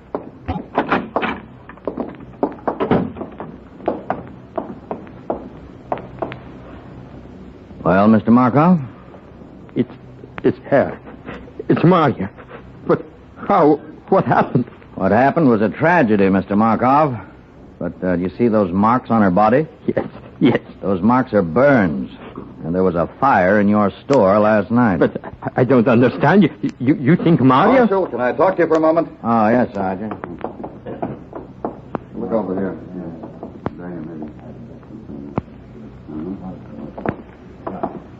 Mr. Markov, did you know your wife telephoned her aunt in Minneapolis last night and told she was arriving for a visit there this morning? Did you or didn't you know that, Mr. Markov? You're awfully slow answering very simple questions. No, I did not know it. I see. Well, anyway, she did, Mr. Markov. You might like to know how we found out, would you? Why, yes. You see, when your wife wasn't on the morning train at 7 o'clock, her aunt got worried and telephoned your house, but got no answer. Well, I was at the police station reporting Mario's absence. That's right. At 9:30, your wife's aunt telephoned again, but this time to your place of business. Naturally, she was told the line was out of order. Now she really was worried, and that's how we found out about it. She telephoned the police. I talked to her. Did you tell her about Maria? No, Mr. Markov. I knew a body had been found that answered the description of Mrs. Markov, but I wasn't sure yet. I'm only sure now. But Mrs. Markov's aunt told me something else. It seemed that your wife was very happy about a gift you gave her last night, and naturally, as women will, she had to talk about it, and she told her aunt. You remember the gift? Oh, yes. Yes, of course. It slipped my mind in all this that has happened. The ring, you mean? The diamond ring, you mean? That's right, Mr. Markov. She was wearing that ring, wasn't she, when you last saw her? Yes, I forgot. She must have been wearing that. That's right. And she left the house before the fire, naturally, about 11, you reported. And you never saw her after that until this morning, here? No, I did not. You're sure? You're very sure of that? Yes, I'm sure. Then how is it, Mr. Markov, that when we looked at your car just now, we saw something that had been caught in the rain scupper that runs along the side of the body over the windows? And this, Mr. Markov, is what we found stuck in there along with some loose fine gravel. This diamond ring. Oh, what of it? The coroner's physician found no water in your wife's lungs. She didn't drown. In his opinion, she died from heart failure, directly superinduced by her pain and burns. How did this terribly injured woman get to the river, miles from the scene of the fire? The diamond ring tells us the answer. She was taken there and thrown in. Thrown in by you, who watched her die, even though you might have perhaps saved her life by getting medical aid for her. But I didn't throw her in. She fell in, I tell you. She fell in. It was an accident. No, Mr. Markov. We don't talk the same language. In mine, the death of your wife was murder.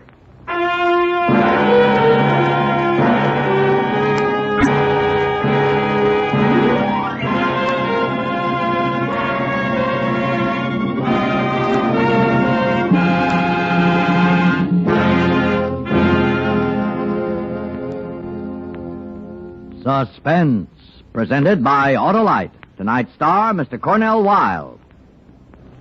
Well, see you next year, Harlow. Okay, Hap, and in the meantime, don't forget. Don't forget what? That Autolite makes over 400 products for cars, trucks, planes, and boats in 28 plants coast to coast. These include complete electrical systems used as original factory equipment on many leading makes of America's finest cars. Electric windshield wipers, starting motors, voltage regulators, coils, distributors, wire and cable, generators, all engineered to fit together perfectly, work together perfectly, because they're a perfect team. So, friends, don't accept electrical parts supposed to be as good. Ask for and insist on original factory parts at your neighborhood service station, car dealer, garage, or repair shop.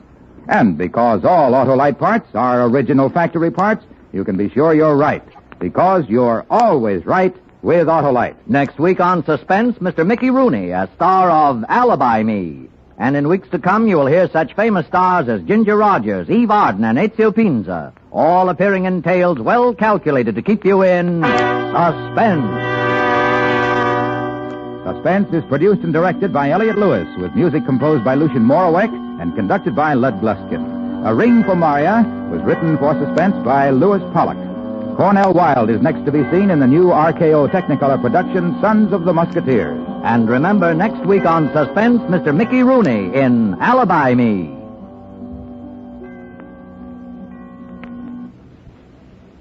This is Harlow Wilcox again to wish each and every one of you, on behalf of Suspense and 96,000 Autolite dealers from coast to coast, a happy and prosperous new year. This is CBS, the Columbia Broadcasting System.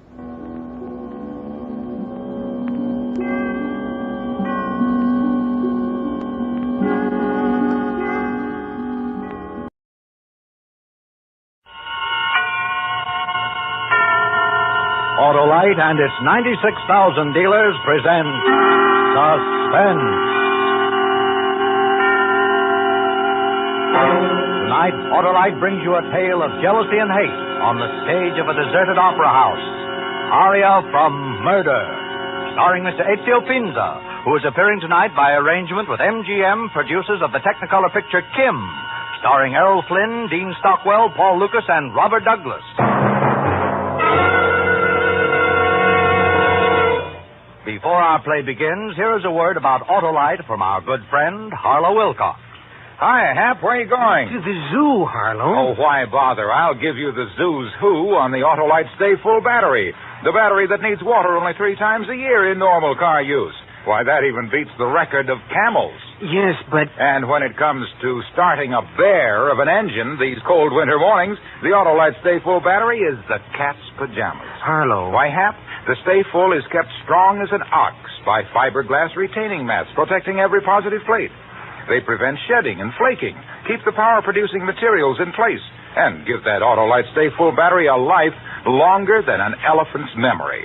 Why, that eager beaver Autolite Stay Full battery gives 70% longer life, as proved by tests run according to SAE minimum life cycle standards. Harlow, please. So, friends, please see your neighborhood Autolite battery dealer and ask him for an Autolite Stay Full battery. The great battery that needs water only 3 times a year in normal car use. As the lion says, roar always right with Autolite. And now, with aria from Murder and the performance of Mr. Ezio Pinza, Autolite hopes once again to keep you in suspense.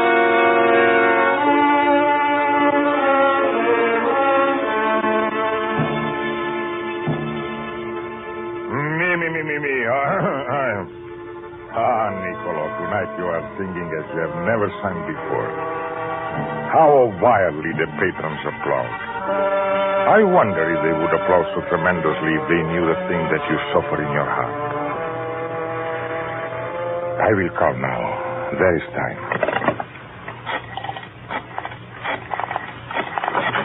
Intermission, Mr. Mazzini. We've got about 15 minutes. Thank you. Police headquarters. I wish to speak with the policeman in charge of the homicide department, please. Just a moment. Homicide, Lieutenant Morgan. This is Niccolo Mazzini, Lieutenant Morgan. Yes? I am the bass baritone with the Grandier Opera Company. Oh? Well, what can I do for you, Mr. Mazzini? I should like to make a confession at this time. A confession? Yes. I would like to confess to murder. Where are you now, Mr. Mazzini? I am calling from my dressing room here at the Grandier Opera House.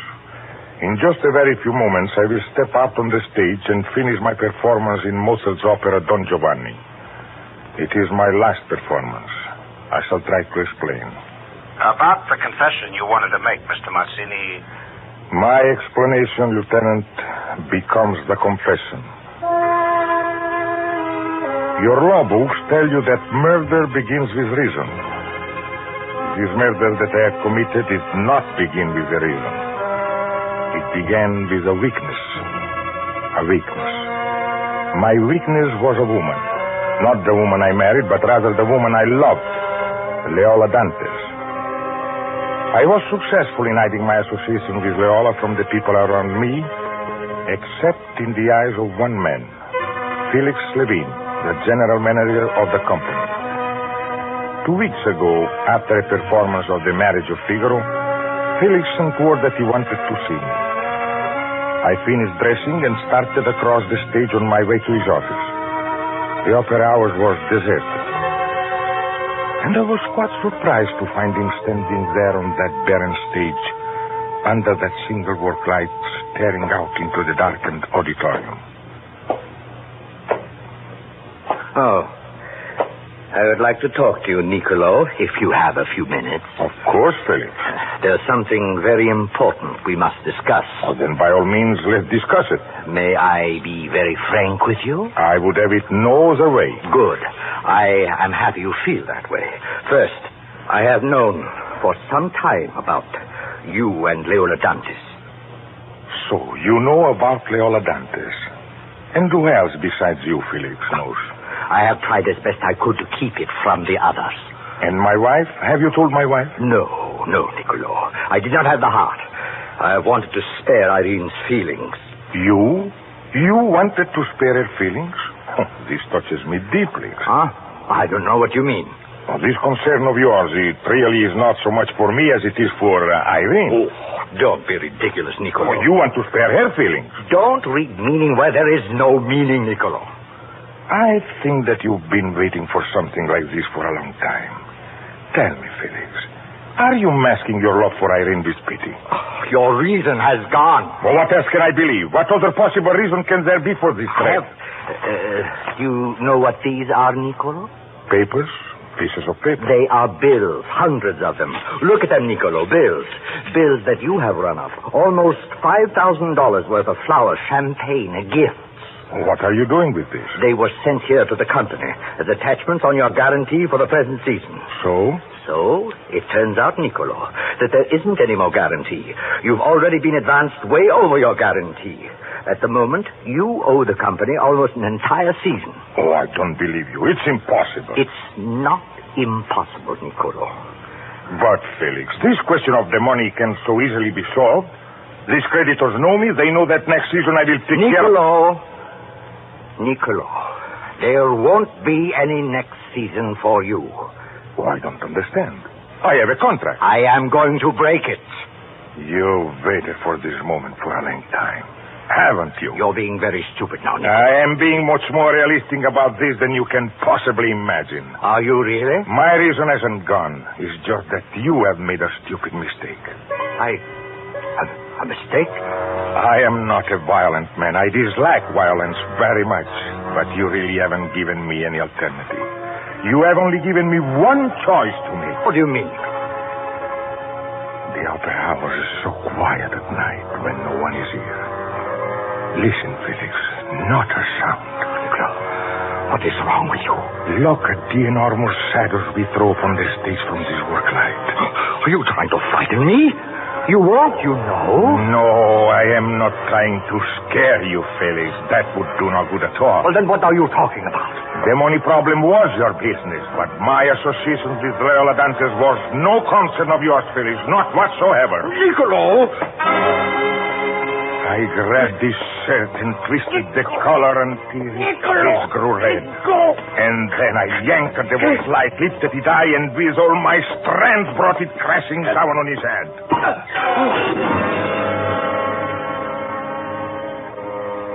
I released my hand from his collar. He swayed for a moment and then fell awkwardly down upon the stage. I reached over and picked up the bills lying on the table. And then I heard it. A sound from out in the auditorium. A sound of something or someone. It was too dark to see anything. I rushed over to the electrician cage, threw the house light switch, and rushed back on the stage. There, sitting in the 6th or 7th row, staring at me in complete bewilderment, was a beady-eyed man wearing a brown jacket with a head of flaming red hair. You out there. Who are you? What are you doing out there? Don't sit there looking at me. Say something. Oh, so you are scared, is that it? Did you see everything? No, don't move. Wait, I want to talk to you. Come back now. I won't hurt you, I promise. Are you afraid of me? Why don't you answer me? You are afraid of me, aren't you? Come back here. You, come back. I want to talk to you. Come back!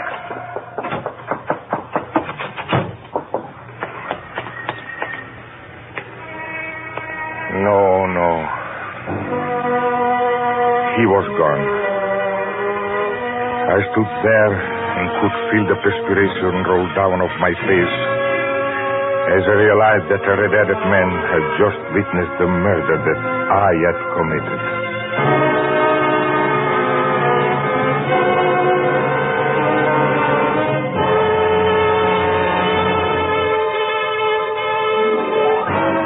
Autolite is bringing you Mr. Ezio Pinza in Aria from Murder. Tonight's production in radio's outstanding theater of thrills, Suspense.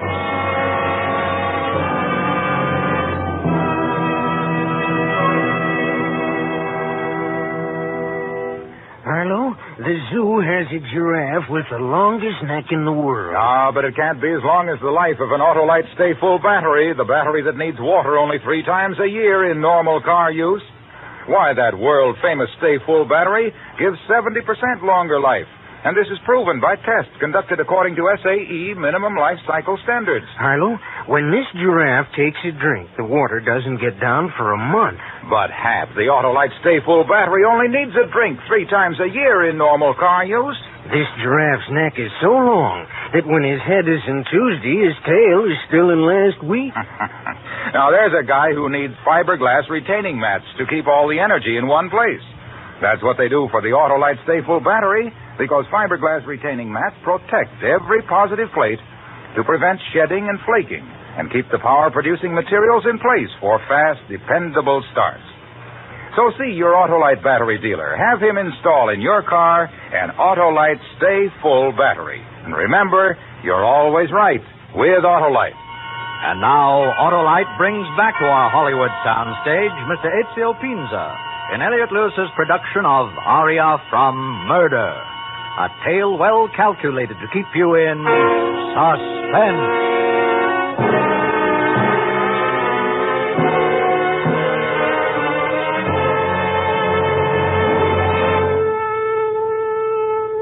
I stood in the alley next to the opera house for a long time. My mind was confused and I felt numb with pain.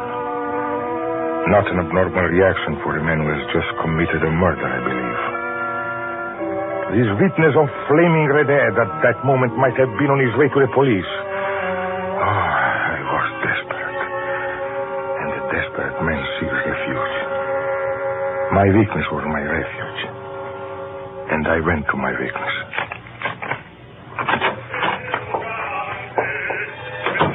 Nicky, darling. Leola. Oh. Sit down, darling. I'll fix you a drink. I need it. Recognize the record, darling? Yes. But one of your best, I thought. It seems so long ago. There's something wrong, Nicky? Wrong, Leola. Oh, why, no, there is nothing wrong. Oh. Here's your drink. Thank you. I know there's something wrong. Why? Whatever gives you that idea? Because you've forgotten. And it's not likely for you to forget, Nicky. Forgotten? You've forgotten to bring me something. And you never forget unless there's something wrong. Oh, Leola, I am sorry. Nicky, please, I know something is wrong. Now tell me what it is. Something to do with your wife? Has she found out? No, nothing. Well, then tell me, please. Leola. What is it, Nicky? Tell me. Please? Leola, tell me you love me. Tell me. Nicky, you know I do. Oh, darling. Nicky, no, wait, please. First tell me what it is. Tonight, just after the performance, Felix Levin sent word that he wanted to see me on stage. Go on, Nicky.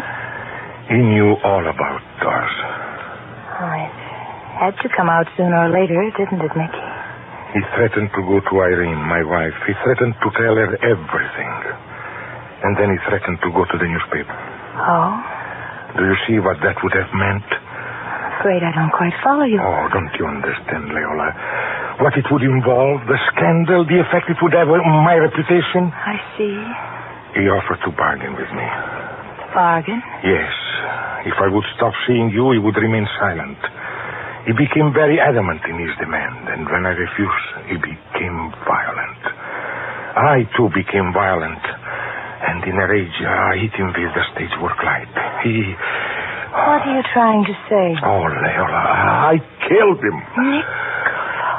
But then, Leola, while I was standing over his body, I heard a noise from out in the auditorium. Someone out there in the auditorium had seen the entire thing. What? I rose to turn the house lights on.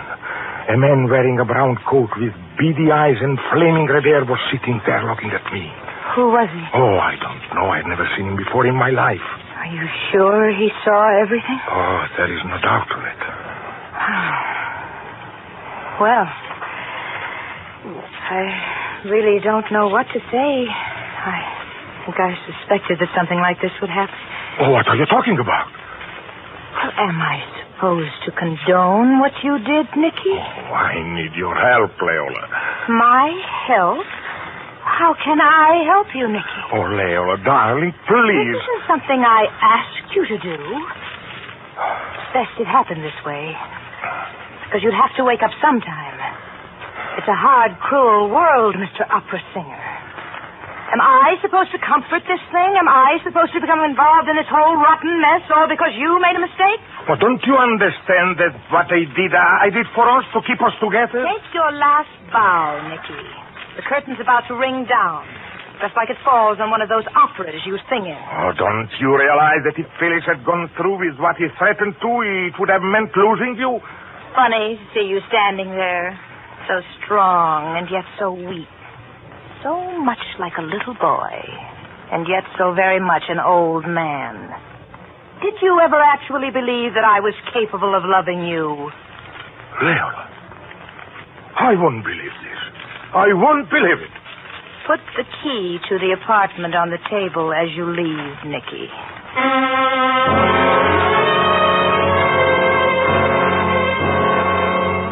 I left Leola's apartment in a daze, and I went home just as a condemned man goes to the gallows and waited for the police.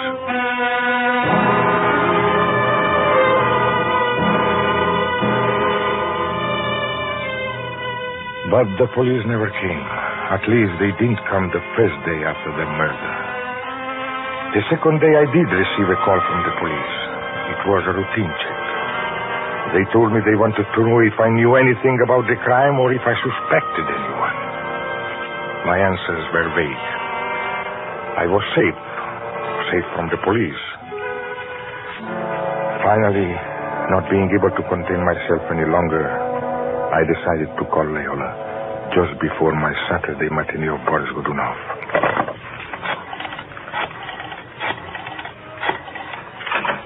That's the overture, Mr. Mazzini. Yes, thank you.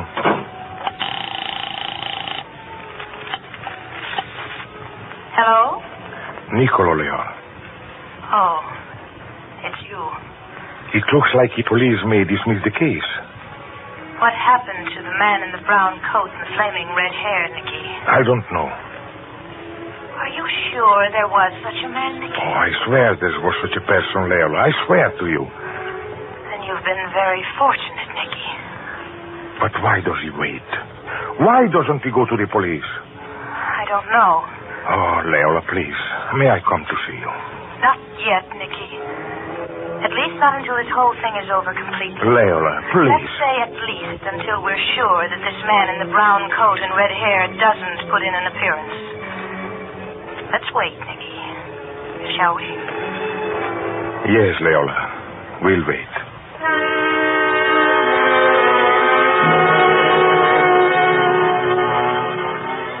And so I waited for I didn't know what. Possibly I was waiting for a knock at the door or the ring of the phone, expecting at any moment it would be the police.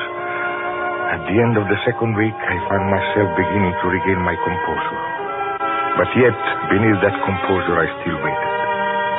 On Friday night, I was to sing as Camillo. While putting on my makeup in my dressing room, I received a phone call. Hello. Hello, Nick. Who is this, please? I am busy. I was just telling my friends my brown coat needs to be clean and pressed, and I need a haircut. What are you talking about? Barbers tell me that men with red hair are the best conversationalists. You? Yeah, me. Who are you? Who are you? If you'd run a little faster, you might have caught me. Tell me, what would you have done to me if you had caught me, Nick? The same thing you did to Felix Levine? I don't know what you're talking about. Come on, let's not be corny, Nick. Why didn't you go to the police? Why didn't you? You sing well, Nick. You're a great singer. And I admire you. I sing, too. Do you know that? I sing very Listen well. to me.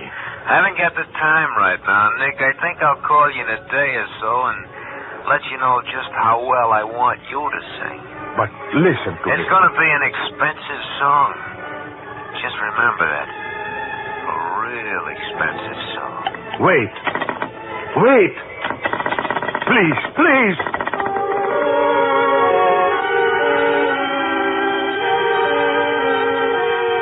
The man in the brown coat and flaming red hair had finally come out from his hiding place. And now I knew the reason why he had remained silent. He was going to blackmail me. He had seen everything. There was no escape for me now. I was helpless. How was I going to pay any demands he might make? As for the other creditors, I could easily have taken care of them. But this new creditor, his was a demand that could not be taken care of. Yes, this man in the brown jacket with flaming red hair had my life in his hands. And he knew it.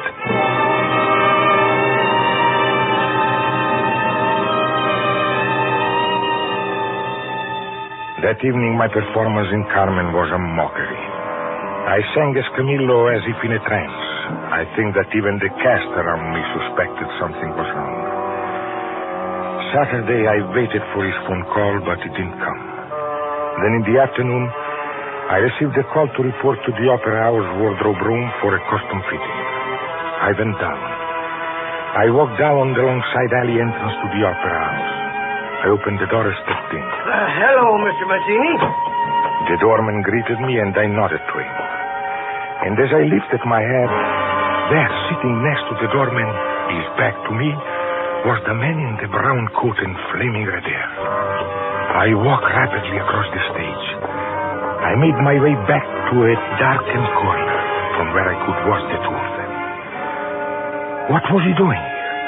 Had he purposely exposed himself to me? It must have been half an hour, and the doorman received the phone call and left.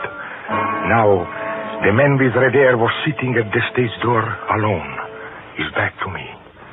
I felt behind me, and my hand closed upon a wooden stage brace. Then I made my way carefully against the back brick wall of the Opera House. I was only a few feet from him now. I looked around. There was no one in sight. And then I was upon him. I brought the stage brace crashing down in his head. He did not cry out. And I caught him before he fell off the chair. I held him in my arms, waiting. No sounds. No one had heard. Good.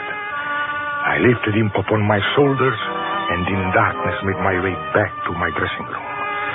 I kicked the door closed behind me, emptied my traveling trunk and deposited the body in it. In the morning, I could have the trunk delivered to my home and dispose of its contents. I left the Opera House. A great weight had suddenly been lifted from my shoulders.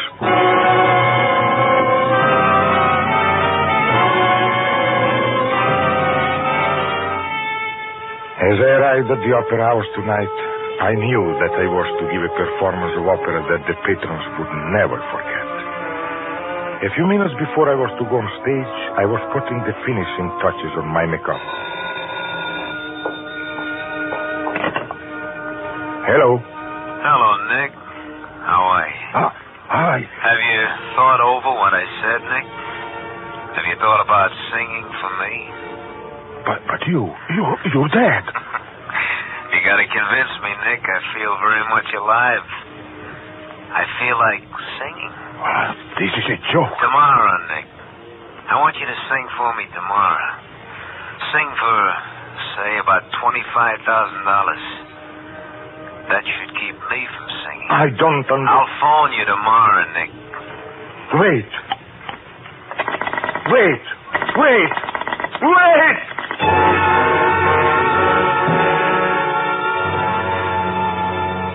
I placed the phone back on the hook and walked toward the trunk.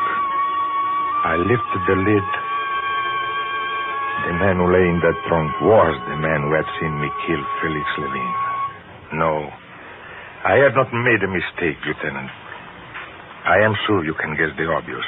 Viola Dante? Yes. She was the only other person besides the man with the red hair who knew about Felix Levine. This other guy who called you? It must have been somebody she hired. The woman for whom I had killed twice had betrayed me. We call it blackmail, Mr. Mazzini. Oh, it matters so little now. Well, we'll pick him up and then we'll be down for you. I shall be ready. You're on, Mr. Mazzini. Coming. With your permission, Lieutenant Morgan, I go to give my finish. My final performance. Sing well, Mr. Mazzini.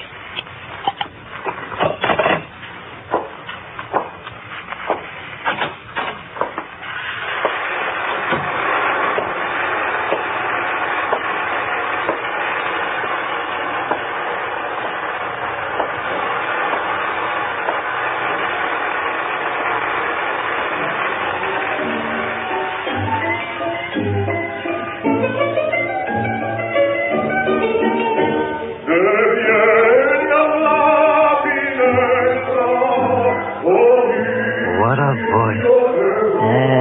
Far and few between. Where's Red? I don't know where he is. Saw him around this afternoon, and he just disappeared. He wanted to hear Mazzini, didn't he? Are you kidding? Mazzini's his whole life. I don't think there's anything in the world he wouldn't do for Mazzini. Well, that's because he wanted to be a singer himself, probably. A singer? That crazy redhead a singer? How could a guy who was born a mute be a singer?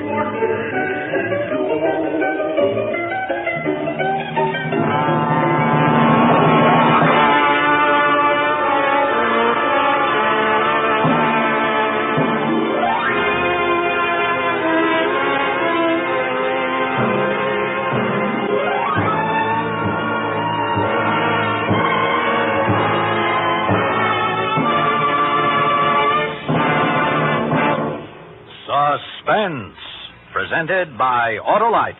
Night star, Mr. Ezio Pinza.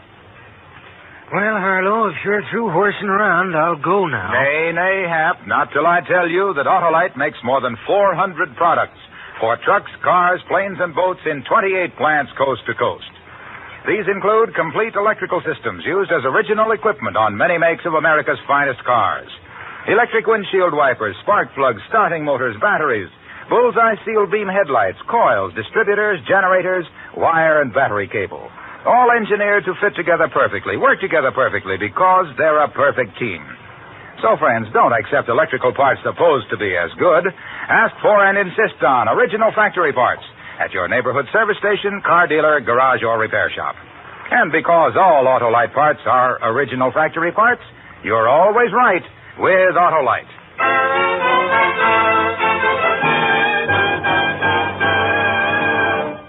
Next week on Suspense, Mr. Paul Douglas in Fragile Contents Death. And in weeks to come, you will hear Fred McMurray, to be followed by the First Lady of Suspense, Miss Agnes Moorehead. And then on February 22nd, in answer to your many requests, Backseat Driver, repeated for you with its original stars, Fibber McGee and Molly. All on Suspense. Suspense is produced and directed by Elliot Lewis, with music composed by Lucien Moraweck and conducted by Lud Gluskin. Portions of this program were transcribed. Aria from Murder was written for Suspense by Richard George Pedicini. Included in tonight's cast were Joseph Kearns, Kathy Lewis, and Wally Mayer. And remember, next week on Suspense, Mr. Paul Douglas, as a postmaster who knows there are explosives in the mail and has only 5 hours to find them. The story we call Fragile Contents Death. You can buy Autolite stay-full batteries, Autolite standard type or resistor type spark plugs, Autolite electrical parts at your neighborhood Autolite dealers. Switch to Autolite. Good night. This is CBS, the Columbia Broadcasting System.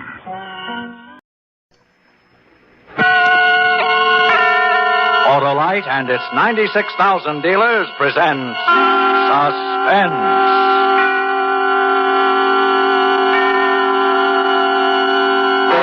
Tonight, Autolite brings you a story of murder in the roaring 20s, the Windy City Six, starring Mr. Fred McMurray and featuring Red Nichols and his 5 pennies.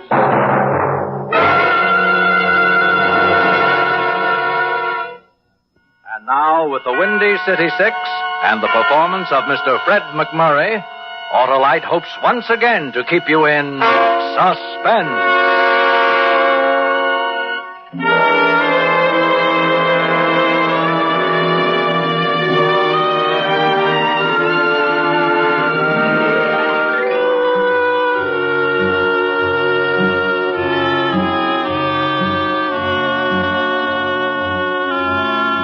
It all happened some time ago. By some time, I mean those days when moonlight on the Ganges was a must at the country club dance, when our nurse was considered snappy repartee, when it wasn't entirely unfashionable to be seen in a raccoon coat complete with flask when the Harvards and the Yales met in deathless combat. Maybe it'll lose a little something in the translation, but it's worth a try.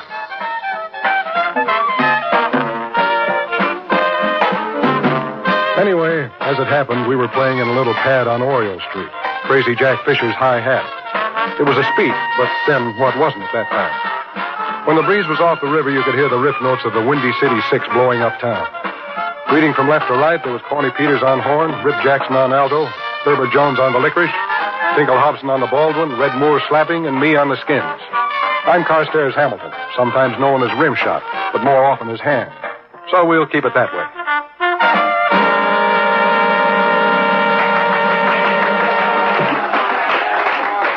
Ham? Yeah, Corny? You booted the beat 3 times in that last set. What is it? Well, every time I slide a glimmer over at that skirt of table 13, my ticker skips a beat. Maybe my sticks caught the fever. Oh. Well, those 2 playboys with her are Bull Hurley and Red Rock Sparrow. You get ready to whistle again. They want to talk with you. Talk with me? That's what they said. Go on now. Keep the customers happy. Oh, okay, Corny.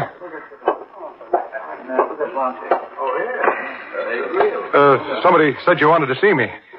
I guess maybe it was a mistake, so I'll just... Wasn't no mistake. Sit down. Yes, sir. See this girl? Well, to tell you the truth, I don't think I ever noticed her. How do you do? Hello. You've been staring at her all night, and last night, and the night before. Oh, I might have been looking this way, but I'm nearsighted. You ought to be in George White's scandals. Now, let me give it to you straight, bad ears. We're taking care of this girl for a very particular friend. So lay off her, huh? Because if you don't, your poor old mother's going to have someplace to take flowers on Sunday afternoon. Your grave.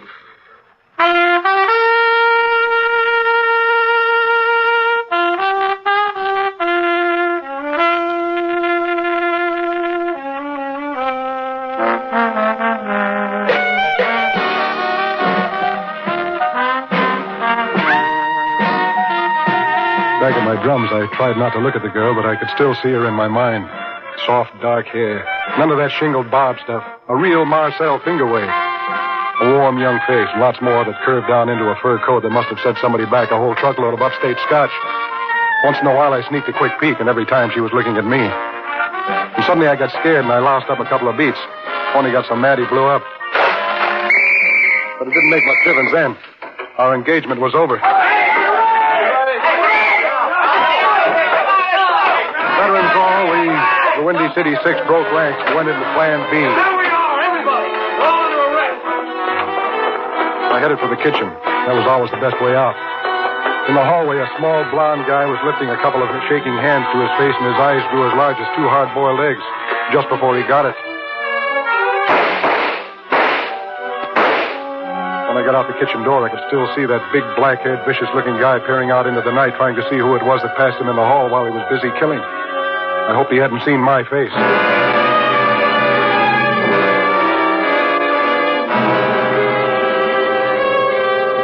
I ran for a while, and then I slowed down to a walk. The first few snowflakes of winter were starting to fall, and the world was pulling on that Wonderland slipover. I turned my Chesterfield collar up around my neck and noticed I was still holding a pair of drumsticks. I thought it over for a minute. Then I threw them into the darkness beyond the streetlight. I made up my mind that from now on I was going to stay out of joints like the High Hat. When I finally got back to my rooming house, there was a surprise in a fur coat waiting for me, sitting on the front stoop. I tried to ignore her.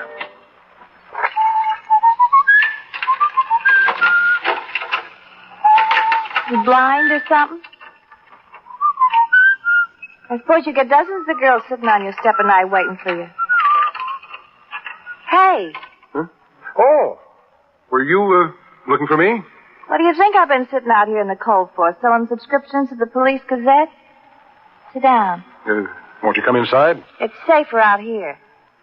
I haven't forgotten the way you were looking at me at the High Hat. Oh. Say, tell me, how'd you get out of that raid so quick? How do you think? I was with Red Rock Sparrow. They don't touch him. Oh, yeah, of course. Mind telling me your name? Cora Lee. 2 E's. 2 E's. That's pretty. Tell me, Cora, what do you want with me?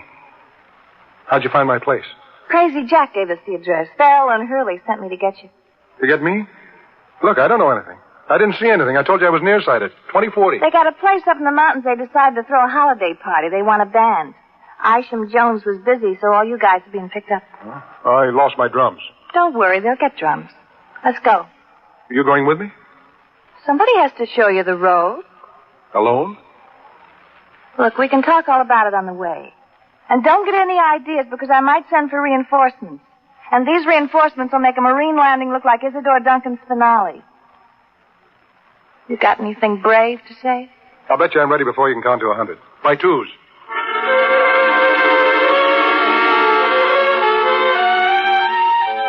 I put the chains on my old Marmon, buttoned up the isinglass curtains, cracked a bottle of antifreeze, and we started off. The snow was swirling down faster than ever and was better than 3 inches deep by the time we were 40 miles out of town.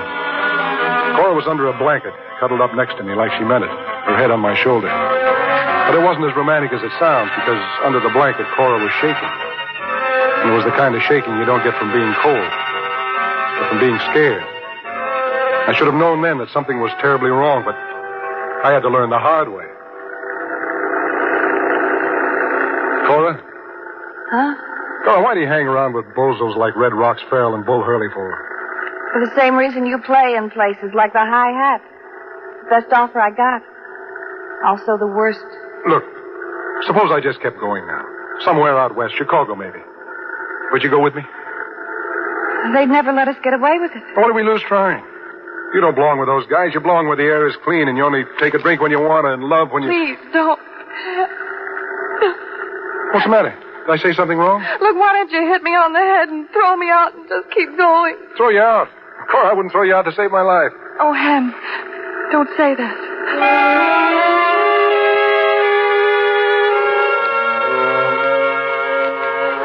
About an hour later, we passed through the town of Norrisburg and arrived at a big private estate called Haywill Manor. The big party was going strong. The rest of the Windy City 6 boys had preceded me, all under escort.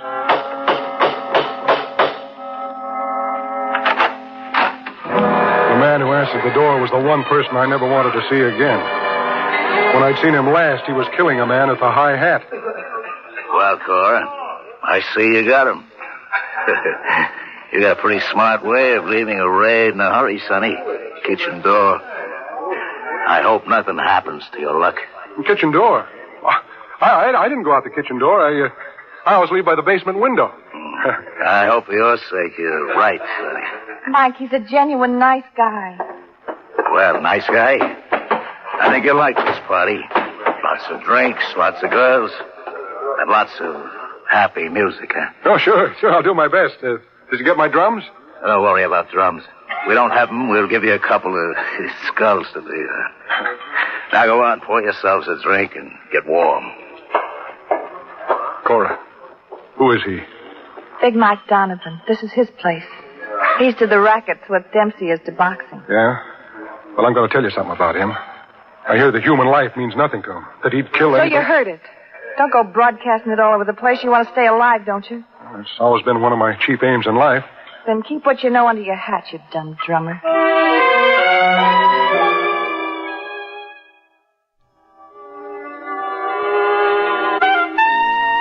The party was big and it was bouncy. Cora was sitting in a corner looking scared. Big Mike Donovan, Bull Hurley, and Red Rock Farrell were gathered at the bar drinking an uncommon amount of liquor and looking our way every time they wanted to laugh. Herbert Jones began to get nervous, and his clarinet developed an off-key squeak. The 3 men put down their drinks and came over. Which one do you think it is? I got $10 says it's a saxophone player.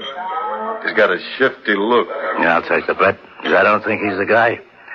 Which one would you pick out, Red Rock? Who else? The drummer. Yeah, he's afraid to look at us. I think you're wrong, too. I'm putting my money on a clarinet player. It's elementary. Every time he looks over at us, he shakes. Every time he shakes, he squeaks in the high notes. Are these the signs of a guy who don't know nothing? Maybe you're right, Mike. Look at him shake now. Hey, you, with the clarinet? Yes, Mr. Donovan? What's your name? Jones, sir. Thurber Jones. Well, Thurber Jones, me and Bull and Red Rocks think you're a lousy clarinet player. I'm doing my best, sir. We got an idea we can show you how to play it better. Come with us, sir. I'll do better, sir, if you'll just... I said, come with us. Hey, wait a minute.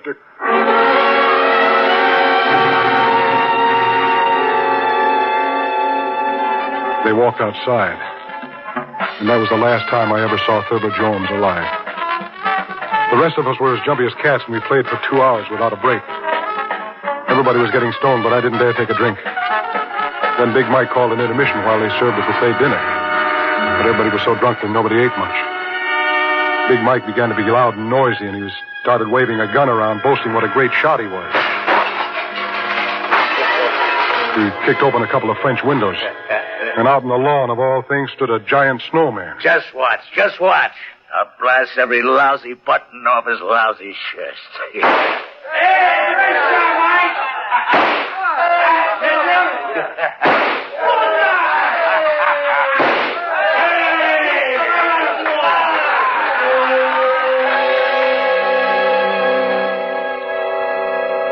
did it all right. 4 pieces of coal shattered and vanished into the snow. Everybody cheered and then turned back to the food and drinks. Everybody, that is, but me. I couldn't take my eyes off the snowman, because running down its crystal white front was red blood.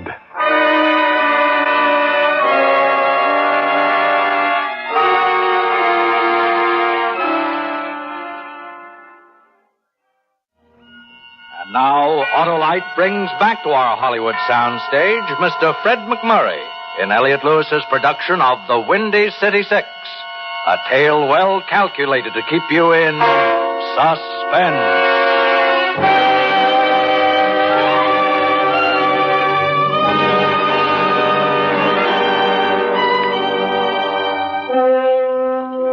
During the years of the Big Thirst, homicide was an art. Sometimes it was Tommy guns against a wall, sometimes it was a concrete overshoe in the bottom of the East River, or maybe an ice pick in the heart. But out on the snow-swept lawn of Big Mike Donovan's mansion that cold December night, I was looking at the chilliest bit of murder any crazy hooligan ever thought up. A bleeding snowman. Only now it wasn't a snowman. Ham, you better get back inside. You'll freeze out here. Yeah. It's Thurber, Cora. Thurber Jones. Oh, the poor little guy. He played the sweetest clarinet east of St. Louis. He was always loaning money to guys. He loved everybody. He never hurt a soul. Who did it, Ham? Who did it? Who else but your playmate, Donovan? But why, Ham? Why? You tell me why. You helped bring all of us up here, didn't you? Oh, but not for this. Believe me, Ham, not for this. I suppose you don't know that Mike Donovan killed a man in a high hat tonight. Well, I heard him bragging about it a while ago with somebody who hijacked a truckload of Mike's liquor. Well, somebody saw him. And I guess he figured it was one of us. Who saw him? I guess he thought it was Thurber. You mean it wasn't? I don't mean anything. I'm getting cold. Why don't you go back inside and join your killers? Ham. Go on. You work this side of the street for all the laughs you're going to get. Oh, Ham, I'm not the same as they are. I don't blame you for thinking what you do, but I wish you wouldn't. Yeah, all right. Let's just say the jury's still out on you. Look, I'll prove to you I'm not like them. Here, you'll need a fast car. What are these for? They're the keys to Mike's car. It's in the garage. Take it down to Norrisburg and come back with all the cops you can find. Hey, Bertie. That's Mike. Cora. That's Mike. Where are you? All right, please, go. I want them to get what's coming to them. I want them to get it good. Yeah, but what about you? Hey, Cora. Who are you talking to out there? Come on back to the party, baby. Go on. Before all of you wind up like Thurber.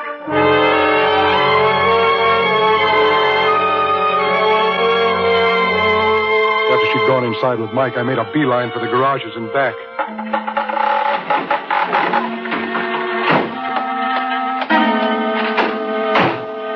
Just as I got the keys in the ignition, somebody... In case you don't know it, Flea Brain, this is Mike Donovan's car. Oh?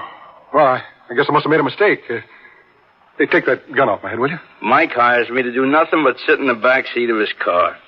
Now I might get a raise. Yeah, well, I always like to see somebody get ahead. The gun. I might get a raise because Mike wouldn't like you to leave his party without first you telling him what a nice time you had. Oh, you got me wrong. I was going to write him a bread and butter letter first thing in the morning, honest. About the gun. Shut up before I shove it through your stinking skull. and start walking.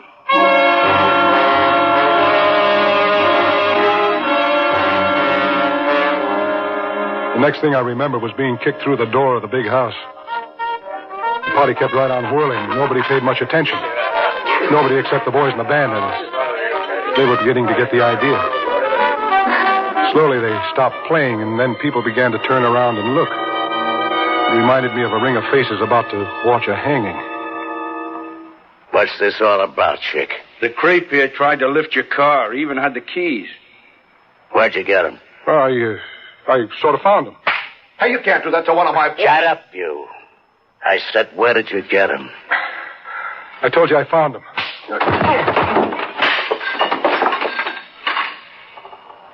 Where did you get him?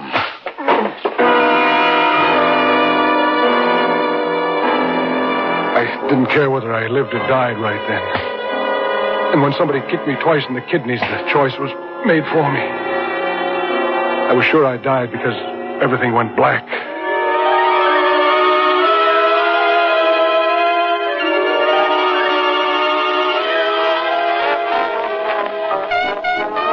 When I came to, I was still lying in the same place, and the party was still going on. Nobody even looked at me as I staggered to my feet and wiped the blood and the booze and the glass off the best I could. I stood there holding onto the bar, wondering what to do. Wondering what it was all about. Can you still walk, stupid? Yeah, I guess so. And Charleston, back your drums and start playing. Okay. You know something, blockhead? I didn't want him to stop. I think Big Mike's got something special in mind for you later.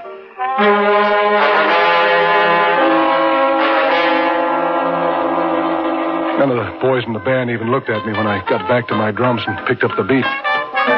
Corny and Rip and Tinkle acted as if I were dead already. We played all through our sheets twice without a break. None of us dared stop. We knew somehow we were playing for our lives.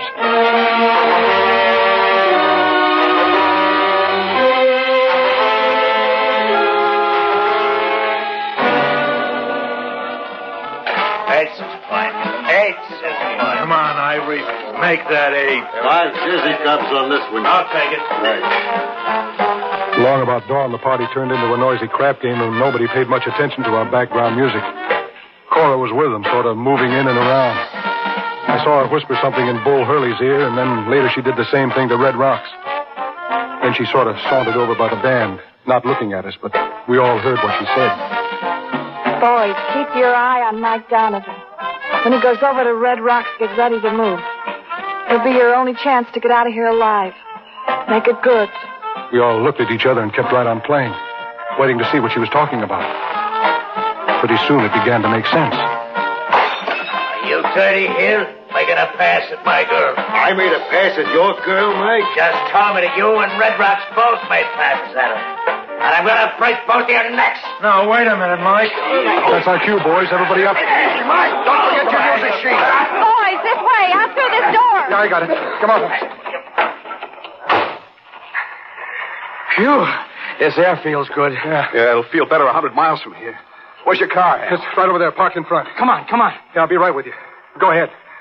Cora. Go on, get out of here. You'll never have another chance. I'm not going without you. Come on, Ham. Don't just stand there. I'll be all right. Yeah, for how long? One of those ready boys in there will start shooting his guns again and you might get in the line of fire. What if I do? I deserve it for being so dumb. And we'll all be killed if you don't move. Well, Cora? I'd only get you in trouble. Yeah, I believe you, but I want to take you anyway. Come on. Ham, for God's sake. Look, lady, tell him you'll come with him, please. Oh, Ham, I wanted anything but a dumb $35 a week drum player. Oh, I get it. Well, that tears it. I'm washed. But I never knew how wonderful a dumb $35 a week drum player could be. Huh? I'm coming with you. We all scrambled over to my marmon and climbed in. Red and Rip in the back seat, Cora in front, me at the helm, and Corny on the crank. Come on, baby. What's the matter with it, Ham? Well, it's 10 below zero. Give it another whirl. For God's sakes, make it go, Ham.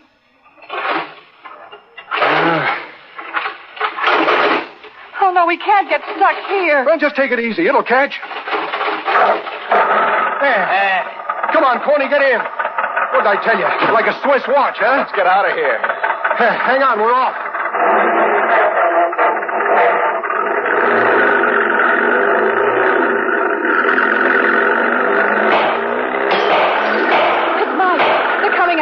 Yeah.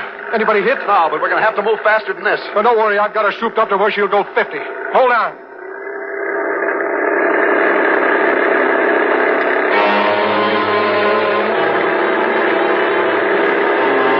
By the time we got out onto the slick, icy road, a whole car full of hooligans were coming right after us with guns blazing. The gaining on his hand. I didn't know anything about guns, but one thing I knew was how to handle my marmot. It didn't weigh much, and I figured to pull into the next curve, pile the coal on, skid into the snowbank, and bounce off onto the straightaway.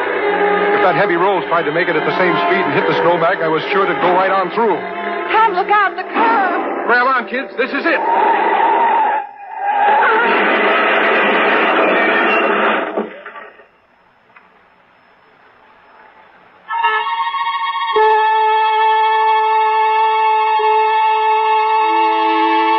Several courses later, I fluttered an eyelid open and ventured a peek.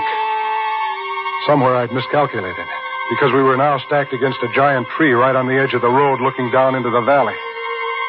And down there, 100 feet below us, was a pile of something that had once been a rich, expensive automobile full of rich, cheap thugs. And around it, no one stirred.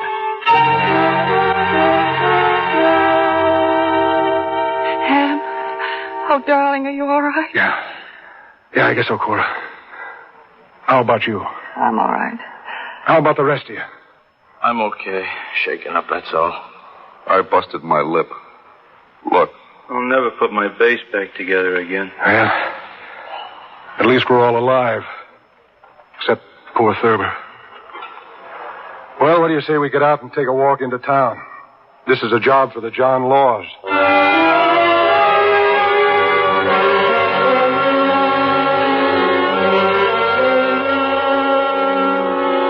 Well, that's the coda. It was the last engagement of the Windy City Six. We went out with a full arrangement and a big finish.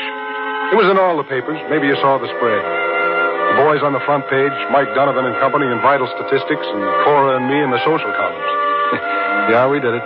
Complete with old shoes and new rice.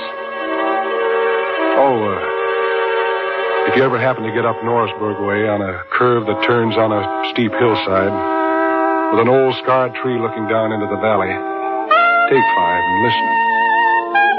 Maybe you can still hear an old clarinet squeaking on the high notes. Or if the light's right, maybe you could even catch the pale ghost of a big gunman with homicide in his eyes, looking around. Looking around for a drummer who saw him kill.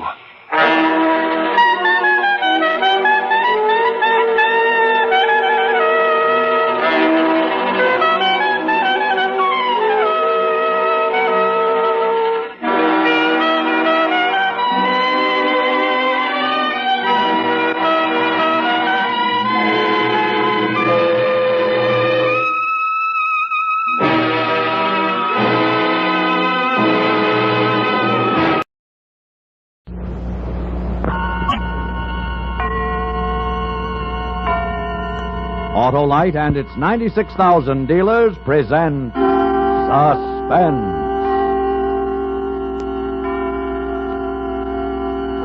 Tonight, Autolite brings you a story of a mind reader who discovers his nightclub act is not a fake. A story we call A Vision of Death, starring Mr. Ronald Colman.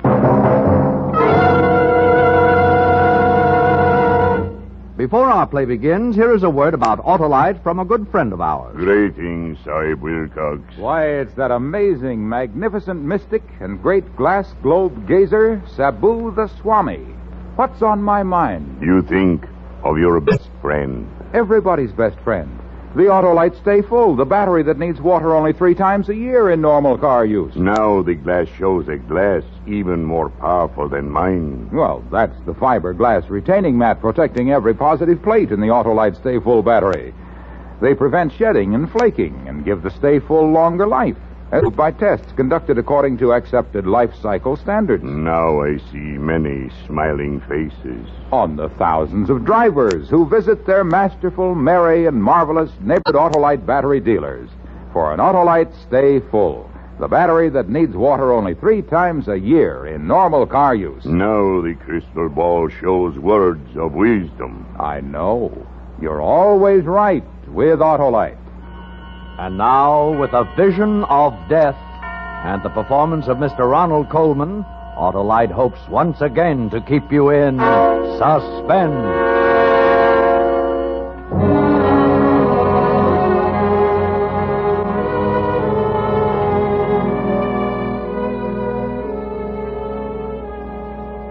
If I speak too rapidly for your stenographer, you'll tell me, won't you, Lieutenant? No offense, but he impresses me as someone who has to sit on the floor to put his shoes on. And don't hesitate to stop me if I seem to wander away from the point. I mean to say this is my first, and I hope final, appearance in a police precinct, and I should hate to give a sloppy performance. We were always known, Aurora and I, for the smoothness and gem-like precision of our act. And as for this murder rap, I suppose it's called, is concerned, an acquaintance with our act is the essential rabbit. Awfully good act. Smart, informal, occasionally humorous, and always mystifying.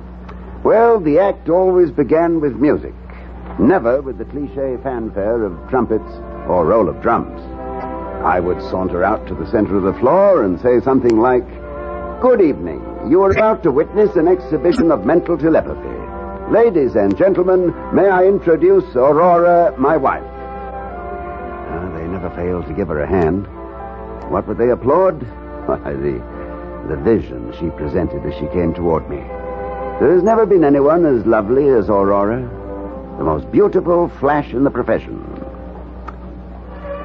Aurora, would you care to tell the audience, or shall I? You tell them, Judge, while I tie the blindfold across my eyes. Ladies and gentlemen, all mind readers employ a gimmick. A gimmick is a trick, a device. For example, when the mind reader, threading his way through the audience, says to the mind reader sitting blindfolded on the stage, "A lady has given me a small object which I now hold in my hand. What is it?" And the mind reader sitting blindfolded replies, "A silver coin." The answer has not come through mind reading. No, it has come through the gimmick. A cue or signal communicated through the very question itself. But we don't do that. We do not. You will notice, ladies and gentlemen, that I never speak to Aurora at all. Are you ready, Rory? Ready, Judge? Here we go, then. You, sir.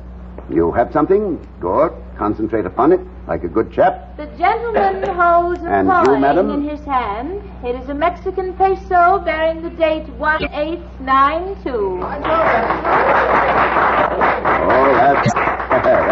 That's very clever of you, madam. I'll be surprised if she gets this one. The lady holds in how her about hand you, young man? her other hand.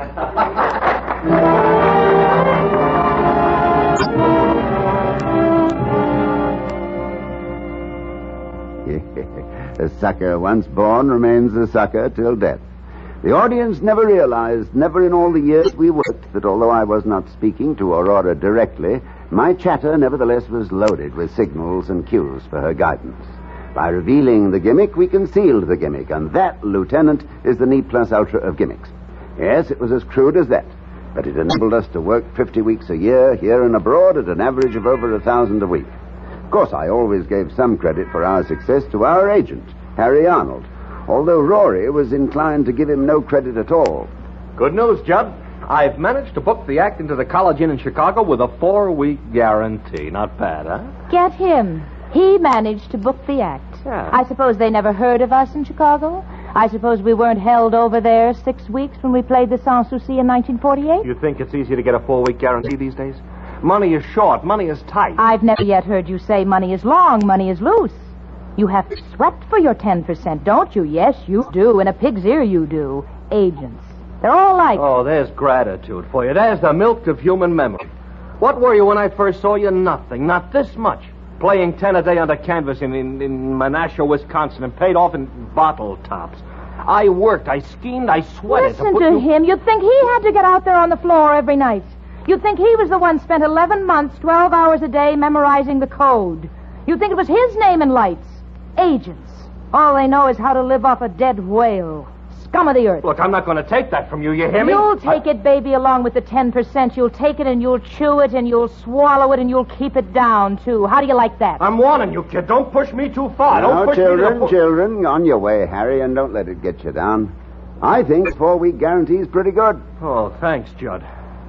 If it wasn't for you, Judd, I'd... Oh, why go into it? I'm going for a walk.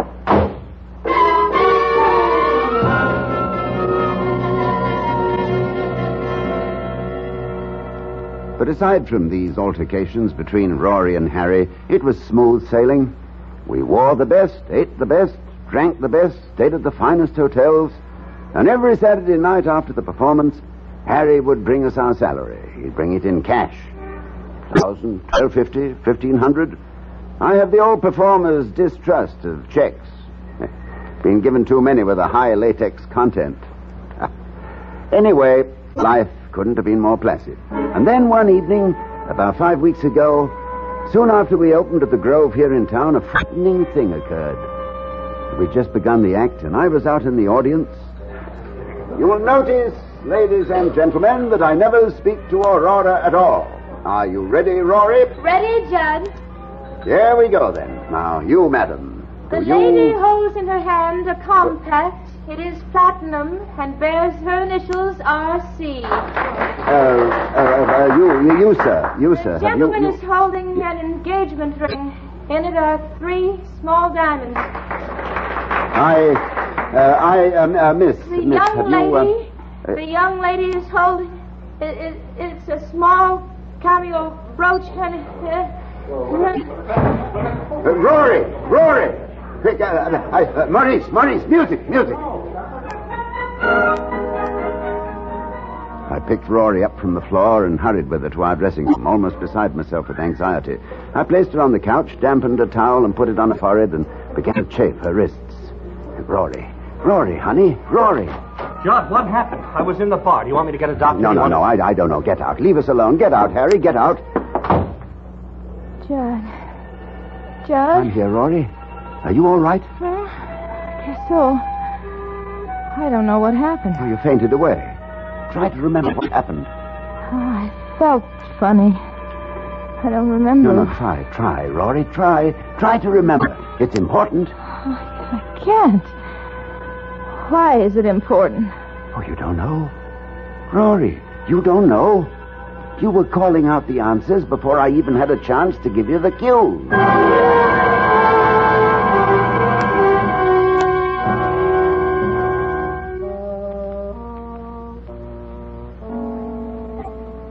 Do you believe in telepathy, Lieutenant? Well, I don't mean the sort of thing Rory and I usually did. I mean real telepathy. I never did either until that night. I don't mind telling you I was badly shaken. I mean, after all, I knew we'd been using a gimmick, and suddenly it began to happen without the gimmick. It scared us to death. We didn't know what we were getting into. But we went on with the act, and in my mind, I began to search about for the answer. I found it, of course. You'll find a gimmick in almost everything if you look hard enough. I've got it, Rory. We've worked together so long that you know what I'm going to say before I say it. From my inflection, my pauses, even my movements. You see? Judd, that has to be it. Oh, this is marvelous. When Harry gets back, I'll tell him about it. And if I last until tomorrow, he can ask the management for more dough. Yeah, as soon as he gets back. Next Thursday. Tonight. How much more should we ask for? Well, Tonight? What made you say tonight? I don't know, Judd. Well, you were there when he told me he'd be in Palm Springs till Thursday. What made you say tonight? I don't know. What difference does it make? Stop picking on me. So I made a mistake. So what? Well, I don't see how you could make such a mistake, that's all. Judd, leave me alone. I've been worried half crazy about really being able to read your mind. I've been under a strain. So Harry's coming back Thursday and not tonight. All right. You satisfied? He'll be here Thursday and not tonight. You Judson Stone, mister? This dressing room, eh? What is it? A telegram. Sign here? Oh, sign for it, will you, Rory? There you are, kid. I'm sorry I blew up in your face, Judd. Judd, what's the matter?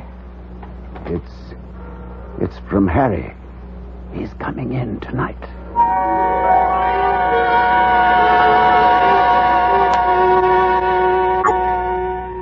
And he did, too, Lieutenant. Rory was so upset by it, she couldn't go on at all that evening. She had no explanation for how she knew, none whatsoever. I don't know, Judd. I just don't know. My mind seems to go blank, and I seem to hear a voice whisper in my ear, Harry Arnold will be with you tonight. That's all. When we got to our suite at the hotel, Harry was there waiting for us. What happened? What happened? You both look like ghosts. Oh, Harry, I'll tell you some other time. Leave us alone, will you? All right, I'm going. Just came back to wish you a happy birthday and to give you this. Birthday? Oh, yeah. Thanks, Harry, thanks. What is it? Well, open it, why don't you? It's a bathrobe. A red silk bathrobe with your initials. That's right. It's a... How does she know? How do you know? Get out of here. Get out of here! John, make him get out of here! Look, I won't be talked to like that. I don't care who she is. I won't be talked Harry, to like shut that. up! For heaven's sake, shut up and go away. What? Leave us alone. What? Go, get out, get out! You too, Judd? She's got you talking against me, too, huh? All right, I'm going. But from here on in, it's strictly business between us. I wash my hands.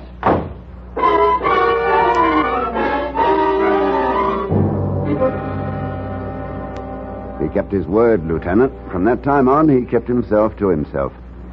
And I was prepared to let it go at that, much as I liked Harry, until the night I was awakened by Rory, moaning in her sleep. No, please. No, Rory, wake up. You're having a bad dream. Rory. No. What? Judd? Shh.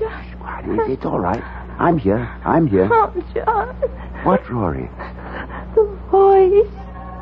Whispering again? Yes. Oh, Judd. What? He's going to kill me. Harry Arnold is going to kill me.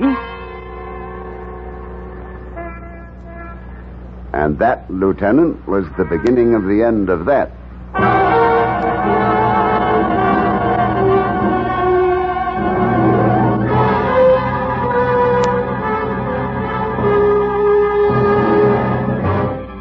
Autolite is bringing you Mr. Ronald Coleman with Kathy Lewis in A Vision of Death. Tonight's production in radio's outstanding theater of thrills, Suspense.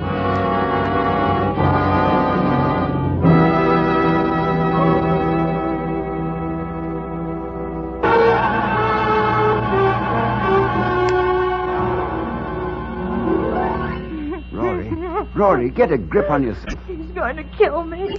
Harry is going to kill me. Don't be ridiculous. Stop it now. It was just a bad dream. Harry is going to kill me. Will you stop that? Will you stop saying that? Hold me. I'm frightened. Harry is going to kill me. Now, you've had a bad dream, I tell you. He hates me. He hates me, John. John, Harry is going to kill me.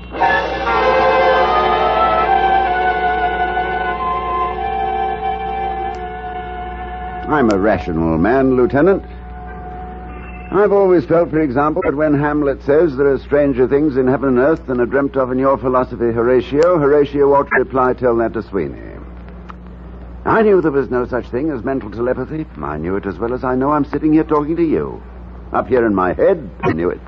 And yet, next afternoon, I found myself entering a gun shop and purchasing a revolver and a box of bullets, determined that before Harry Arnold could so much as injure one hair of Rory's head, I would kill him.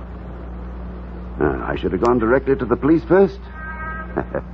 You're using hindsight, Lieutenant. I had all that out with Rory. Please, Judd, please. Go to the police and tell them about this. Let them handle it. What? Tell them what?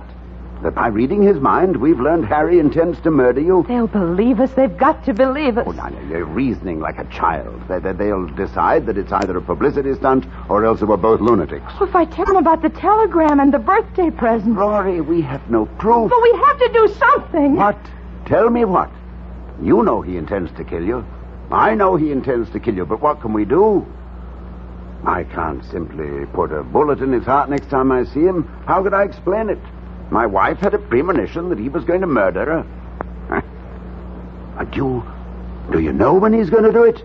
Or how he's going to do it? No. He hasn't decided yet. Isn't there anything we can do? Nothing. Except wait.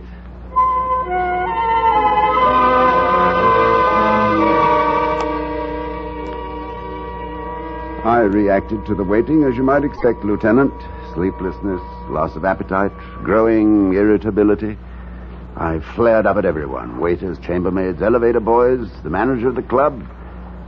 The manager of the club, yes. He finally said to me... Stone, what the devil's gotten into you? I'd really like to know. None of your business. Well, I'm only trying to be nice. Oh, shut up and let me alone. Yeah, sure, I'll let you alone. I'd let you alone right now if your contract didn't have another week to run.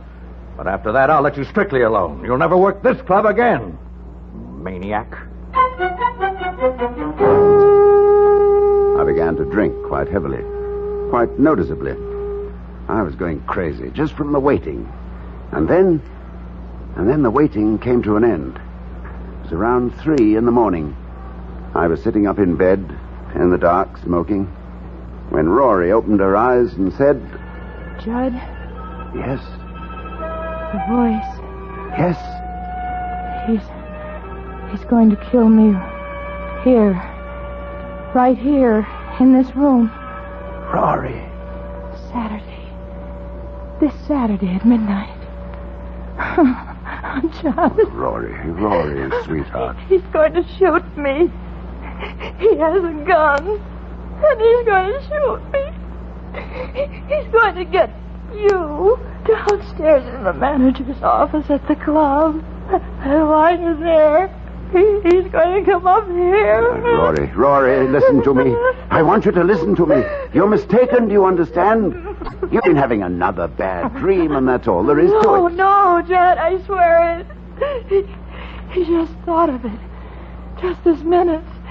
He's standing at a bar. Standing there all by himself. Drinking. And he just this minute decided. You're making it up. Judd, no. It's the bar over at the Tuscany Hotel. I see it so clear. You're wrong. I'll prove you're wrong. Dad. Give me the bar at the Tuscany, will you? Over on Sunset. One moment, please. Now, you'll see, Rory, he's not there at all. You'll see, it's just a dream. Just a bad dream. Tuscany Cocktail Lounge. Hello, is Harry Arnold there at the bar?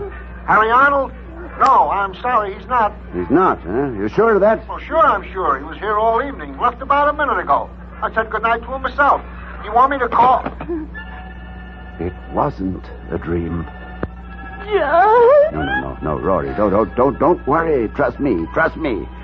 When Harry comes tomorrow night, you won't be here at all.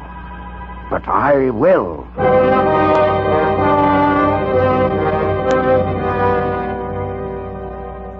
Look, Lieutenant, my hands, see?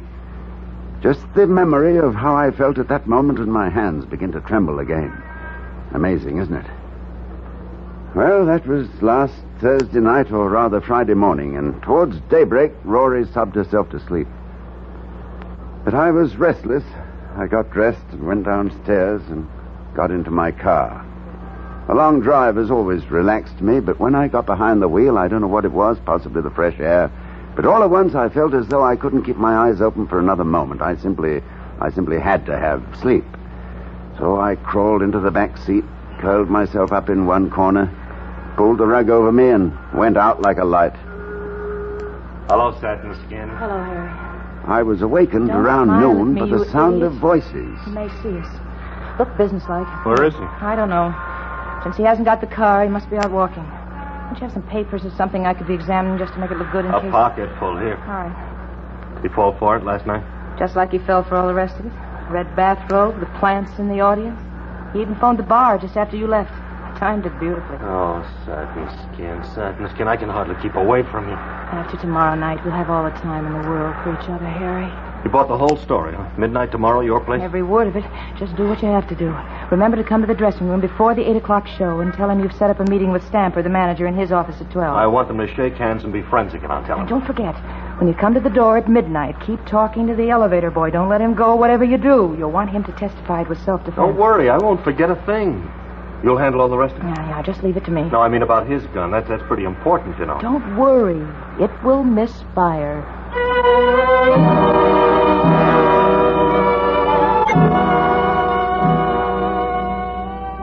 It'd be difficult for me to tell you what I felt as they walked away, Lieutenant. One part of me felt the way a man ought to feel, I suppose, when he learns that the woman he loves is not only unfaithful, but plotting his death as well. But another part of me felt only relief. relief at learning there was a gimmick in this, too. Yeah, they've been fairly clever for amateurs. Harry had a good excuse for carrying a gun to protect the cash he brought me each Saturday. My own behavior in recent weeks would lend weight to what he would probably offer in his defense, that I must have been crazy. That for no reason at all, I'd pointed a revolver at him and threatened his life, that he had to shoot in self-defense. The presence of the elevator boy, that could mean only that Harry would shoot just as soon as I opened the door. I'd be found dead with a revolver in my hand and a heartbroken agent at my side. Tableau. Then I found myself hoping, as I never hoped before, that they'd come to their senses before Saturday, that they'd realize what a vicious, inhuman thing it was they were planning. But just before the 8 o'clock show that night, there was a knock at the door of our dressing room. Come in.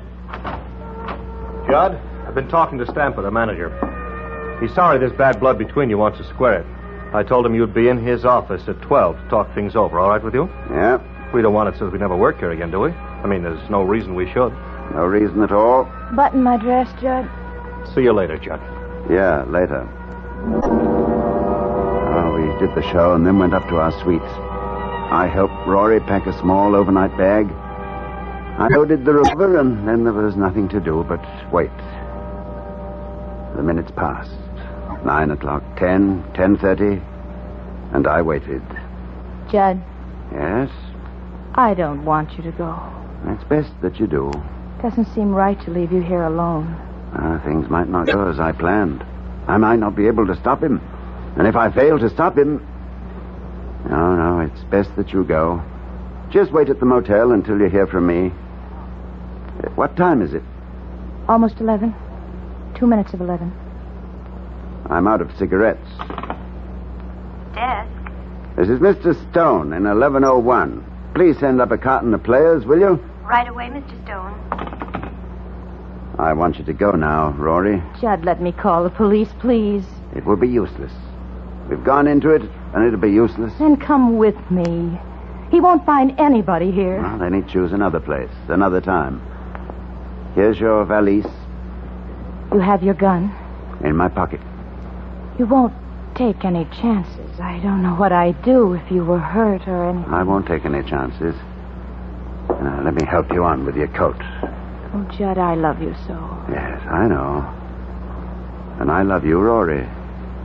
I really do, you know. Ready? Yes. 11 o'clock. He'll be here in an hour. Go now, Rory. Kiss me goodbye. Judd. The cigarettes. Get them, will you, darling, while I find change?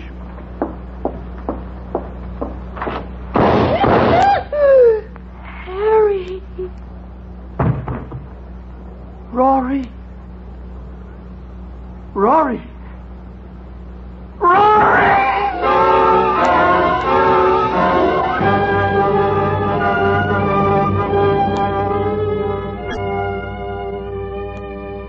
I shall always remember the look on Harry's face, Lieutenant, as she sank to the floor.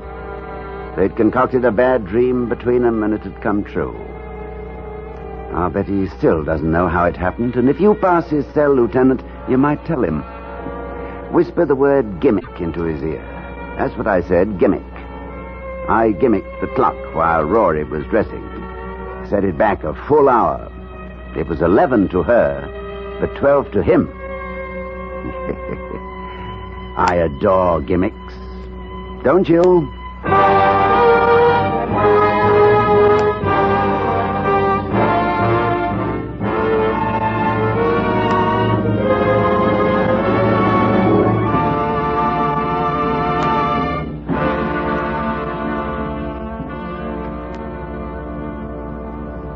Suspense.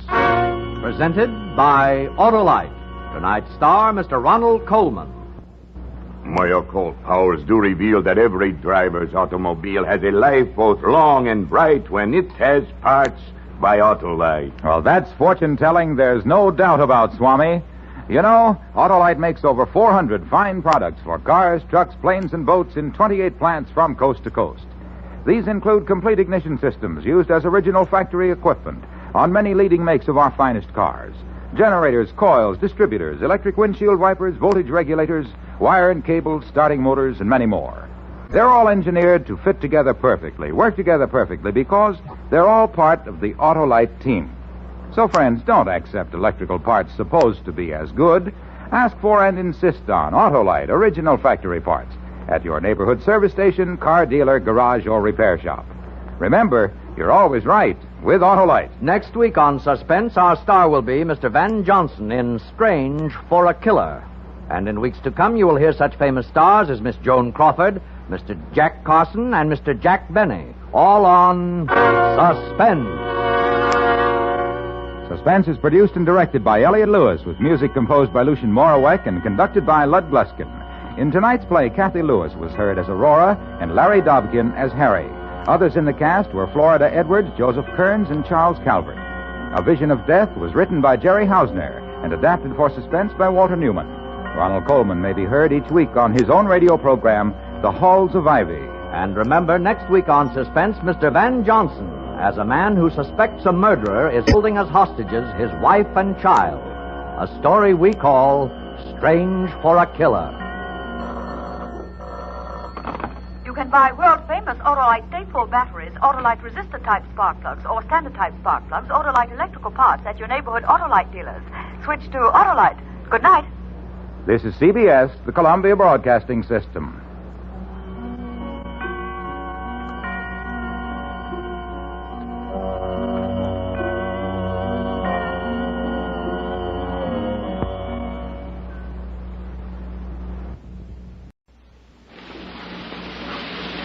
It's hard for me to remember how it began. It started just like any other day. We had no way of knowing it would end like this. It seems like such a long time ago, that phone call to Jesse. But it can't be more than just a few hours. Only a few hours since that ride home with Buck. I thought how impatient I was to be here.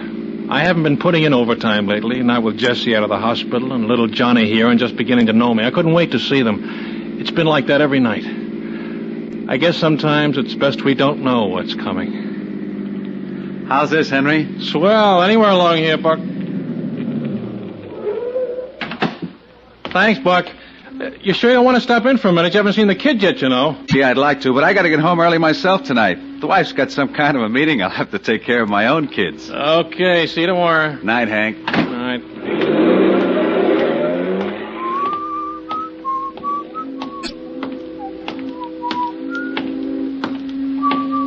All right. Hey. Hold it right there. Oh, I didn't see you, officer. What's wrong? You'll have to wait a while. You can't go down that street. Well, that's where I live. What's the matter anyway? There's no one in sight. The whole block's deserted. That's how we want to keep it. Yeah, I'd like to get home. My wife's waiting for me. You'll be a little late. Well, wait a minute. Look, will you keep your voice down and stay back? You get hurt if you don't. You after someone? Roy Jaleska. Jaleska? But he's wanted for murder. That's right. And he's been living in this neighborhood? Where? Right across the street, down 3 doors. There's a cop every 10 feet from here to the river. Better go back in that drugstore and wait. Call your wife if you want. Yeah, I think I'd better. Where'd you say he was? Across and down 3 doors. Yeah, we're in the apartment house right next to it. You don't think there'll be any gunplay? Just tell her to stay inside and keep her door locked. She'll be all right. Thanks.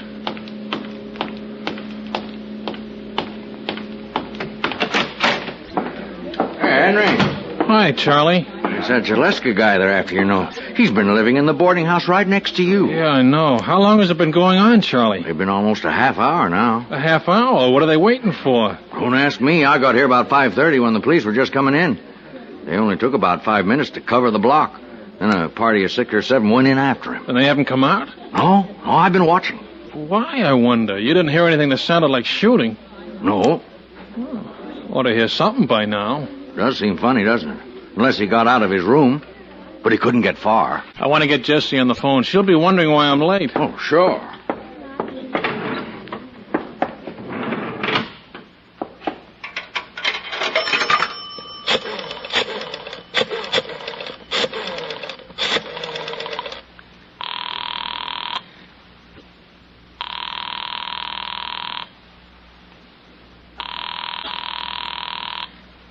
funny.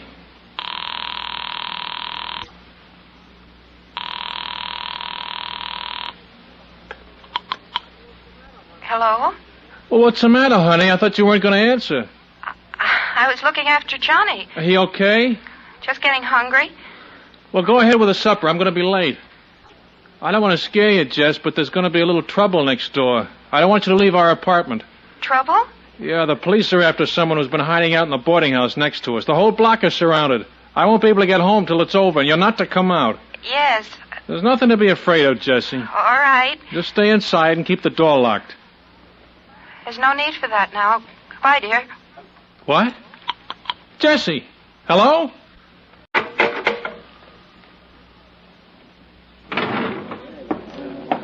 Charlie. Oh, yeah? How high is that boarding house? Is it 3 stories? That's right, just like your place. And that alley between them, how wide is it? Oh, it's pretty narrow, I guess. But there's a cop on both ends. On the roof, Charlie, could anyone make the jump across? Is it too wide for that? I don't know. She didn't sound right, Charlie. She talked quick, quiet, like she wanted to get off the wire, like... Yeah? Like there was someone with her, Charlie.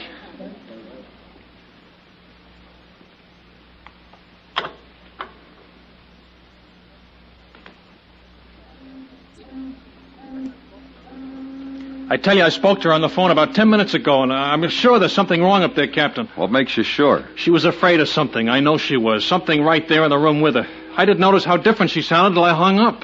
Where do you live? In the boarding house? No, the apartment house next door on the 3rd floor. Roeder. Yes, sir?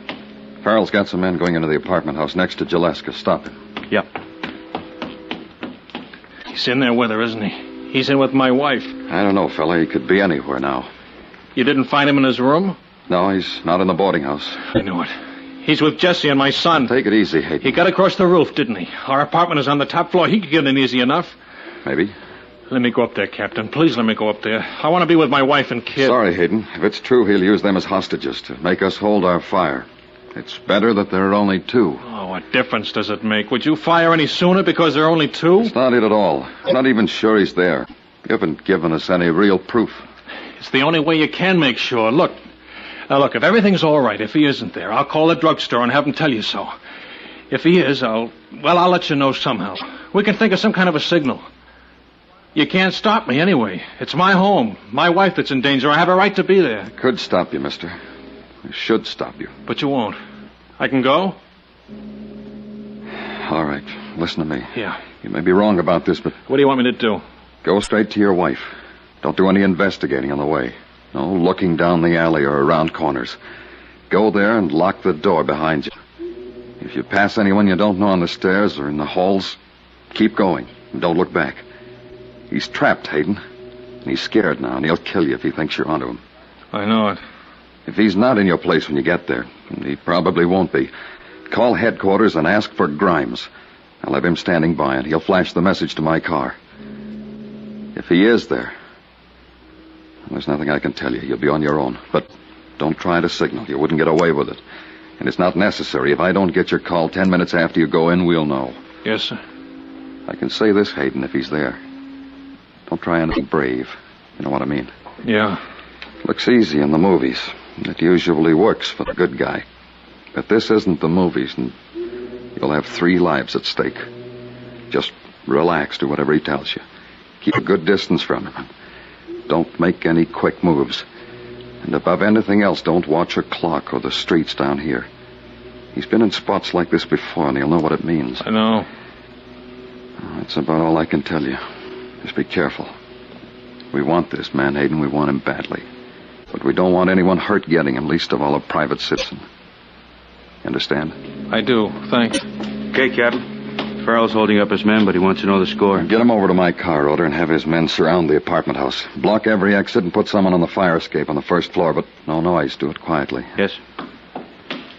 Okay, Hayden. You can get going. Yeah. If he's not there, get the call in right away. Sure.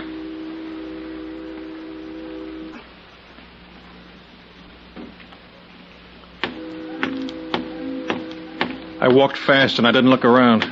I knew he might be anywhere now. Around the next corner, hiding in the shadows that were on every side of me. And up the stairs on the 1st landing. the second. But I couldn't turn back, and I didn't dare slow down. And I saw the door to our rooms at the head of the apartment house stairs. He was there. I knew it now. I could almost hear the heavy silence behind the door as he listened while I came closer. I hesitated only a moment. I knew what I'd say. I lifted my hand to the door.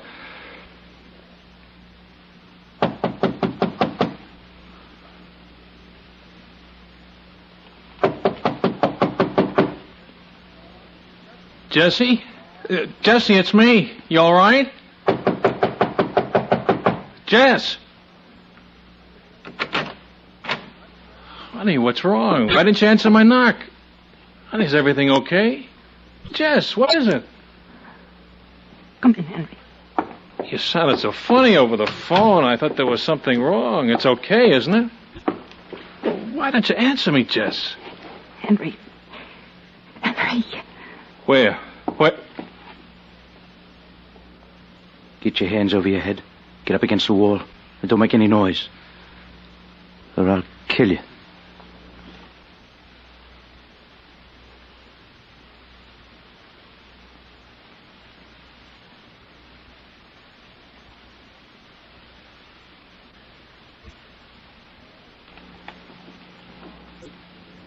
Our arms grew heavy.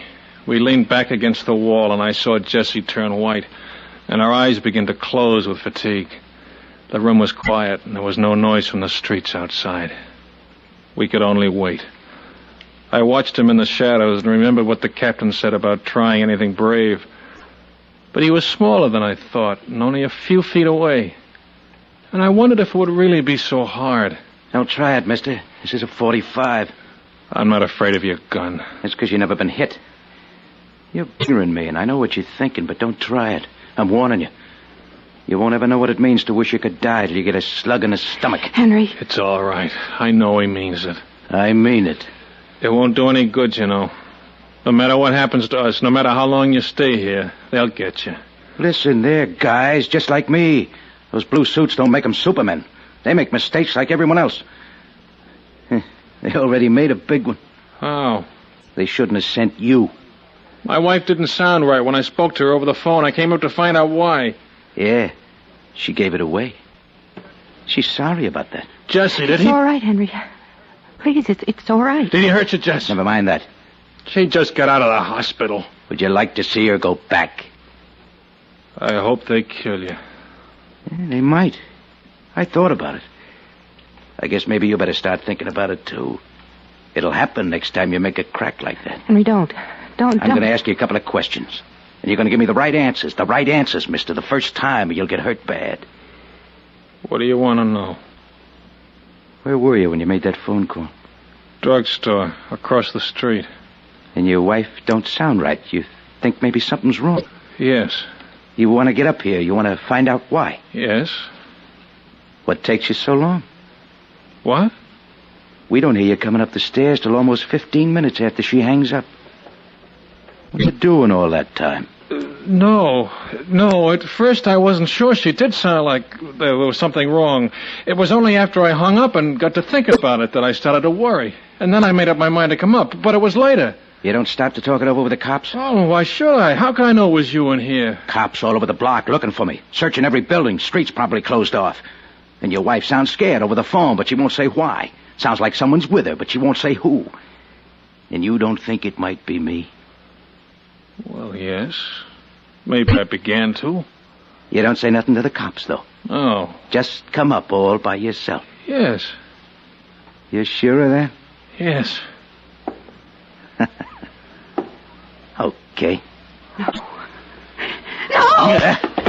Not with the gun! Please stop it! Leave him alone! Henry! It's all right. I'm all right, Jess. What do you take me for, a kid? There's a line of cops 5 feet thick around every building in the block, and no one gets through unless they let them. You're here because they put you here, and I'm giving you just 5 seconds to tell me why. What's the big plan, eh? He's hurt! Can't you see he's hurt? I don't know about their plan. I don't know what they're going to do. But they know you're in here. Don't stop. I did go to the police when I thought it was you here with my wife. I don't think they believed me at first. But I talked the captain into letting me come anyway. If you weren't here, I was supposed to call him right away. And if I was? Nothing. Just wait. And if they didn't hear in 10 minutes, it meant I couldn't call, that you were in this room.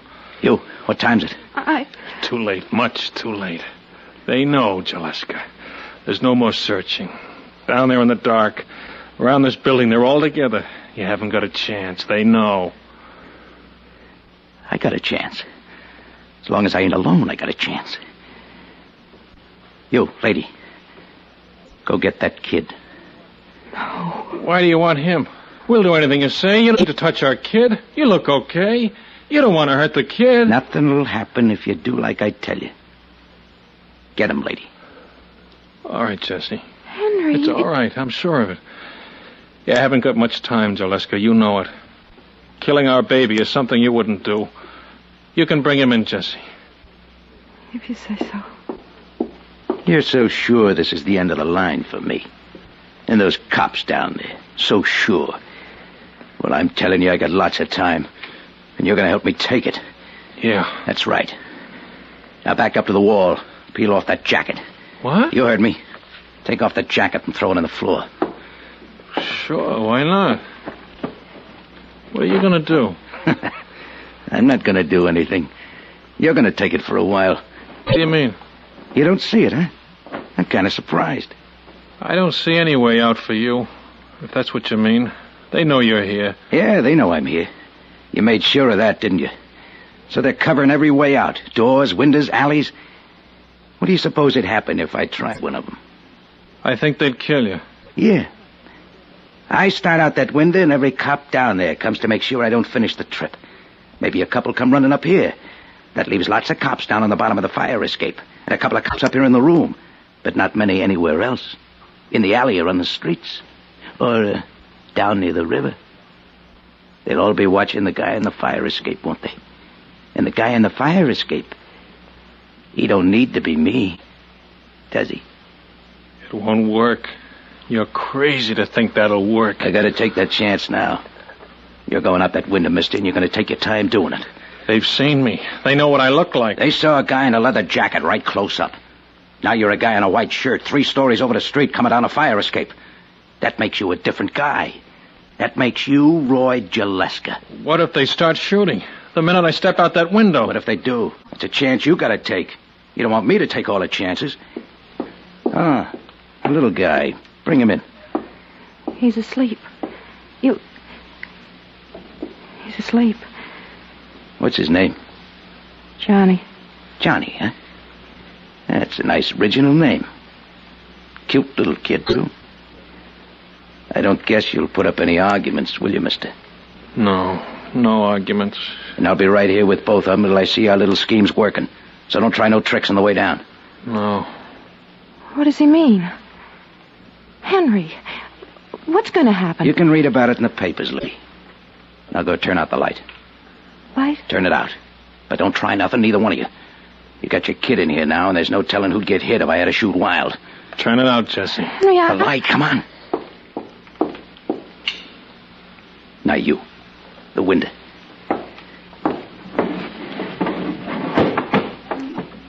Okay. They're all waiting. Get going, huh?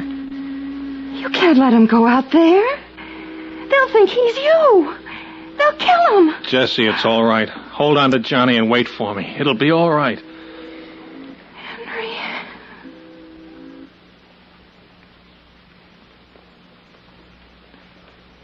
I stepped out onto the iron platform and started down as slowly as I could. But they'd seen the light go out, and already I could hear quick moving on the street. I could feel every eye begin to follow me down the narrow steps. Jaleska was right. It was going to work. Hold up there! We see you! Don't take another step! But it was happening too fast. They'd find out too soon who they really had. And then I knew there was a part of the plan he hadn't told me. I jumped back into the wall. But it was already too late. From the window behind me, he fired down into the police. Their guns flew up automatically, and everyone was aimed at me.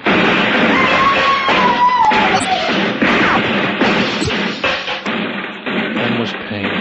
Pain that came from everywhere. And I could hear the shouts and bits of brick fell as the bullets hit around me. There was shouting that faded away. Waves of pain and other voices. Henry. Other voices. Henry. Don't touch him. Let him alone. He's losing blood. I've got to have a doctor. You'll get a doctor, lady. Why don't you go? What are you waiting for? Haven't you done enough? He's been shot. He's hurt, and you stand there. I thought you wanted to get out. Well, get out. Get out now. Jesse. Henry, you'll be all right. Don't try to move, darling. You'll be all right. Is he gone? No, mister, I ain't gone. Our little scheme. Don't look like it's going to work. It should have. No reason it shouldn't. But they're moving up on the stairs right now. Don't move, Henry. We'll get a doctor. It'll be over in a minute. You're glad, huh? No, I'm not glad. It's ugly, all of this. I feel sorry for you. Oh, don't. I've been running for a long time. I think it'll feel good to stop. It's funny, when they're after you, when you're running away, you look the same, act the same as you always did. But it's different on the inside. You're all tight and twisted. No matter what you're doing, you can't relax. Can't get a good deep breath. Yeah, I think I'm almost glad. Gillespie! Roy Gillespie! Oh, those guys are going to do a lot of bragging tomorrow. We know you're in there. Come out with your hands up, or we'll come in and after you. They finally get me. Gillespie, dangerous guy. You killed a man. Yeah, I killed a guy. I got mad, real mad. Things happen when you get that way, things you can't stop. But when it's over, no matter how it happened, you're different from anyone else. You're a killer. One day you're just a guy, and something happens and you're a killer. Please go. Please, haven't you heard us enough? Sure, I'll go. Why not? Don't make much difference now, eh? Buddy, you know what I mean, don't you? You're just a guy. Yeah. Put your gun down. Maybe they'll give you a chance. Chance? What chance? I've been waiting for a chance all my life. Give her the gun. It'll be better. Forget it. Get out of the way, lady. I'm going out. You wouldn't try. Why don't you let me have your gun? Get back. Get way back. Jesse. It's all right, Henry. Yeah, that's it. Stay there.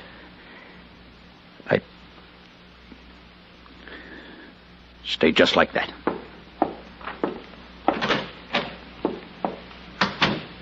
Henry. Okay, son. Hold it right there. Don't come any farther. Where's Johnny? In the other room, way in back. There's 6 guns on you, Gillespie. You haven't got a chance. Drop that thing and come down with your hands over your head.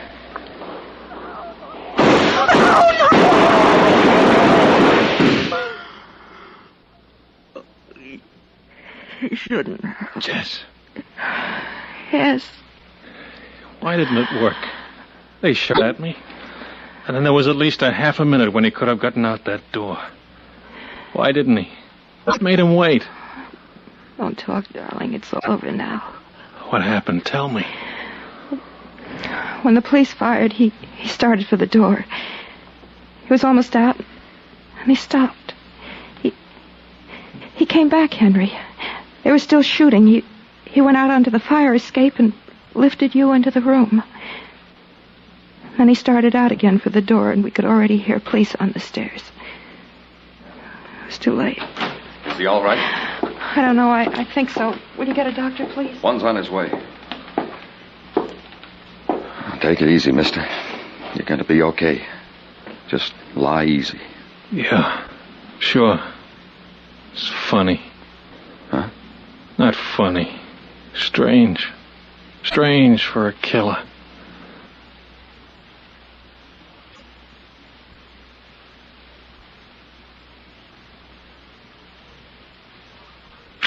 Sorry, Burger.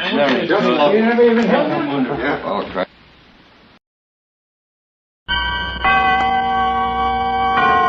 Autolite and its 96,000 dealers present Suspense.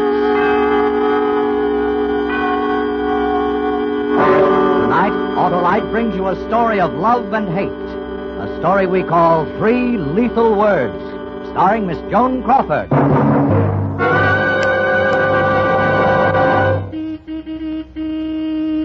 Hello, Mr. Wilcox. Why, it's Oscar Otto, the loquacious limousine. It's me, all right, Harlow. Ready for the good driving days ahead. With an Autolite Stay Full battery, the famous battery that needs water only 3 times a year in normal car use. I wouldn't leave the garage without one. I don't blame you, Oscar. Why, that tried, true, and trusty Autolite Stay Full battery has over 3 times the liquid protection of batteries without Stay Full features.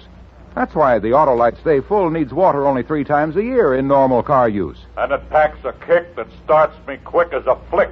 And here's another advantage, Oscar. It has fiberglass retaining mats protecting every positive plate to prevent shedding and flaking and keep the power-producing materials in place. That's why the Autolite Stay Full gives longer life, as proved by tests conducted according to accepted life cycle standards. Keep going, Mr. Wilcox. Battery flattery won't hurt that rugged Autolite Stay Full. So, friends, see your neighborhood Autolite battery dealer and ask him for an Autolite Stay Full battery. The battery that needs water only 3 times a year in normal car use.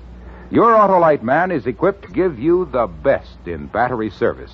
Remember, you're always right with Autolite.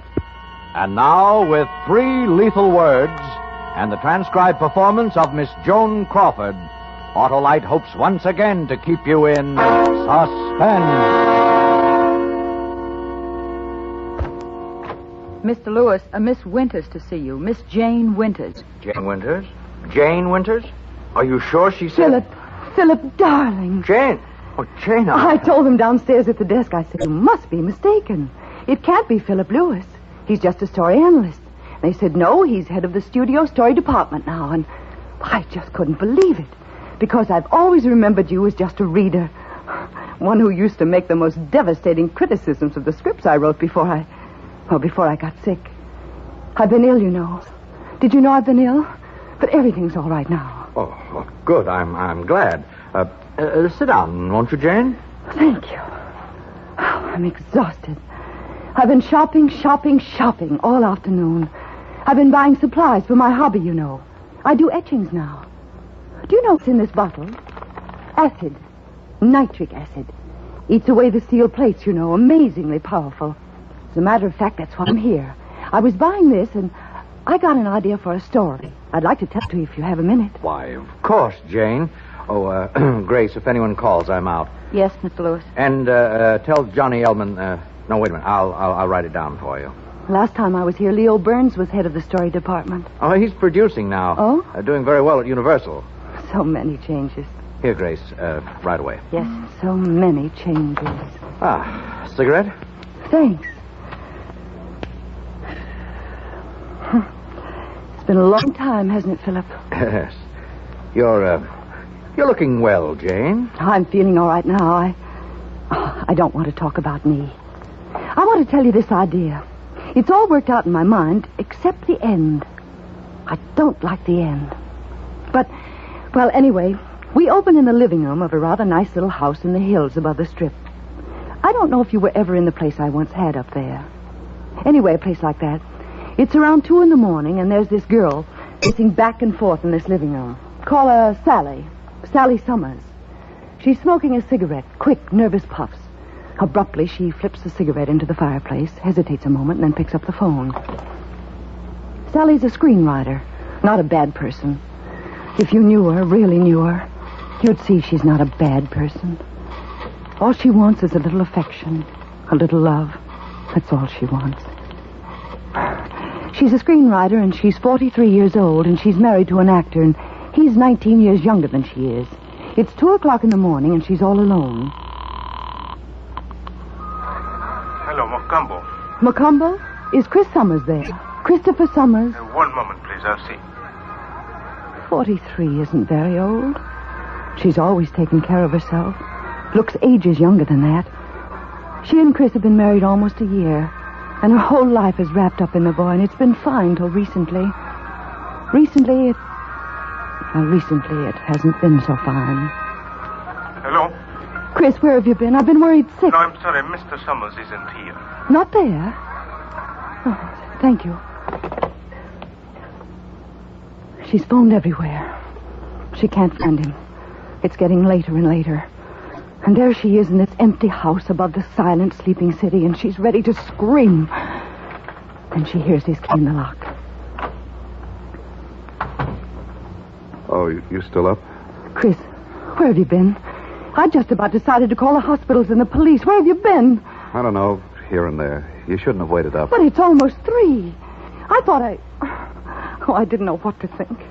I said to myself, was he in an accident at the studio? But I phoned, and they said no, you'd checked out when they finished shooting at 6. I've been driving around. I drove out to the beach, and then I went for a walk. Have you eaten, darling? Would you like something to eat? Or maybe a drink? Don't fuss over me, Sally. That's all I ask. Please don't fuss over me like a mother hen.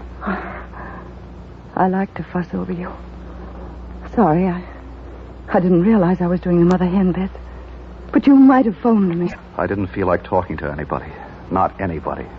Chris, what happened at the studio today? What difference does it make? Tell me. You're letting it all out on me, and it's not fair. I have a right to be told. All right, I'll tell you. One of the grips had a valise full of greeting cards he was peddling. Greeting cards for Mother's Day. And Harry Minch was on the set, and you know what a kid of Harry is. And he bought one for his mother, and then he turned to me. I don't want to hear it. You'll hear it anyway. He turned to me, and he said, Chris, these Mother's Day cards are beautiful. I said I don't want to hear it. They're beautiful. He said, why don't you send one to Sally?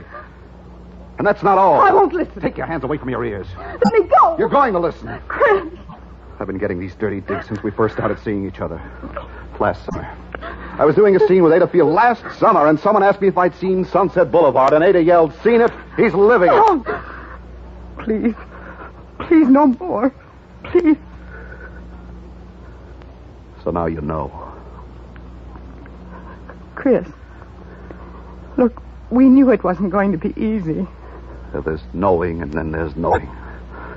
Leaving the lot this evening, I ran into Harley Juke, and I braced him. How much longer am I going to be kicked in small parts? I said, how much longer am I going to play third man in the posse and G-Mom? What's for dinner? He said, how can you be billed into Love's Young Dream for the Bobby Soxers while you're married to someone twice your age? Get wise, kid, he said, get wise.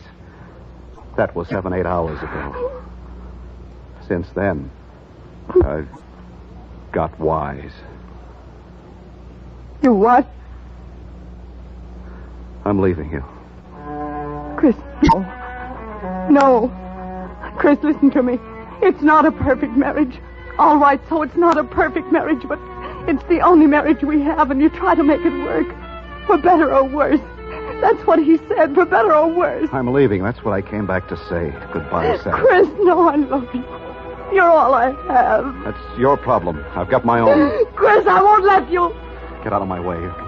Chris, I won't let you. Get out of my way. No! Chris!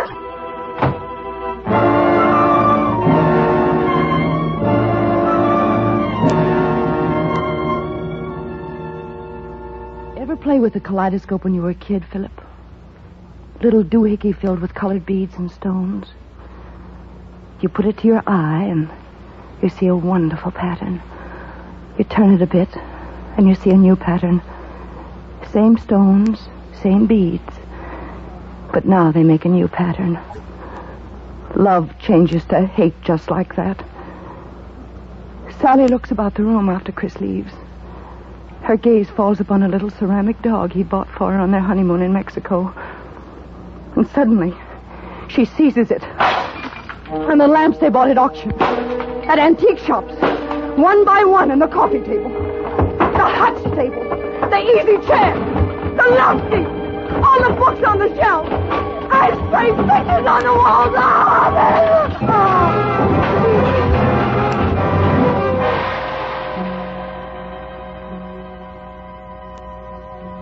And in the morning, when her maid comes in, Miss Summers?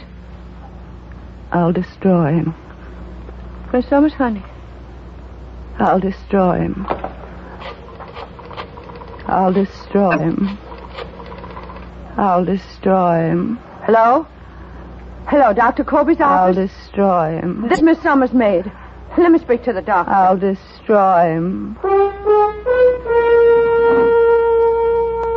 That's all she says for a long time to come. Just those 3 words.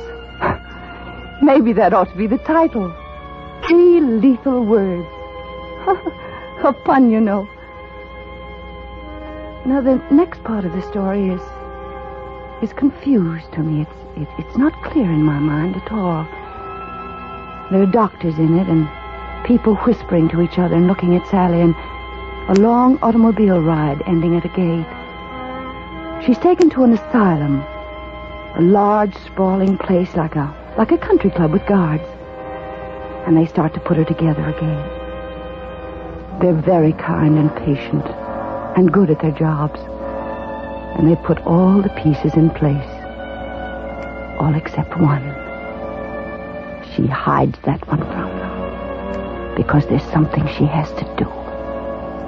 One night, while playing canasta with one of the nurses in her room, she starts to do it. Care to play another hand, Sally? Isn't it time for you to go off duty? Oh, it's another half hour. Deal. Okay. Going to town? Mm-hmm. Got a date? Uh-huh. Square dance. Got a new dress I'm going to wear. Nice? Oh, I'd show it to you, but it's my valise. My valise is in the car. Change at your sister's house, huh? Uh-huh. 15. Where are you going? To get a hanky. Oh. They're very careful at the asylum. There's nothing you can use as a weapon. But the bureau in your room has 3 drawers, and you pull out one of the drawers all the way and raise it above your head and get behind the nurse while her back is turned and she's looking at the cards. And then you carry her to the bed and take off her uniform and put it on yourself and cover her with the blankets. Then down the corridor and down the steps and across the lawn to the parking lot. There's only one bad moment at the gate. But all the man at the gate can see is your white uniform in the dark, and he knows the car. So you just wave to him, and he opens the gate, and you drive through. And once through, you step on the gas, and you're free. Free! Jane. What? Sit down, Jane. I got carried away. Where was I? Sally was driving away from the asylum. Have a cigarette. She's driving? Oh, yes. As she drives through the darkness toward Hollywood, she's filled with a terrible eagerness. You see, she knows exactly what she's going to do. She's not going to kill Chris. Oh, no. Oh, that's too good for him. He's got to be destroyed. But it's no good if he's not alive to appreciate that. He's got to know he's been destroyed and go on knowing it. So she's decided to change that handsome face of his. Turn it into a scarred and pitted monstrosity. Something that will never, never again face a camera, nor attract a woman, nor cease to remind him that once there was a wife named Sally, who loved him so much. She reaches Hollywood at dawn. Then she abandons the car on a side street and walks until she passes a shop selling artist supplies. Can I help you? Yes, I'm doing some etching, and I need some plates? Got some fine copper plates. No, I have enough plates. I'm out of acid, though. What mordants do you have? Let me see. Got some Dutch. Got the iron perchloride. Got the nitric. That's the best. I'll take a bottle. I don't seem to have it diluted. I'll take it full strength. Yes, ma'am. Oh, I don't suppose I have to warn you to be careful about handling No, it. I'll be very careful. Here you are. Thank you. Doing landscapes? No, as a matter of fact, I'm doing a portrait. Portrait of a man. From life. And there she was, out in the street with a bottle in her hand. A bottle just like this one, Philip. She's been a writer, and she's known the joy of creation, but it can't compare to the exaltation she feels now. Now as she goes forth to experience the joy of destruction. I'll destroy him, she says. I'll destroy him. I'll destroy him.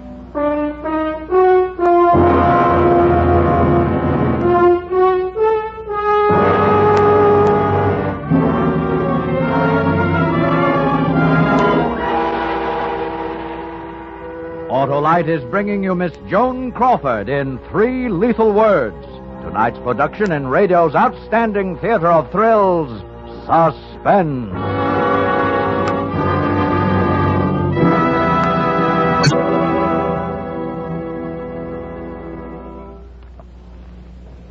ready for Easter, Oscar Auto? Sure am, Mr. Wilcox. With an Autolite Stay Full battery under my hood, I'll be the jauntiest jitney in the parade. Well, you can't miss if you've got the battery that needs water only 3 times a year in normal car use, Oscar. Why, that Autolite Stay Full has over 3 times the liquid reserve of batteries without Stay Full features. And it has those great fiberglass retaining mats. It sure has, Oscar, and they prevent shedding and flaking and keep the power-producing materials in place. That's why the Autolite Stay Full gives longer life, as proved by tests conducted according to accepted life cycle standards, Mr. Wilcox? And you're not just banging your hubcaps, Junior. So, friends, see your Autolite battery dealer for your Autolite Stay Full, the battery that needs water only 3 times a year in normal car use. And remember, you're always right with Autolite. And now, Autolite brings back to our Hollywood soundstage Miss Joan Crawford in Elliot Lewis's production of 3 Lethal Words, a tale well calculated to keep you in suspense.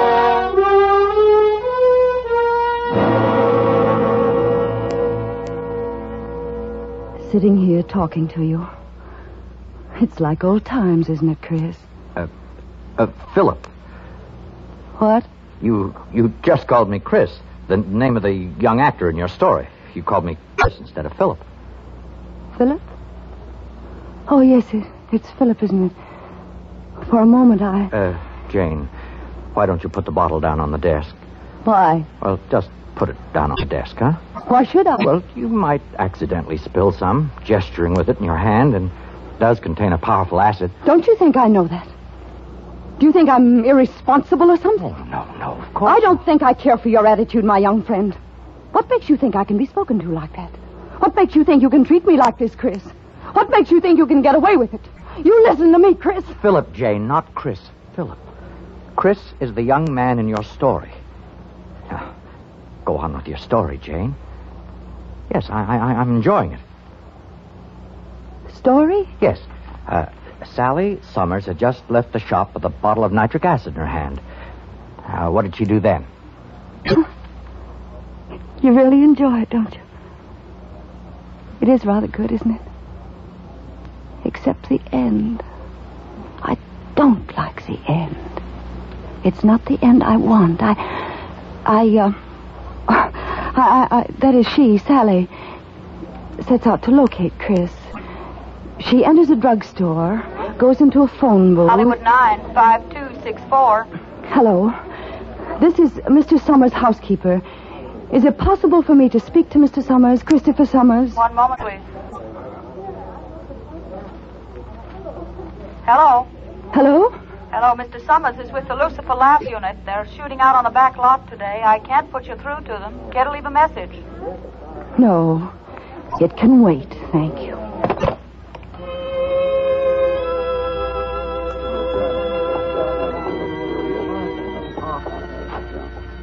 Sure you don't want to come in for a drink, huh? Oh, no, I want to shower first. Chris, is there any word on her? No, not worried, are you? Not for myself, no. Well, you don't have to worry about me. Chris. Now go shower. I'll pick you up for dinner. Where are we going tonight? Well, Zelda and Charlie expect us at their place. Chris. Now, don't look so worried. It's all right, I tell you. I'll see you soon.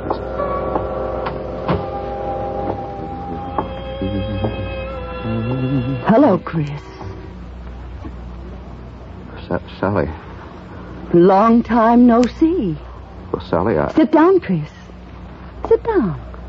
Well, how are you, Sally? I want to look at you. I'd almost forgotten how good-looking you are. You really are, you know. How's the career? The career, how goes it?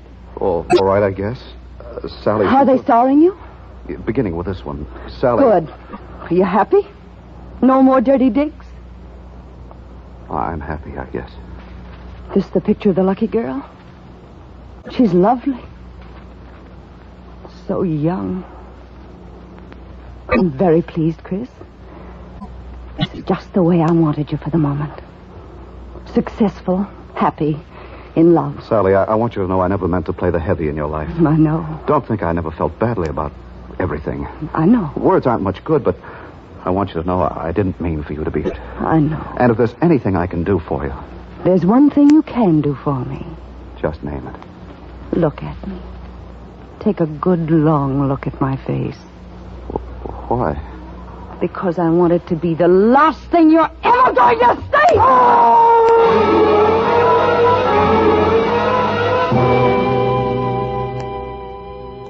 That night, back at the asylum, she enjoys the first untroubled night's rest she's had in a long time.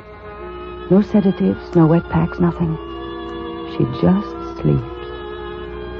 And after that, she gives them the part of herself that she's kept hidden. And now they have a real chance to make her whole and well again. But it takes time. 2 years, 3 years, 4. And one day they tell her she's as well as they can possibly make her and fit to leave. If she avoids strain, avoids shocks, remembers all that she has learned about herself, there's no reason why she cannot go out and make a place for herself in the outside world.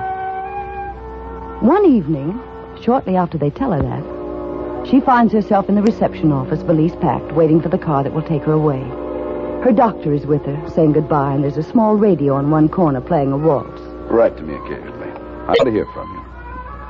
I'll keep in touch. And if you ever wish to see me... I won't hesitate. I think I hear your car coming now. Yes. Goodbye, Sally. Goodbye, Doctor. Break any rules if I kiss you? After this long a friendship, don't be silly. Thank you. Now, the moment for which you have all been waiting. The announcement of the winner of this year's Blaisdell Prize. Any chance of your ever winning the Blaisdell Prize? I've been planning to write the great American novel for some time. And so, without further ado, our guest of honor and the recipient of this year's Blaisdell Prize for the best American novel. Ready, Sally? Wait a minute. I just want to hear this. Ladies and gentlemen, I take great pride in introducing to you Mr. Christopher Summers. Sally. Thank you. The pathway leading to the literary life is a rocky one, and in my own case, a sunless one. And were it not for my Lisa and her helping hand, I doubt that I should ever have found it. Some years ago, my sight and my career in an entirely different field of endeavor were destroyed.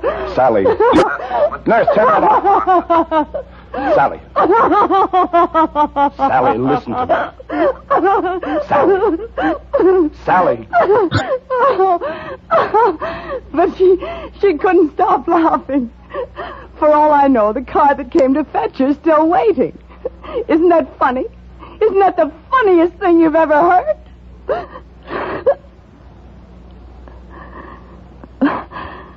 I don't know why I'm laughing. Because it's really sad in a way. Really awfully sad in a way. Sit down, Chris. Sit down. Not Chris, Jane. Philip. Philip. I want to look at you. I'd almost forgotten how good-looking you are. You really are, you know. How's the career? The career, how goes it? Jane, listen to me. Are they starring you? I'm not Chris, Jane. I'm Philip. Philip Lewis. Are you happy? No more dirty digs? Jane, I want you to listen to me. Listen to me very carefully. This the picture of the lucky girl? She's lovely. So young. I'm very pleased, Chris. It's just the way I wanted you for this moment. Successful, happy, in love. Jane, sit down. You're not well, Jane. Do you understand what I'm saying? I know. You're sure you understand? I know. I'm your friend. You and I have been friends for a long time, and... I know. Jane, let me have that bottle like a good girl. There's one thing you can do for me. Jane, the bottle. Let me have it. Jane, don't open it. Look at me. Take a good, long look at my face. Jane. Because I want it to be the last thing I'll take that, Jane. Thank you. Now give me the cap. Give it to me, Jane. There we are. Doctor? Yes, it's all right, Jane. I'm here. Nobody loves me. No, it's all right, Jane. Nobody. in the whole world.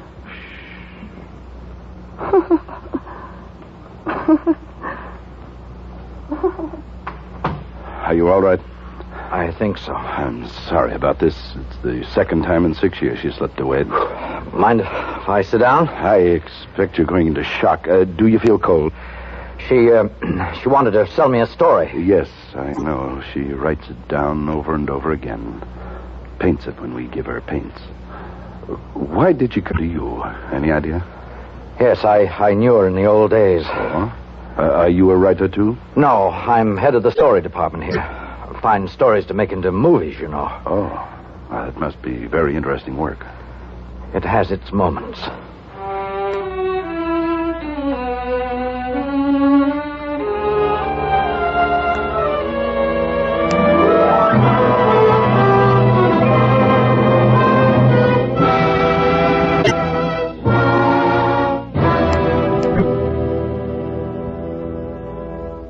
Suspense. Presented by Autolite. Tonight's star, Miss Joan Crawford. If all the cars could talk like me, we'd all run really right. 'Cause the request of every car would be, give me Autolite. And they couldn't ask for better, Oscar Auto, because Autolite makes over 400 fine products for cars, trucks, planes, and boats in 28 plants from coast to coast. These include complete ignition systems used as original factory equipment on many leading makes of our finest cars. Generators, coils, distributors, electric windshield wipers, voltage regulators, wire and cable, starting motors, and many more. They're all engineered to fit together perfectly, work together perfectly, because they're all part of the Autolite team. So, friends, don't accept electrical parts supposed to be as good. Ask for and insist on Autolite original factory parts at your neighborhood service station, car dealer, garage, or repair shop. Remember, you're always right with Autolite.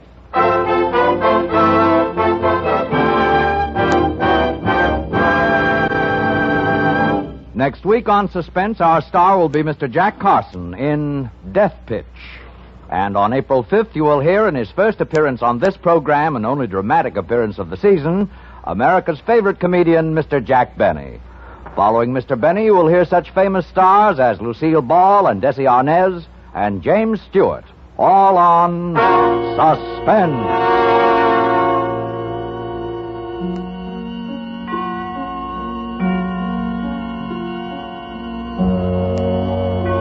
Suspense is produced and directed by Elliot Lewis, with music composed by Lucien Moraweck and conducted by Lud Gluskin. 3 Lethal Words was adapted for Suspense by Walter Newman from a story by Charles Bean. Portions of this program were transcribed. In tonight's play, High Averback was heard as Chris and Joseph Kearns as Philip. Others in the cast were Ted DeCorsia, Lillian Baeff, Don Diamond, Bea Benaderet, and Sylvia Sims. Joan Crawford will soon be seen in the Warner Brothers production, Goodbye, My Fancy. And remember, next week on Suspense, Mr. Jack Carson, as a man who talked to death all those who stood in the way of what he wanted. A story we call Death Pitch. You can buy Autolite Stay-Full batteries, Autolite Resistor Type or Standard Type spark plugs, Autolite electrical parts at your neighborhood Autolite dealers. Switch to Autolite. Good night. This is CBS, the Columbia Broadcasting System.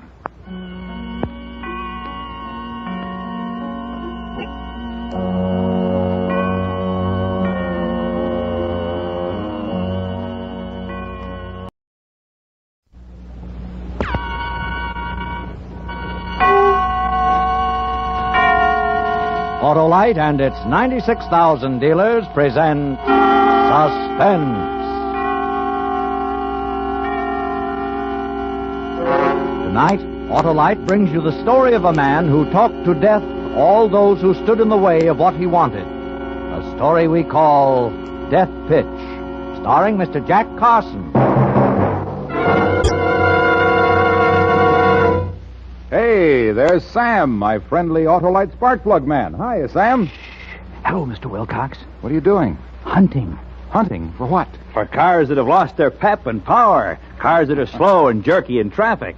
cars that are not up to par on the hill. Oh, you can't kid me, Sam. I know you're looking for worn-out spark plugs because they're usually the cause of all those troubles. You bet I am, Harlow. And when I'm through, you ought to see those cars zoom out of here with the smoothness of a trout going after a meal. Well, Sam, that's because all Autolite spark plug dealers have the exclusive Autolite Plug Check Indicator to help recommend the best type of spark plug for every car and every style of driving. Plus all the tools and equipment to offer the best spark plug service money can buy. And when replacements are needed, Autolite spark plug dealers are the only ones that can offer you Autolite standard or resistor type spark plugs. The spark plugs that are ignition engineered to work as a perfect team with your car's ignition system. So, friends, look for your friendly Autolite spark plug dealer this week. And remember, you're always right with Autolite. And now, with Death Pitch and the performance of Mr. Jack Carson, Autolite hopes once again to keep you in suspense. That morning, I decided to talk to death. All those between me and what I wanted. I would talk and they would listen and die. Words. Words are what makes the world go round. People dangle on words like marionettes on a string. Step a little closer, folks, and they step a little closer. Test your skill, 3 chances for a dime, and they pay their dimes. Hurry, hurry, hurry, and they do hurry to obey. Words. That morning I was standing as I often stood, just inside the entrance to the big top, my head back, watching Annette rehearse. I love to watch trapeze artists. What ease, what confidence. But so far above me, out of my reach, in more ways than one. But if I owned the show, yes, I, Nick Arnold, if I owned the show... Nick, snap out of it. Always dreaming all the time in the fog. Meet Peter Bellington, Peter the Great. He's with it now. Pete, my brother Nick. Hello there. Peter the... Oh, yes, I think I caught your act in Dallas last season. Escape artist, wriggle out of chains and handcuffs. That's a good act. Pete's wagon ready for him, Nick? Well, don't go blank on me. Didn't I tell you to get a wagon ready for him? Where's he going to bunk if he has no wagon? You didn't tell me, Duke. You told Lee to take care of it. Well, if I don't do everything myself, no, son. As if I didn't have my hands full already, now I have to drop everything and find an empty wagon. Pete, you wait here. We'll see about your wagon. Come on. See you around, Pete. Yeah. Come on, walk. Walk a little faster. I don't have all day. Lee, a fine partner that loopy rumhound is. Gets half the profits and leaves me all the grief. Yeah, he'd be lost without you, Duke. I gotta do this, I gotta do that. Hire fire, square the badges, everything. And does he cooperate? Bring back those wonderful... Hear that? He's barreled again. Bring back... Lee. What's the matter, Duke? You mad about something? You lush, you rum-dum. The Star Act joins the outfit, and there's no wagon ready for him. Oh, that. I'm sorry about that, Duke. Guess it slipped my mind. Really? You're sorry, huh? It's just dandy. Look, I'm finished. One of us has to get out. I want you to sell the half to me. Sell? Yeah. Oh, I can't do that, Duke. This show has always belonged to my family. My grandfather started it. It belonged to my father. I broke into show business with this circus as a lion tamer. I couldn't sell it. It don't impress me. A fine lion tamer you must have been. You get clawed once, your nerve breaks, and you don't go near a cat for 15 years. Not true. I was a good lion tamer. Why'd you give it up then? Because of my other responsibilities. Yes. Running this show and looking after my wife and raising my son Robbie. Throw it to the sparrows. You don't run this show. I do. You don't look after Nora. She looks after you. Yeah. And she's a better tamer than you ever was. Because she's got the muck. No! Please leave me something. Incredible. A few words, mere wind, and a grown man cowers like a whipped dog. Oh, words. Okay. You won't sell out to me? Buy me out. No, Duke, please. Take your sloppy hands off me. Please. You're the only one who can run this show. What's going on here? Oh, Nora. I said what's going on. I'm talking to you, Duke. I don't talk business with dames. Nora, I still got a performer out there waiting for a wagon. Well, I'll see about that right now. Nora? Go ahead, Lee. I'll take care of it. All right, take care of it myself, but I have to get a wagon. No dice, Nora. He won't buy and he won't sell. I told you he wouldn't. Ah. Duke, don't bear down too hard on him. He really used to be something once. I'm sorry. Working with him is like trying to crack a whip underwater. I lose my temper. You look tired, baby. Well, I've been trying to work Jezebel all morning. It's no use. She's turned killer cat. We'll have to shoot her. Come here and give me a kiss. Duke. That's only Nick. You're gonna fade into the background once too often, brother. Beat it.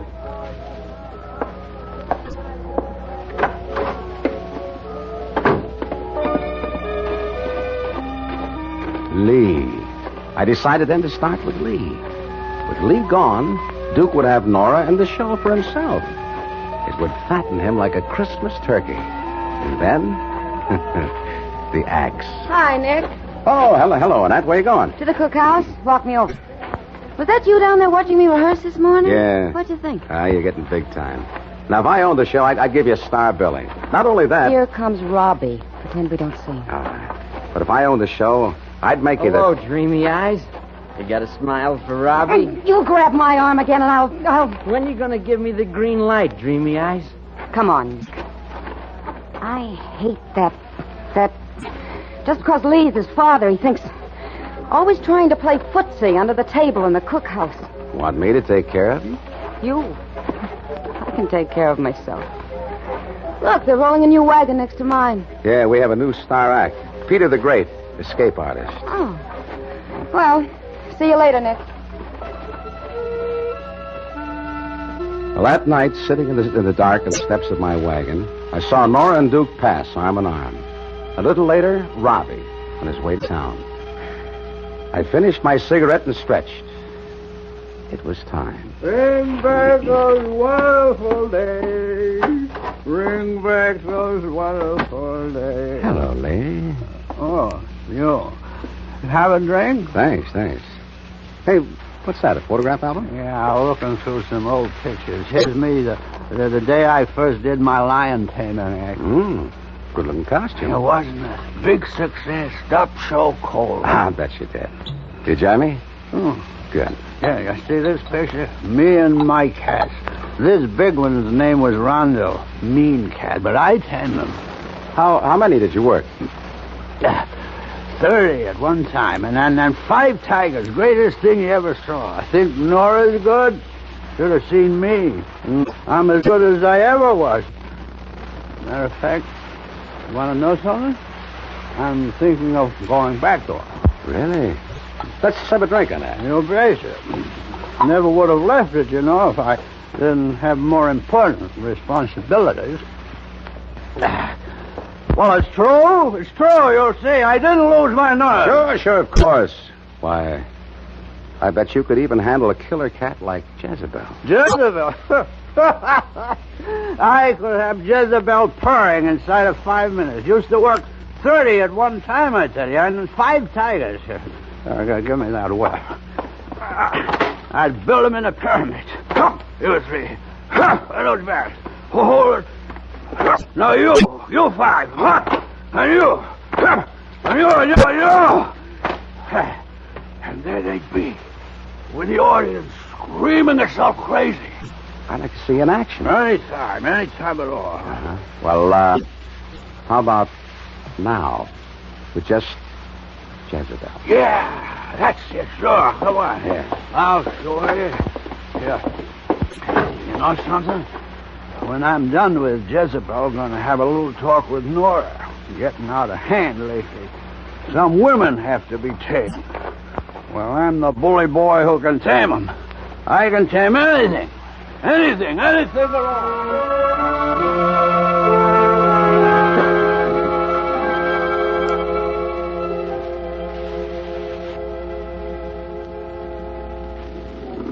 Look at her. Back and forth. Back and forth. You Jezebel, you. Mean-looking, isn't she? They don't come too mean for you. Yeah, you watch me work her over. I remember the way it used to be. The ringmaster used to say, "Ladies and gentlemen, the greatest of them all, Lee Duncan." And I'd be standing there in the spotlight, all shiny and proud. Ladies and gentlemen, the greatest of them all, Lee Duncan. Yeah. You Jezebel, you... Go ahead, Lee. I must... No, it's not your fault. It's a loose board. You wash me, Nick. Wash a man. Take a good look, Jezebel. Take a good look. I'm going to... Back, Jezebel. Back! What am I doing? No! Nora!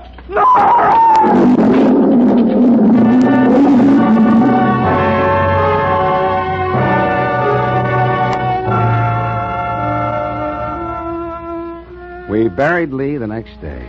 A month later, Duke married Nora and became the sole owner of the circus. The money made exhibiting Jezebel the Man Killer almost paid for the banners and posters advertising the Duke Arnold Show. The Duke Arnold Show. I'd see my brother staring at those four little words for minutes at a time, his eyes filled with their wonder and their glory. Yeah, Duke was a happy man.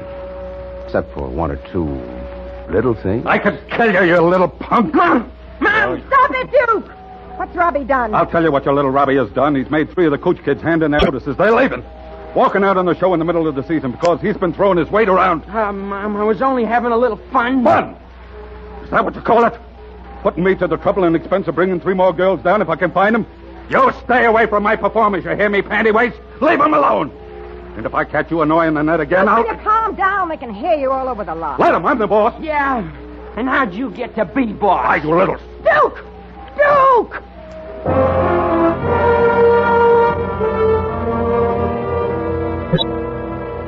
Brother of the owner of the show. I was coming up in the world. Annette began to look at me as though seeing me for the first time, but it needed more. It wasn't enough. And then a name popped into my head. Robbie. Yes, Robbie. Robbie and Duke's murderous temper. The next afternoon, I was in the office working. Seen Mom? Ah, come in, Robbie. Come in. Seen Mom? Yeah, no, but I've seen someone else. Come on in. What's up? I have a message for you from Annette. No kidding. What? Ah, you're a lucky guy. She wants to see you in her wagon after tonight's show. No fool. Uh-huh. What do you know about that? Well, it's about time. That's all I have to say. It's about time. She sure... Hey, wait a minute. Are you sure she said Robbie? Last time I spoke to her... That's the way some women are. Take their own sweet time. You know what I mean? Yeah. Thanks a lot, Nick. See you around. Don't mention it. So long. In her wagon after tonight's show. Words.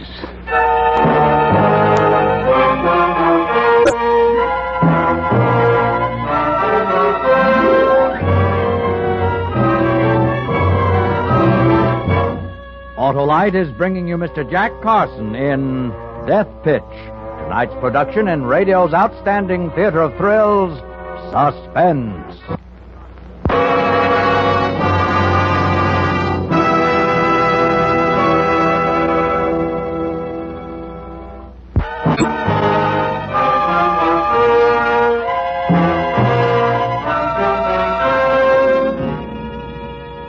I stood in the shadows that night and watched Robbie get ready for his date with Annette. He spent at least 15 minutes in front of his mirror, tying the knot in his tie just so and plastering his hair down with goo. There was no doubt about it. He was going to make an elegant corpse. He even winked at himself in the mirror.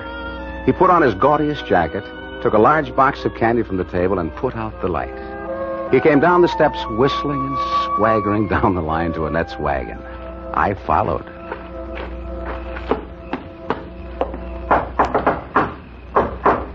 Come in. Hello, dreamy eyes. Here's your Robbie. Oh, beat it, or I'll tell your mother on you. Look, candy. For you. $5 worth. That's the way I am. How about a little kiss for Robbie? Go away, little boy. Sure. Sure, you don't have to pretend with Robbie. See how I mean? Pretend. You know, the don't come near me act. For the others, yeah, sure, why not? But not for little Robbie. How about that kiss? You could only see how funny you look, trying to act like a grown-up man of the world. Go away, Robbie. Go away. Come on. Give me a kiss. You little... Come here. Let me go. Let me go. Let me go. Stop it. Let me go. Duke, over here. What's going on? Annette! Who showed? What? Annette in her wagon. Robbie. I'll kill that little punk. Duke! Duke! Don't! Please! Don't! Let go! Come back here! Stop it! Stop it!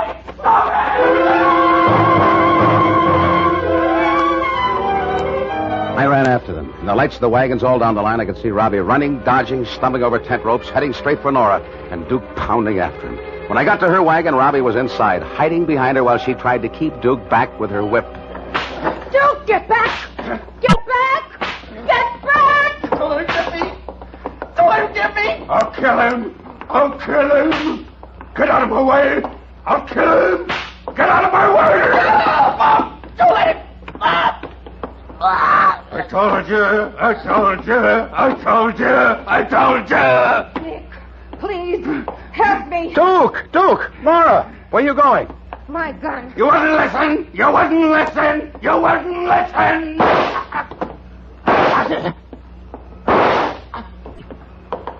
Nora?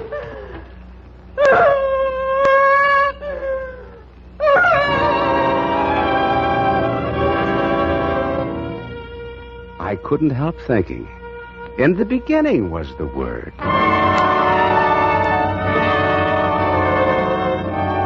Robbie strangled to death, Duke shot to death, Nora in the jail for manslaughter.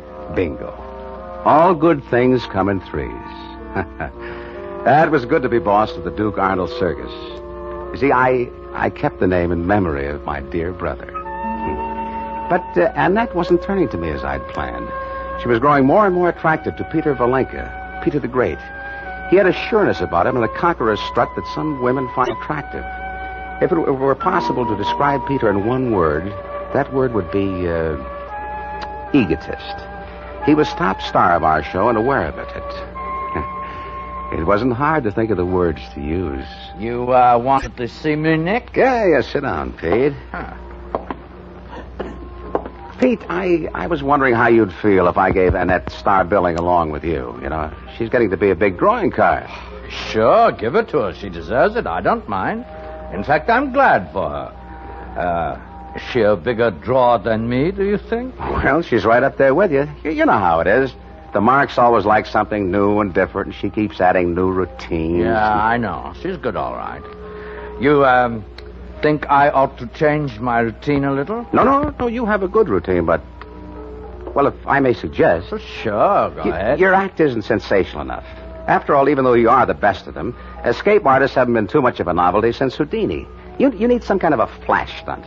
Something that'll make the yap's ears flap back and forth with excitement. Houdini? What did he do I can't do? Underwater escapes? I can do underwater escapes. You can? Sure. Don't give me Houdini.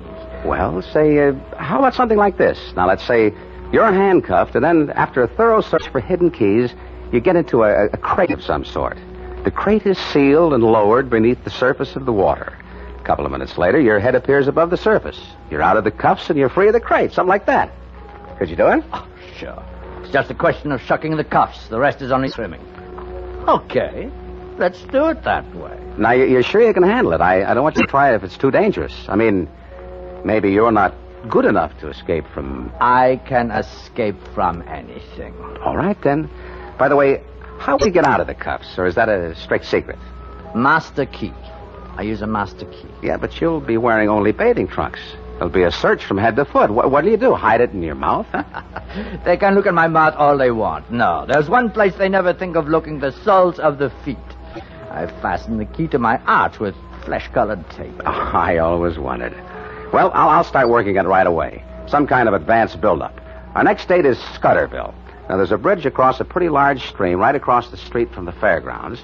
And I was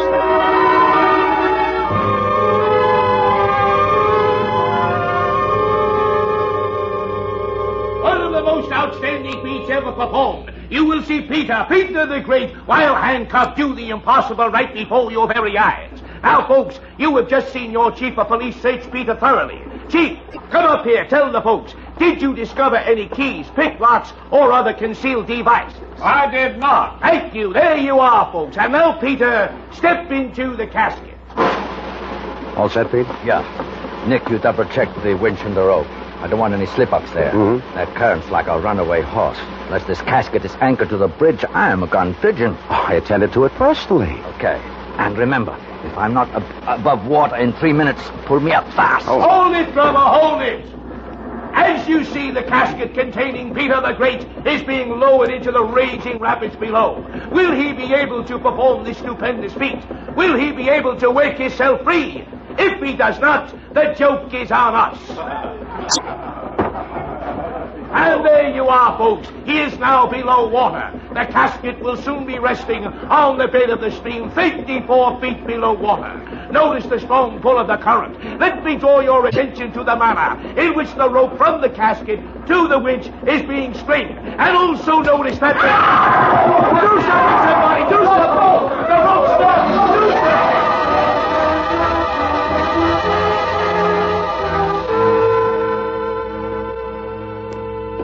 Of course the rope snapped. I attended to it personally. I turned my back on the crowd and left the bridge a happy man. There's no greater satisfaction than that afforded by the knowledge of a good job well done. I had the show, and it was only a question of time before I had Annette as well. She would come to me for guidance, lean on me more and more, and pleasant prospects. Meanwhile, there was work to be done.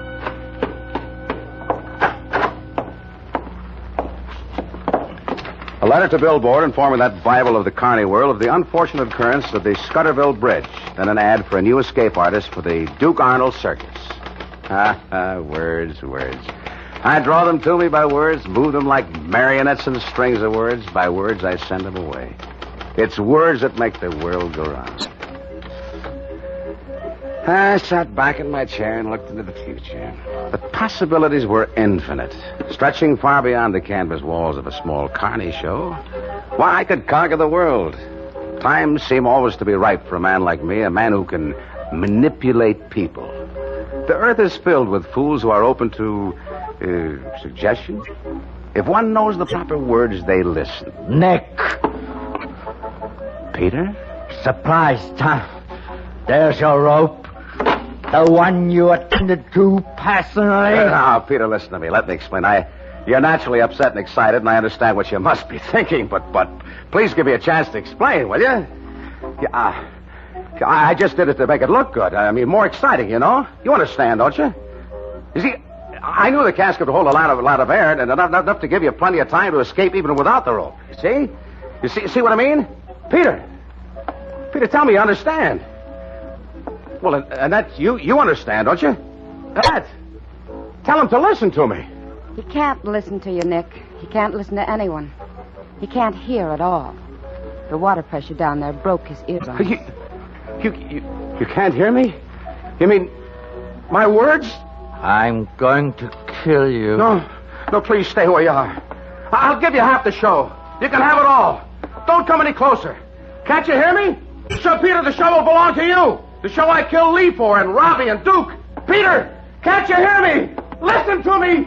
Can't you hear me?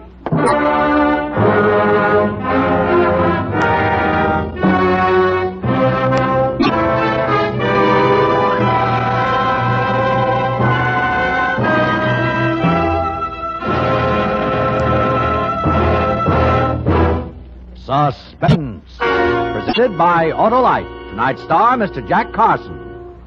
Friends, this is Harlow Wilcox again to remind you that Autolite makes over 400 fine products for cars, trucks, planes, and boats in 28 plants from coast to coast. These include complete ignition systems used as original factory equipment on many leading makes of our finest cars.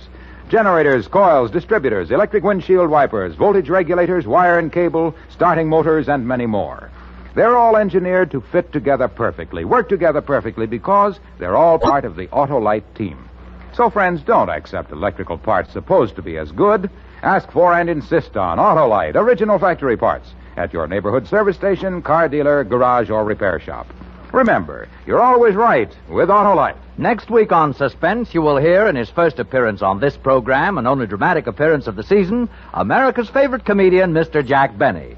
And in weeks to come, you will hear such famous stars as Lucille Ball and Desi Arnaz, James Stewart and Ann Baxter, all on Suspense. Suspense is produced and directed by Elliott Lewis, music composed by Lucien Moraweck and conducted by Lud Gluskin. Death Pitch was written for Suspense by Walter Newman. In tonight's cast, Ed Max was heard as Duke, Frances Cheney as Nora, Georgia Ellis as Annette, Dick Crenna as Robbie, Herb Butterfield as Lee, and Joseph Kearns as Peter. Others in the cast were Eddie Marr and Byron Kane. Jack Carson may soon be seen in the Universal International picture, The Groom Wore Spurs. And remember, next week on Suspense, Mr. Jack Benny as a man who found $25,000 in death in Murder in G-Flat.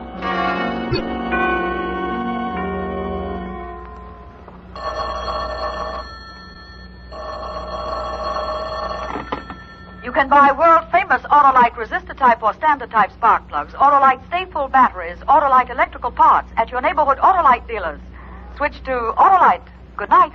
Strengthen your future as America strengthens hers. Join the National Guard. You'll be well trained with and by men from your own hometown. And you'll be well paid. If you're over 17, get the story from your nearest National Guard headquarters. This is CBS, the Columbia Broadcasting System.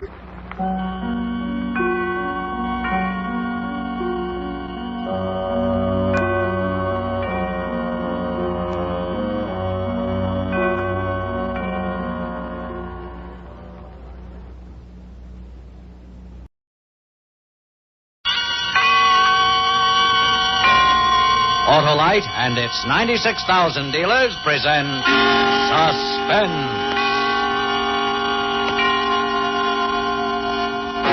Tonight, Autolite brings you a story of treachery and greed. A story we call Murder in G-Flat, starring Mr. Jack Benny.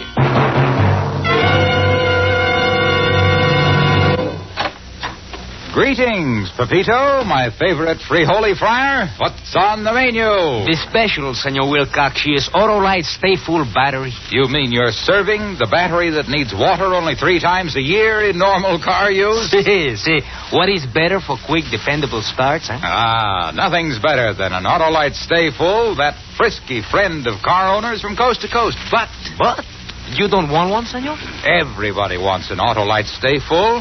The buxom battery with fiberglass retaining mats protecting every positive plate to prevent shedding and flaking, and to keep the Autolite Stay Full battery power-packed for paramount performance. See. How you want it, senor? Why, it's perfect just as it is, Pepito, and built to give longer life, as proved by tests conducted according to accepted life cycle standards. So, friends, have your neighborhood Autolite battery dealer serve your car an Autolite Stay Full battery. The battery that needs water only 3 times a year in normal car use. See. And remember, you're always right with Autolite. And now with Murder in G-Flat and the transcribed performance of Mr. Jack Benny, Autolite hopes once again to keep you in suspense.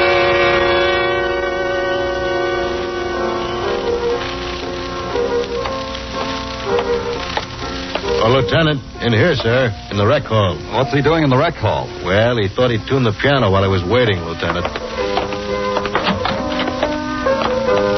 Sunday night. Why couldn't you guys pick a better night than Sunday night? My one day off, and I have to come down Sorry we had to call you, Joe. This the guy, huh? Yeah. Hey, you. That's it. C-flat. If I had my wrench... This is the lieutenant. Oh, I'm sorry, Lieutenant. Name? My name is Remington. Hercules Remington. That's it, Joe. We checked. Pardon me, Lieutenant, but my wife, Martha, is going to be awfully worried. You see, I haven't seen her since this morning. They told me... You haven't seen your wife since this morning? No, and I thought that if I could phone her and at least tell her where I am... Where'd you pick him up? Coney Island, Joe. He called us from there. Yes, and I should have called my wife, too. Look, Lieutenant, I don't want to seem persistent about You'll this. have plenty of time later to call your wife. Now, give the lieutenant the story in detail, just like you told it to me on the way down here to the station. What kind of work do you do, Remington? Well, I'm a piano tuner, Lieutenant. Yours is out of tune. C flat, Lieutenant. See, if I could get my bag, I'd tune Look, Remington, I haven't got all night. Now, either get on with your story or I'll have... All right, Lieutenant. But I really would like to call my wife first. Start your story. All right. But if there's any explaining to be done to my wife, you guys will have to do it. We'll be happy to. Now, go ahead. Yes, sir. Well, Lieutenant, this whole mess started yesterday morning, Saturday. I got up, had breakfast with my wife, Martha, and my Uncle Herman. He's my black sheep uncle of the family. He's a carnival man, came to work at the World's Fair here, and has been living with us ever since. I think he ought to pay at least 1/3 of the rent, but Martha, well, she feels sorry for him. Anyway, I left the house around 10 o'clock on my way to the Lippenridge School of Music. I usually tune their pianos on the first Saturday of the month. You see, because there aren't any classes there on that Saturday. I catch the BMT at 57th and get off at Union Square. Well, yesterday morning I got on the subway, just like I always do. I carry a little ordinary brown bag with all my tools in it and usually lay it right next to me under the seat. I was just sitting there, thinking hard, wondering how I was going to meet the bills at the end of the month, when a man sat down next to me. He shoved something under the seat and just sat there staring ahead. B flat, D flat, B flat, D flat, B flat, D flat. I beg your pardon. Oh, I'm sorry. I guess I got carried away for a moment. 4 stops later, the man got up, reached under the seat, pulled out a little brown bag, and started for the door. I remember noticing he was bald-headed and wearing big black horn-rimmed glasses. For a minute, I thought he'd stolen my bag of tools, but I reached my hand under the seat and found my bag was still there. I remember sort of chuckling to myself, thinking of the coincidence that he'd been carrying the same type of bag. Well, anyway, I got off at Union Square and walked up to the Lippenridge School of Music on 14th. There are 4 floors there, a piano on each floor, and I usually start at the top and work my way down. Well, since the school doesn't have any classes on Saturday, the place was deserted.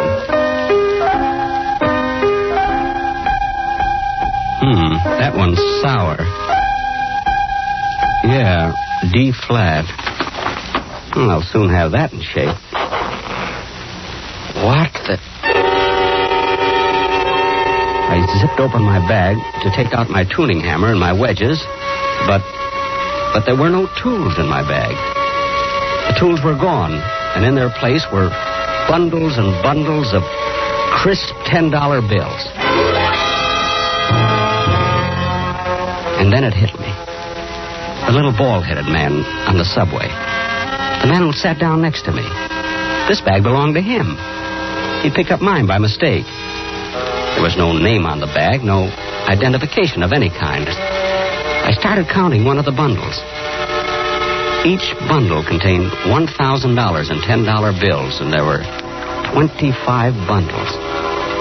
I had just come heir to $25,000.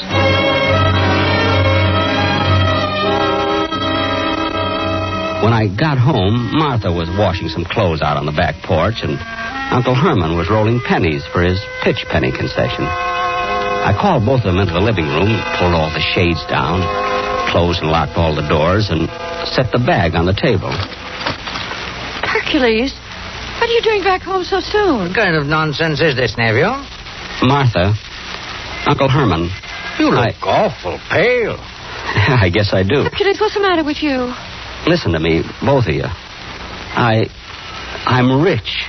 Oh, for heaven's sakes, Hercules, at your age. I'm not lying to you. Look, I gotta get You out must to... be sick. Look, will both of you be quiet for just a minute? Sounds like he's drunk. Are you sick, Hercules? Look, I'm not sick and I'm not drunk. I've got it right here. You've got what?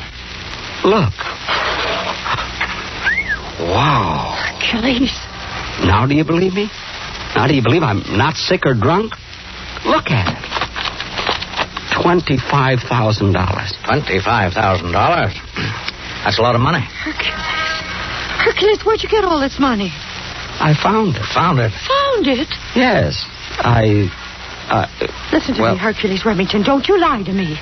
Where'd you get all that money? I told you, Martha. I found it. I haven't lived with you for 10 years for nothing. I know when you're lying to me. Now tell me, where'd you get all this money? Okay, if I tell you the truth, I know you won't believe Well, tell me anyway. Well, all right. Look, this morning I got on the subway, just like I always do. And some little bald-headed man with black horn-rimmed glasses sat down next to me. When he got up to get off the subway, I noticed he was carrying a brown bag, just like mine. At first I thought it was mine. But mine was still under the seat. Anyway, when I got to the music school, I opened my bag, and all this money was in it. Sounds fantastic. Hercules. But it's the truth. The little man picked up my bag by mistake. I searched this one for some identification, but there isn't any. Then you mean the little bald-headed man has your bag with the tools in it? I guess he does. It seems odd that anyone would be carrying this much money around in a little brown bag. Odd or not, the fact still remains that I didn't steal it. Well, I guess there isn't any way that you can get a hold of this man, so we'll just have to turn the money over to the police. The police? Yes, I said the police. But why? Why? Good heavens, Hercules, you don't expect to keep this money. Why not? It isn't ours. Why? Why isn't it ours? I found it. I didn't steal it, Martha. Hercules. Martha, don't you see? Maybe this is fate. Maybe we were meant to have this money. Maybe if You're crazy. You're out of your head. You're talking like a madman, and I won't have it. But, Martha... You didn't come by this money honestly. It isn't legally yours. Now, wait a minute, Martha. Maybe Hercules is Now, you little... stay out of this, Uncle Herman. Hercules, you're going to take this money to the police. No. No, I'm not. I'm not going to take this to the police or anyone else. Do you understand me?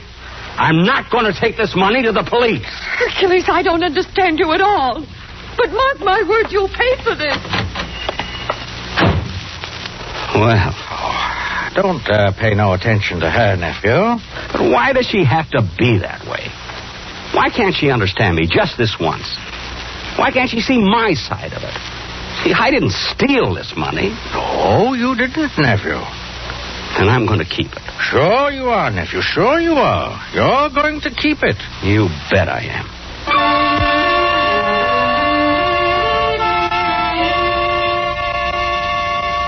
The next morning, that was this morning, Sunday, Martha wouldn't speak to me at all. Her eyes were all red and puffed up. I could see that she'd been crying. And Uncle Herman wasn't doing much talking either. Martha just kept sniffling as she puttered around the stove. Martha, my peach isn't peeled. Peel it yourself. But Here, I'll peel it for you, nephew. Thanks, Uncle Herman. Martha, please, won't Don't you try... talk to me. Oh, don't be too hard on him, Martha. After all, a man's got a right. I told you once, Uncle Herman, you stay out of this. It's none of your business. Sorry. She's plenty mad.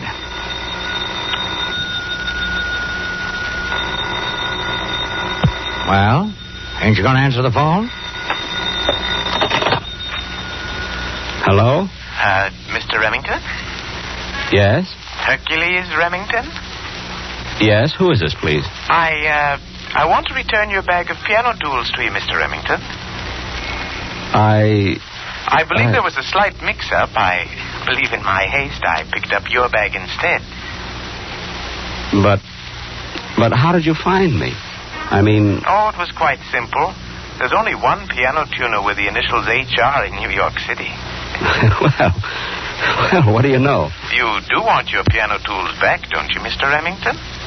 Listen to me. I don't think you'd like the idea of not being able to tune any more pianos.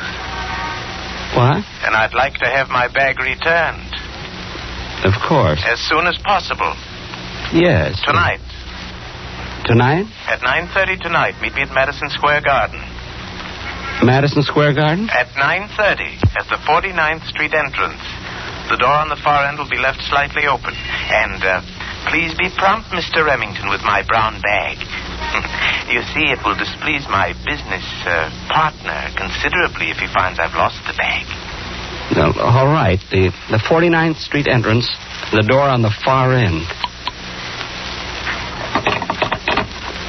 Hercules, what's wrong? Well, you're as white as a ghost. I am? You sure are. I guess I should be. That was the little bald-headed man with horn-rimmed glasses, Uncle Herman. I've just lost $25,000.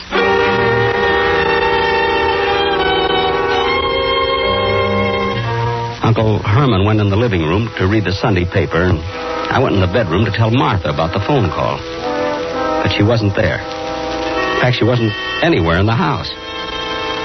She was gone, and I figured that she'd probably gone over to her sister's house. I was so nervous the rest of the afternoon I couldn't eat a thing. I left the house for Madison Square Garden about 9 o'clock. From riches to rags in about 24 hours. And I was back riding the subway. I walked up 8th Avenue to the garden. I turned and walked up 49th Street to the entrance and stopped. Sure enough, one of the doors on the far end was open a little, just as the little man had told me it would be. I slipped in through the open door. It was pitch black. I couldn't see a thing. Hello? Hello? Anybody here? Hello? Is there anyone here? What the? I stumbled over something and almost fell. I struck a match and looked down at a body. The body of the little man in horn-rimmed glasses. His head was all covered with blood. I started to blow out the match, and then something caught my eye. Lying next to his body was my brown bag with the initials HR. And next to the bag, covered with blood, was my tuning hammer.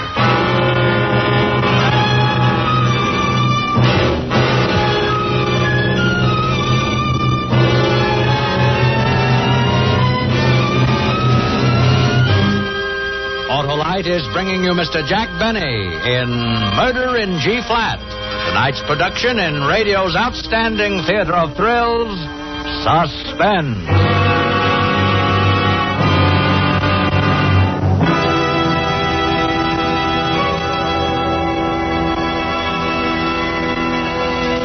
Senor Wilcox, why does the Autolite Stay Full battery need water like Pepito needs a hole in the head? Well, Pepito, the Autolite Stay Full needs water only 3 times a year in normal car use because that consistently conserving and constantly cooperating battery has over 3 times the liquid protection of batteries without Stay Full features. And why is the Autolite Stay Full strong as a bull, senor? Because of the fiberglass retaining mats protecting every positive plate. They prevent shedding and flaking and keep the power-producing materials in place. Greater convenience and dependable starting, yes, senor? Right, Pepito. And in addition, the Autolite Stay Full battery gives you longer life, as proved by tests conducted according to accepted life cycle standards. And all these make the Stay Full welcome a siesta after fiesta. Eh, senor? Right you are. So, friends, visit your neighborhood Autolite battery dealer for an Autolite Stay Full. The battery that needs water only 3 times a year in normal car use. Your Autolite battery man is fully equipped to give you the best in battery advice and service because you are always right with Autolite. And now Autolite brings back to our Hollywood soundstage Mr. Jack Benny in Elliot Lewis's production of Murder in G-Flat, a tale well calculated to keep you in suspense. Please, Lieutenant, may I call my wife? I want Finish to... your story first, Mr. Remington. You can call her after that. Oh, all right. Now, you were standing over the body of this man in Madison Square Garden. You found your tuning hammer next to the body. Yes, my tuning hammer. Let me tell you, Lieutenant, I was scared. Plenty scared. Here I was standing over a dead man in Madison Square Garden. And clutched in my hand was his brown bag containing $25,000. Who would kill me? Who would... But I couldn't stop to think about that now. I had to get out of there, and fast, and take my bag and hammer lying on the floor with me. I started to reach for my bag when a sound, G-flat. Someone had opened up a knife. Whoever it was coming toward me, I blew out the match and waited. Who was in that corridor with me? Was it the business partner of the little man? Was it... I started to move backwards, and then a big black figure loomed up at me. With all my strength, I brought the brown bag swinging up from the floor.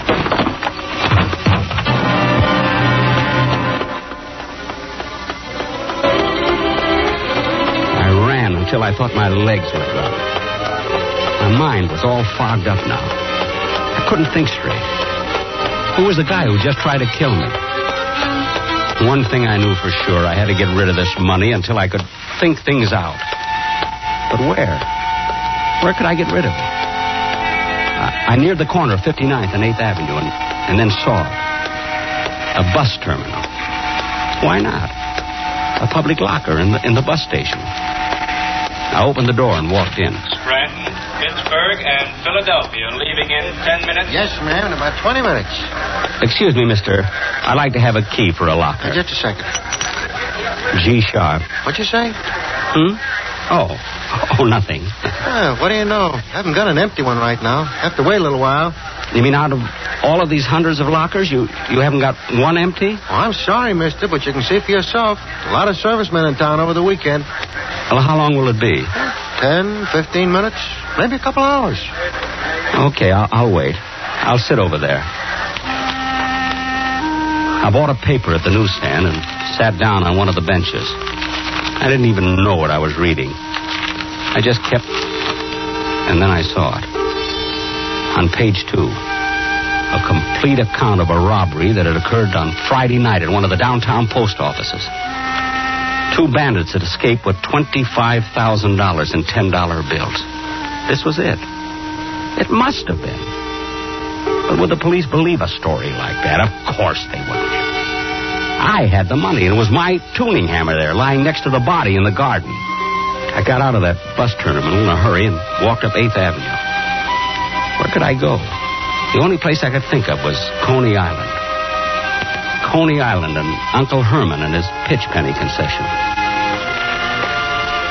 It was late, and the island amusement park was almost deserted. It was cold and close to 11. Uncle Herman was leaning against the side of his concession as I walked up. Why, nephew, what are you doing out this way? Uncle Herman, quick, let's go in back. All right. There ain't no customers anyway. Yeah. Oh, what happened, Hercules? Did you give the money back to the man? I went to meet him at the garden, just like he told me. But when I got there and I found him, he was dead. Dead? He'd been beat over the head with my tuning hammer. Why, Hercules. I was just about to grab my hammer and bag and get out of there when someone made a lunge at me in the dark. But I got away. I went to a bus terminal to put the money in a locker. I had to wait. And then I read that the money is stolen post office money. Oh, you got yourself in a mess, nephew. I'm frantic. I don't know what to do. That's why I came here. Well, I'm glad you did, nephew. Glad you did. But what am I going to do? Well, best thing would be to go back and get that hammer and bag. Leave the money here. I'll hide it for you. But maybe I ought to go to the police. You can't go to the police with that story. They'd never believe you, Hercules. I know. Bring your bag and come with me, nephew. I got a hiding place for that money that no one will ever find. Uncle Herman locked his place up, and then he led me over to the fun house. It was closed now, and the place was all dark. But Uncle Herman had a key. He led me up some stairs to a high ramp that people climb on, to slide down the big chute. He stopped at one of them. Here, nephew. Right under this top chute. We'll just pry one of the boards loose a little and slip the bag with the money underneath. No one in the world will ever look for it. There we are. Now, give me the bag, nephew. Here you are, Uncle Herman. Are you sure that no one will find it here? Absolutely, nephew. You and I are the only ones who know where it is. There's nothing to be afraid of. Now, hand me the bag. Here you are. That's it.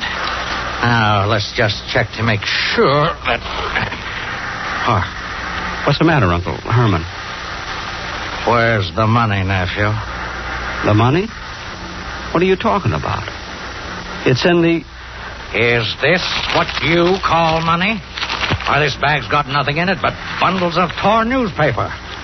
I don't understand. Hercules, dear nephew, what did you do with the money? I don't know. It was in there. You saw it yourself when I brought it home. This a scheme of yours, Hercules? Scheme? Trying to cheat on your dear old uncle, aren't you, Hercules? Uncle Herman, what are you talking about? Where's the money, Hercules? G-flat. That knife. G-flat. This ain't no time to play games with your Uncle Herman, Hercules. Uncle Herman, where were you tonight? What's that, Hercules? G-flat. Your knife. It's G-flat. Looks like this thing has got you going, Hercules. It was you in the garden, wasn't it, Uncle Herman? You killed him. Let's not waste any more time, nephew. Now tell me where that money is. I don't know. Stop lying to your dear uncle, Hercules. I'm not lying. I usually use this knife to scale fish. The smell of fish is stronger than the smell of blood. But I tell you, I don't know where that money is. You're lying to me. You came down here just to throw me off, didn't you? Make me think you lost the money. Uncle Herman, stay away from me. All right, Hercules. So you won't tell your dear uncle. He rushed at me with the knife. I stepped back, tripped over the board he had pried loose, and fell down. But Uncle Herman...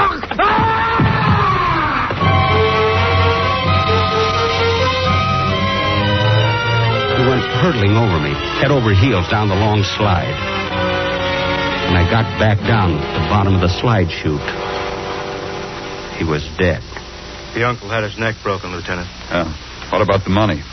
Well, Mr. Remington's wife turned it over to the authorities this morning about 11 o'clock. She said the money wasn't his, and she didn't want him carrying it around.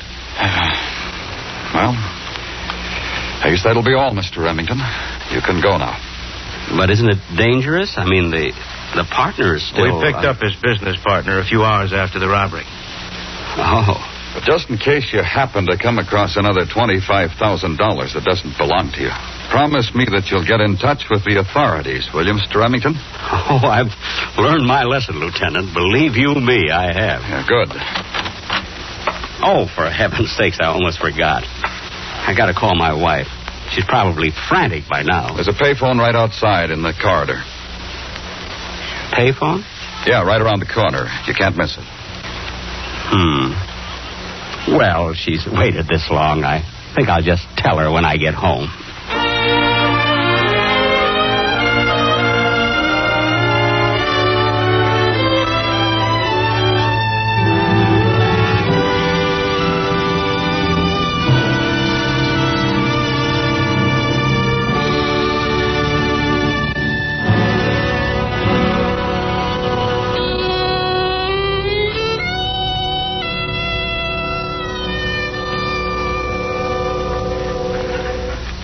Suspense.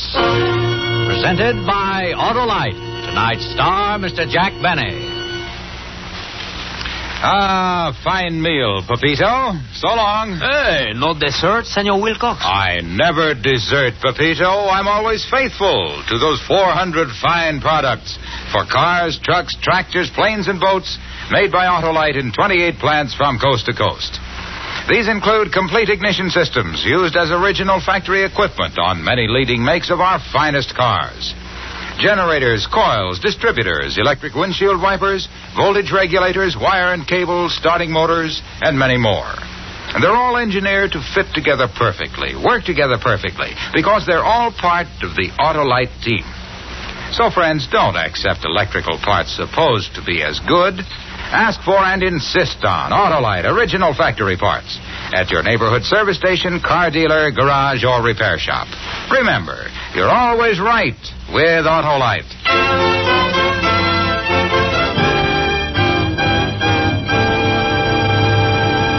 Next week on Suspense, our stars will be Lucille Ball and Desi Arnaz in Early to Death. And in weeks to come, you will hear such famous stars as James Stewart, Ann Baxter, and Rosalind Russell. All on Suspense.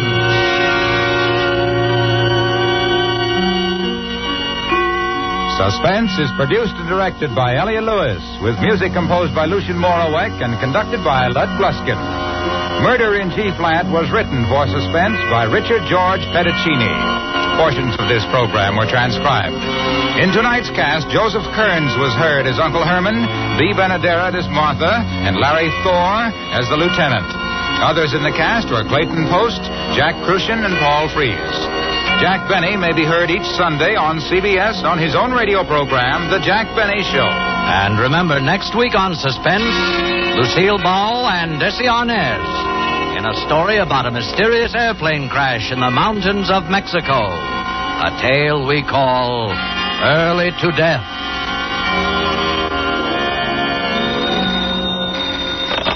You can buy Autolite Stay-Full batteries, Autolite resistor type or standard type spark plugs, Autolite electrical parts at your neighborhood Autolite dealers. Switch to Autolite. Good night. Tonight, Autolite salutes the men and women leaders in boys' clubs all over America. This is National Boys Club Week, a time to remember that our boys' clubs serve the boy, the community, and the nation by training tomorrow's leaders today. This is CBS, the Columbia Broadcasting System.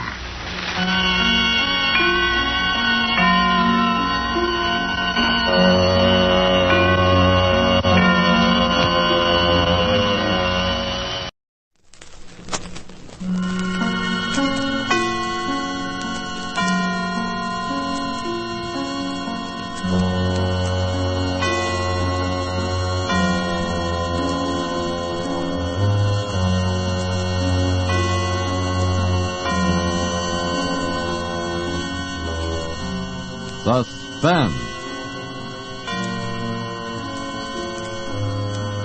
The Armed Forces Radio Service brings you another tale starring Mr. James Stewart in The Rescue. A story well calculated to keep you in suspense.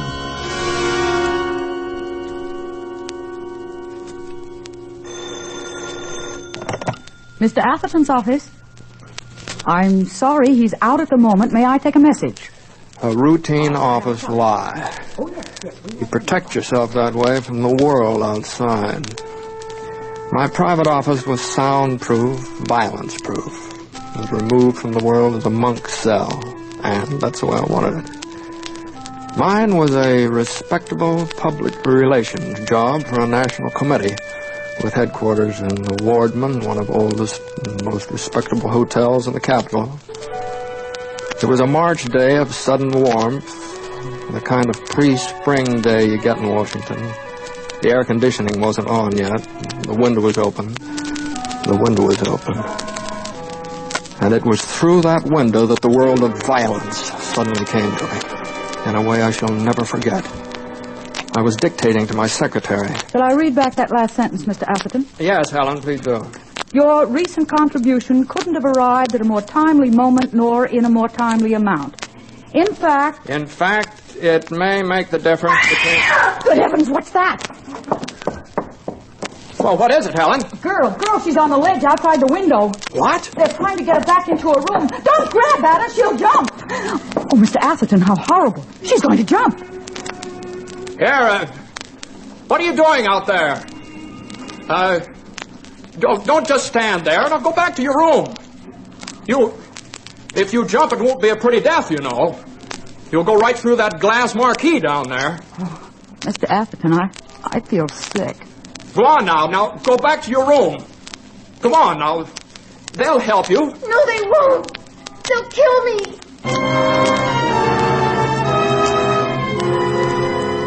It was the first thing she said. And as she said it, she looked straight at me with large, desperate eyes. She was a beautiful girl. I noticed that. And it seemed to make what she was about to do all the more terrible. The other windows of the hotel were open. People leaned out of them, watching. Just behind her, in the room catty-corner to mine, was a nurse and a husky-looking man in a white intern's jacket. They were tense, silent. They're trying to take me away from here, and then they'll kill me. No, now get hold of yourself. Now, it's just a nurse and an intern. There's another man in there. He says he's Dr. Brune, but he isn't. There he is, see? That isn't Dr. Brune. I'm Dr. Brune, and this girl is my patient. We're trying to get her to a hospital, and you can all help us prevent a fatal accident by leaving your windows and removing her audio. He's not Dr. Brune. Dr. Brune says I'm not sick. Oh, please, please. If you'll just stand on your windowsill and hold out your hand, I think I could reach it and get to your room. If you'll try that, sir, I shall hold you responsible for whatever accident occurs. Now help us persuade her to come back here. No! I'll jump first. I've warned you, sir. Won't you?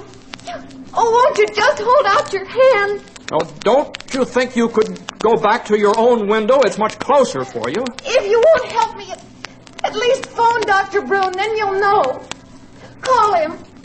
Oh, please call him. Oh, look. The doctor, what's he doing? Hey, don't try that. You couldn't hold her if she jumped. Of course he couldn't. What a silly thing to do. Behind her, the doctor suddenly climbed out on the windowsill and reached towards her, as she'd asked me to do. With my warning, she'd moved a few feet along the ledge, away from her window. And that was my responsibility. That involved me. You'll phone Dr. Brune. You will? You will? Shall I get him for you, Mr. Atherton? Or wouldn't it be quicker just to phone downstairs? I'm sure they'll know. Everything we can. Pardon me. Main desk. This is Mr. Atherton. I want to find out about the girl on the 4th floor, like everyone else in the hotel. We're terribly sorry, Mr. Atherton. The ambulance is waiting at the side entrance, and if you'll just bear with us, I'm sure everything will be... No, I'm not making a complaint. I just want to find out who she is, who the doctor is. Oh, of course, Mr. Atherton. Why, she's just a government girl. Her name is Hilary Sellers, and she and her mother came here last fall. Her mother? Where's her mother now? Well, it's an odd coincidence, Mr. Atherton, but she committed suicide several weeks ago. Oh, not here in the hotel, you understand. And I can assure you today is the first time... Never mind that. Tell me, who's in there with the girl now? Why, that's her doctor and a nurse and... And is his name Dr. Brune? That Dr. Brune? Yes, that's right, Dr. Brune. Are you sure it's he? Oh, certainly. You see, he came to take her to a hospital, and he promised there'd be no trouble. And then this had to happen, but I assure you... I sat there for a moment, angered by the brutal indifference of the clerk. Then I stood up and I went to the window. She was still there on the ledge, waiting, quiet and motionless. Did you phone him? Hillary, now listen to me. Now, Dr. Brune is a psychiatrist, isn't he? Yes. And your mother committed suicide, didn't she? Yes. Yes, But now you must face the facts. Now, you're sick, and the doctor is just trying to help you so that what happened to your mother won't happen to you. No, Dr. Brune said it wouldn't. I'm not sick. Oh, but you're proving you're sick by standing out there and risking your life. Now go back to your window. They'll help you.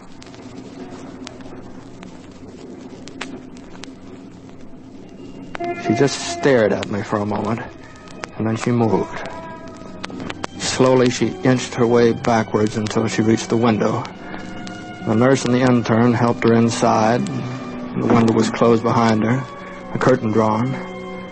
In a moment, people began to leave their windows. I left mine, and that was that.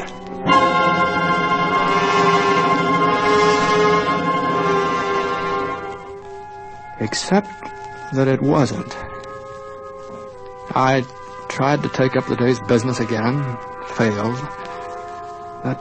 That face, that voice, the tragedy of Hilary Sellers kept intruding like a bad conscience.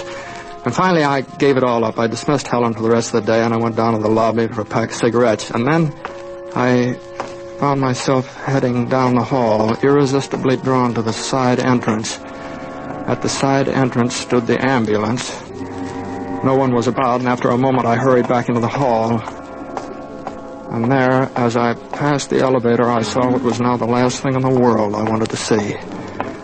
The doors opened. I stepped back out of the way at a right angle of the hall. I wanted to turn my back, but I didn't. We always cast a sidelong glance at horror. And so I stood there, and I watched the motionless figure on the stretcher, covered by a sheet. They'd given her some sort of drug. The intern carried one end, Dr. Broom the other. The ambulance was loaded with its quiet cargo, and it left. And the thing was over. It was done. But then, I played the fool. I did something I knew better than to do, but I had to. I had to do it. I found a phone booth in the lobby and a phone book. Let's see now. Broom. B-R-U-N-E, Broom.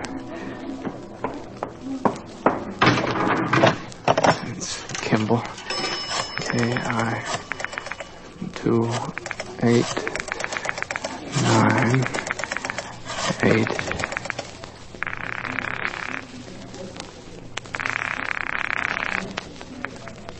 Dr. Broom's office. Is Dr. Broom in? Who's calling, please? Is Dr. Broom in? Why, who is this, please? This is Atherton. Lee Atherton. Yes, Dr. Broom is in, Mr. Atherton, but he's with a patient at the moment. He's there. He can't be. I beg your pardon. He is and has been for half an hour.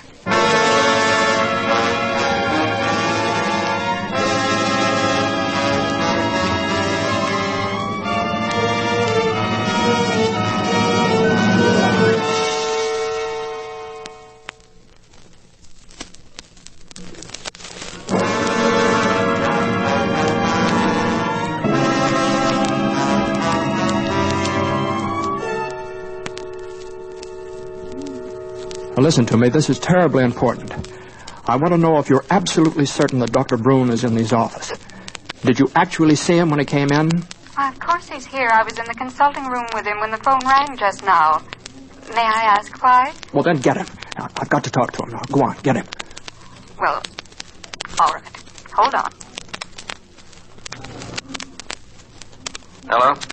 Dr. Broom? Yes, it's Dr. Broom. This is Lee Atherton, Doctor. You don't know me. But I've got to find out if Hillary Sellers is a patient of yours. Now, do you know her? What's happened to her? Where is she? I don't know, but a man impersonating you just drove her away from the Wardman Hotel in an ambulance. Nurse, call the district police. Get Lieutenant Rogers on the phone. Dr. Broom. I'll explain very quickly, Mr. Atherton. Hillary Sellers came to see me yesterday for the first time. Told me Kurt Radin was treating her mother. Now, Radin is an unlicensed quack. Now, wait a minute, Doctor. I thought her mother committed suicide.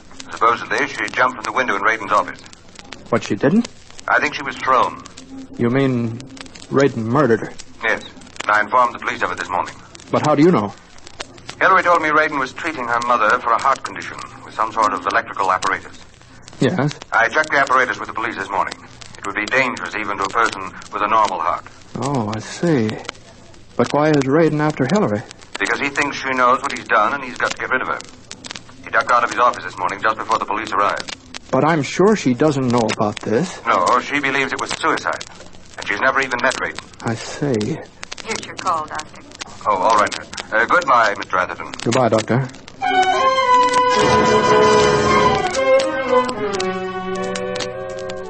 And then I called the police, too.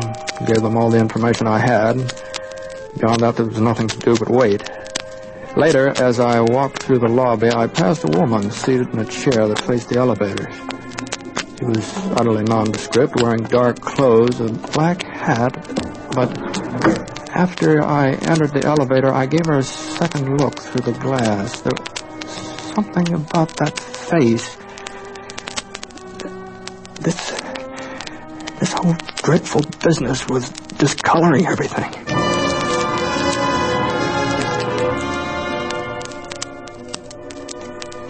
Helen had left the door open for me, and I walked through the anteroom into my office. I went over to the desk and sat down, lit a cigarette. Hello? Mr. Atherton? Yeah. Lieutenant Rogers, District Police. I thought you'd like to know that the ambulance has been located, abandoned on a side street in Georgetown. I'll let you know when we catch him. I'm going down there myself. Good, fine. Thank you very much, Lieutenant Rogers. Goodbye.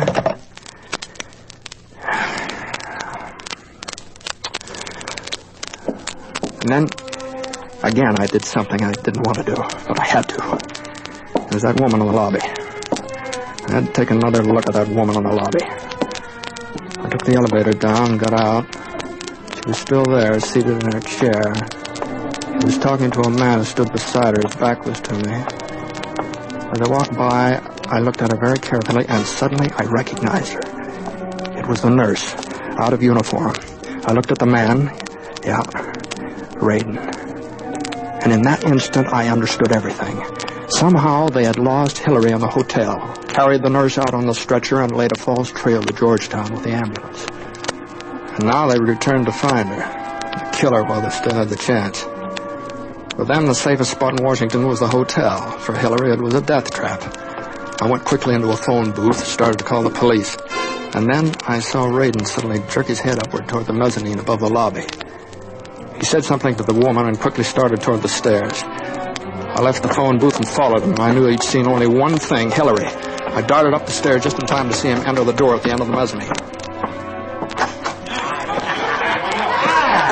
Come on in, friend. Come on in. I'm Jack Clark. What's your name? Huh? Well, never mind. Look, where did the man go came in here just now? I don't see him. Man? What man? Well, just a few seconds ago. You must have seen him. And just before that, there was a girl. Oh, a girl. Well, listen, friend. Girls spell trouble. Nothing but trouble. Forget her. Now, go on, have a drink and forget her. No, I don't want to drink it. Just tell me, where did he go? I'll find you a drink, friend. Now, you wait right here.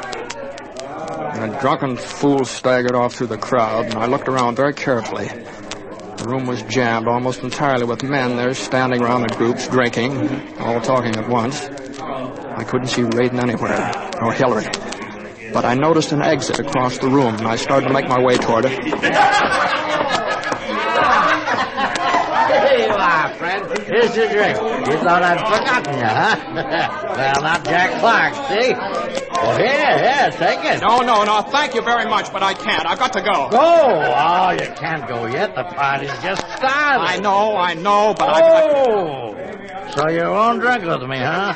Too good for me, huh? Don't start that. Now, look, you wait right here. I'll be back in a moment. I broke away from him and pushed my way toward the exit across the room. I was wasting precious time. Raiden might have caught up to Hillary already. I got out and closed the door behind me. I was in a little recess off the mezzanine. Just across from me was another door. Well, the only thing I could do is try it. And since not that I, the pale man with the shining rings. Inside, I discovered about 20 women and a sprinkling of small boys seated in neat little rows facing the opposite end of the room. There on the platform stood an extremely tall, emaciated young man with straight yellow hair, his head thrown back, eyes closed. The audience was listening to him intently. I looked around. I didn't see Raiden.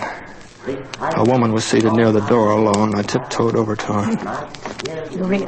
Excuse me, madam, but did you see a man? I'm sorry, but this is a matter of life and death.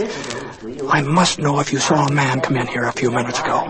Really? Please, I must know. All right, if you must know, I certainly did, and I'm going to complain to the management about all you people bursting in here. Where is he? Where'd he go?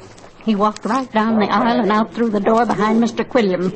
And don't you dare do the same thing. Mr. Quilliam won't... I didn't wait to hear any more. I went down the aisle, around the platform to the door at the rear, but apparently Mr. Quilliam was unaware of my presence. I went out quickly, breathing a sigh of relief. But as I closed the door behind me, I felt far from relieved. It was a storeroom, piled high with tables, chairs, sad bits of old holiday decorations. I spotted another door, and as I ran toward it, I wondered if Hillary was gone through, too.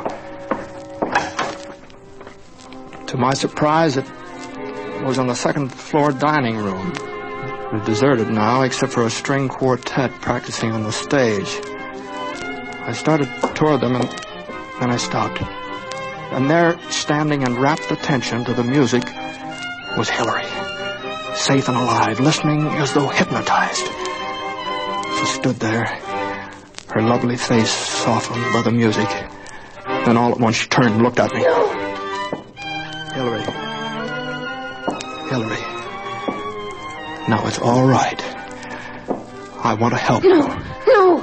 But you mustn't run away again. I got away from them, all three of them. And I can get away from you. Hillary, I'm trying to help I won't you. go back to them. Please. They'll kill me. Hillary, listen to me. You were right. That was not Dr. Broom. I've talked to the real Dr. Broom, and he says you're perfectly sane. You have nothing to fear. I don't believe you. When I was out there, you told me I was not sane, and you made me go back. They want to kill me. Please. As she said it, the door near the stage slowly opened, and through it came Raiden. I grabbed Hillary by the arm, and I dragged her through the sliding doors in the main entrance. I glanced down the hall toward the elevator, but it was too far. Raiden would be halfway across the dining room by now. So we took the stairs, and we ran down. Down. Further down. All the way to the basement. There we could find a way out of the hotel. At the bottom of the stairs, however, Hillary stopped. Where are you taking me? Away from him. Away? From who? But you saw him in the dining room. That's your kidnapper. I don't believe you. I don't believe you. Hillary, you must believe me. Quickly, he's coming. There was no time now to get out to the streets. I pushed her through the nearest door and closed it, but for a tiny crack through which I could see the stairs. In a moment, Raiden's feet appeared. And then his hand, with a gun in it. I closed the door quickly and fumbled at the lock, and it worked. In the back room, someone was operating what sounded like a pressing machine. But there was another door, and I pulled Hillary after me. We were in the laundry. It was deserted. And in its windowless, unlighted dusk, I could see the huge white shapes of the washing vats. I pushed Hillary behind one of them. And then behind the door, leaning in the corner, was a short, smooth two-by-four, and I grabbed it. And then I stood there and waited. Yes, I'm coming! Oh, I'm sorry, sir. I didn't know it was locked. Where is she? There's nobody here but me. Don't lie to me. I saw them. But, sir, I'm all alone here.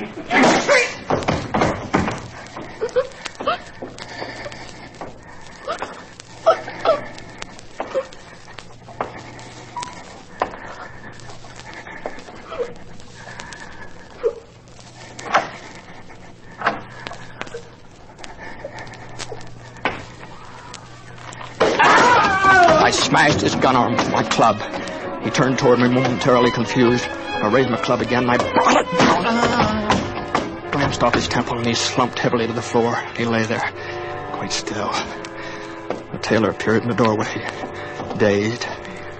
The police. I'm going to call the police. Suddenly, Hillary reached up and picked Raiden's gun up.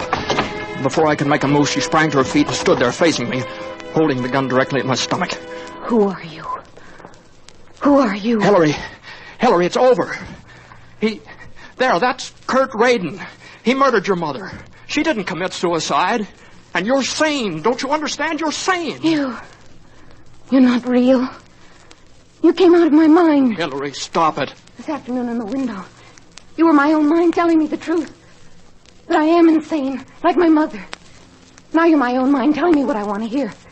That I'm safe. No, Hillary, no. I'm real. And you're safe. Now listen to me. But I know the truth now. I'm insane like my mother, but I won't stay here. I'll die. I can do it. Now. I can kill myself. I hit the gun the instant she pulled the trigger, and the bullet tore a groove across the fleshy part of my hand, buried itself in the wall. I stood there, looking at my hand, which was bleeding. And then I looked at her, and I saw to my astonishment that her face had relaxed. And she moved towards me, slowly closer and closer. And she reached out her hand to touch the blood on mine. Blood. You're bleeding. You are real. You are real. Yes. Yes, Hillary, I'm real. And it is true about your mother. She didn't kill herself. And you're safe. Yes. Yes, safe.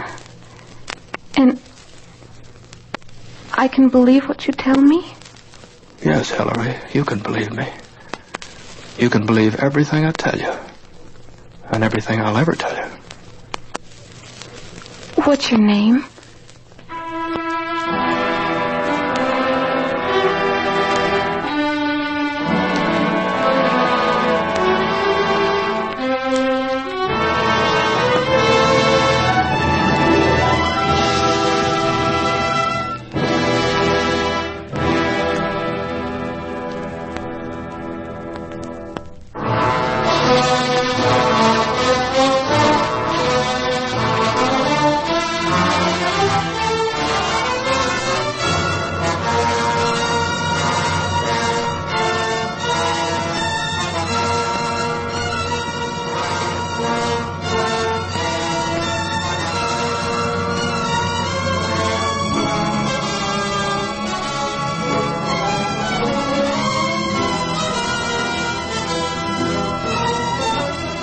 This is the United States Armed Forces Radio Service.